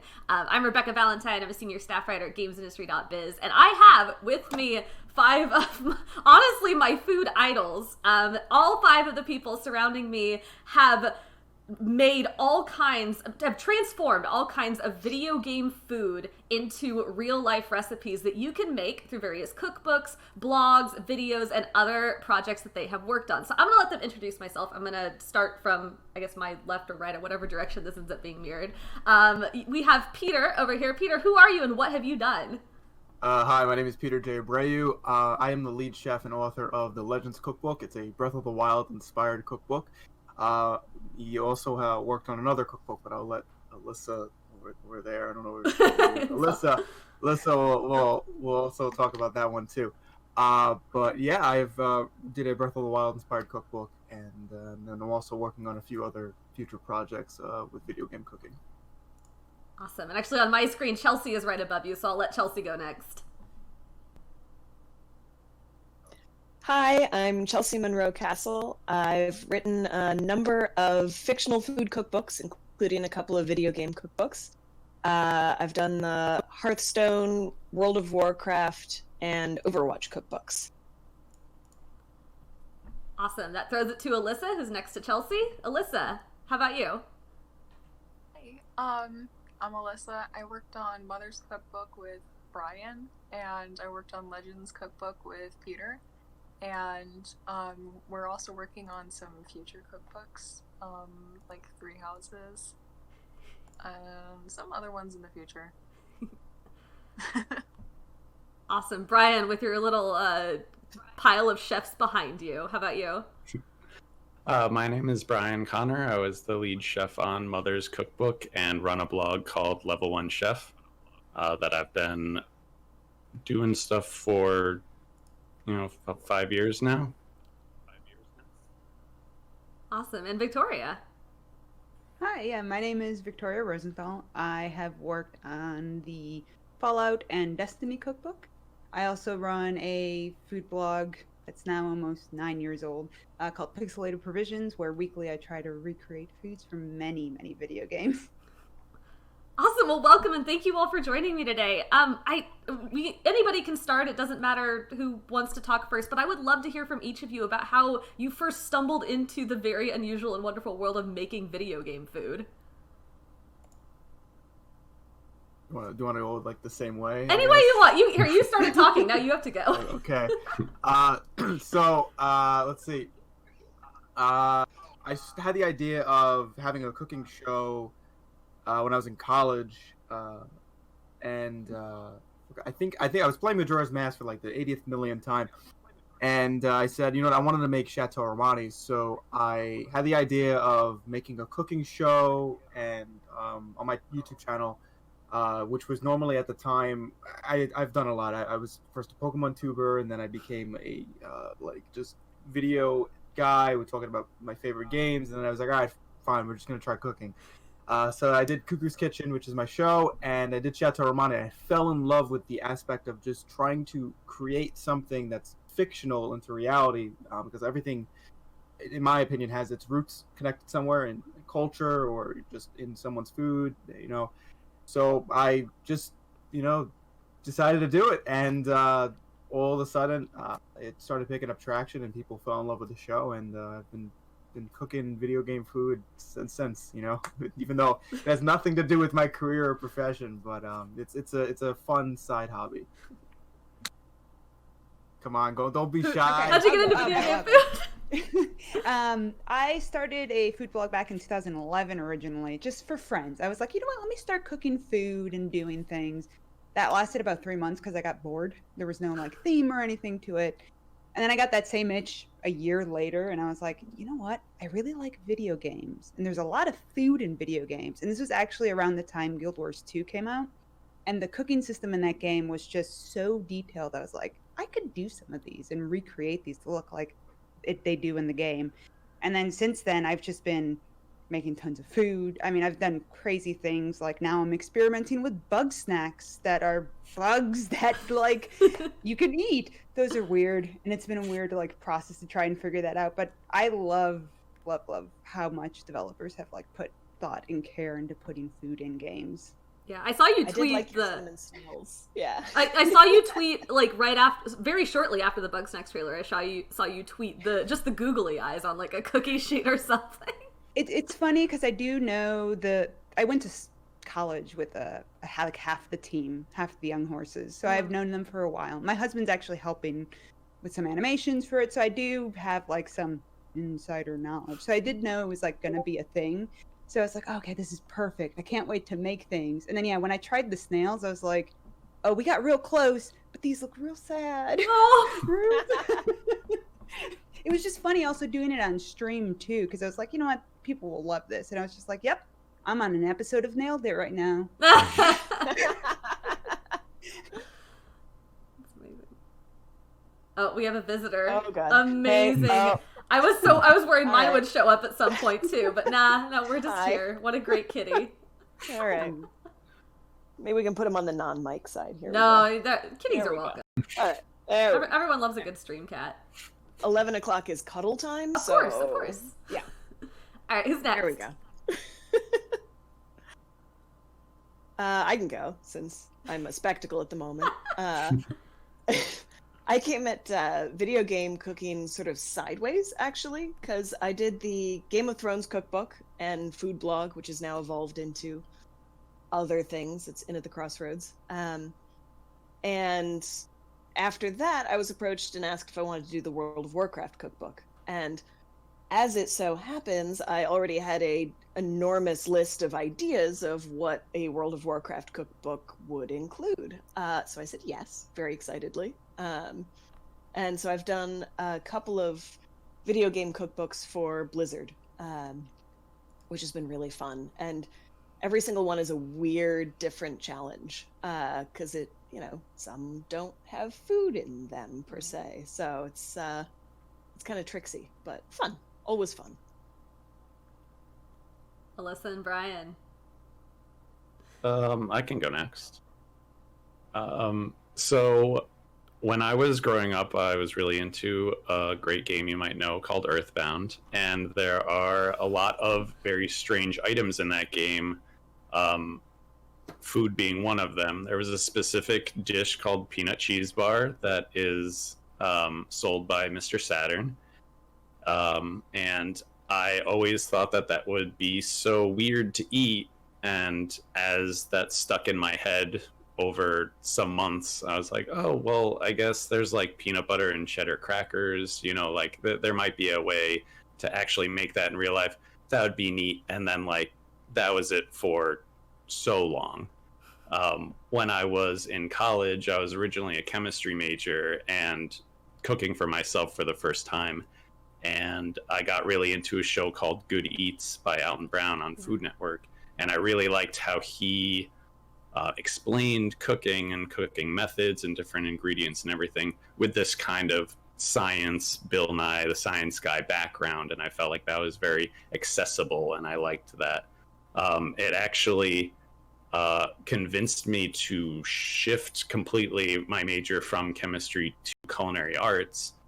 And so I was doing that more often. I'm like, oh, it'd be really cool to kind of frame this culinary world in a reference that I know a lot about, video games. So I kind of revisited those ideas I had way back when, to see, now that I had some cooking knowledge under my belt, I'm like, oh, I'm going to see if I can make them and kind of frame them in this way for other gamers and such to try, or just to be interested and maybe like spark that interest in cooking.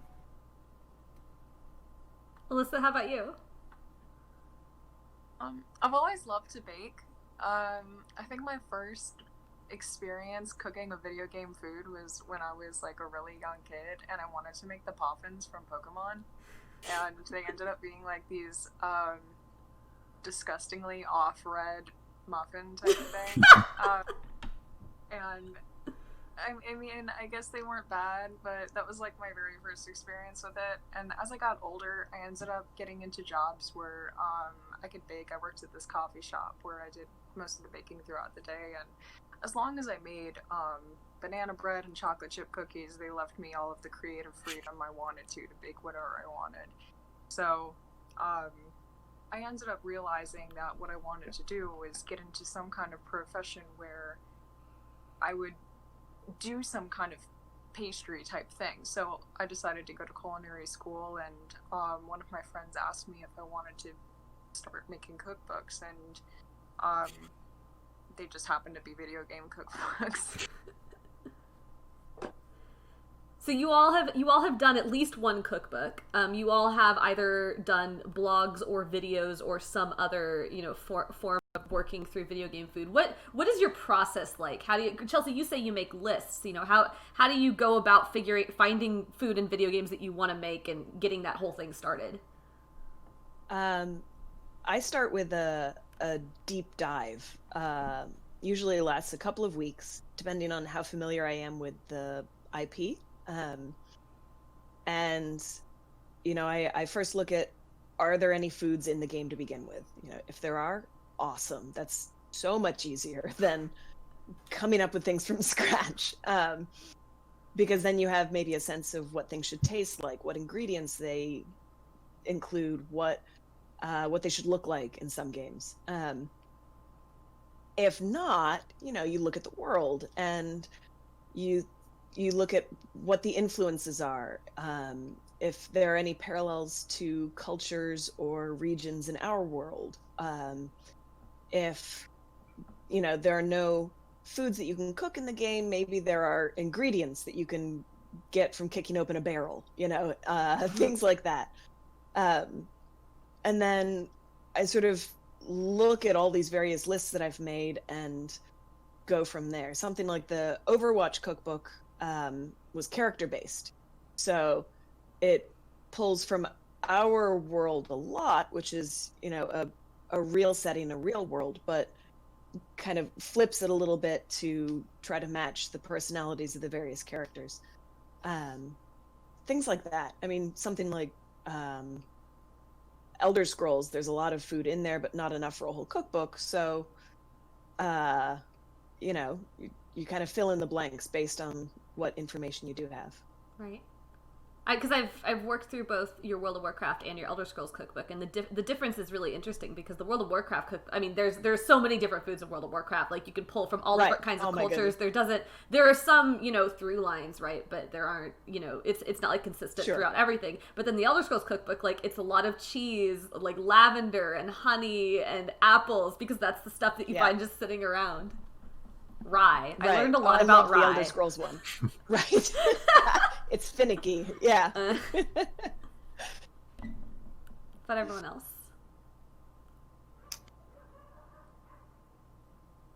Well, for me and Alyssa, it's normally fun when we come up creating recipes because we're both stubborn and headstrong and like to yell at each other. So for me, I'm not a classically trained chef. I'm a pilot, so I've traveled a lot of the world. And when I approach a dish, the first thing I look at is what culture does this pull from. So for Breath of the Wild, you know, there's different regions in the world and different, you know, the Ritos, the Gorons. They have some culture in it that you can pull from and you can just then bring into your dish. So me and Alyssa will do the research, which we're doing for one of our upcoming books, and which was fun because it was a deep dive for history and all that stuff, and like we'll me and her will try to like see which would work better for like two different types of jams in one of the things that we were doing, and she likes to say I burnt the jam, which didn't happen. But we would first pull from either history or culture and then bring it in and then just test and to see what sticks. Even if we find something that works, we want to try to improve on it. And to me, no dish is perfect. Everything can be improved on. I don't like the idea of perfection because I don't think anything is truly perfect. It's boring if it's perfect because you can't add on it, you can't improve it. So we go as much as to where people can have this amazing tasty dish, and if they want to improve on it, they can. If they want to add a little bit more spice, or if they want to add a little bit less spice. From whatever culture we pull from, we want to kind of dive them into that culture so they can understand it. They can understand those spices. They can understand the history behind the dish, and then we bring that and whatever video game item it is and combine it, and it's a fun experience to just, you know, have a deep dive with all these different foods and different cultures, and I think it's fun. It's a fun time, even if there's a little bit of screaming involved.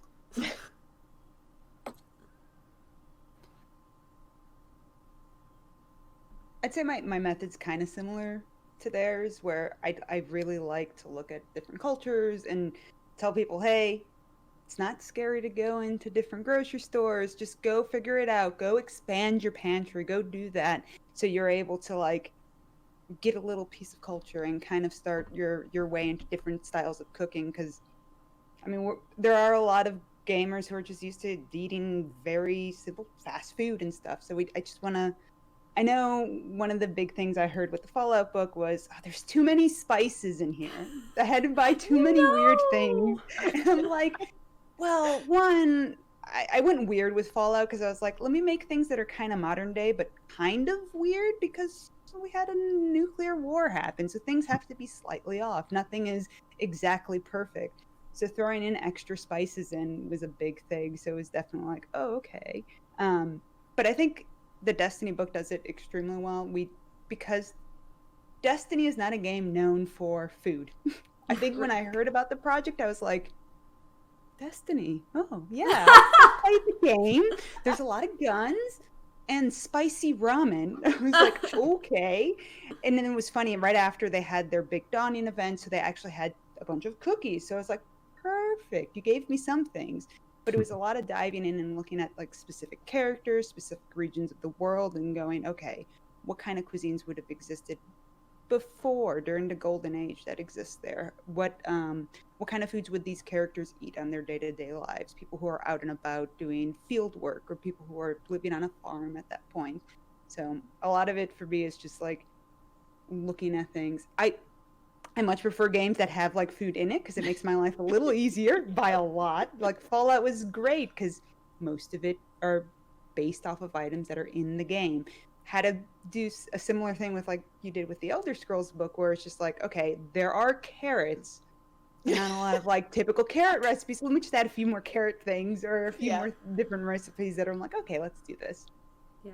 And to go back to what you said about the Destiny cookbook, I've taken a look at it, and you did a wonderful thing with that where you made it's also very much a story. Like there's a lot of storytelling involved in how the Destiny cookbook works. Alyssa, you're sideways now. I know. It's okay. I mean, it's fine. I just wanted to make sure you knew. One of the big things for me when working on any of these projects, one of my favorite parts is making sure that there's kind of a story, that there's a character that's focused on. So with Destiny 1, we were told work with Ava Levante. Okay, that's the character we're going to focus on. These are the characters she interacts with. These are people she wouldn't know. So it's all her notes in there. So having her voice throughout it kind of helped. In the Fallout one, we took a little kind of, I say we because my husband helps a lot with this, because when we do deep dives, there's so much extra text to read, and it's just like, okay, help. Let's go bounce this back and forth. But with the Fallout one, we had Vault Tech as the main voice, where the book was written pre-war, so right before all the bombs dropped. And then years later, a Vault Dweller finds the book and makes notes and makes the changes. Oh, I can't find beef. I had to use Brahmin instead. Kind of little notes in there like that to connect it to the world. Yeah. And Brian did something similar with Mothers, I believe, because it's all in the voice of Mom. Oh. Yeah, so for that cookbook, we had a whole team. I mainly tackled the recipes, but it was written from the point of view of Ness's mom. That was kind of our angle for that, and Hilary Fromell should be given all the credit for that. It is beautifully written. I think that the main question that I grapple with when I decide to do a new item is whether or not it's going to be accurate to the game world or accessible to people that might want to make it, because sometimes those things are very far apart. And so in the Mother's Cookbook, we did like a difficulty system, because some of the things are, Ness starts out in Americana, so everything is pretty close to home, at least anyone that lives in the USA. Whereas later in the book, branches out and goes to these different locales, which, as was stated earlier, all are steeped in different cultures, different ingredients, different cooking methods, and that's when it starts to get a little more difficult. But I wanted to still, be as accurate as I could be, because I think that is the fun. I mean, some people do entire cookbooks, but not everyone will cook every single dish. So I wanted there to be some. Sorry. No, it's great. Peter and Alyssa are next. I'm starting Legends Cookbook once I here in a couple months, so Oh boy. they're gonna have to deal with seeing me mess up like half of their cookbook. No, but that's great to try everything, but that's not going to be everyone. Some people are just going to really like the game, and then it's like, oh, I can do these kind of safe recipes with ingredients that I already have, but maybe they get a little itch to do more, and then they can expand outward and go to grocery stores and expand the pantry, like Victoria said. So we also have very difficult recipes in Mother's Cookbook for those people who want them, and I feel like that's really the balance that you need to do, like ones that are still iconic but accessible, but also ones that are accurate to the game world. Alyssa, how about you? My bird keeps screaming, so I had to turn my mic That's off. awesome. All the pet invasions today. Whenever I look at recipes, I kind of look at what's going to be, first of all, the most fun to make. So, visually, is this the most attractive thing? When you see something stand out in a video game, like, is it brightly colored? Is it, but like, okay, so like the cake in Kirby, like in one of the Kirby games, you know what I'm talking about, the strawberry cake? Yeah. Objectively, the Helen of Troy. Like, everybody wants that cake. So, to make that cake, which I haven't made it yet and I want to, I think most people would be on board. Like, you can pick that out and say, okay, let's make that. And you can go through some of the other things and be like, okay, let's make that. And start off with what's going to be fan favorites. And then from there, okay, what else would be interesting? And then for the people that really just want to be adventurous with cooking, but maybe it's the lesser known items in the game, but they still, they're still willing to give it a try. But I definitely like pastry more than I like cooking, so of course I'm going to be looking more at like what are more of the cakes in the game and what are more of the cookies in the game, and I want to find like the weird cute ice cream and things like that. Like that's gonna be what I'm looking for. That's actually a really wonderful segue because, thinking about you saying that, I flipped through the Legends cookbook and it's got, there's like drinks with edible glitter in them, and there's, the grand like cake things and these beautiful like meat dishes, but then there's also a section of kind of alarming looking monster food that's probably very tasty, but when I think about that in the game I'm like, that's got like bones in it, and it's very purple. And I know Peter actually has told me a story about trying to make the dubious food look incredibly bad but taste incredibly good. So I'd love to hear from you all. What are some of the weirdest things that you have had to make, either for a cookbook or a blog or for any of the other projects that you've worked on? Oh, I want to hear that story from Peter. Yeah. Well, it's a really nice story because it goes back in. You told me when I was interviewing you for US Gamer, like you told me this really nice story about wanting people to look at food of different cultures that may not look familiar to them and be willing to try it. Yeah, cause, I mean, for me, I lived in Daytona Beach for 6 years for school, and some Southerners don't like Hispanic food, so they look at it and they think it's like very weird looking, even like oh, too spicy, even though it has no spice in it. So down there, my whole goal and idea was I have a bunch of these friends who are pilots, and they'll eat is like Chick-fil-A and fast food and frozen TV dinners, and like I want to get them into food. I want them to enjoy my culture, and I want to learn about their culture. So when Breath of the Wild came out and I was looking at all the ingredients and all that stuff and all the recipes, of course there's wild stuff like the monster stuff, but dubious food was one of the things that was just standing out where it was disgusting, right? If I'm going to put something in my cookbook, though, I don't want it to be disgusting. I want to kind of, mold it into, it could look gross, but it can taste great. Because I feel like a lot of people, when they cook stuff from a cookbook or whatever, they see the photo and they can't exactly replicate it. And then, they kind of get discouraged because it's like, oh, it might not look like it, so it probably won't taste like it, which is not the case at all. You can make something from the cookbook, right? And the first time you make it, you'll probably plate it just like how it is in the book. And then the next time you're going to say, I don't want to do all that work. I'm just going to put it together, and that's what I'm going to have for dinner. Which reminds me of someone did it was like an inspired recipe. It was huevos rancheros, which was, all right, I want to kind of pull from like the Gorons. They eat rocks. So putting like maybe meatballs and huevos rancheros, and this is just the Italian and the Spanish in me combining. So it was like sauce and there's eggs, so it kind of looks like lava.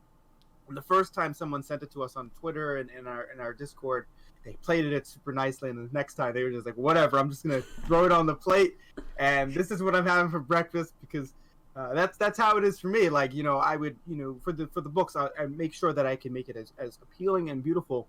But when I'm making it for dinner, I just gonna eat, and I'm just gonna enjoy it. So with the dubious food, that was where it's something where it's gonna look disgusting all the time, but to research French cuisine, because like I said, I don't have a background in cooking, so a bunch of my knowledge comes from cookbooks and watching. For me, my biggest inspiration was Anthony Bourdain. So watching Parts Unknown and just seeing him dive into different cultures and showing you that this culture's food might look disgusting to you, but once it hits your taste buds, your taste buds are going to explode with flavor, and you're going to absolutely love it. So for me, it doesn't matter if it's ugly, it matters if it tastes good, because at the end of the day, I feel like if you have a good meal, you're going to really have a good day. I always say it's important for people to at least try something once. Don't matter what it looked like or anything. Just give a try. You might find something that you truly love that you've never had. So I try my best to try as much food as I can. Yeah. That's why go ahead, sorry. Good. No, sorry. I interrupted you. Go ahead. Oh, I was just gonna say, that's why doing those cookbook projects has been so much fun, because my rule is I have to try to make it, even if it comes out awful, and I have to take a bite of it. I even tried the doggy biscuits. It's for dogs. They are. I've made those because I made a batch for kanji, and I too tried it. I'm like, yep, these taste like bland. Yep, but they're for dogs. The dog loved them, which was the point. Loved them. Yeah, but it's introduced me to, like, all of the cooking that I've done from all of your respective work has like introduced me to so many different kinds of foods that I like never. I would have never just even thought to try otherwise. Like I never would have thought to go to a Middle Eastern grocery and specifically seek out malakaya leaves for malakaya soup. Like it just would not have occurred to me. But now I have tried it. It was great. It's delicious. I'm glad you liked it. My fiance, that was probably her most hated dish because the jute leaves, just when they boil, they make like such a snotty consistency. It was not the leftovers the next day were not great texture wise. But the day that I made them were very good. It's kind of like the same thing with okra. It just gives it like the. Anyway, sorry, we got off because that was a great story about dubious food. But I do still want to hear everybody just the most bizarre thing that they have had to seek out and make and put together from any of their projects. I guess I could say this was before the Fallout cookbook. I actually had a Fallout recipe on my site, and I was like, I'm going to make the Wasteland omelet. It is the one recipe on my website that I very specifically say, I don't recommend you make this. Like it says do not make this. But I was like, okay, the required ingredients in the game were the Blamco mac and cheese. So I said, okay, we'll do a cheese sauce, kind of similar for a mac and cheese. Crunchy mut fruit. I decided, okay, kind of looks like an apple, would be a little spoiled, so let's add onion in there. Okay, we'll go with that. And the last piece was lake lurk meat, which I was like, okay, we'll do salmon. We'll combine all these things. It's edible, but it is a bizarre set of flavors that just do not pair well. But I was like, this looks like the in-game item. This probably tastes like the in-game item. So it's definitely one of those like, wow, that might have been one of the recipes that maybe convinced them that I would be a good candidate for a Fallout cookbook. But I definitely did not include that in the cookbook. Right.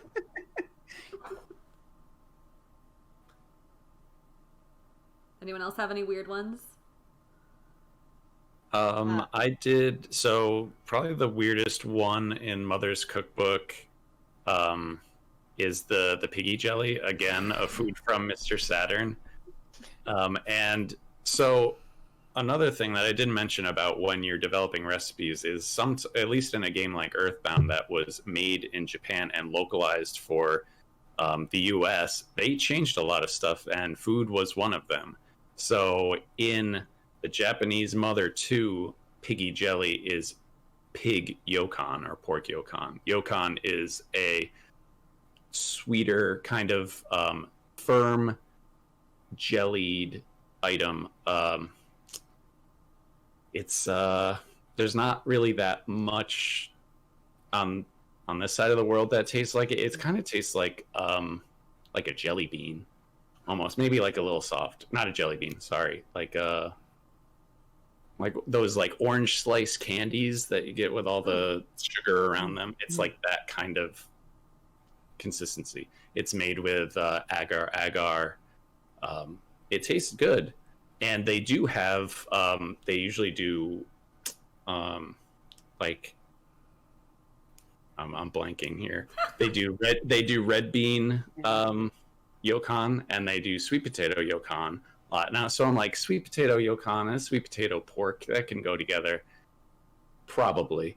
But there is artwork for this in the Mother 2 guide, and it is just green, and it just looks like a long pig snout that you would just slice off of. And I'm like, no. We're not going to do that at all. We're just going to do piggy jelly for Earthbound. So I had to kind of start again from square one. I was like, piggy jelly, what could that be? It's not going to be like, I didn't want it to be a condiment because that seems like a cop-out. Like, you could do bacon jam and just like call it a day. I also don't want a jar of that in my fridge for a month. I gave you plenty other jars. I still have stuff. So I was like, where is the weird food? And I said, like, I have some old cookbooks. So I pull out my like 1950s, 1960s cookbook and just start going through and be like, give me some inspiration. And they did have a lot of jellied items back then, like aspics, you may have heard of, which is like a savory jello jiggler with stuff stuck in it, which is no longer popular, and for a really good reason. So I'm like, well, this could work because it's a savory jello kind of thing, and I can like work with ham in it. So it ended up being pork stock, thickened or set with gelatin, and cut up ham in it with hard-boiled egg, and it taste is there. Texture was always going to be weird. Great with mustard. But the process to get to there, I did like a foamed ham plate that you're supposed to dip chips into. I did that on stream, and I still, like, people in my Discord still reference the ham foam to this day, and I just cannot escape it. It was so bad. But there's a lot of different, like, God bless the broken road that brings you to like something edible. Anyone else have any weird food stories? I had one from the first Warcraft cookbook that didn't make it into the finished version. Sort of similar to that Fallout omelet, I think, in terms of, yeah, technically you could eat it. So my parents live up the hill from me, and when I'm working on a cookbook, we often have more food than just my husband and I can eat. So they are sort of ancillary taste testers, and they're not the best taste testers in that they're always complimentary of everything I give them. And so it's like, well, all right. Even they were pretty critical. I think it was the Mogu fish stew, and it includes salmon, which seems to be where things maybe go a little skewy sometimes. It also has crocolisk, which I was like, oh, okay, so crocodile or alligator, you could get alligator meat. Let's just test it with chicken in the meantime before we go through all the expense of getting crocodile or alligator meat.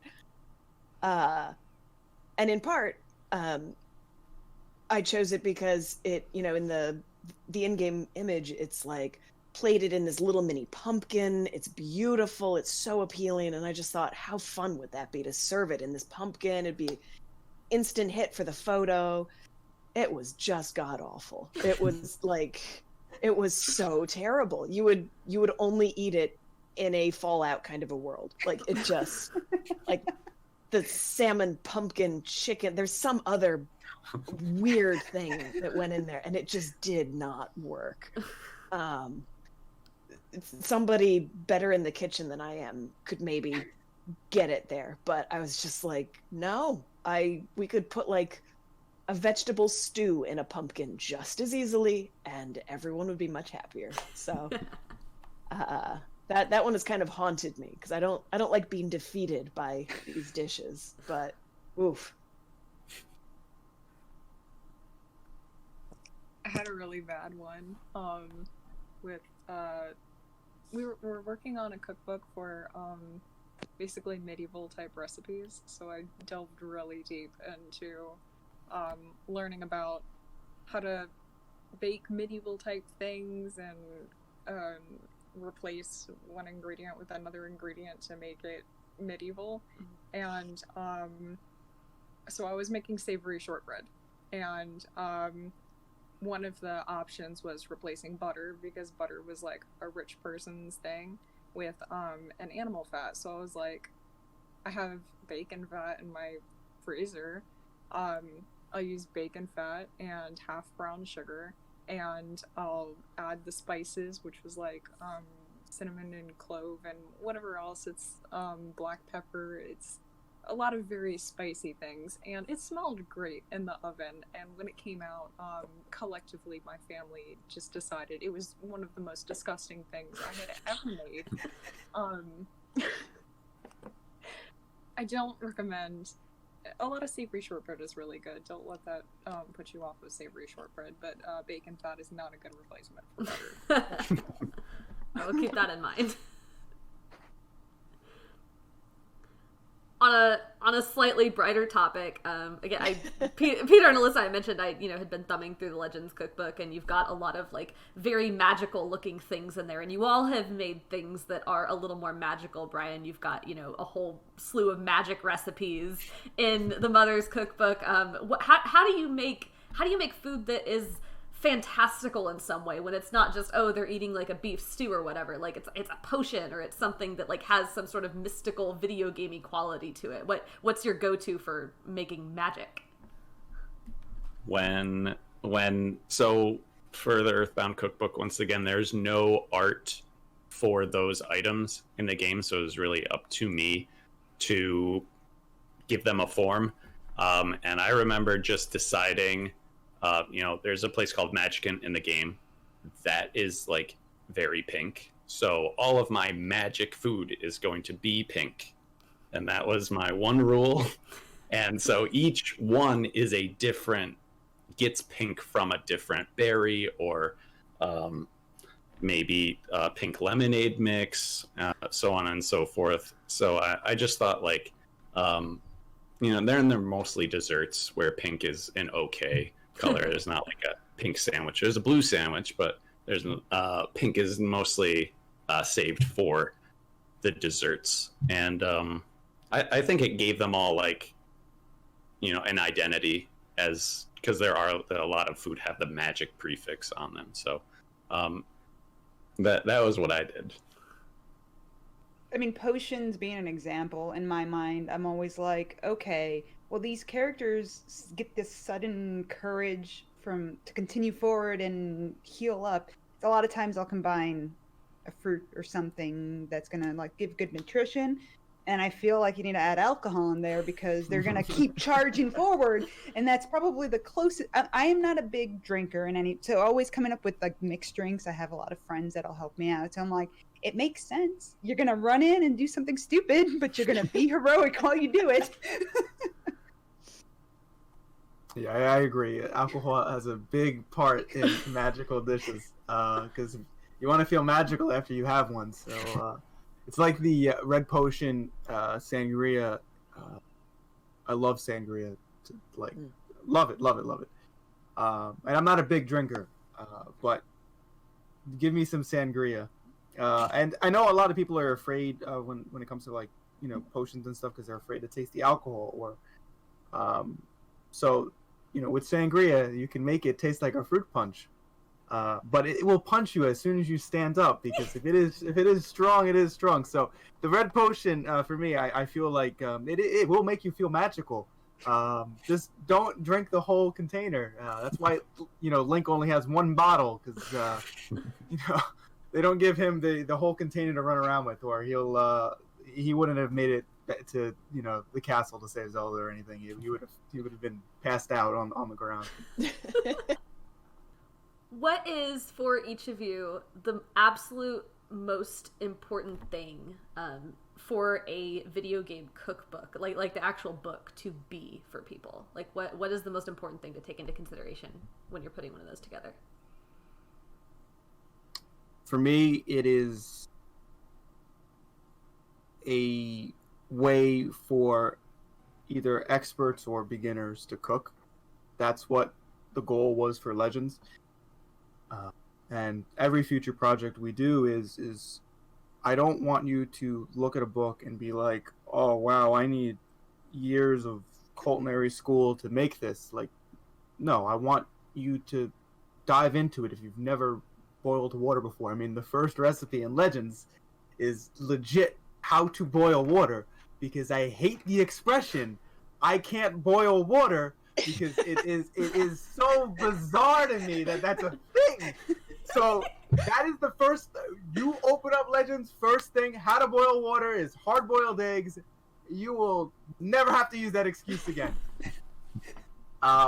So I want also the books to be kind of a learning guide. So we have different. My book is up there, and I'm trying to think off the top of my head what's in it. We have different meat cuts. We have, you know, conversion charts, all that stuff. So you can use this book as a way to journey your culinary adventure. It should be open to everyone. I feel like my biggest gripe with some cookbooks is you go and you see, you know, some of these celebrity cookbooks and stuff, and they're very aimed towards a specific demographic of, you need to cook like this in order to eat like this, which is not true. You know, I want to make something where, for example, Brian is a classically trained chef. Like, he can pick up the book and be like, hey, you know, I can make this. And then you can have someone like me, off the top of my like you, Rebecca. You pick it up and you'd be like, wow, this is different. But you can look at the same dish, like, for example, the dubious food. Brian can understand where it comes from in the culinary scene. You can understand where it comes from the video game scene, and you can both make it and have a good time making it, because it should be fair game for pros or beginners in every single cookbook. A book shouldn't scare people away. It should invite people in to actually want to make as much as they can in these, you know, these delicious books. Yeah, I think you hit it perfectly. That's kind of a really big thing with the books, because I do know I've seen it a lot with people getting the Destiny book. Oh, I love Destiny. I have to have every item that Bungie releases, and I need this in my library. And they look through and they're like, oh, I could actually make some of these. I have a very similar where there's easy recipes that people could explore. And then there is a very hard recipe in there that I think someone who's not been in the kitchen long enough might need a few minutes or a few attempts to make it look like it does in the book. I do think the other important thing, because they are video game related, is that voice that exists, kind of connecting it to the world, making sure that even if they're not going to cook from it, they have pretty pictures and they have little lore tidbits. Because I've seen posts on Reddit for Destiny thing, oh, I looked through the book and here's all these extra lore bits that we now know about the Drifter because of the cookbook notes. I'm like, that's kind of cool. It's actually all stuff that's in the game, but sure, thanks. I ran into that with Overwatch also, because it, you know, that's a big criticism with Overwatch is we want more lore. And so people have been trawling through the cookbook and they're like, did you know about Soldier 76's grandmother? And I'm just like, whoa, no pressure. Like, but overall, I absolutely agree with all of that. It's because and it's frustrating in some ways because no matter how much you try to get both the super easy and the super hard recipes all in there, you will inevitably get criticisms that the book is both too easy and just too difficult. And it's just like, I mean, it can't, but as Brian was saying also earlier, the sort of finding that balance between authentic to the world and actually approachable. So it's a lot of moving parts, I think, to try and balance in terms of accessibility, both for cooking skill and ingredients and everything else like that. And is it true to the world? Because nothing makes me angrier in this world, I think, than Boba Fettuccine. I just can't. I can't do it. I see red. Where you take like a normal thing and you're like, now it's video game food because it has a funny name. It's not. It's just a grilled cheese sandwich, or it's just, you haven't gone that extra step to, I think, defamiliarize something that we know and like, and then sort of reframe it within that video game world.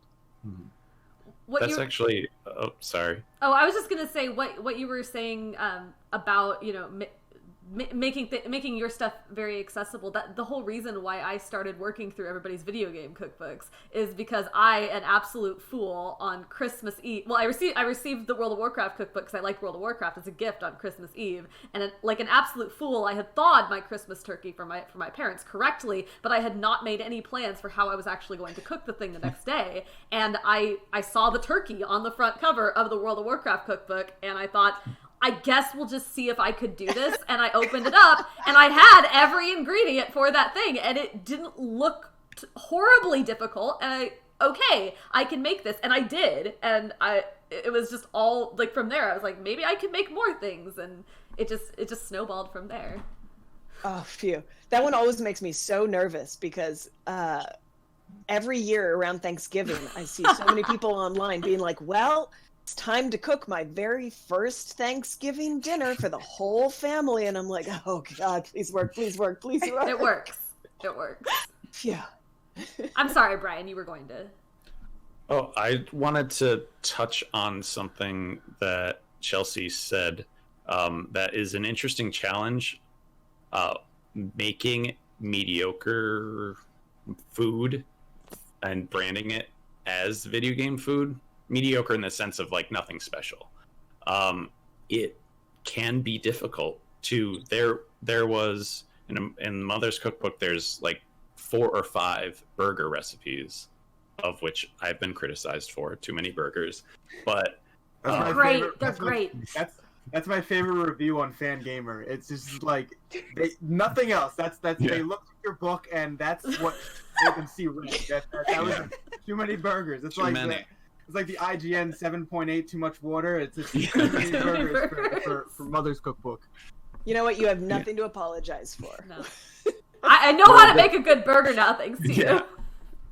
The thing is that I wanted to do that, but make them all different in some way so you could find some nuance in like, why is this the regular burger, whereas this one is the mammoth burger, and so on. There's like a bologna sandwich in the book that is like the clumsy robot bologna sandwich. So it's like, what can you do with that to give it breathe some life into it, breathe some gamer life into it?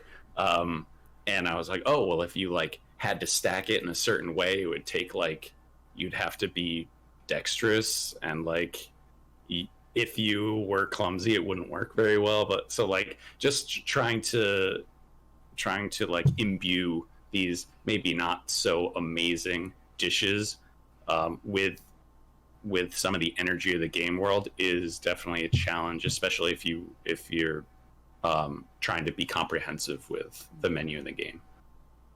I think that hopefully by the end of your cookbook is just that you have things that you can be proud of.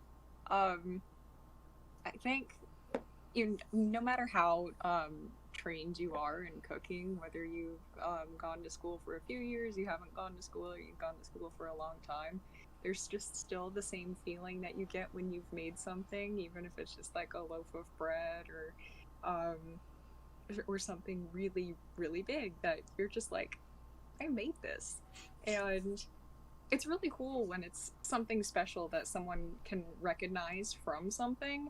And I think that's what makes all of our cookbooks really unique, is that when someone is done with it, they can say, I made this. And then someone can be like, that's the thing from Pick Your Game.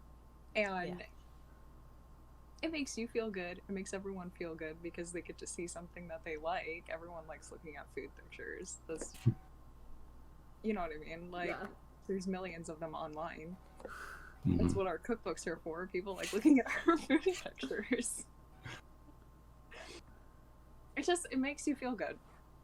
That's what I hope the cookbooks are for, is that you can be proud of baking something, even if it's small or big.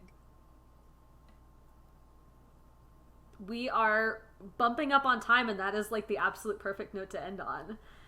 So, Peter, if people wanted to find out what kinds of food things you were working on, where would they be able to find you? So you can find me on 3 places. Either my Twitter handle, my Twitter handle is pretty much every handle. So just look at Pwnapples. And for cookbook stuff, that's not, what me and Alyssa will be working on, it would be at the Legends Cookbook. And if you enjoy watching cooking shows that are like cooking video shows, you can check out Cuckoo's Kitchen on YouTube, where it's me and Alyssa. We both have 2 different types of Cuckoo's Kitchen shows in there. Mine is more me going bada bing, bada boom, and hers is more Alyssa charming. So those are the 3 places you can find me. Chelsea, how about you? I'm on Twitter and Facebook. My blog, inatthecrossroads.com. Somewhat sparsely updated these days, but we're trying to get back in there. But there are a lot of good old recipes that people could explore in the meantime. I have Instagram too, but it's mostly like chicken and weird bug photos, so not so much live cooking related, chickens. but yes, and funny ducks. So that's like behind the scenes kind of, but less of the actual cooking going on. Alyssa, how about you? You can find me on Twitter at KittyTank. You can also find me on Instagram, which I don't really use that much. It's also KittyTank. And same thing, Legends Cookbook, everything Peter said. Brian? So I have a couple. Like I said in the beginning, I run a blog called Level 1 Chef. That's the word level, the number 1, and then the word chef.com. And that had all of my recipes pre-Mother's Cookbook. We do have a Mother's Cookbook Twitter. We have my Twitter, which is Level 1 Chef, which is LVL, the number 1 _ the word chef.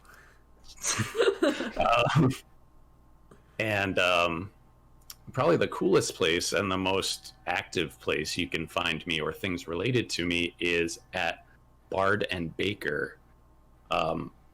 That's the Twitter and Instagram handle, and we also have bardandbaker.com. This is the board game cafe that I run with my fiance Charlotte, and that is kind of what I've been pouring my entire life into after Mother's Cookbook. So we are a real place, a real cafe that you could come if the world wasn't exploding.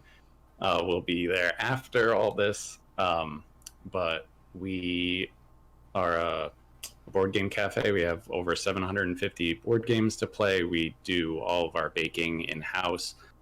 We do our own bread, sandwiches, lots of stuff. And the one thing that I kind of got back into the video game recipes were these dinners, these seated dinners called Pixel to Plate, which they're for 20 people.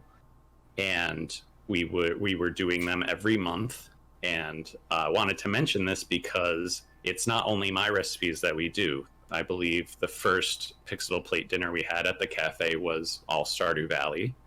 And then the second Pixel Plate was food from Chelsea's World of Warcraft cookbook. And I actually got to go, and it was That she actually delicious. came Oh, I'm so to. glad you made it. I remember when we Um, had talked, you weren't sure. Oh, that's great. Yeah. No, and I actually, was like, oh, I'm gonna go back, and then the Yeah, world. well, So Yeah. dibs. I actually crossed paths with Chelsea like 10 years ago at a steampunk convention while she was working on the Game of Thrones cookbook. So just like, what a small world. I know, so random. It's great though.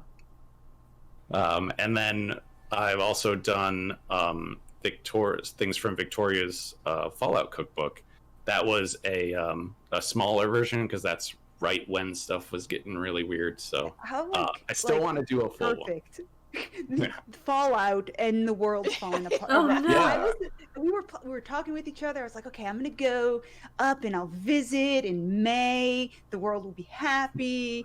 And then February came around. I was like, the world's not gonna be happy. It seems. Yeah. So we actually did a meal kit that went delivered to houses with the ingredients so people could make it at home while they watched me on stream.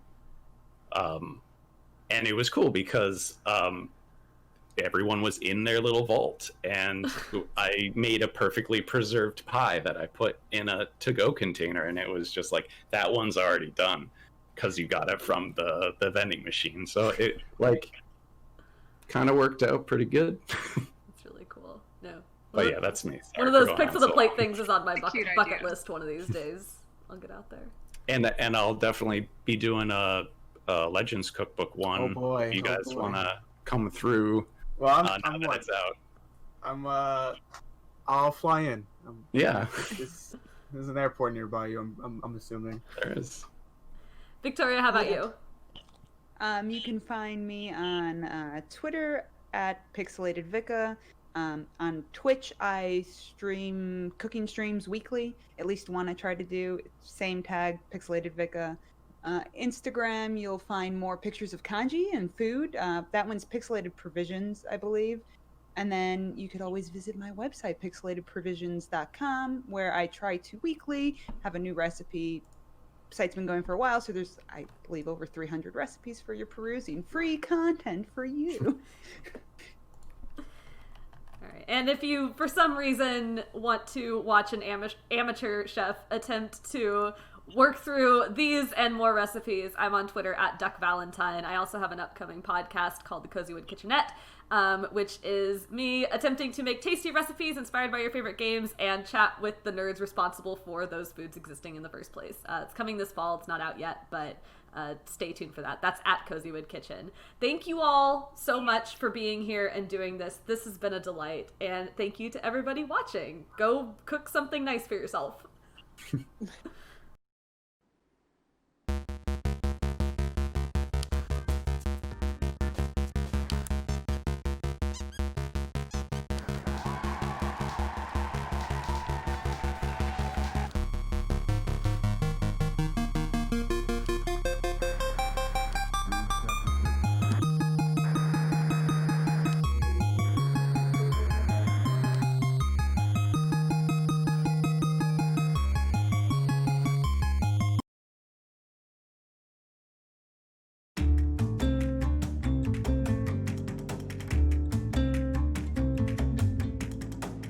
Enchanted is a co-op adventure where you discover magical potions, serve otherworldly guests, and pacify monsters. Gather your party and journey on a quest to overcome the evil wizard, who just happens to be your landlord.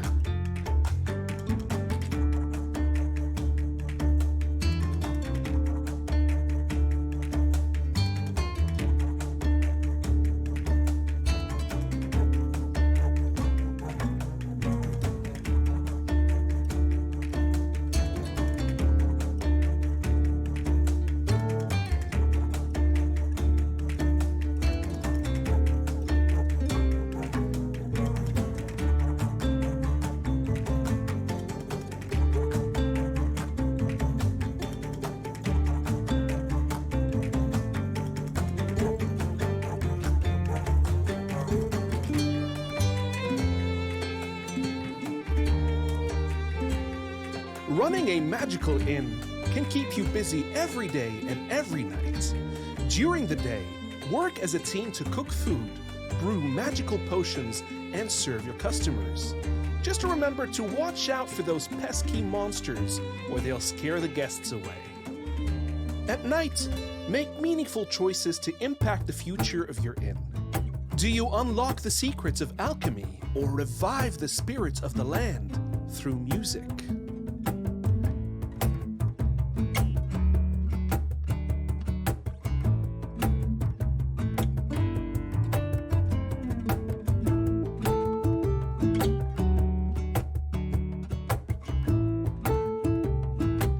Developed for a simple, accessible pickup and play experience, Enchanted can be played in any style you want. Can you work together and save this magical inn?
Trick Shot is a fast-paced, skate-trick, multiplayer shooter where players dodge bullets and take out opponents as they skate ramps, grind, parkour, complete tricks, and kills for the most points to win.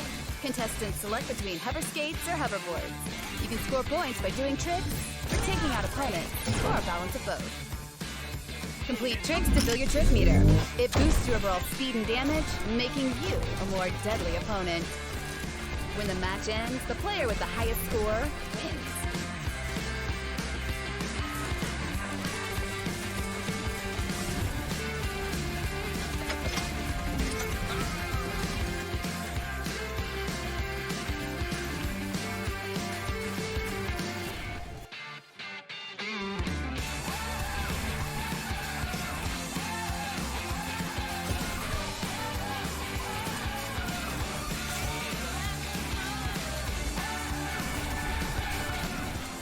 You can carry as many weapons as you can find.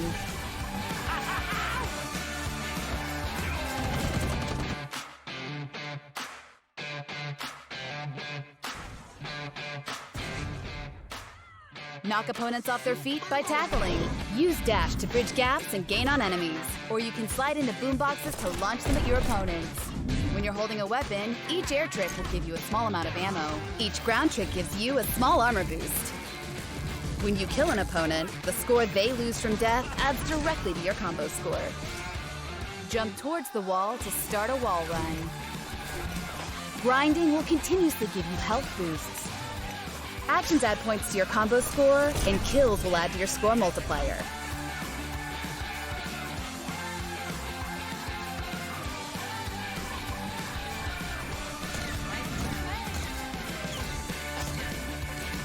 Trick points are based on selecting basic, advanced, or pro tricks.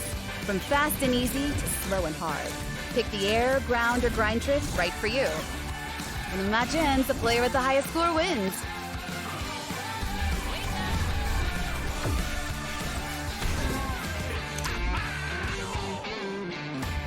This is Trick Shot.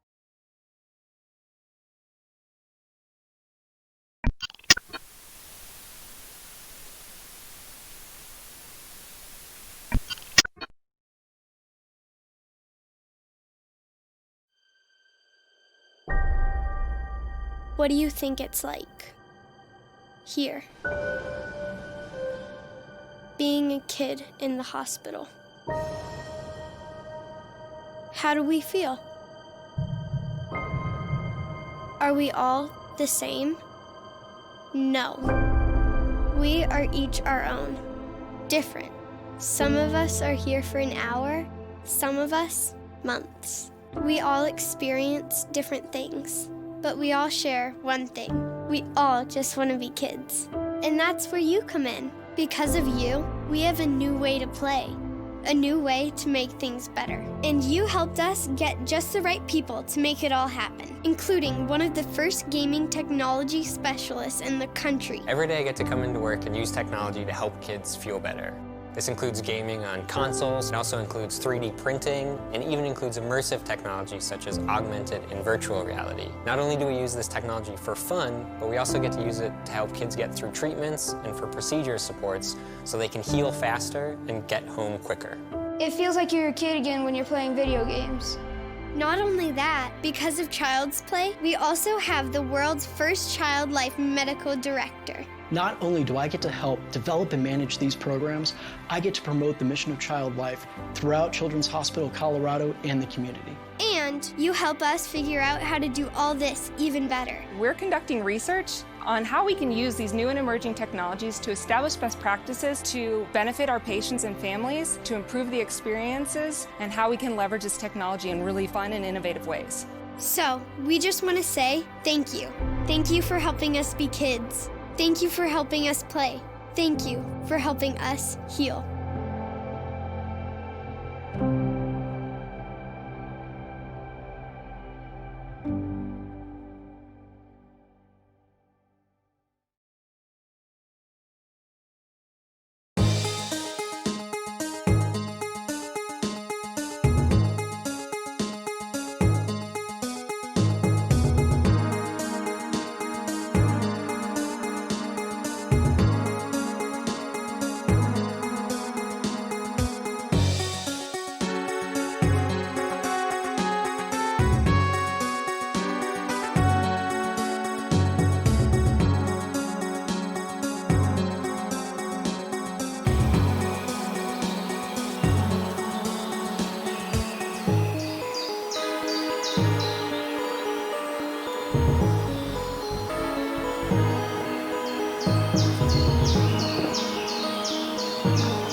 Should a party member be willing to die for the cause?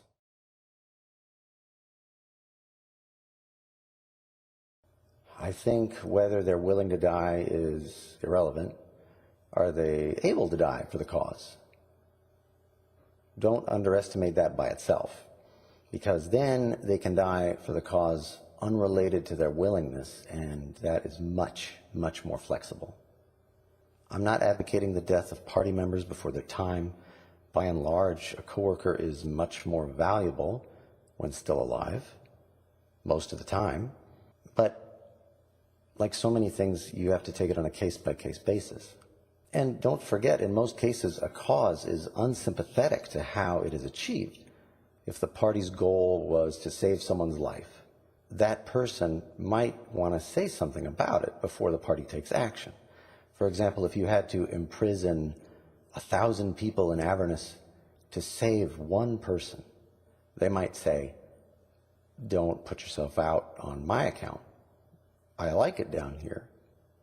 It seems bad until you actually show up, and then it's pretty cool. The kind of quests we get are about kidnapped dignitaries or trade disputes. But if the cause is for real clarity, real meaning, the inner workings of the universe, that is worth dying for. It's worth me dying for. And whether or not you agree, it's worth you dying for. Probably first. I am just trying to make the point. If you're seeking forbidden knowledge that can't be obtained with non-occult methods, you don't want to hesitate in the moment with ethics. A wise, long-storied drow philosopher once said, I'm not giving away my shot. If you had one shot, would you take it or just let it slip? That's from the book of Lolth. Lolth is a spider goddess they made me worship for a while.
Hey everybody watching PAX Online today, welcome to my panel, Controller Bending. This panel is going to be about covering the weird side of gaming where we play games with the wrong controller. To give a little insight about what controller bending is, think about those people who play Dark Souls with DK bongos or Fall Guys with a Guitar Hero controller. The goal of my panel today is to introduce to y'all what controller bending is and if you're interested how to step your own weird controller adventures. This is my first ever pre-recorded panel and I appreciate PAX Online for giving me a chance to do my controller bending panel on their website. I apologize in advance, I do not have a webcam for this panel as my webcam decided to take a vacation during the time I needed to record for the panel. So in the meantime, enjoy these random pictures that I have of myself as a placeholder for my webcam. Speaking of myself, let's get started with some introductions. Hey everybody, what's up? I'm Super Lewis64, you can just call me Lewis for short. I'm currently the host for a show on YouTube called Controller Bending. Similar to this panel, my show is about how I design controllers to play games that they weren't meant for. A little background on me, I studied to become a computer scientist in college, but like most degrees, I decided to do something totally different and got into game development. I'm not the best at words, and instead of fumbling around to explain myself, I actually made a video to introduce controller bending and my channel to y'all.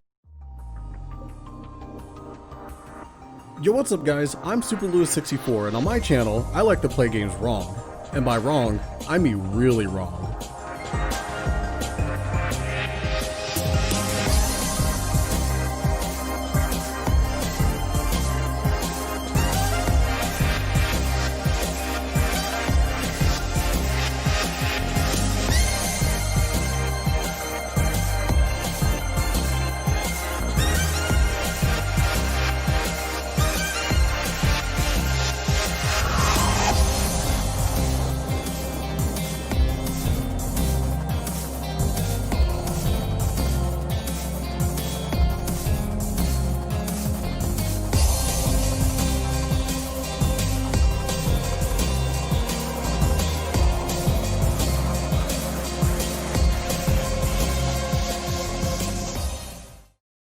Now that we have a sneak peek of what controller bending can be, let's ask the most important question for the panel.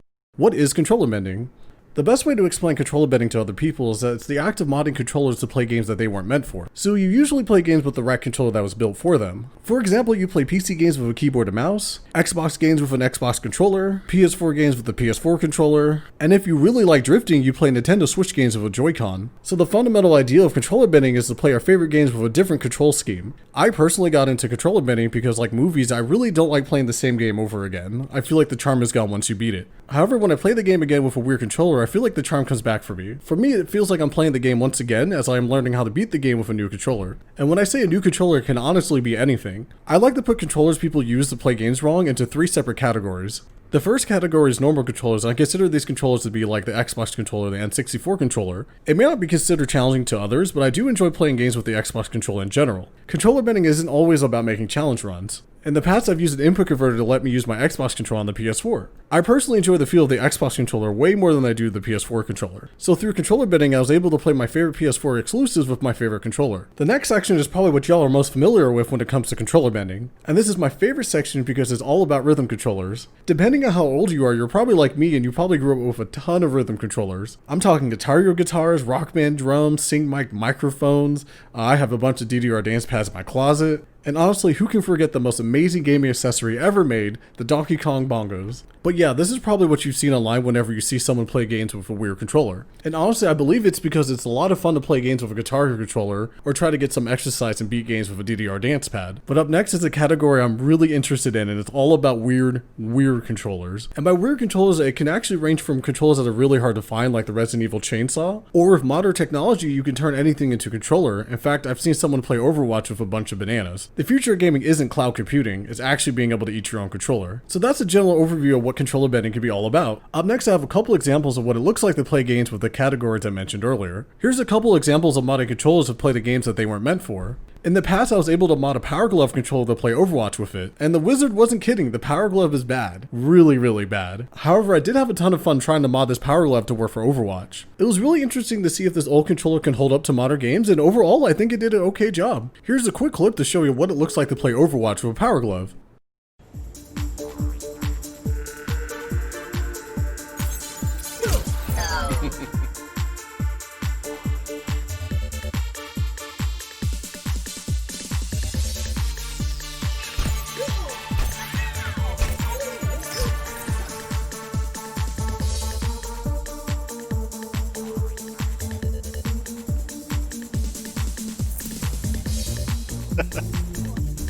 Let's put this right here. Hopefully I don't see this. First, you didn't see that. No. I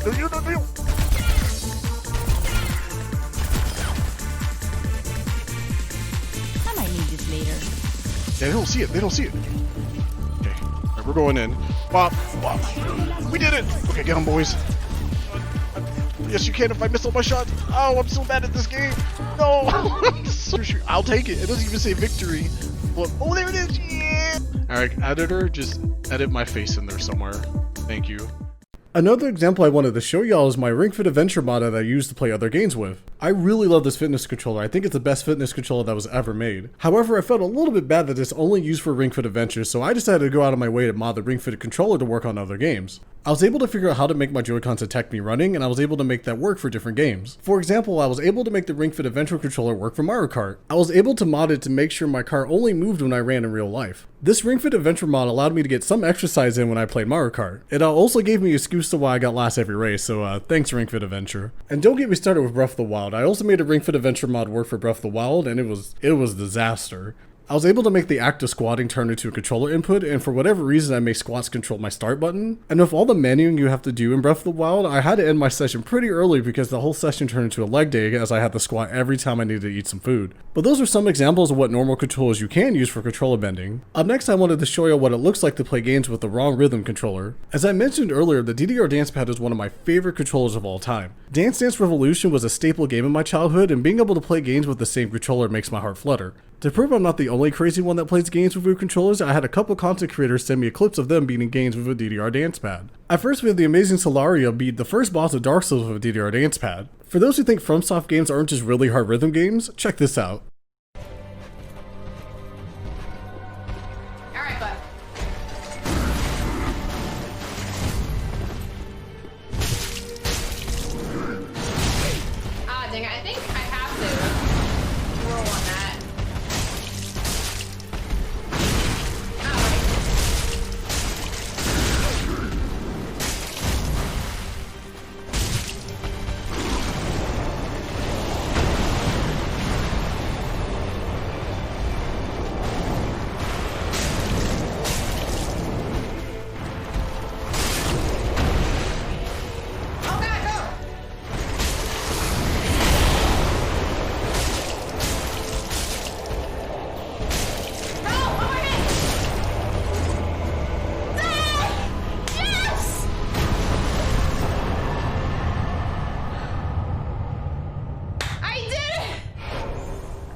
Up next is the king of dance pad gaming, Peking Boo. Not only does he speedrun games with his dance pad, he has more wins than I'll ever have on Fall Guys, and all he does is uses a DDR dance pad. If he can get a crown with a DDR dance pad, I have no excuse for being bad at Fall Guys.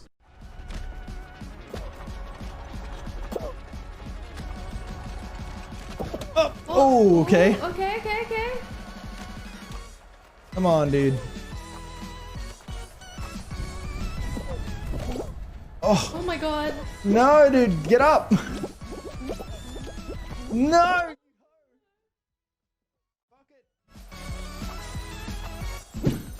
Yes! Yes! Let's go! Let's go!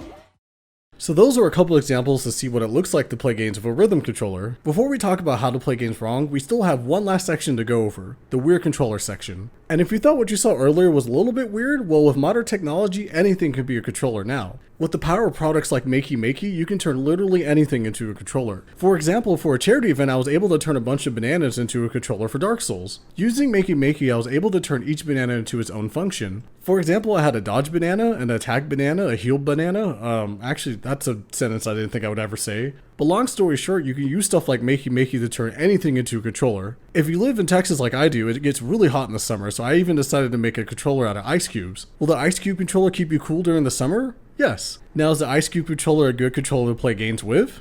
No. No, not at all. Well, now that I've shown you a bunch of examples of what controller bending could be all about, you're probably wondering, why would you ever do this? Why would you ever controller bend? And to that question, I really don't have a good answer for you, but I can relate it to another question I like to give the people, and that's, why do people put pineapple on pizza? But seriously, why do people put pineapple on pizza? Like, cheese, pepperoni, sausage is all you need. But after asking that question to myself, I can finally understand why me and many other people play games wrong. It's just fun.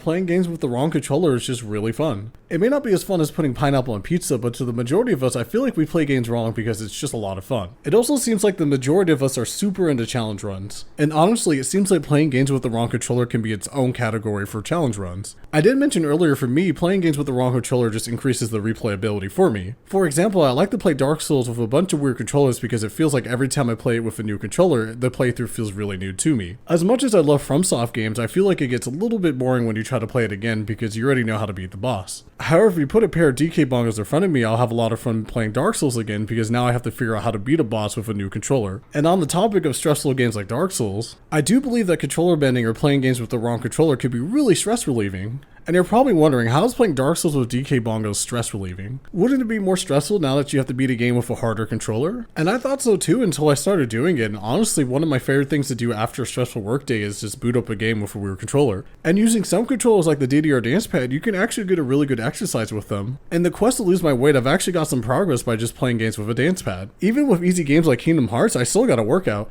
Spamming the X button hits differently when you actually have to move around with your feet to play the game. And with the Ring Fit Adventure mod I mentioned earlier in the presentation, working out has a whole new meaning when you actually have to have fun doing it. It really just makes me wish Nintendo would make this controller work for other games because exercising and gaming is probably the most fun I've ever had trying to stay healthy. Especially during these times where we're all just kind of stuck at home. But yeah, there's a couple explanations on why we play games with the wrong controller. And in the past, people have argued that we're doing this for the views, and to an extent that's kind of true. But I will say the amount of work that we put into playing games wrong is nowhere near worth the amount of views that we get, so we're doing this mostly because it's a lot of fun. But hey, if you're interested in playing games with the wrong controller too, up next we're going to go over how to do it. So the process of playing games with the wrong controller has gotten easier as time has gone by. After doing this panel at multiple PAXs, we finally got down a really easy way to get into controller bending. So with these 4 easy steps, now you can play games with the wrong controller. We'll go into these steps a little more in detail a bit later, but right now let's do a quick rundown. At first you need to pick a game, and as much as this sounds like a no-brainer, we'll go into details why this actually kind of matters. Up next you want to find a controller you want to play the game with, and up next is one of my favorite parts of controller bending, and that's figuring out how to get the controller to work on your game and designing it to work for the game. Designing the controller is really hard to do the first time around, so I have a couple examples coming up to show you how I got through making my controllers work for different games. After all that is done, you are ready to play the game with the wrong controller. Controller bending isn't that hard to do, and it gets way easier the more times you do it. Now that we know how to controller bend, let me go into each step with a little more detail to give you an insight on how I go about making my controllers work on different games. So the first step is picking a game. My first advice for the first game you ever play with the wrong controller is to pick a game that you don't mind losing a ton in. You want to pick a game that you love and you don't mind losing in, because with a new controller you're going to be spending most of your time learning how to play the game with that new controller. For example, for people who are new into controller bending, I would rather you play games like Fall Guys instead of Dark Souls. With a game like Fall Guys, it's really easy to pick up and there's not a lot of controls you need to map your controller to.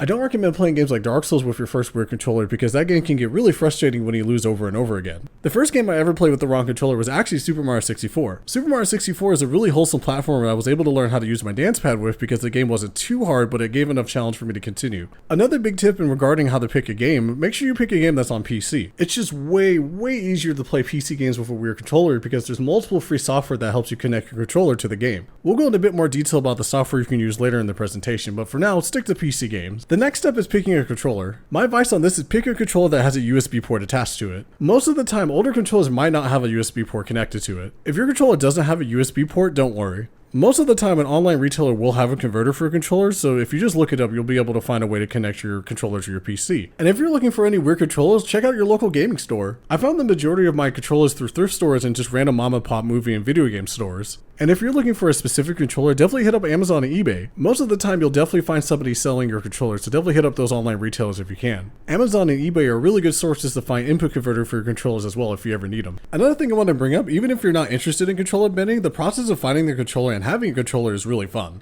Through controller bending, I actually have an excuse now to collect controllers. Even if I never use my Donkey Kong bongos ever again, it's actually a really nice conversational piece to have in your apartment. But that's a conversation for another day. After you pick your controller up, next we need to design the controller and connect it to your game. This part we'll have to go into much more detail, but at first glance, the biggest thing about this is changing your inputs to match the game you're playing. Most of the time, the controller that you're using will already have some predetermined inputs. This is where you would want to use software to change those inputs to match the game you're playing. My favorite piece of software for controller bending is called Joy2Key. This is a free software that allows you to change your controller inputs into keyboard inputs. This program also emulates mouse movements, so if you want to play a first-person shooter with your rear controller, this program's for you. As long as your controller connects to your PC via USB, Joy2Key should pick it up and allow you to change its inputs into keyboard inputs. The hard part comes from designing the controller to work for you. For example, let's say we're playing Dark Souls with a pair of DK bongos. Since the DK bongo only has 5 inputs, what controls can I even map to my DK bongos? Another good question is like, where do I put all my button inputs? Do I put the attacks on the right bongo or do I put the movement on the left bongo? That's the stuff you have to think about when designing a controller.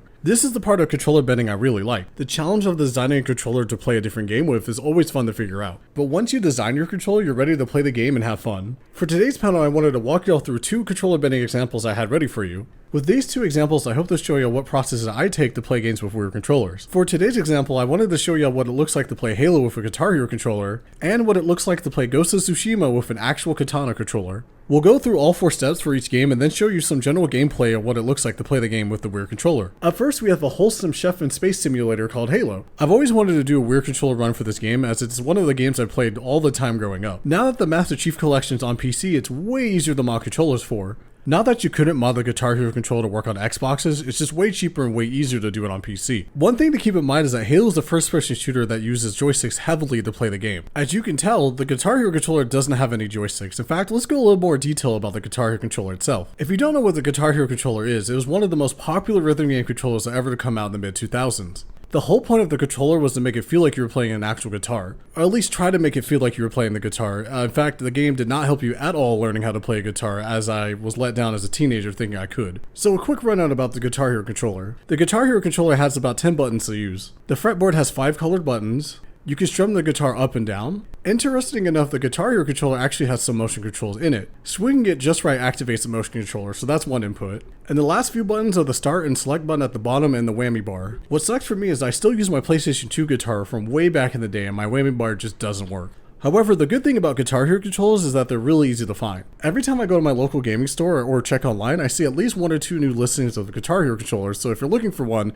it's really easy to find. What's really good about Guitar Hero controllers is that even if there's not a USB port for your guitar, there are plenty of USB converters for Guitar Hero controllers out there on the internet, so if you don't have one, definitely look it up online. One last good thing about the Guitar Hero controller is that I feel like they're really durable. I mentioned it earlier, but I'm still using my PlayStation 2 Guitar Hero controller from way back when. This controller has outlasted so many things in my life. I'm kind of upset that it's even lasted longer than some of my current gen controllers. I'm looking at you, Joy-Con. But now that we picked the controller, let's go ahead and design the Guitar Hero controller to work for Halo. So the first thing I'd like to do is figure out what controls are needed to play the game. Looking at Halo's controller setting, I was able to find out how many buttons it takes to play Halo. After some investigation, it takes about 14 buttons to play Halo, along with 2 joysticks. More importantly are the 2 joysticks. Since this is a first-person shooter, you need to be able to move and look around at the same time. And each joystick has about 360 degrees of movement, so this might be a problem for the Guitar Hero controller. Speaking of the Guitar Hero controller, as you notice that there's only 10 buttons on the Guitar Hero controller. Another big issue is that the Guitar Hero controller doesn't have any joysticks, so moving and aiming is going to be a little bit awkward. So the way I go about designing a controller to work for a different game is first I got to figure out what buttons are absolutely necessary to play with. To give you a good example, I highlighted each button input that is super necessary to play Halo with. These are the buttons I have to map onto my Guitar Hero controller. If I don't, I probably won't be able to beat the game. Since Halo is a first-person shooter, I definitely need to map the joystick somehow to my Guitar Hero controller. We also definitely need to map the shooting inputs because last time I remember, I don't think you can do a pacifist run of Halo. One of the last buttons we definitely need to map is the action button. This allows us to interact with any objective, and I bet we can't beat the game without using this button. One really cool thing about controller bending is you find out there are a lot of buttons you just don't really need to use to beat the game. My favorite thing about playing Halo with a Guitar Hero controller is that you find out you don't really need a reload button if you just tactically use all your ammo and force yourself to reload anyway. Now, how does it all look on a Guitar Hero controller? And well, here it is. I promise you this is the best layout I could come up with when trying to play Halo with a Guitar Hero controller. The idea is to have the most important buttons be placed where my fingers will most likely be at on the Guitar Hero controller. The movement buttons were mapped on the green and red buttons and the strumming, as my hands will usually be resting here when I'm playing on the Guitar Hero controller. And since there are no joysticks, I actually had to mod the orange button to change the layout of my guitar on the fly. Whenever I hold the orange button, it actually changes my movement strumming into aiming. Allowing the orange button to change the layout of my controller, I'm actually able to feel all the other buttons to be used for the rest of the controls.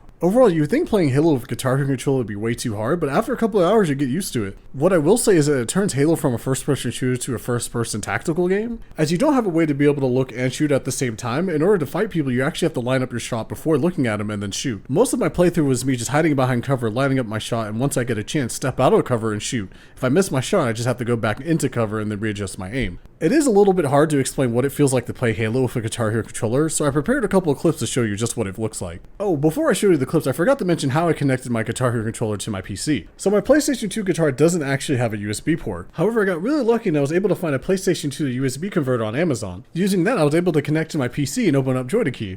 Using JoyToKey, I was able to map each of my Guitar Hero controller inputs to work for Halo. And that's where Halo being on PC really helps, because now that Halo takes keyboard inputs, this was pretty easy to work out. But yeah, after setting it all up, here's what it looks like to play Halo with a Guitar Hero controller. Okay, that's fine.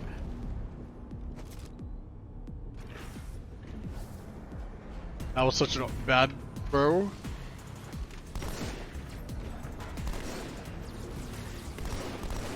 I broke his shields, but I literally choked on all my shots. Probably broke that one too. If they stand right here...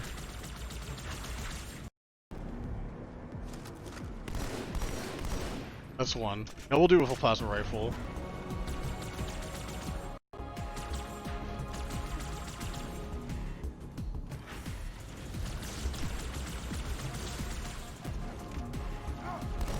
Whoa, what are you doing up there, dude? Come on, dog. You know I can't aim up. Did he dip?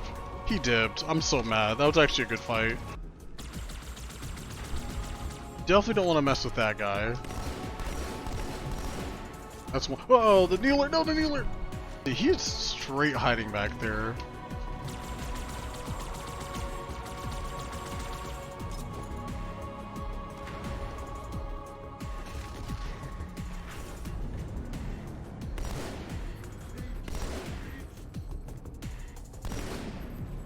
Oh, he's toying with me. Do you see how he's moving left and right here?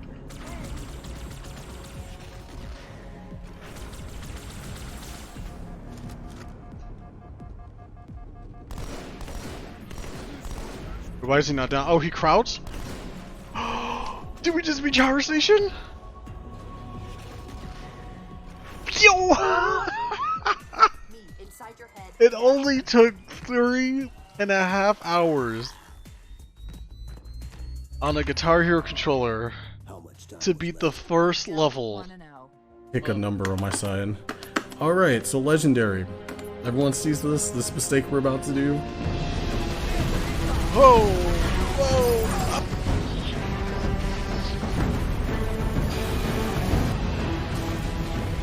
What? You don't see me. Okay, that works. Lord crazy. I did not get a checkpoint.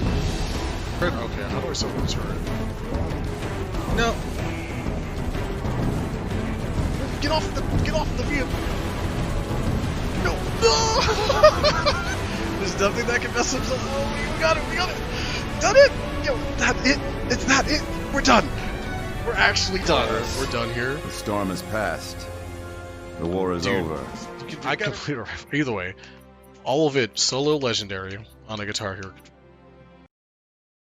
Now that I showed you a pretty easy demonstration of what controller bending could be all about, next I wanted to show you what I really like about controller bending. And that's taking really old controllers and giving them a new breath of life and making them work for modern games. For the second example, I wanted to show you what it looks like to play Ghost of Tsushima with an actual katana controller. Through this example, I can show you how hard controller bending actually can get. As for this controller bending project, I actually had to start using some programs and some third-party input converters. Not only that, but the controller I decided to use is really hard to find. And luckily for me, I actually have a whole episode dedicated to this. So once we get to the part where we design the controller for Ghost of Tsushima, I can play the clips where I actually talk about how I went through designing it. We can skip the step about picking the game, as I believe most of y'all are familiar what Ghost of Tsushima is all about. So let's go straight into talking about the katana controller itself. So the katana controller is actually made for a game called Onimusha 3. This game came out in 2004 on the PlayStation 2, and the developers wanted to make a controller that make the user feel like they're part of the game. At the time the katana controller was released, it was considered to be a little bit gimmicky. I made a couple of clips to help explain the katana controller in a little bit more detail. The whole point of the katana controller is to make the user feel like they're actually playing the game. However, but like most plastic controllers, it kind of was passed off as a gimmick. I, on the other hand, think the katana controller is rad as heck. When you're playing around with the katana controller, it makes you feel like you're wielding some intense plastic in your hands. What's really cool about the katana controller is actually just a PS2 controller in the shape of a katana. Just like the PlayStation 2 controller, the katana actually has two analog sticks and face buttons on the front and back of the grip. The main function of the katana controller is that when you swing the controller itself, it activates the triangle button on a PlayStation 2 controller. So before I added my mods, the katana controller itself was a little bit janky.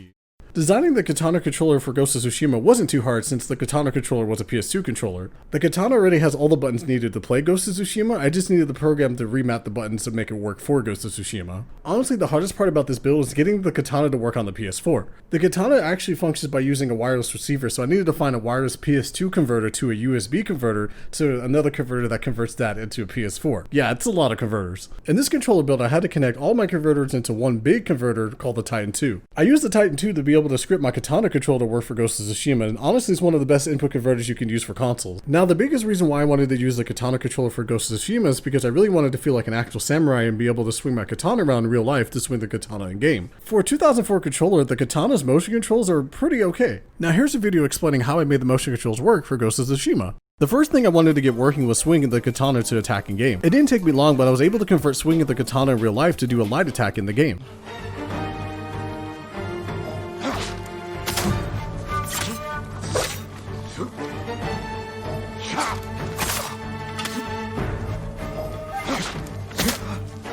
How much health do you have?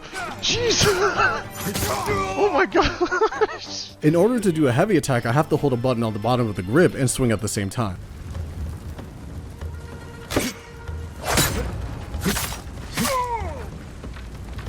Was he good? Oh, sorry, dude. This is how it's gonna be. Now here's one of my favorite movements I was able to mod into the controller, parrying. In order to get the parry to work in game, you have to swing the controller upwards while holding a trigger button on the back of the grip. It's really hard to parry as the button activation is at the apex of the swing. But yo, when you pull off the parry, you feel like an actual samurai in a movie.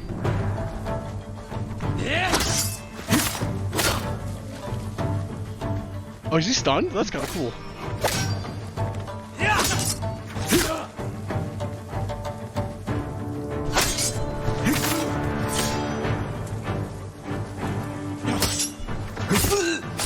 Yo, that was a cool fight. See, I'm getting better at it, okay? I'm learning how to parry correctly.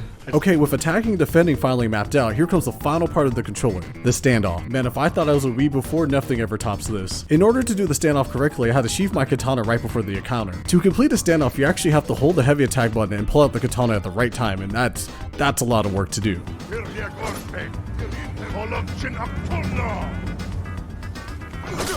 No!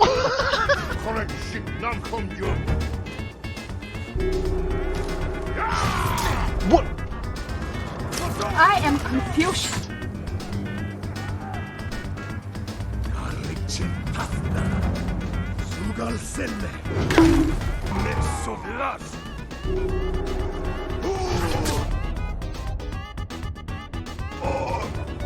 But after enough deaths, I channeled my inner cowboy and pulled off the duel. Live on stream.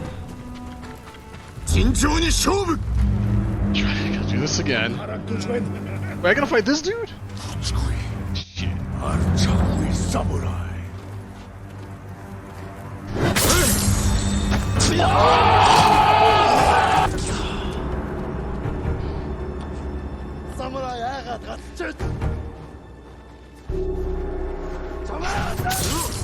I did it! Okay, we in there.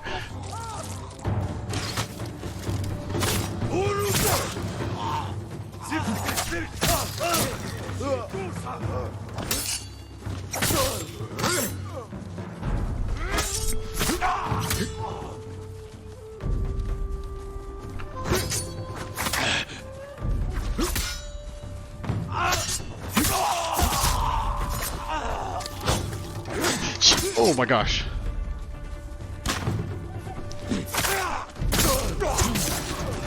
Nice. See? And there you go, guys, that's what it looks like to play Ghost of Tsushima with a katana controller. Now that we've gone over how to controller bend regular controllers, let's talk about the weird side of controller bending. So don't let your controller bending imagination stop at real controllers. Anything can be a controller if you try hard enough.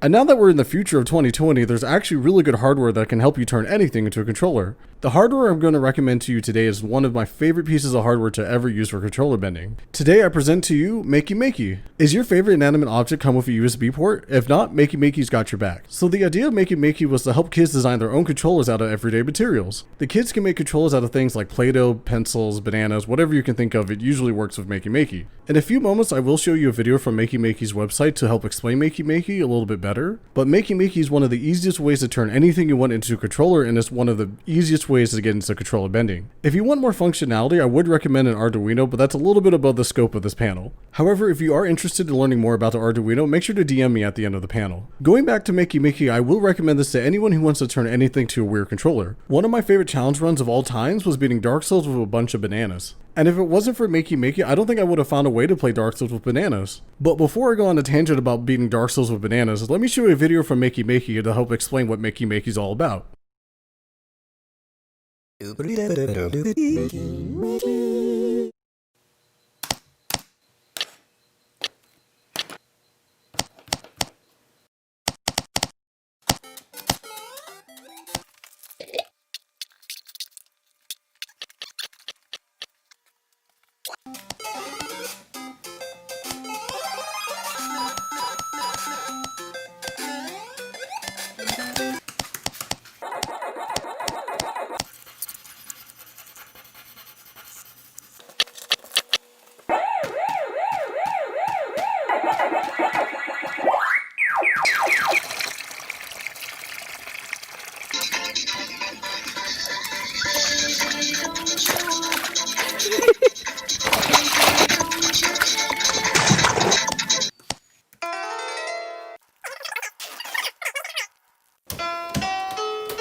Hi, I'm Jay. And I'm Eric. We're graduate students at MIT Media Lab. We have a dream that everyone is an inventor. So we created Makey Makey to let you invent just by alligator clipping. Alligator clip stuff like bananas to your Makey Makey. When you touch the banana, your computer just thinks you're touching the keyboard.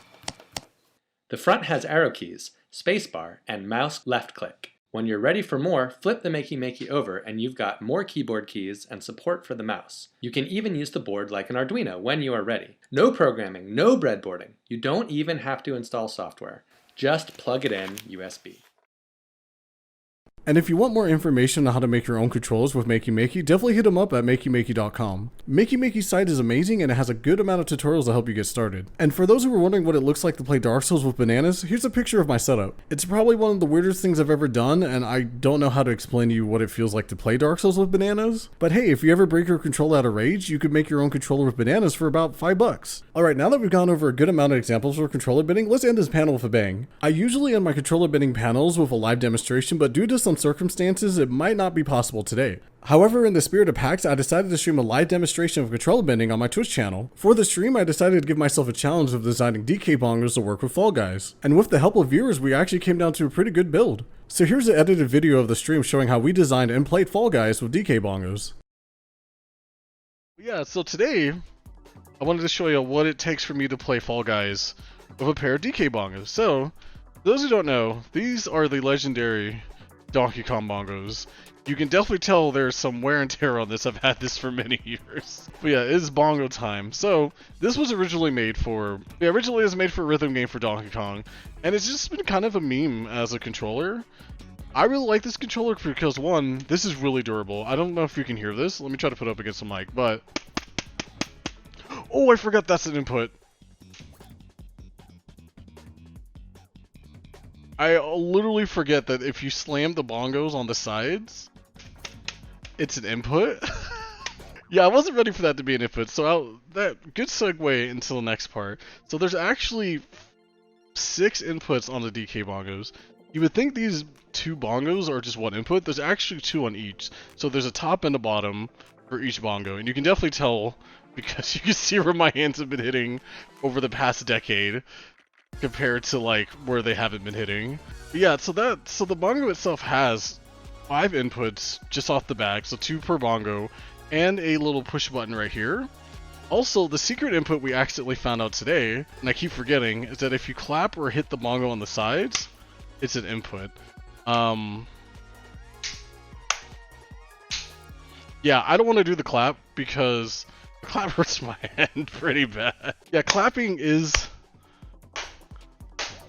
an input, but it's not consistent, so we're probably going to go with this. So now that we have 5 inputs, we need to figure out how are we going to translate these inputs into Fall Guys. And the first thing we're going to need to figure out is what are the Fall Guys controls and what we can get rid of. Because 6 buttons is probably not enough to play the game, but I think it's enough to get away with playing the game. I'll try to explain that later. So it's like I said, the DK bongos only have 6 inputs. We're going to go to the controller. Actually, before we do that, I'm really dumb. How do I connect my DK bongos to my PC? I guess it's behind this not sponsored Fuzzy's cup. It's a little bit of a process. So, if you have a DK bongo before, or if you haven't had one, the DK bongo uses a GameCube input. Sorry, I can't really see over here. Here's a GameCube input. I can't plug that into my PC as far as I know. Actually, let me even show you. I'm sure this won't break it. I tried plugging that into my PC, but this is a weird looking USB, so it's not going to get accepted. Do you need 2 bongos? Actually, it would be a lot easier if I had 2 bongos, but I can make it work with 1. And I'll show you how in a bit. Yeah, so what I'm using here is I'm connecting this GameCube output into a GameCube to PC converter. I think this one's called Mayflash. Really good. I forgot how much it is. I think it was like $25. I prefer this over the first party because this allows you to connect to your PC or any input converter without having to worry or download drivers. So if you have a chance, called Mayflash, you can use your GameCube controls on it, or if you have DK bongos like me, your DK bongos. Like I said, I'm sure that didn't... Okay, we're good. And then part 2 of the fun times. This is connected to another input converter. Can't really show you that far. The wires, I don't have the longest wires, but this is called a Titan 2. I'll probably zoom in on it when I have a chance. This allows me to change any controller input into whatever I want. So right now I'm changing the PC input of my DK bongo input. Sorry. So I have the DK bongos connected to a PC converter, which is connected to this, which is changing that converter or converting that input into an Xbox One input, and that's going straight into my PC. It's so confusing, I even tripped myself on trying to explain it, but that's the process. Not a lot, there's no coding in this one. I'm just using the input converter to convert this into an Xbox One controller. Like I said, if you need a rundown, just call I have a Mayflash adapter into a Titan 2 into the PC. So that's the process. A little long, like it's like about $80 total, but it allows me to do whatever I want with these DK bongos. Yeah, you're pretty much, Disneyland's right. You're faking a controller via hardware. I try not to edit these controllers. I can open these up, and I've done it in the past, but I want to preserve these as long as I can because 1, not being made anymore, and 2, it's just easier when I can change the inputs on something else. Like, I don't mind doing some code on my input converter if that means I don't have to touch this to edit. You know what I mean? Or like, I don't want to mess this up because I don't know when the next time I'll be able to get some DK bongos. But yeah, now that we have that process down, let's look at the Fall Guys controls and see what we can do. Since this is technically an Xbox One controller, we can just go to the control settings and see what's all needed. And right now, I see a lot of buttons, but I don't really care about these buttons. All you really need is... We don't really worry about this. Actually, why is that at 0? That up here. Out of all these, all we really need is jump, dive, grab. Do we even need grab? Do we just lose grab games on purpose? I guess I could technically... We'll see, we'll see. We have 6 buttons. We're going to have to dedicate some to movement, and we're going to have to dedicate some to the face buttons right here. No need for emotes. I don't care about showing anyone's names. So you're probably wondering, well, Fall Guys, if you use an Xbox One controller at least, you move around with the left stick and then use the right stick to look around. What I discovered while making the Ring Fit Adventure mod work for Fall Guys is you don't really need any other movement outside of forward and backwards. You can actually use the camera movement to look left and right. So what we need to do on the bongos, we need to actually have one bongo control movement and then one bongo control the aiming, because if I can aim left or right, that means I can turn left or right. If I can move more forward and backwards, then I think we're pretty good on that. The hardest part is how are we going to do jumping and diving? I've been doing no jump runs, so we technically don't need jumping. And don't ask me why I've been doing no jump runs. It's a really fun challenge run. So maybe, yeah, I have gotten it down to a science. You do not need a jump to be Fall Guys. It is just really hard to win Fall Guys, but it is possible to win without it. So if we can get rid of jumping, we actually can have dive and then grab. And what we want is, we want grab to be the button we can hold down. Because if we hold, you don't want to just like, because these bongos you can hold press, but if I already have all 4 of these mapped out, I'm left with just hitting the bongo and pressing the start button. Actually, I'm going to show you, Polo. You can actually beat team games pretty easily. Sit there and just hope your team wins. But yeah, like I was saying, now if my only 2 buttons left are hitting the bongo and pressing the button here, we need to turn this into grab. And then hit to dive. And then if anything else, we can use our keyboard right in front of us and see what happens next. So this is a good time to bring up the second part, because as much as I want to use the controller settings here, it'd be a lot easier if I use the keyboard by using a program called JoyToKey. Here it is. This is JoyToKey. I apologize if there's no music for a little bit because it's Fall Guys fun times. Now this is a good segue into showing what JoyToKey does. So JoyToKey takes any controller input and turns them into keyboard inputs. If you don't like programming or don't want to program like me because I'm really lazy, you could use this to get quick, easy setups to play your game. So when I press the button on my bongo, you can see that it lights up here. What I'm going to do is set up each button.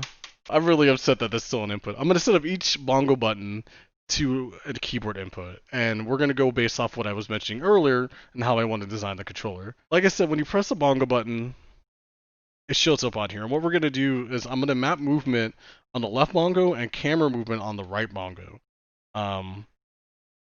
Hopefully it goes well. I think this uses mouse. Yeah, okay. So let's go with movement. So first off, I want to move forward with the front part of this bongo. So I'm going to double click here, change this to W, and there we go. That's pretty simple. Similar to what the bottom bongo, I want to change to... Sorry, I lost my train of thought. I want to change the bottom bongo to move backwards. So I'm going to double click on the button that's highlighted, press S in here, and there we go. We at least set up the forward and backwards movement. Next, we want to move, or at least move the camera left or right based on what part of the bongo I press on the right side. So we're going to look to see what bongo button relates to JoyToKey. Double click on the button, and instead of on the keyboard tab, we move to the mouse tab. And all we want to do is just move left, and that's it. And you can even see this work if I show you on screen. Actually, do I need to get off of this program? Oh, dang. Is this how it ends? Oh, there we go, see? When I press it, or let me move it towards the screen. When I press the button, or when I press the bongo, it moves the mouse to the left. And that's why I really like Jodaki. It makes all this stuff really, really easy. Personally, I would program this part out. However, just to show y'all how easy it is to set it up outside of getting all the hardware to convert the inputs, it's relatively easy and I'm almost done here. And up next we want to change it to jump. I don't remember what jump is on keyboard. Spacebar, okay. It is spacebar. So my jump bongo is button 8. Just hit spacebar here. Now whenever I press the spacebar, or this bongo button down here, it jumps. Hey. And last thing is when we hit the bongo, I think, actually sorry, this needs to be grab. I'm so sorry. You want grab to be, grab is shift. Okay, let me change that real quick. We're gonna change grab to, I guess shift is fine. This needs to be, my start button bongo needs to be shift so I can hold it down and stretch my arm out and just command grab somebody and bring him back to my corner of the stage. So we're going to change that to shift. And then since we don't have enough buttons to have a jump, but I can prove to you that we don't need a jump to beat the game, hitting the side of the bongo should activate dive. And I believe that is control. It is. Okay. So we're good here. I literally forgot the button. There it is. That's control. Change this to control, and we should be good to go. One big thing we do need to do, and sorry if this causes a weird glitch or some bug on the screen, is that we need to relaunch Fall Guys to turn off controller input. This is the one thing that's kind of iffy. It depends on the game, but usually if you have both this and something connected, you will usually lose out on button inputs. Yeah, sorry, I went to the wrong menu. Yeah, and that's just the thing that just happens on Steam games. It's not all the Steam games I've had issues with, but the best way... It was after a certain update that I couldn't have my Jordy key and a controller plugged in at the same time in order for it to work. So I usually just go to my Steam profile or Steam game settings and just turn off controller input. Hopefully this works. It was giving me some issues earlier. If that turns out to be an issue, no big deal. We can even scam some more time to show you how to make this work with little bit of programming. But yeah, let me see if I can show. Can y'all see my mouse? You cannot see my mouse. Okay, my Fall Guys is working just fine. I'm a little sad that... Actually, we'll just press play. Oops, that's not the play button. Let's just press play. I think we'll be fine. Let's find out if this works. If it doesn't work, then we'll go to the second portion where I just program it, because Fall Guys is one of those games that might have issues with having two things plugged in at once. I wish, like, I even turned off controller input and it's still coming up as an issue, so. But yeah, this is the first game with our Jordy key input. I might get exposed. Jordy key might expose me right here, so let's see if it works correctly. If that ends up being an issue, I'm just gonna convert all my buttons. I know what I need to do afterwards. Oh, DoorDash. So, come on, work. Come on, dude. This is my first attempt. I haven't done this actually until now. Right, that's what I'm saying. Oh, look, see, the bongos work for that. Okay, we're in there. I need to probably change how this works, but oh yeah, this is what is happening. Okay. Okay, it works. I do need to switch over which bongo does what, because my... Oh no. Oh no. Oh no. Okay, hold on. Why does this jump? Why does that jump? Somebody help. No. No. We might have lost. Let's go back to the drawing board and let's see what's up.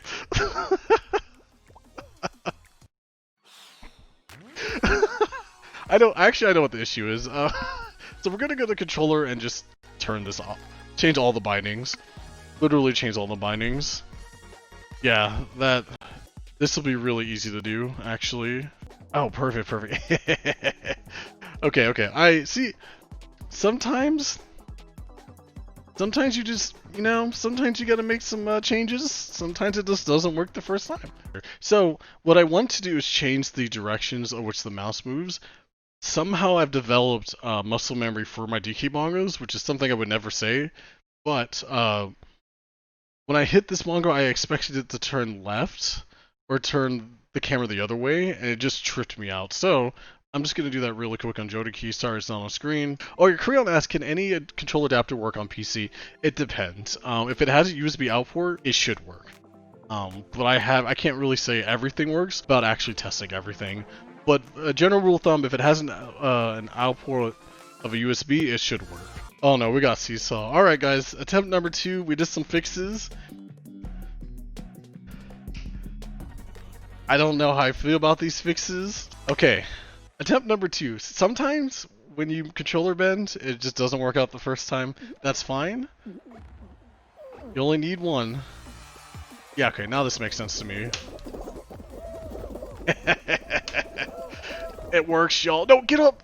I don't have a get up button on my bongo, so, I can't really adjust to that. Maybe you do need a jump button. Or you just gotta slap that DK bongo. Oh, no. Okay. Dude, you have to slap it. I didn't realize how hard you had to slap this bongo to make it actually go. I feel real bad because I'm like shaking my whole desk.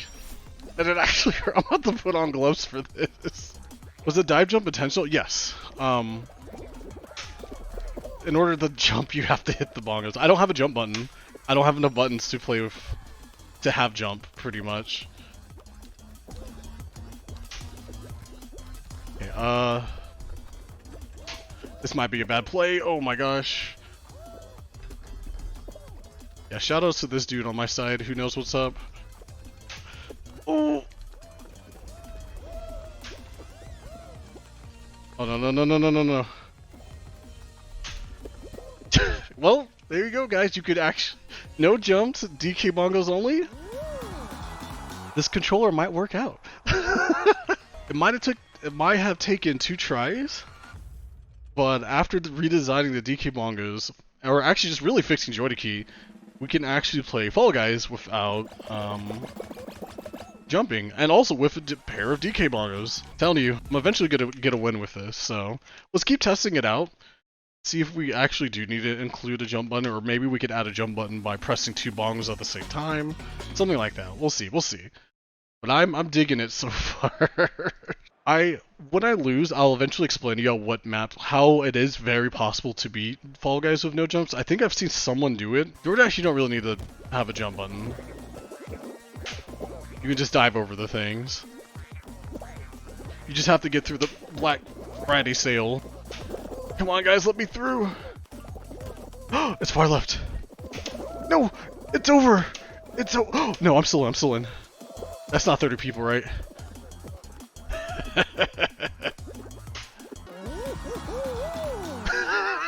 Not to sound like I am a bad player, but I'm doing just as fine with these DK bongos than I am with regular controller. Except my right hand's getting a little bit red. Oh, you can't really tell, the lighting's pretty bad. Can y'all hear that when I slap? Oh, it's over. It's over.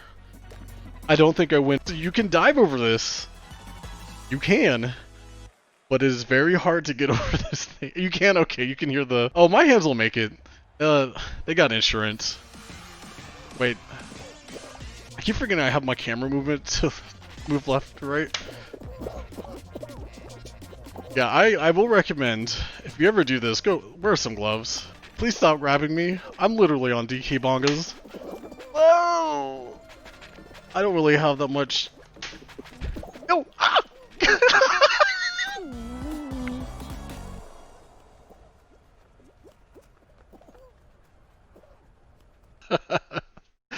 Well, there's an example of what it looks like to play Fall Guys with DK bongos.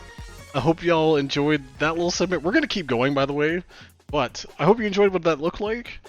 Very fun, interactive. My hands are a little bit red, and you can't really tell, but my Yeah, the lighting's still bad, but it's pretty rad. And I've only slapped the bongos a couple times. But yeah, we're gonna keep going. But I hope y'all enjoyed that like little discussion of how I want to do it. Now we're gonna go for a win. So.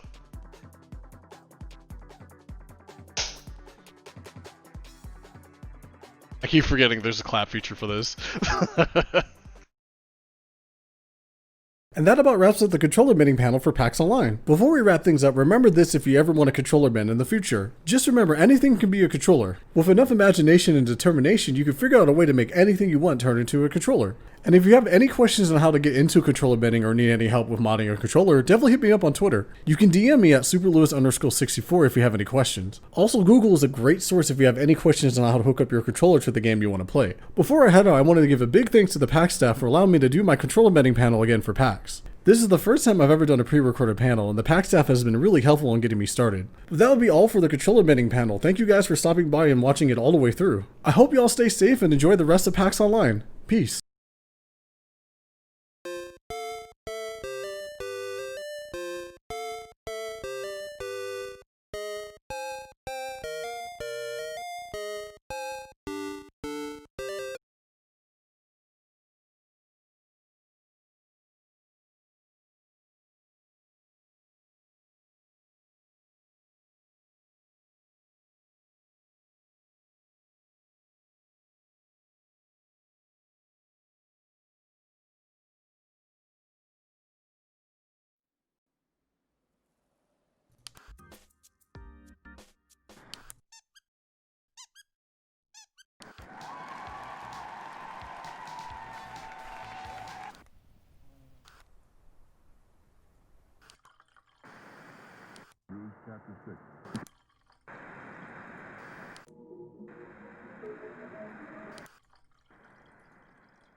Spirit of reconciliation, PAX acknowledges the traditional custodians of country throughout Australia and their connections to land, sea and community.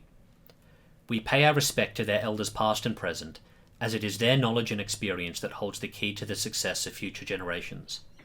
We extend that respect to all Aboriginal and Torres Strait Islander peoples today.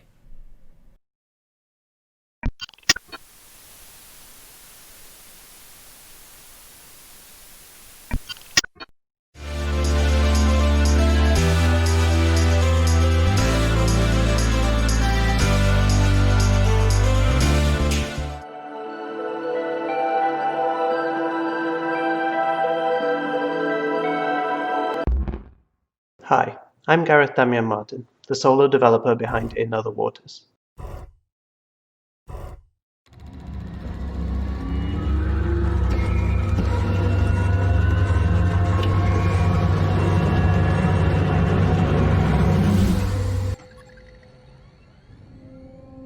In Other Waters is a narrative exploration game that casts you as the AI assistant to a xenobiologist as they explore and study an alien ocean.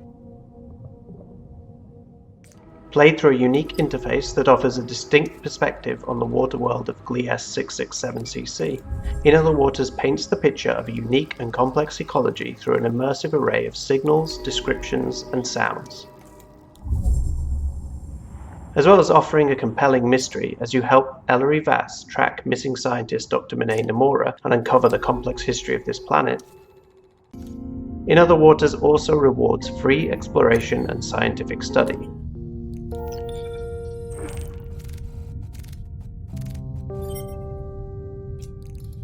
With detailed taxonomy entries complete with biological sketches to be unlocked for each creature.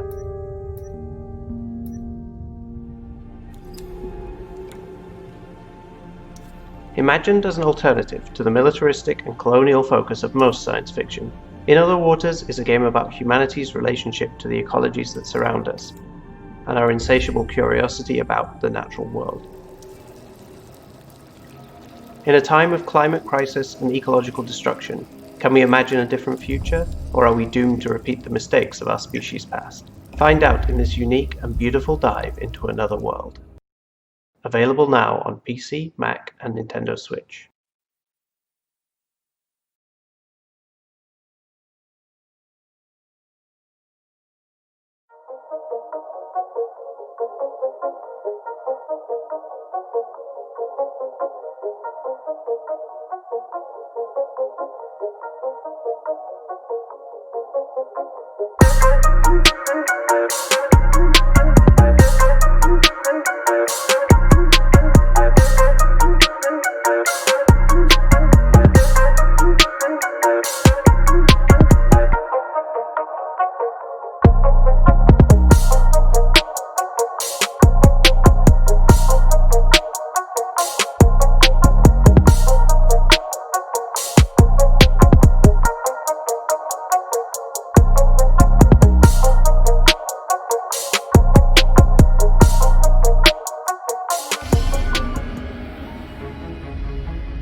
The next chapter in Firefly's classic real-time strategy series, Stronghold Warlords is the latest in a line of unique castle sim games. Developed by Firefly Studios, creators of the original Stronghold and Stronghold Crusader, Stronghold Warlords introduces new RTS mechanics, classic Stronghold units, and 4 unique regions. In Stronghold Warlords, players must first design, build, and manage a fully realised castle economy, before taking the fight to rival opponents lifted from the pages of history. But you won't be alone in the fights, with the addition of a completely new way to play Stronghold in the Warlord system. Players will besiege Great Khans, Imperial leaders, Shogun commanders, and more as they grow their castle economy and construct new gunpowder-fueled siege weapons.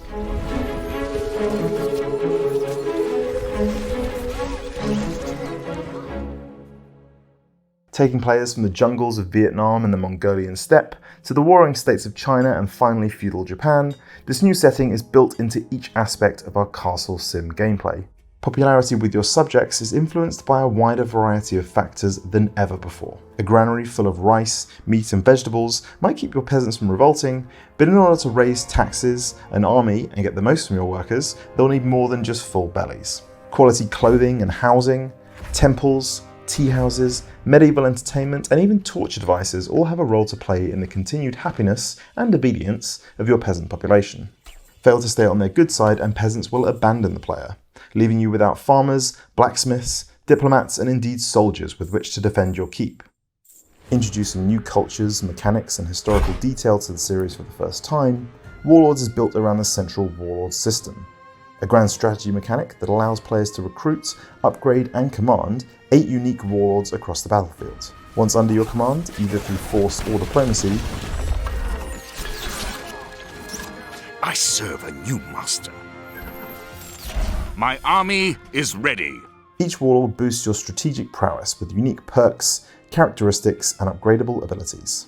Early on, players can boost their diplomacy and gold reserves with the help of the Crane Warlord, who also has a unique perk that boosts popularity within the castle. Later in the game, we might turn to more military-focused warlords, like the Tiger and Dragon. These more aggressive warlords can do everything from increasing melee damage and offering spiritual guidance, to growing your army with special units and even launching a full siege attack on the enemy. Utilize each warlord to boost your industry, fortify borders, forge weapons or launch a pincer attack, and you'll dominate the battlefield in no time. Each mission and multiplayer battle means a fresh set of warlords to command and new dynamics for every castle built. With all the warlords in this region, we have the numbers to launch a single great assault on the castle. To defend their castles, players will take command of Mongol hordes, Imperial warriors, and samurai clansmen, as they prepare to besiege everything from Japanese castles to fortified Chinese cities. In addition to classic weapons like the trebuchet and mighty siege tower, Warlords also introduces gunpowder to the series for the first time. Hi, I'm Joel from Generosity. Generosity is a charity marathon that happens biannually. We call it a guerrilla charity marathon because we pop up, we run from a physical space for 48 hours to 96 hours, and then we pack it all down and we disappear with 100% of all money raised going directly to the charity that we're supporting. With a variety of streamers, content creators, YouTubers, musicians, dancers, it's got everything. A typical Generosity is a physical event that we take over a location, and for 48 hours plus, we have all these content creators, streamers, musicians, dancers coming through the door and doing different segments in this little studio that we build. This Generosity is going to be a little bit different because it's all virtual, it's all online, but it's going to be really good. It is. We're still going to be just as silly. Everyone's just going to do the exact same thing that they've always done. They might not be able to do it in some sweaty little room that we've managed to take over. They can do it from the luxury of their home. They're able to use all of the different antics and gimmicks that they have with their own streaming setups and still raise money for charity and have a lot of fun. It's an entire event of people giving up their time, giving up their skill set, giving up all of their wild ideas that they have to raise money for a good cause. This Generosity, we are raising money for Cure Cancer, which is the same charity that we raised money for last year at PAX 2019. Cure Cancer is an amazing charity.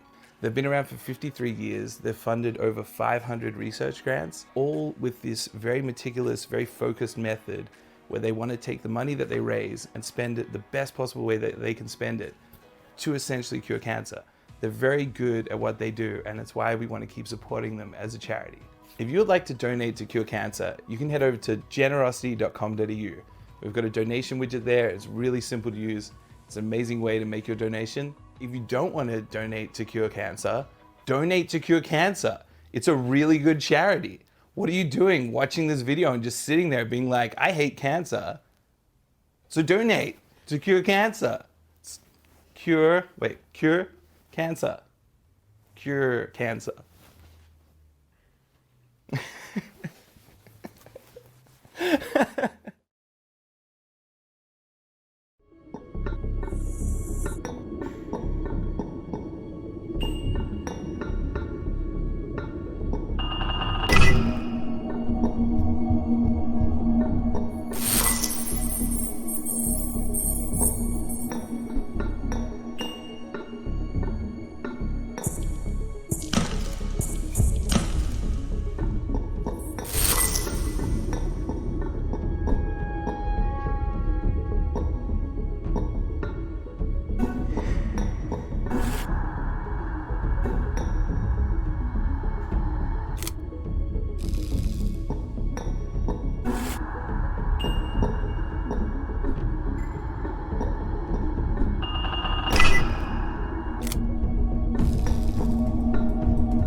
Hi everyone, this is Ollie and Phil from Kaizen Gameworks. Our first game as a studio is Paradise Killer, first-person, open-world murder mystery set on the bizarre Paradise Island, home to a secret society of dead alien god worshippers. You play as the investigation freak Lady Love Dies, called out of exile to solve the murder of the ruling council. The demonically possessed prime suspect was found with the murder weapon outside of a locked-door crime scene. Is the official story correct, or do you suspect a conspiracy centuries in the making is at play? With Paradise Killer, we wanted to make you feel like a real investigator. There are no narrative tests to pass. You simply investigate the crime in any order you want and come to your own conclusions. When you think you've got enough evidence, you can go to the judge and start the trials, accusing anyone you want so long as you've got the evidence to back it up. We're very excited to be part of PAX. We've been to the show before and had a wonderful time. We hope that one day in the future we can do it again in person. Paradise Killer is out now on PC and Switch with a special 20% launch discount. We hope you're ready to breathe life back into paradise.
All right, hey everybody.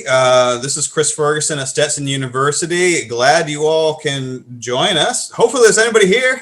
So first we get excited about actually having people in the room with us. So what we're going to do today is talk a little bit about, sort of the last 20 years of research in video games, talk about violence, talk about addiction, talk about sex, whatever you guys want to talk about. This is really kind of like a big Ask Me Anything sort of thing. And we have a panel of folks here that are ready and excited to talk about video game research. We wanted to get a panel of the best researchers together. They couldn't be here, unfortunately, but they got us, and we're free. So what we're going to do is start by going through. It's late over here. I'm in the United States. It's like almost 1 a.m, so I'm doing the best I can. So we're going to go through and introduce ourselves really quickly, and then we'll start in on some. I'm moderating apparently, not necessarily well, but I'm trying. And I'll ask a question of the group and ask a few more. But if you guys have any questions, feel free to drop them into the Twitch chat. Hopefully it's working for me. So we'll see if that is working. But so for myself, again, I'm Chris Ferguson. I'm a professor of psychology at Stetson University. Done research on video game violence mostly, and some other areas as well for 15 or so years. It seems like a long time. I've also got a book, Moral Combat, Why the War on Violent Video Games is Wrong. So if you think of it like I have a kid who's about to hit college, so think of it like a Patreon. If you want to support my kid's college education, that's a great way to do it. And from there, I'm going to go basically from west to east. Hopefully I have that right in my head. And I'm going to start right here in Miami with Lindsay Grace. If you can introduce yourself. Great. Hi, I'm Lindsay Grace. I'm Knight Chair in Interactive Media at the University of Miami. I'm also Vice President of the Higher Education Video Game Alliance. I've been teaching and designing games for 15 plus years. I too have books. I brought one of them, Doing Things with Games, which you can barely see. And I have another, Love and Electronic Affection. Both are focused on sort of social impact games, and most of my research is in that area, trying to find efficacy through gameplay. And I think the only other thing I should mention is that last year I was awarded the Vanguard Award from the Games for Change Foundation for my work in social impact games. Okay, so we are next going to Julia, who is in Germany, if I remember correctly. Not correctly. Hi, I'm Julia. I actually live and work in the Netherlands, so this call comes from Rotterdam, Erasmus University Rotterdam. But indeed, I'm German, so the accent is German, not Dutch, what you hear. I'm doing games research for 14 years now. I'm one of these junior researchers, or I used to be a junior researcher who saw these negative effects, and I thought this is strange, so what can we do about it? And maybe there's something wrong in the methods. I did not write books so far, but you can find a couple of publications on games and aggression, addiction, but also the positive side. Yeah, that's kind of me. All right, super cool. So I can't figure out if Tasmania or mainland Australia is further east or west. So we're going to go with Grant DeVilly next.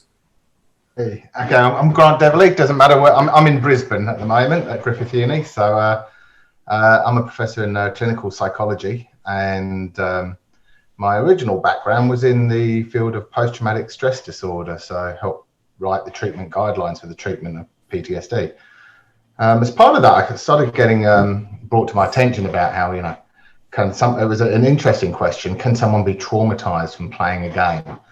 I said, what the hell are you talking about? And that sort of sucked me into the gaming area. And then I saw some of the outlandish comments that were being made that to me just didn't seem to square with what we knew about how anger, aggression and violence in that order create. And so I did games on violent video gaming. Does it make kids violent? We started looking at that. My claim to fame, which I'm going to use for every PAX I'm ever at, that together with Jeff Brand, we advised the Attorney General in Australia to bring in the R18 plus rating. We used to be MA 15 plus and then went to R18 rating.